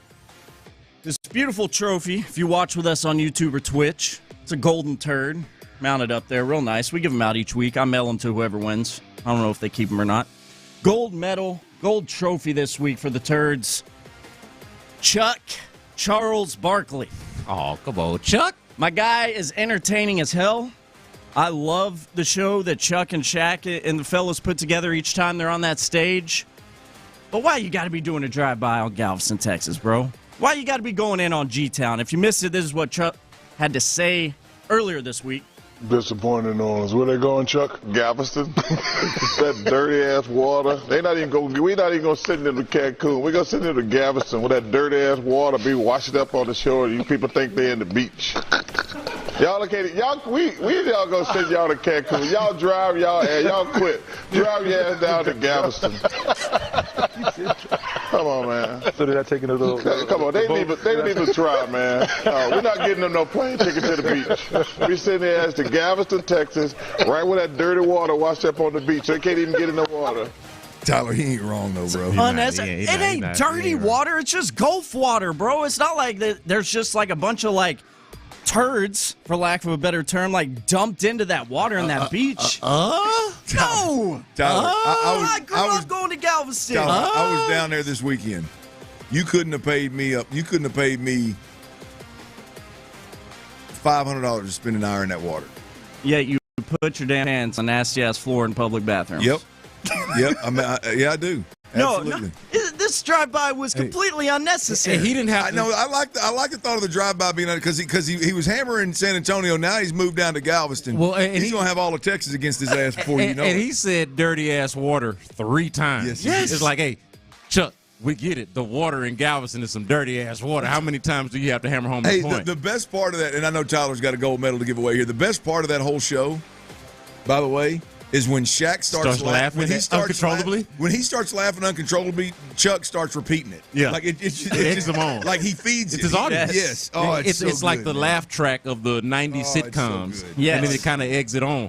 But hey, look, Tyler, that water out there. Every year when I was back in the news business, every year we did a story about flesh-eating bacteria in that water. And I get that, and I do. I have spent so much time in Galveston, Texas. All of us have. Yeah. As a dude who grew up in Baytown, Texas, just right down the road, me and my family, we went to Galveston all the time. I still go all the time. Love to take my dogs. It's the beach we got. It ain't the best beach ever. I'm not saying it is. I'm not saying it is Cancun, but that is the beach we got. And I've never had drive-by is unnecessary. Yes, completely. I've National TV. Never had a bad time in G-Town, That's man. a good Same. Never. Ever. Yeah. Not once. So on behalf of Mike Evans, on behalf of the great Brandon Backey, on behalf of Galveston, Texas, this gold medal this week goes to Charles Barkley. Just keep Texas out your mouth, bro. Yeah. That's not a problem you have. That's it for the turds of the week. I like it. Well done, T. Well done. That's one of the best Dirties dailies we've had. And he got Galveston natives in there too. Shout out to Galveston natives. Yeah, in the spirit of Barry White. Everybody else is from there. Jack Johnson. All of y'all, man. Barry White.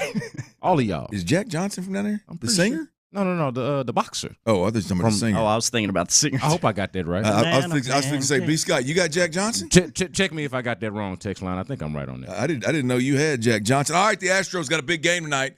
I know a lot of people. I know this. All my baseball purists, all my traditional baseball guys out there that know everything about baseball. Y'all ain't gonna like this. Is tonight a must-win ball game for the Houston Astros? I know that term typically turns people off, but damn it, that's where we're at with these Astros.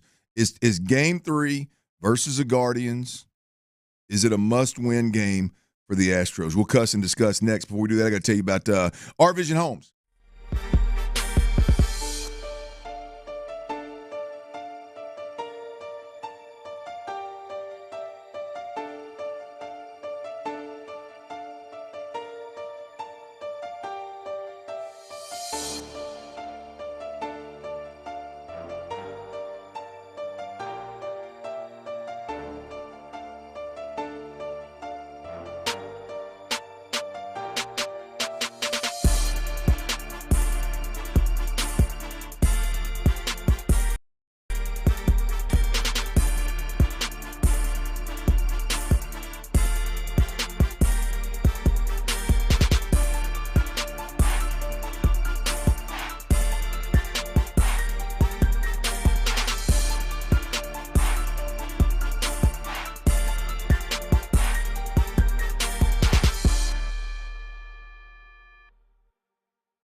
Available in every state. Saving up to 25% is the countrywide average of the maximum available savings off the home policy.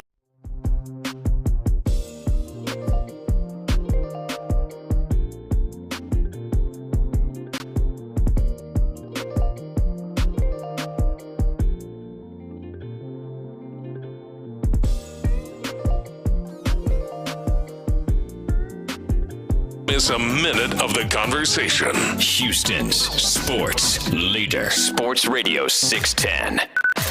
Sports Radio 610 presents The Drive with Stoerner and Hughley.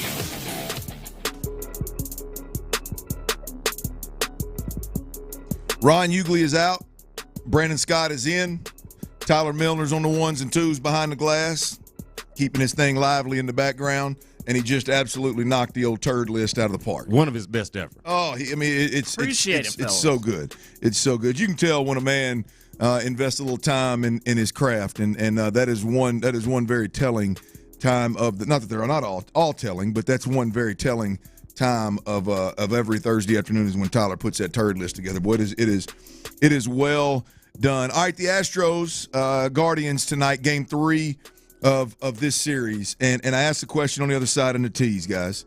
And I know a lot of people get mad when I throw this around now. A lot of my baseball heads out there telling it's a long season. Everybody relax. So look, I just can't get down with you. I'm sorry. I just can't get down with you. But a lot of folks don't like when I throw this around, but I do, and I'm going to. Game 3 of the Guardian series. Is this a must-win game for the Astros? Is this a must? I know. I'm going to assume for you, B. Scott, it is. Hell, you about. I think you got about your left big toes. All that's left in the boat with the Astros at this point in time. Yeah. I'll go further for you, Clint. Until further notice. Okay. Until further notice, the answer to your question. So you can ask me this question every day until further notice, and the answer for me is going to be yes. Yes. Until we're talking about at least a 500 baseball team. In what is, and we talked to Tony Gwynn Jr. earlier in the show, Odyssey MLB Insider. Check that out on the Odyssey app if you didn't catch it. It's not like it's anybody running away from the division. This is a 500 division right now for the most part, by and large. To me, until we're talking about a 500 baseball team, they all must wins for me. Now, that's not to say that you're going to rattle off 10 straight. I don't think they're capable of it. I question right now, based off of what I'm watching, if they're capable of rattling off 4 straight, which in and of itself is an issue because you're going to need some of those. You're going to need some runs like that to get back in this thing. But until we're talking about a 500 baseball team, I got to have all of them, Clint. I got to have it. I'm with you, man. Look, this is a must-win game for me. They're 6.5 games back, the Mariners. They're 5.5 games back, the Rangers, who ultimately are the two teams that they're chasing. The Angels and the A's are they should be non-factors, even though they're ahead of the Astros. God, that's painful to say. I'm saying. But here's the deal: is for several reasons. One, I think in order to dig out of the hole that you've dug for yourself, You got to win series. I don't care how you do it. And I'll be honest with you, it's nice when it's against better baseball teams. Cleveland right now would be a good place to start. But I don't care who it's against. Like you got to start stacking. I'm not saying you got to win 12 of 13, but you've got to start stacking winning series, taking 2 of 3 consistently. You've got to start stacking that right now. It doesn't have to be a winning streak. And tonight's game is a game where you're going to take 2 of 3 from Cleveland. And I just think if you break this season down, if you break the task that they have laid at their feet now that they dug this hole, if you break it all down, you can break it into individual games if you want to. I'm going to break it into series. You got to start winning series. And you've got Cleveland. They're back against the wall. You should be up 2-0, for being honest. Yeah, and let's they played a good baseball game last night. It should not have ended the way it ended. You should have given yourself a better chance to tie that thing and at least extend the ball game last night. So there's a chance you could be up 2-0, but you got to take 2 of 3, B. Scott. So I think just for this series' sake, you got to start winning series. Number 2, if we're going to look at the Mexico City 2-game sweep of Colorado, which is exactly what you should have done. Now, you did it in impressive fashion. If we're going to look at that as a meaningful 2 games, what you do afterwards matters. And for me, if you drop 2 of 3 to Cleveland immediately following the 2-game sweep of Colorado, and the only win you had was a win where you got down 3-0, you got up 8-3, you gave up the lead 8-8, you gave up the lead 9-8, and you took a home run with 2 outs on the board to win it. If that's the only game that you take from Cleveland, for me personally, I believe the momentum, if it ever was there, is gone. Yeah. Like whatever you built in terms of, okay, now this stretch run here of the season, we've got some momentum. We feel good about the baseball we're playing. Whatever you built is going to be impossible to maintain or even feel the remnants of going into the next series. And a third point here, I stole this point. Didn't realize to look at the schedule. Guess who you got next on the schedule? Who's that?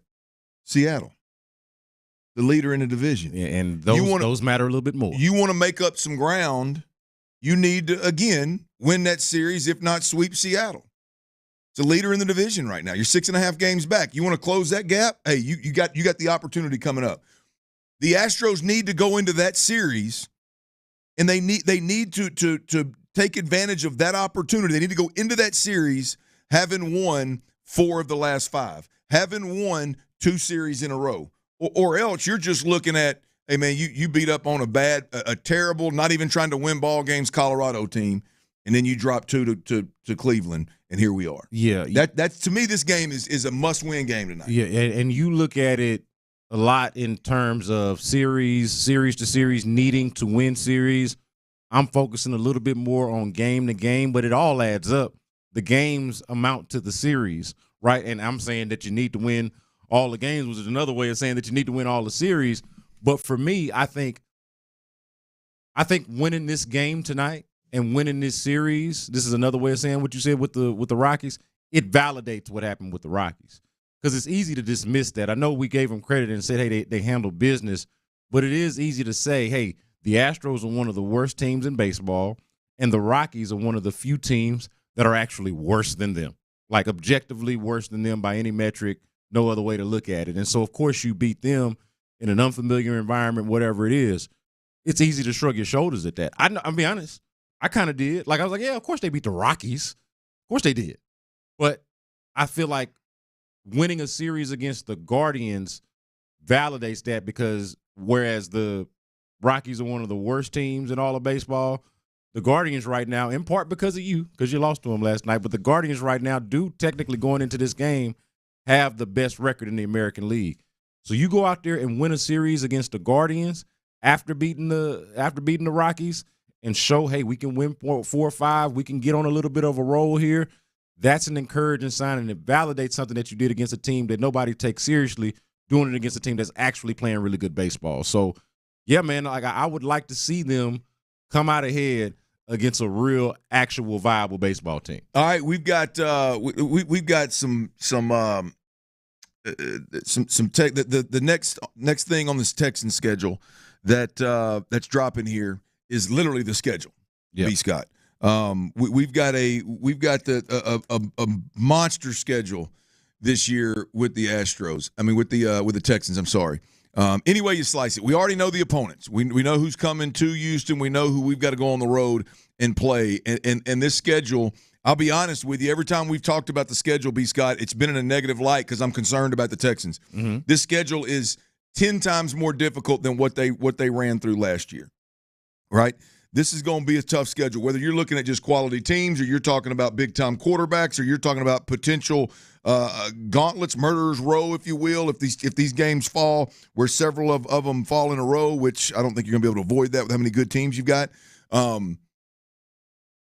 But the talk today is about one potential game, and it's who the Texans may open the season against, B. Scott. And I'm going to tell you, this gets me football horny. It don't take much. It doesn't take much. But this one right here gets me good and worked up, boy. I hope the analysts are right when they let us know who the Texans could and should open up against. I gotta hear this, man. Come on, man. It's big time. Potentially. We'll tell you who that is, and we'll cuss and discuss next.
Another example of the best businesses in the world turning to the best in the business for websites. Go to AmericanEagle.com or call 877-WEB-NOW1. That's 877-WEB-NOW1. Live from the Twin Peaks studios, Sports Radio 610 presents The Drive with Stoerner and Hughley. All right, the next thing on the schedule here, man, has got to be this Texans schedule drop, and I'm here for it, y'all. We talked at length about the schedule and about how much more difficult it's going to be this year than last year. And look, I want to talk about it from a little bit more positive light, if I'm being honest. I think it's going to be a monster for the Texans. But it's one of those for me that as a fan, I'm looking at it and I'm going, man, you're telling me that the opponent's coming to the quarterbacks that I'm going to get to watch, other than C.J. Stroud, one of the best in the league, right? You're going to get to see Lamar Jackson, the Ravens, Josh Allen, the Bills, Tua and the Dolphins, Tyreek Hill. How about Caleb Williams and the Bears? The Detroit Lions, the whole team is solid right now. One of the best teams in the NFC. Anthony Richardson in Indianapolis. Obviously, Trevor Lawrence in Jacksonville. Will Levis and company at Tennessee and with a new system. I mean, that in itself, I don't know when it's going to fall, but we're going to get to see that here at NRG Stadium. Now, the road games, it doesn't slow down there, y'all. You got the Dak Prescott and the Cowboys, Jordan Love and the Packers, Minnesota Vikings. I don't know exactly who's going to be their quarterback, but J.J. McCarthy is obviously the future there. Pat Mahomes and the Chiefs, Aaron Rodgers and the Jets, the New England Patriots, again, Drake May, another young quarterback that they think is going to be great. And then, again, you've got your in-division opponents with Anthony Richardson in Indianapolis. You got Trevor Lawrence in Jacksonville and Will Levis at Tennessee. I mean, you look at this thing, Tennessee, New England, and Minnesota, I guess, are three teams that you look at and you go, I don't know that they're built yet. I don't know that they're a finished product yet. I don't know that they're a team that really feels like they can make a run at the NFC Championship or the AFC Championship. The rest of them, I think, have Super Bowl goals. They got Super Bowl aspirations. They are trying to win the big one, and they got their quarterback. For the most part, they've got their head coach. And it's going to be a hell of a run. I'm just talking about from a sheer entertainment perspective. If you're a season ticket holder, if you go to the games like we do, if you cover the team like we do, through the roof excitement about the caliber of football that we're going to watch. Now, I mentioned the home games and the road games. The road games are where I want to focus right now. One of the opponents that we know the Texans are going to face on the road is the Kansas City Chiefs. And every year, the defending Super Bowl champ plays a home game to open up the season. I believe it's on a Thursday night. Yep. And there's a pretty strong case being made that the Texans, at the very least, are going to be one of two or three teams, but that the Texans should and probably will be that team that goes to Kansas City on Thursday night to open the NFL season. Here's Nick Wright on First Things First, talking about, kind of laying out how the Stroud-Mahomes matchup may happen this season. And, look, to be honest with you, it may happen this season. Hell, he feels like it's likely. They've been doing the Super Bowl champion gets to host the first game of the year for 20 years. There has only been one divisional matchup in that entire time. I also, as much as I like Bake Show, I don't think the Bucs, and certainly not the Saints, are a draw. Okay, they're out. So that leaves us with the Ravens, the Bengals, and the Texans. I don't think they're going to pick the Bengals because Joe Burrow is rehabbing still, and because Joe Burrow has, unfortunately, a tough history of either missing the very beginning of a season or coming in hurt. It's fair. So I don't think it's smart. So that then leaves you the Ravens or the Texans. I don't think it's fair to Baltimore. I don't think you can ask Baltimore, hey, you guys are supposed to win the Super Bowl. You choked it away in the last game you played in, and now go to their building and watch them hang the banner. They're trying to, I think, promote one of the next teams. That's what they did with the Lions, who were the next team. Wow. The answer to this is the Houston Texans. Wow. I would like it to be Cincinnati for once and for that'd be now 3 straight wins over Cincinnati. You can set Burrowhead Invitational and shove it, but I think it's going to be Houston, bro. With him, Scott, and for a handful of reasons. Here's the deal, and this is going to sound like they're contradictory of each other when I'm talking about the Bengals, but I think there's a point there, right? I think nationally, across the landscape of the NFL, I think the Bengals' shine has worn off. Like, I still think people view them as a potential, can make a run to the Super Bowl. I think that's real. Like, that's always going to be there with Burrow, right? But I think I got to see these guys play. That they have to re-arrive. Sure. Yeah. I think it pales in comparison to kind of the vibes around the Texans right now. I think there's a lot of people that aren't Texans fans that are like, I got to see what the hell's going on in Houston, right? I got to see. This is must-see TV kind of deal. And so that I say that, and this is the part that may contradict it. I also believe that when you do pair Burrow up with Pat Mahomes and the Chiefs, I think there's enough cachet there and enough experience there, enough head-to-head matchup there, and with the Burrowhead stuff, talking about Arrowhead, like I think there's enough there, enough of a history there to carry a regular season game, say a month into the season. Like it doesn't need to be the opening game for it to be must-see TV. Like I think people are going to be, thoroughly entertained with Pat Mahomes, Joe Burrow, any way the season unfolds at the end of the day. I don't know why, but it's just like it's a feel to me, and I think there's some truth to what he's saying about like Burrow. If the Cincinnati Bengals at all say, "Hey, look, we're not real sure what Burrow's status is going to be leading up to this thing," which if they're smart, they'll do that. No matter. Then the TV folks got to be like, "Okay, well, if there ain't no Burrow, that's going to be a dead Thursday night game. We don't want that." So I think the Cincinnati thing is highly likely to be pushed and not be a factor, and the Lamar Jackson thing, not say Lamar, I meant Baltimore. Like, I think they're a really good football team. I think they're ahead of the Texans in the AFC in terms of where they should line up preseason. But again, I just don't think we've all seen Lamar. We've all seen the Baltimore Ravens. We have not seen this version of the Texans. We have not seen CJ Pat. Like it's easy for me to get to a spot where I believe the smart decision is the Houston Texans, not just because I'm a fan, but because it just makes too much damn sense. And see, what's interesting to me is that a lot of the points that you made sort of against it, I think, are also points that you could make for it about us having seen it. The fact that that's going to be a for sure must-see matchup anytime you put it on the calendar. Well, you could say maybe we could just push it down because it's gonna rate no matter what. But I feel like the anticipation of the NFL season, not having it for as long, you open it with that. To me, that is more compelling. The only thing that I didn't agree with Nick on there was the whole it's not fair to this, like the sort of the knocks against the idea of opening it up with Lamar, opening it up with Joe Burrow. To me, that's theater. That's compelling theater of the guys who are supposed to be Patrick Mahomes' contemporaries who have fallen short, having to go to Arrowhead and watch them hang up their second banner in a year or in a row, 2 years in a row. To me, that is compelling television. And they're also, honestly, and this is not a knock on the Texans, this is more of a credit to how long the Bengals and more specifically the Ravens have been good. But you know you're going to get a good matchup out of that. Like maybe you don't know what things are going to look like toward the end of the season. Those things are harder to predict.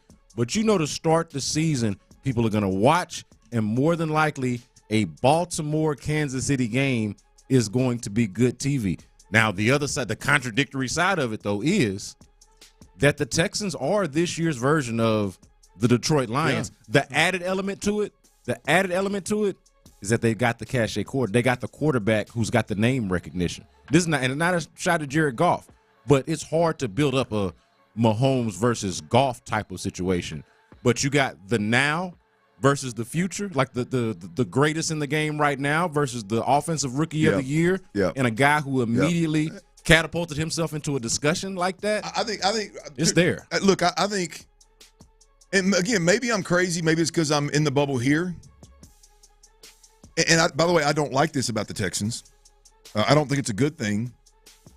But I believe the Texans are way overrated and way overhyped right now. We don't like that. Do you? Yes. I think by national media, I think by just based on what people from afar watched last year. Like there's 90% of people that watched last year don't even realize that the schedule was what it was. Yeah. They don't realize that. Yeah, it's easy to sit there and go, oh, yeah, they won, so this year the schedule's going to be more difficult. You know, a lot of, like, I don't know. I think that it's a good thing as it pertains to getting scheduled on Thursday night. right? But I just believe that there is an unhealthy amount of who the Texans are being much better than what they've earned, I guess. Like, this shouldn't even be, let's be honest, bro. This should be a Lamar Jackson Baltimore no-brainer or a Joe Burrow Cincinnati Bengals no-brainer based on what all is around them. But because the hype is so big around the Texans right now, after winning 10 games and having to win the way the division, you won one game where you got lucky doing that against Indianapolis, and it didn't just get you in the playoffs. Hell, it won the division. Yeah. Like, I think there's just a lot of pieces there that are great. Congratulations. Well done, guys. I don't want to minimize any of it, but let's not act like this was a convincing run to the second round of the playoffs and a convincing, like, hey, man, you belonged in the second round. Well, it's funny because their schedule ended up kind of balancing itself out because they lost to some bad teams and beat some good ones. Like, they beat the Bengals when Burrow was still there. They obviously beat the Colts at the end of the season. They had some good wins, and then they lost to folks like the Panthers, the Falcons, the Jets, teams that weren't very good. So even with the schedule not being as good, I feel like there was something to them balancing it out. But to me, honestly, Clint, this is an overcorrection because the Texans themselves are a cautionary tale. If you were to look back at the schedule last year, if you're the Bengals and you say, the Texans are on our schedule, that's easy. Turned out to be a little bit different. I think what's happening is folks underrated the Texans last year, feel silly about it, and now they're going to overrate them, and then they've got the quarterback element of it too, so you can at least market that as a matchup and then just say if they're not good, then it's just a disappointment because at least they got the QB. Yeah, there's just some different animals, man. I mean, like the inconsistencies you speak of, like I expect that from a young team. Like going and getting beat by Carolina, like that happens, right? I mean, the ups and downs, getting beat by the Jets, getting beat by the Falcons, and then beating some teams that you're not supposed to. At some point, that's going to all, to me, it should all kind of flush itself out, and you should beat teams that you should beat. Right, and you're above falling down to a team's level like them, and then also the level of play, like your ceiling, also rises as well. And that's where the Texans are headed. I just don't know that they're there yet. They went from being mocked for trading their own first-round pick the next year for Will Anderson. Remember, they traded their own pick. They were like, they're going to be terrible. Hell yeah. So that trade went from being mocked to everybody looking around saying, oh, the Texans are for real. Yeah. And so I think there is an overcorrection for underrating the Texans or not knowing what to expect from them last year. To circle back and put a bow on the conversation, I think it's a very good thing relative to the Texans potentially being the chosen one to go to Kansas City and open the season, which I would absolutely love to see, love to talk about it. I've never been to Arrowhead, believe it or not. It's one of the handful of stadiums I've never been to playing or watching, and so I'd love to go. But as it pertains to the Texans, I don't know that it's a really good thing that the buildup is going to be. You're the second best team in the AFC right now, with this schedule staring down the pipe. That's going to be tough. I hope I'm wrong, but that's going to be. It would be fun. That's going to be tough. All right, we got to cuss and discuss this Astros ass kicking. Well, it wasn't ass kicking, I guess, but disgusting loss last night. We got a little update from Joe Espada on a couple of key Astros, Jose Urquidy and Christian Javier, and I don't know. We got a big time college coach that looks like. He may be getting a little bump in pay here. You're going to want to hear this because, hell, we just got one of his players, y'all. We'll cuss and discuss every bit of that next right here on Sports Radio 610. For that, so the weight loss, 122. And I'm telling you, as I go to New York, there are going to be a lot of obstacles. And I think with the help of Soda Weight Loss, I feel much better about decisions that I will make. Much better about it. And listen, there were no tricks to the trade. The way that I lost that 122 in 11 months, no pills, no shots, nothing like that at all.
for your free information kit. Call 800-462-3333. That's 800-462-3333. 800-462-3333. KILT FM HD2 Houston. Insider access, exclusive content. Sports Radio 610. The Texans play here. An Odyssey sports station.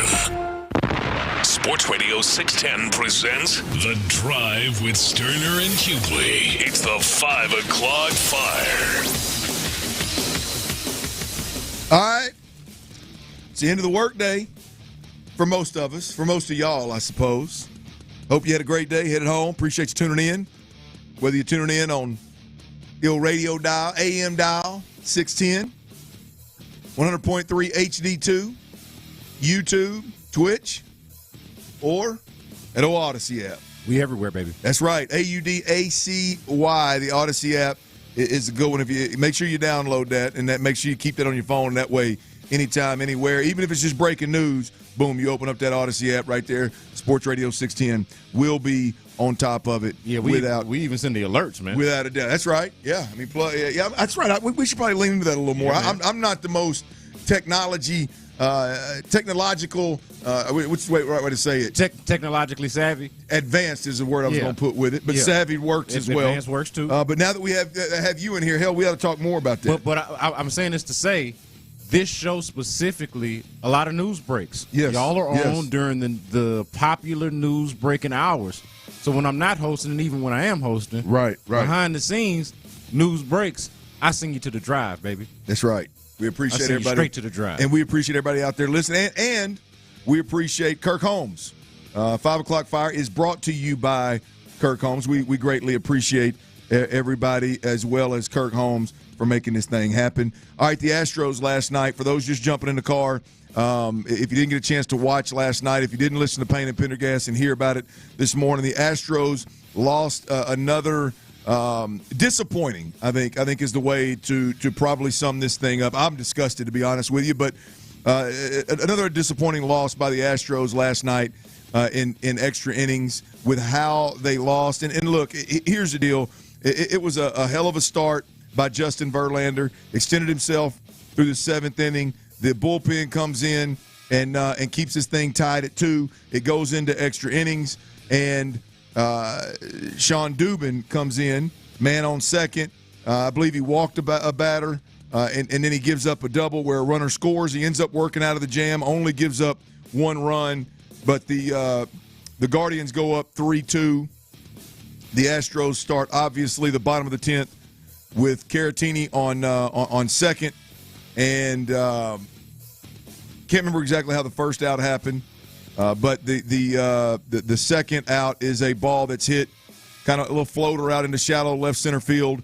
The left fielder comes in, ends up making a catch. Good catch, great catch, really dives and catches it. Caratini just put his head down and took off from second base, which obviously allowed for the double play to end the ball game and end the Astros' chances of tying it up and pushing it further into extra innings or possibly winning the game. Another Mickey Mouse Bush League. I think the midday guys called it bad news bears. Like, it just another way of, if you lose a game a certain way, it's a long season, crazy things happen. You look up and you go, it's baseball, move on. But this thing is just this being more aggressive on the base pass, the poor base running. It's been going on all year long. It seems like nobody is held accountable by the manager at all when he's asked about it to the media. He doesn't even seem to be pissed off about it. It's veterans doing it, whether it's Pena or it's Altuve or it's Caratini. It's unacceptable in my opinion. And the game overall was really a decent game by the Astros. Like I said, I explained it. Verlander, the bullpen, everything. And for it to end that way is what is so disappointing to me. Once again, another loss. While the Astros fall back to 10 games below 500, they do it in a fashion that's disappointing. Other than obviously losing the game, the only real disappointing parts, and the way you lost the game there at the end, as you illustrated, the only disappointing parts of the game was not really getting anything from your main guys and Jose Altuve and Yordan Alvarez. But outside of that, it did feel like they played a game that they should have won. Now, back-to-back extra inning games, the likelihood of that. And of course, it is designed for you to win at home. You would think to win at home in walk-off fashion the way you did the day before.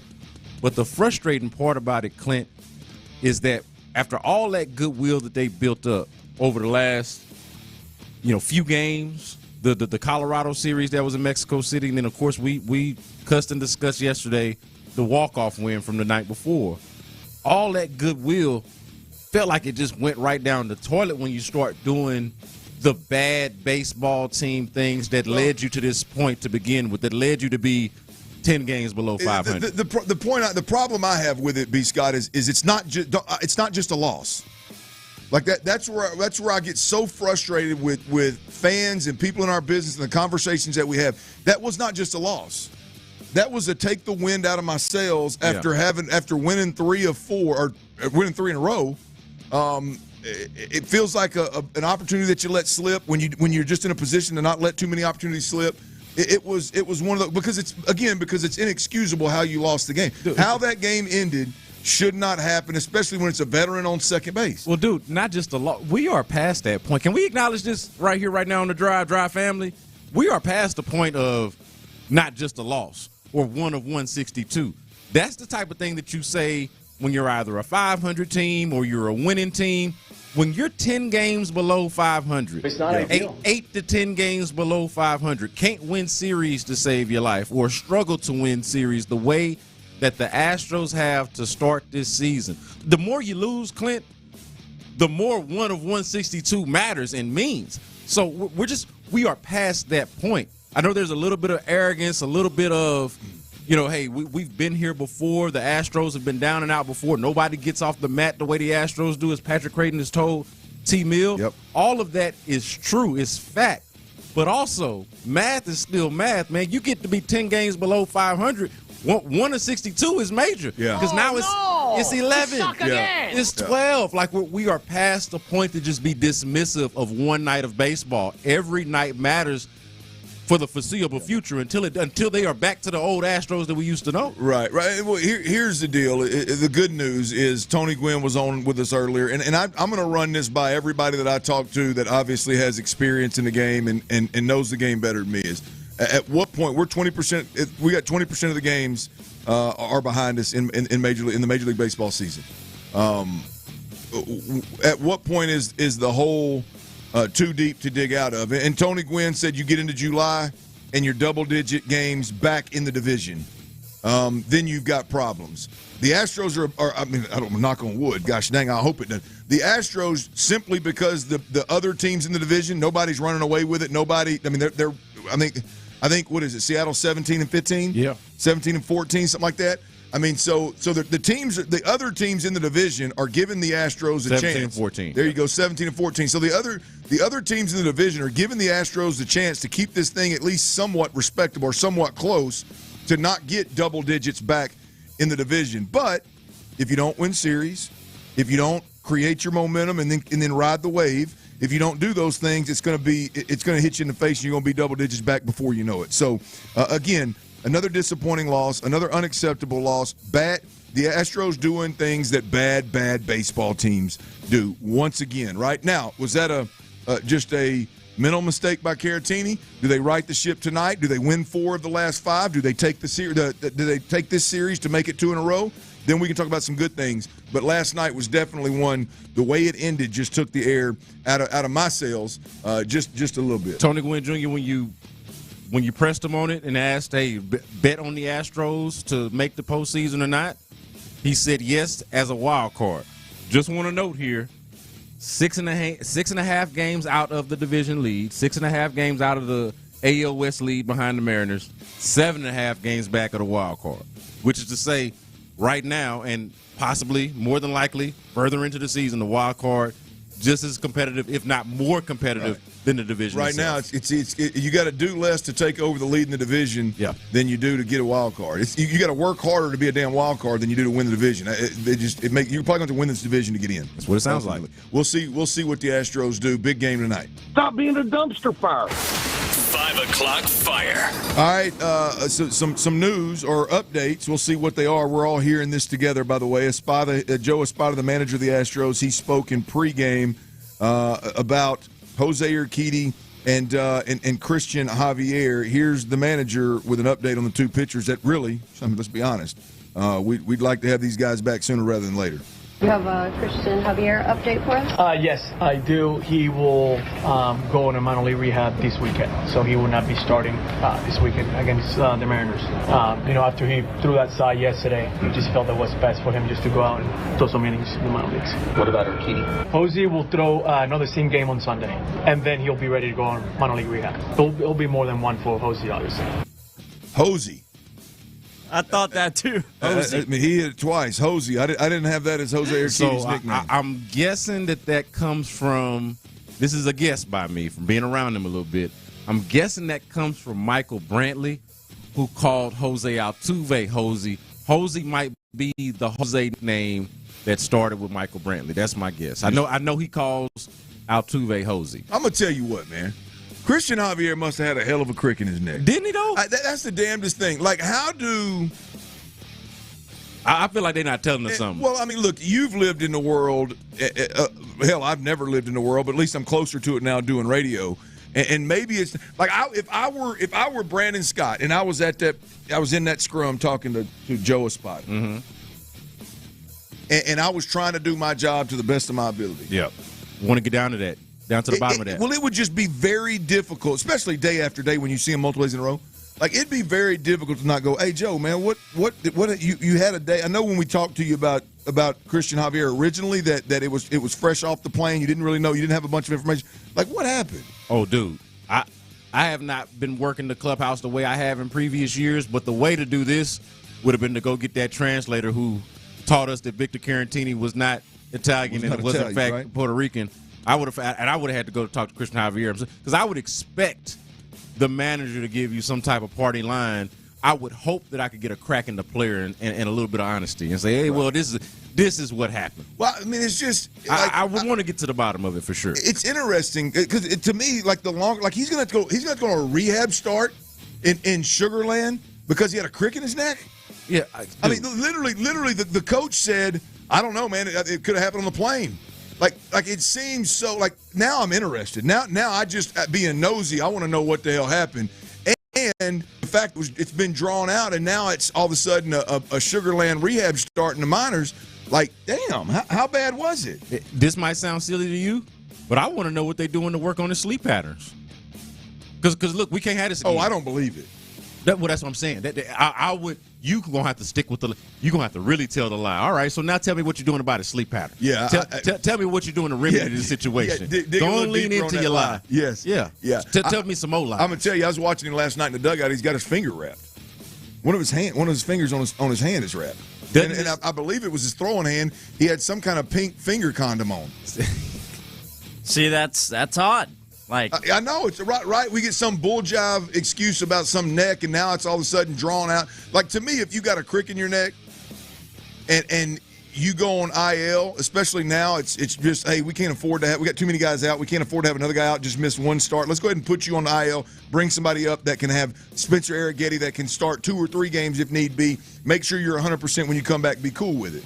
Not minor league starts for a crick in your neck. I refuse to believe that the medical staff and budget of a Major League Baseball team can't find the right type of masseuse or whatever chiropractor or whoever it is that's qualified to make that happen. Here. We would be massaging that neck for about a good 6 to 8 hours or whatever it took. Until I collected one of them cowboy checks, I'm gonna have to just suffer through old crick in the neck. And I mean, give me a week and I'm good. I mean, give me. I mean, I'll be honest with you. I went out and won a position. I wake up the day of, B. Scott. This is another story. I should probably 5 o'clock fires is the best time. I'm in a quarterback competition my first year playing arena ball, and they're gonna make a decision on Friday. Thursday's the last practice. I wake up Thursday and I've slipped my SI in my back. Like, I stepped out of the truck at the mall the day before, and I was driving a Tahoe, so it's a little bit of a step down at the time. And I felt it kind of pop, but I didn't think nothing of it. Well, the next day when I woke up is when I couldn't even stand up straight. And so I call a chiropractor to come over. They work on it. I call a masseuse to come over, work on it. I go to practice and go through practice, end up winning the position. The next day I can't walk. So that's when I told the coach. I was like, hey, man, I know we got a game in a week, but by the way, but you've already named me the starter. Yeah. I got a back issue that I'm struggling through. Yeah. And I've never had a crick in my neck as bad as when you mess up, when you slip that. I mean, so I just refuse to believe it's a crick in his damn neck. Like he did something. His ass did something that they don't want us to know about. Tyler, you remember several years back when Carlos Correa damaged his ribs from a massage? How can I forget? Yep. This got them kind of vibes to it. Yes. Yeah, no, I couldn't agree more. Man, we got to – I don't know, man. I got to get – just being flat-ass nosy as an Astros fan, I want to know what Christian Javier is up to. Lost all that weight, got in shape, all ripped up, shrunk his old face down a little bit. What happened? Be honest. Let's be honest. You lost a little weight, get a little more attention? Yeah. Little wild night out. Yeah. I just wish Dusty was still here to tell us HIPAA. Boy, he'd have fun with it, wouldn't he? Yeah. Oh, that's great. 5 o'clock fire. All right, Kirby Smart, best college football program in America over the last handful of years, y'all. They've given their head coach a new deal. Kirby Smart has received a new 10-year, $130 million deal that has been approved by university officials Thursday in its athletic board of directors meeting. $13 million a year, college football's first $13 million a year coach. The boy's got his own money. Hey, look, and if anybody has earned this, it probably has got to be Kirby Smart, the only guy. I mean, he is like today's what Dabo was 6-7 years ago, however long it was. The guy that's challenging I know it's Nick Saban, obviously just retired, but the guy that's challenging the Nick Saban supremacy over college football, that is one Kirby Smart.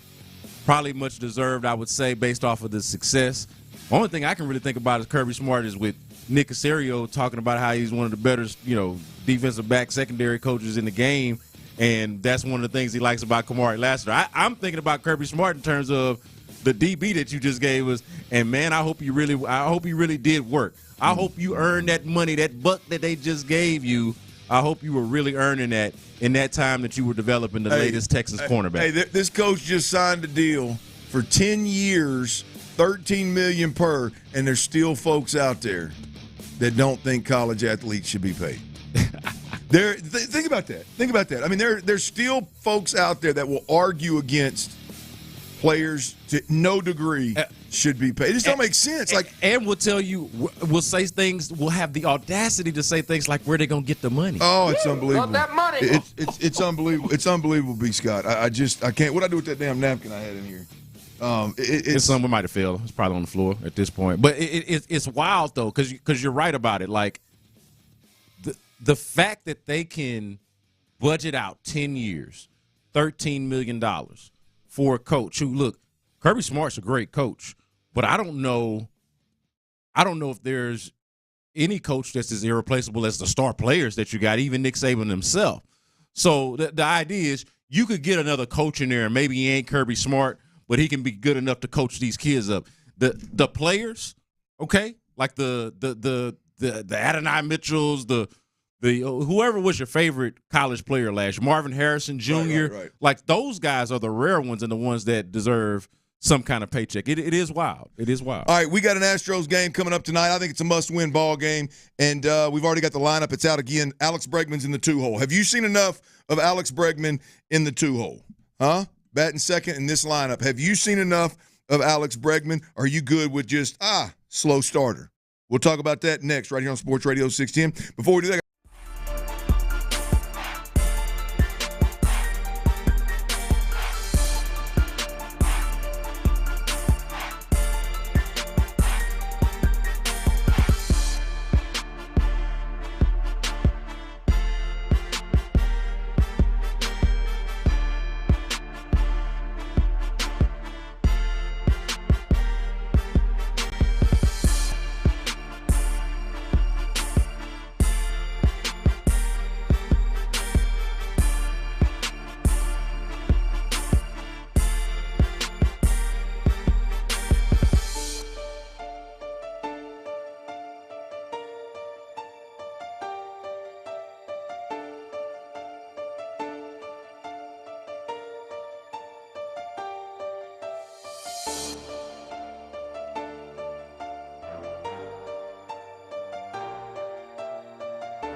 sure you're tuned in to your favorite workout mix thanks to Planet Fitness. There's plenty of options to help you find your groove. Find them all on the free Odyssey app thanks to Planet Fitness, home of the judgment-free zone. Sports Radio 610 presents The Drive with Stoerner and Hughley.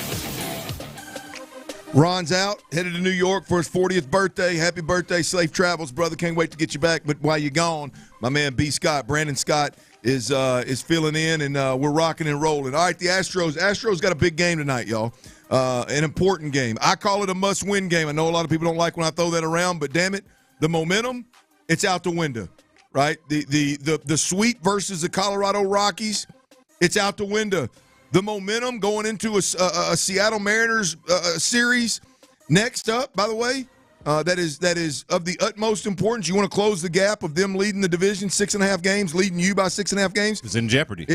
You can do it in this next series, and it'd be nice to go into that series with some momentum. It'd be nice to go into that series to having won 4 of the last 5. That's what's at stake tonight. I believe the wind is out of the sails if you mess around and lose this game, lose another series, and then you just stumble into an important series versus the Seattle Mariners. We'll see how that goes. Now, today's game, we said it's important. I said it's important. Everybody here understands how important it is. The lineup is out.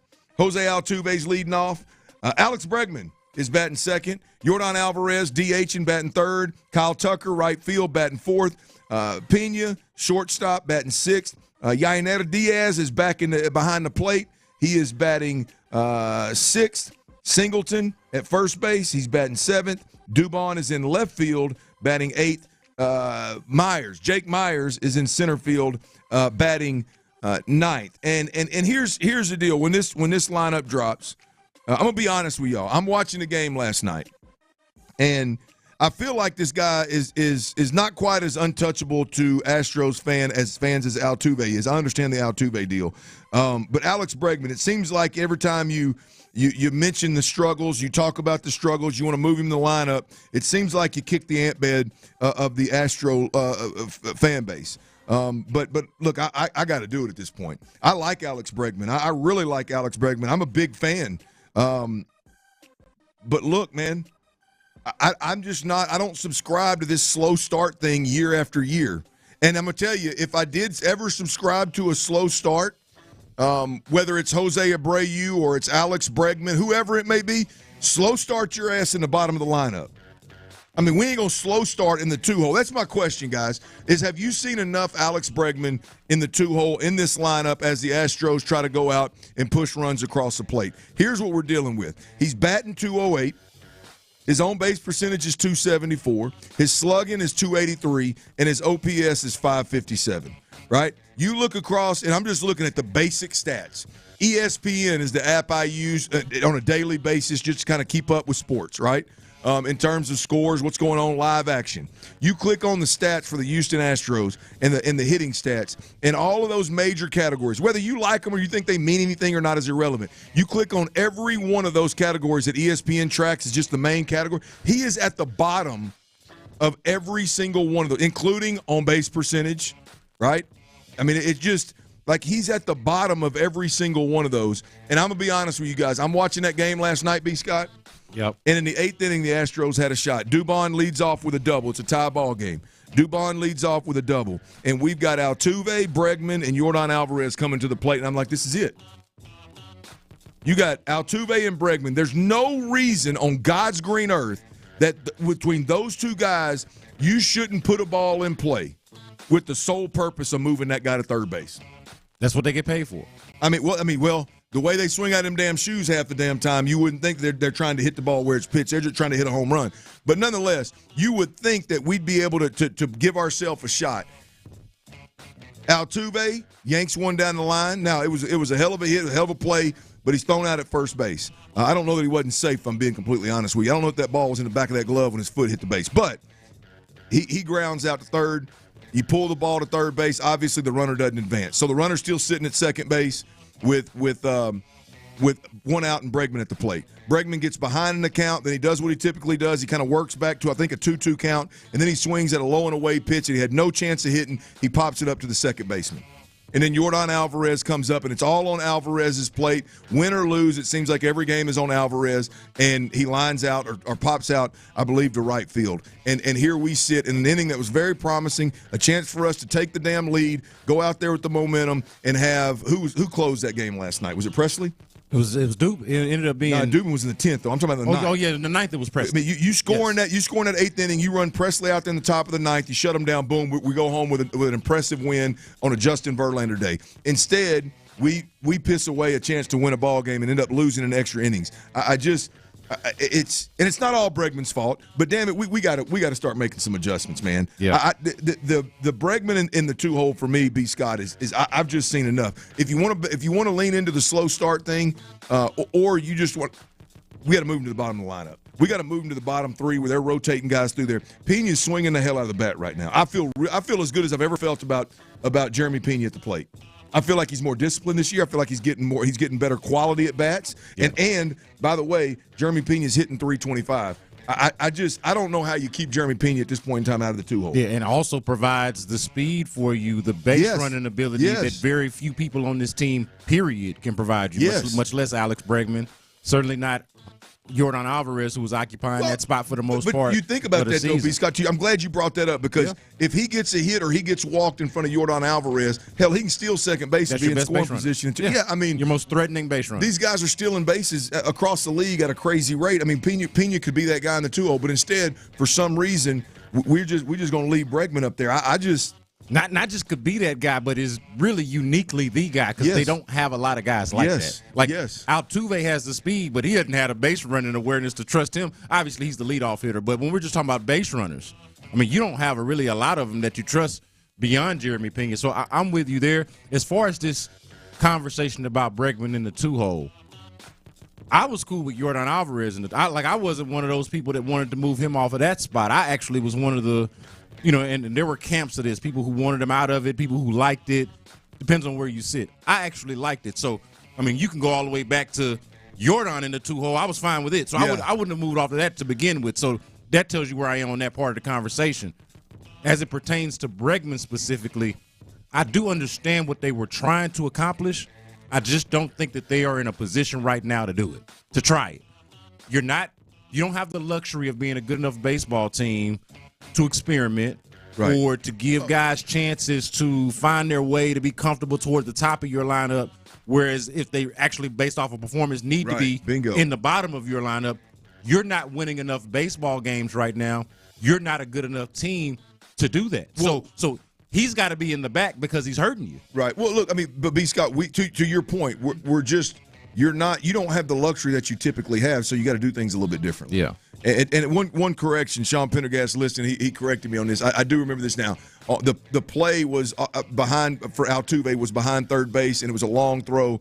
Dubon did take third on that particular play, but it was great base running by him. It wasn't anything that Altuve was trying to do, which again, and Sean made the point, which makes Bregman even more egregious with the pop up to second base and getting behind an account and not being able to push the run across the plate. So nonetheless, man, that inning right there last night, the 8th inning. Yeah, I threw the towel in. I'm like, all right, we got to move him, man.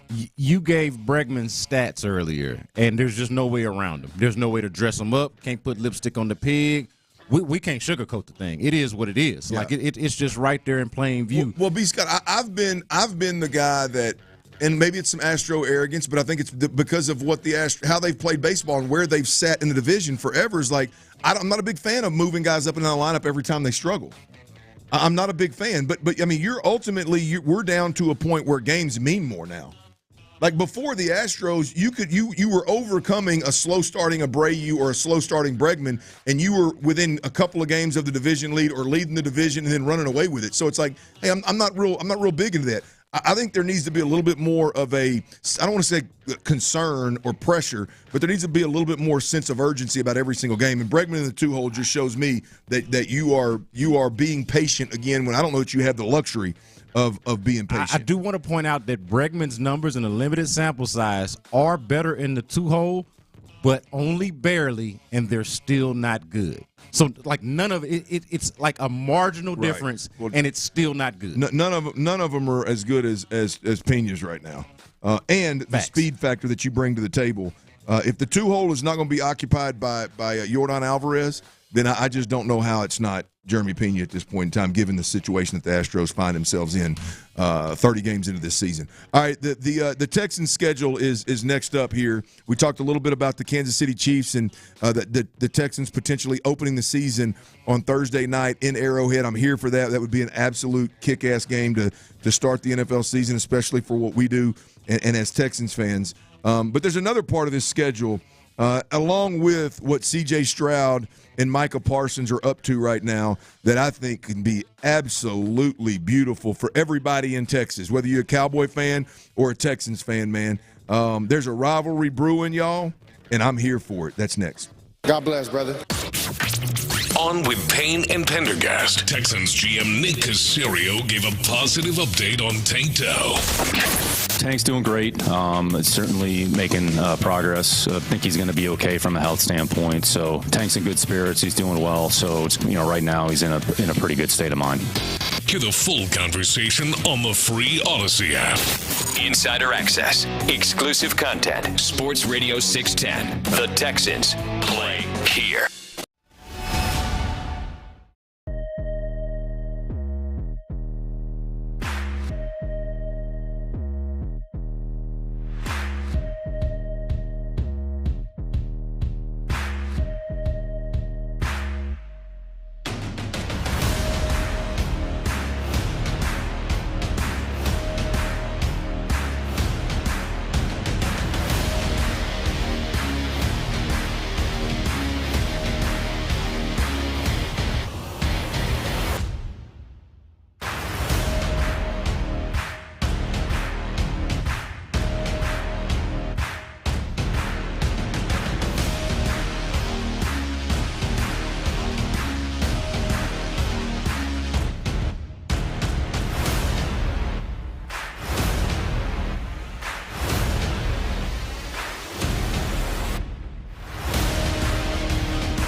Like banners, flyers, signs, and catalogs. Some even same day. And now at Staples, save $50 on your print purchase of $150 or more. Offer on 6/1. Visit staples.com/print for details. Staples, your local print and marketing expert. Live from the Twin Peaks studios, Sports Radio 610 presents The Drive with Stoerner and Hughley. Ron Hughley's out. B. Scott is in. And the next thing on our schedule as it pertains to the Houston Texans, obviously we talked about mini camps. We talked about OTAs, rookie mini camps, mandatory mini camps. But I think what's going to happen before those is I think the schedule drops for the Houston Texans. And the schedule is going to be significantly more difficult than last year, which for us as fans, there's a big picture, win-loss record, how much more difficult it's going to be. But I'm talking about from an entertainment perspective. Listen to these quarterbacks and these teams that are we're either going to watch on TV or we're going to watch NRG Stadium. Here are the teams that the Texans will play at home this year. Baltimore Ravens, Lamar Jackson. Buffalo Bills, Josh Allen. Miami Dolphins, Tua, Tyreek Hill, Waddle, hometown fella. That's big time. Chicago Bears, Caleb Williams. Detroit Lions, Jared Goff, and the Detroit Lions bring to the table one of the best teams in the NFC. And then you look in the division, Indianapolis, Jacksonville, and Tennessee. You've got Anthony Richardson. You've got Will Levis. And you've got what's my man's name? My mind just went blank. My man in Jacksonville. You're talking about Trevor Lawrence. Trevor Lawrence. There we go. You got Trevor Lawrence. Look how Trevor Lawrence is felt. Sunshine. I'm telling you, there you go. Yeah, sunshine, right? Those are all coming to Houston. You can see them live and in color, live and in person right here at NRG Stadium, which, by the way, I hope you already got your tickets. If not, good luck. I would imagine right now they're a hot item. The road opponents is where I think this thing really gets entertaining, really gets interesting. We talked a little earlier about the potential of the Texans being the team that's chosen to open the NFL season on Thursday night against the Kansas City Chiefs at Arrowhead. It's going to come down between the Texans, the Baltimore Ravens, and the Cincinnati Bengals. And I'm going to be honest with you. I just think – and I'm, you know me, hell, I'm critic. I'm the devil's advocate here. Like I typically am pretty neutral when it comes to the mindset and thinking of these things. I just think right now the Texans are a bigger draw than Lamar Jackson and the Baltimore Ravens and Joe Burrow and the Cincinnati Bengals. I really believe that right now when you look at hell, I'm watching TV and I'm seeing people that have the Texans rated as the second best team in the AFC. I mean, they're a little rich. It's rich for my blood as well, B. Scott. But I'm telling you, man, that's. I think they are I think it's a national story with D'Amico and CJ and what they did last year. You got to strike while the iron's hot. I think it's something that nobody's seen before. We've seen Lamar Jackson. We've seen Joe Burrow. I don't know. Maybe it's the Houston in me, but I know as I sit here right now, and honest to God, I'm taking my fandom out of it. I'm just talking about my football head. And I go, who would I get more entertainment out of? Watching play Pat Mahomes at Arrowhead to open this thing up. Cincinnati's not even in the conversation. And I love Joe Burrow and Cincinnati, but they're not even in the conversation. Lamar and Baltimore have a chance. But for me, again, I've seen Lamar. I've seen Lamar play at an MVP level 2 different times.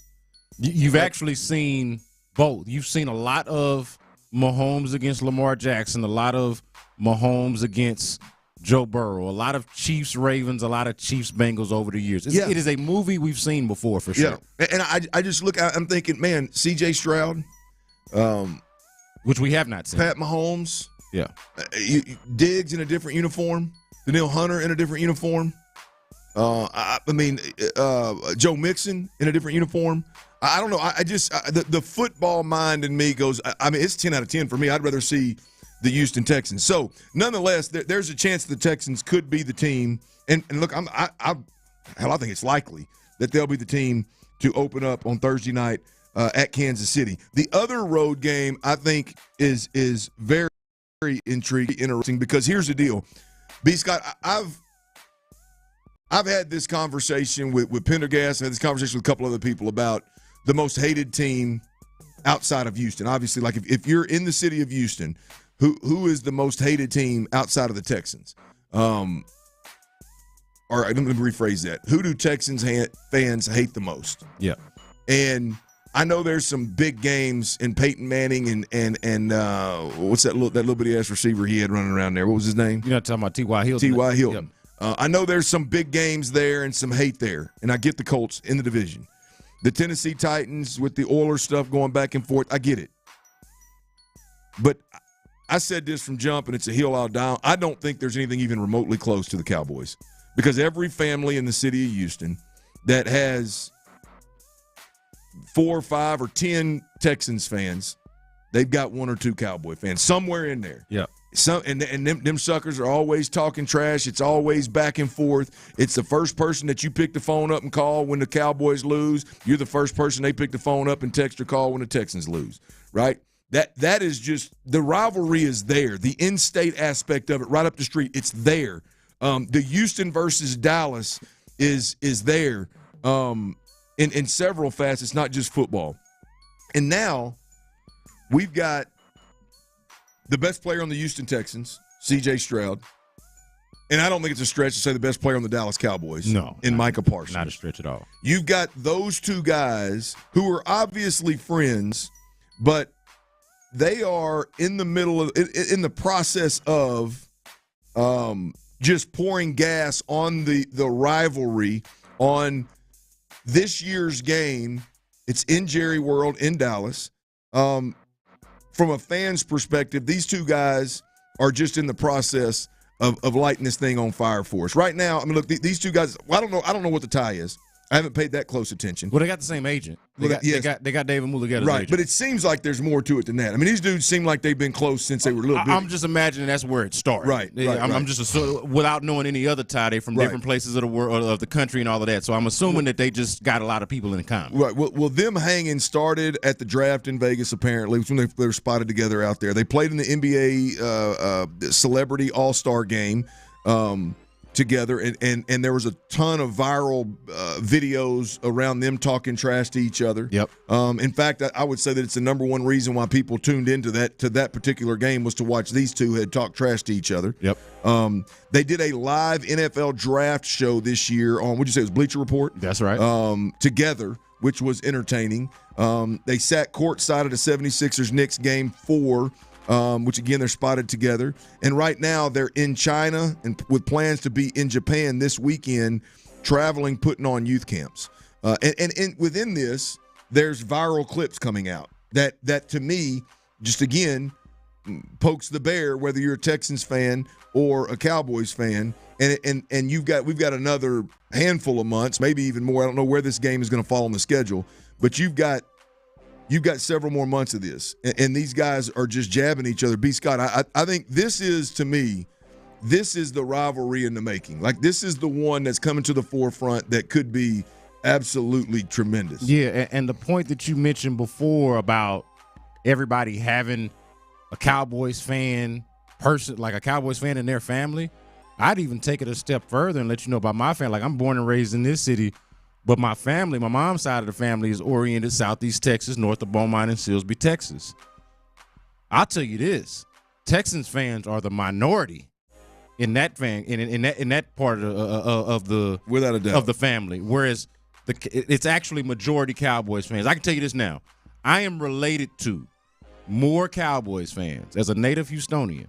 I am related to more Cowboys fans than I am Texans fans. When I go to the barbershops, and I know if you're watching on YouTube and Twitch, you might be like, what barbershop have you been to in the last 15 years? He gets cleaned up now. Yeah, I don't do my own shaving. I go to the barber to do that. He lines me up. When I go in there, we talk what the Cowboys doing, what the Texans doing, and it is a back and forth because oftentimes when you go in there, you will find an even split. Often, them Cowboys fans still be guys that's from Houston because there is that crossover, there is that existence of it. And to me, you alluded to this earlier when you were talking about this. It's more than just football. That's the difference. You wonder what is the difference between a rivalry with the Texans and Colts or Texans and Titans versus the rivalry with the Texans and the Cowboys? Well, obviously you play the Colts and the Titans twice a year, and so there's a little bit of a watered-down nature of it. But it's deeper than – it's all about football with those two teams. With the Cowboys, it's more about the people. You don't just hate the Cowboys.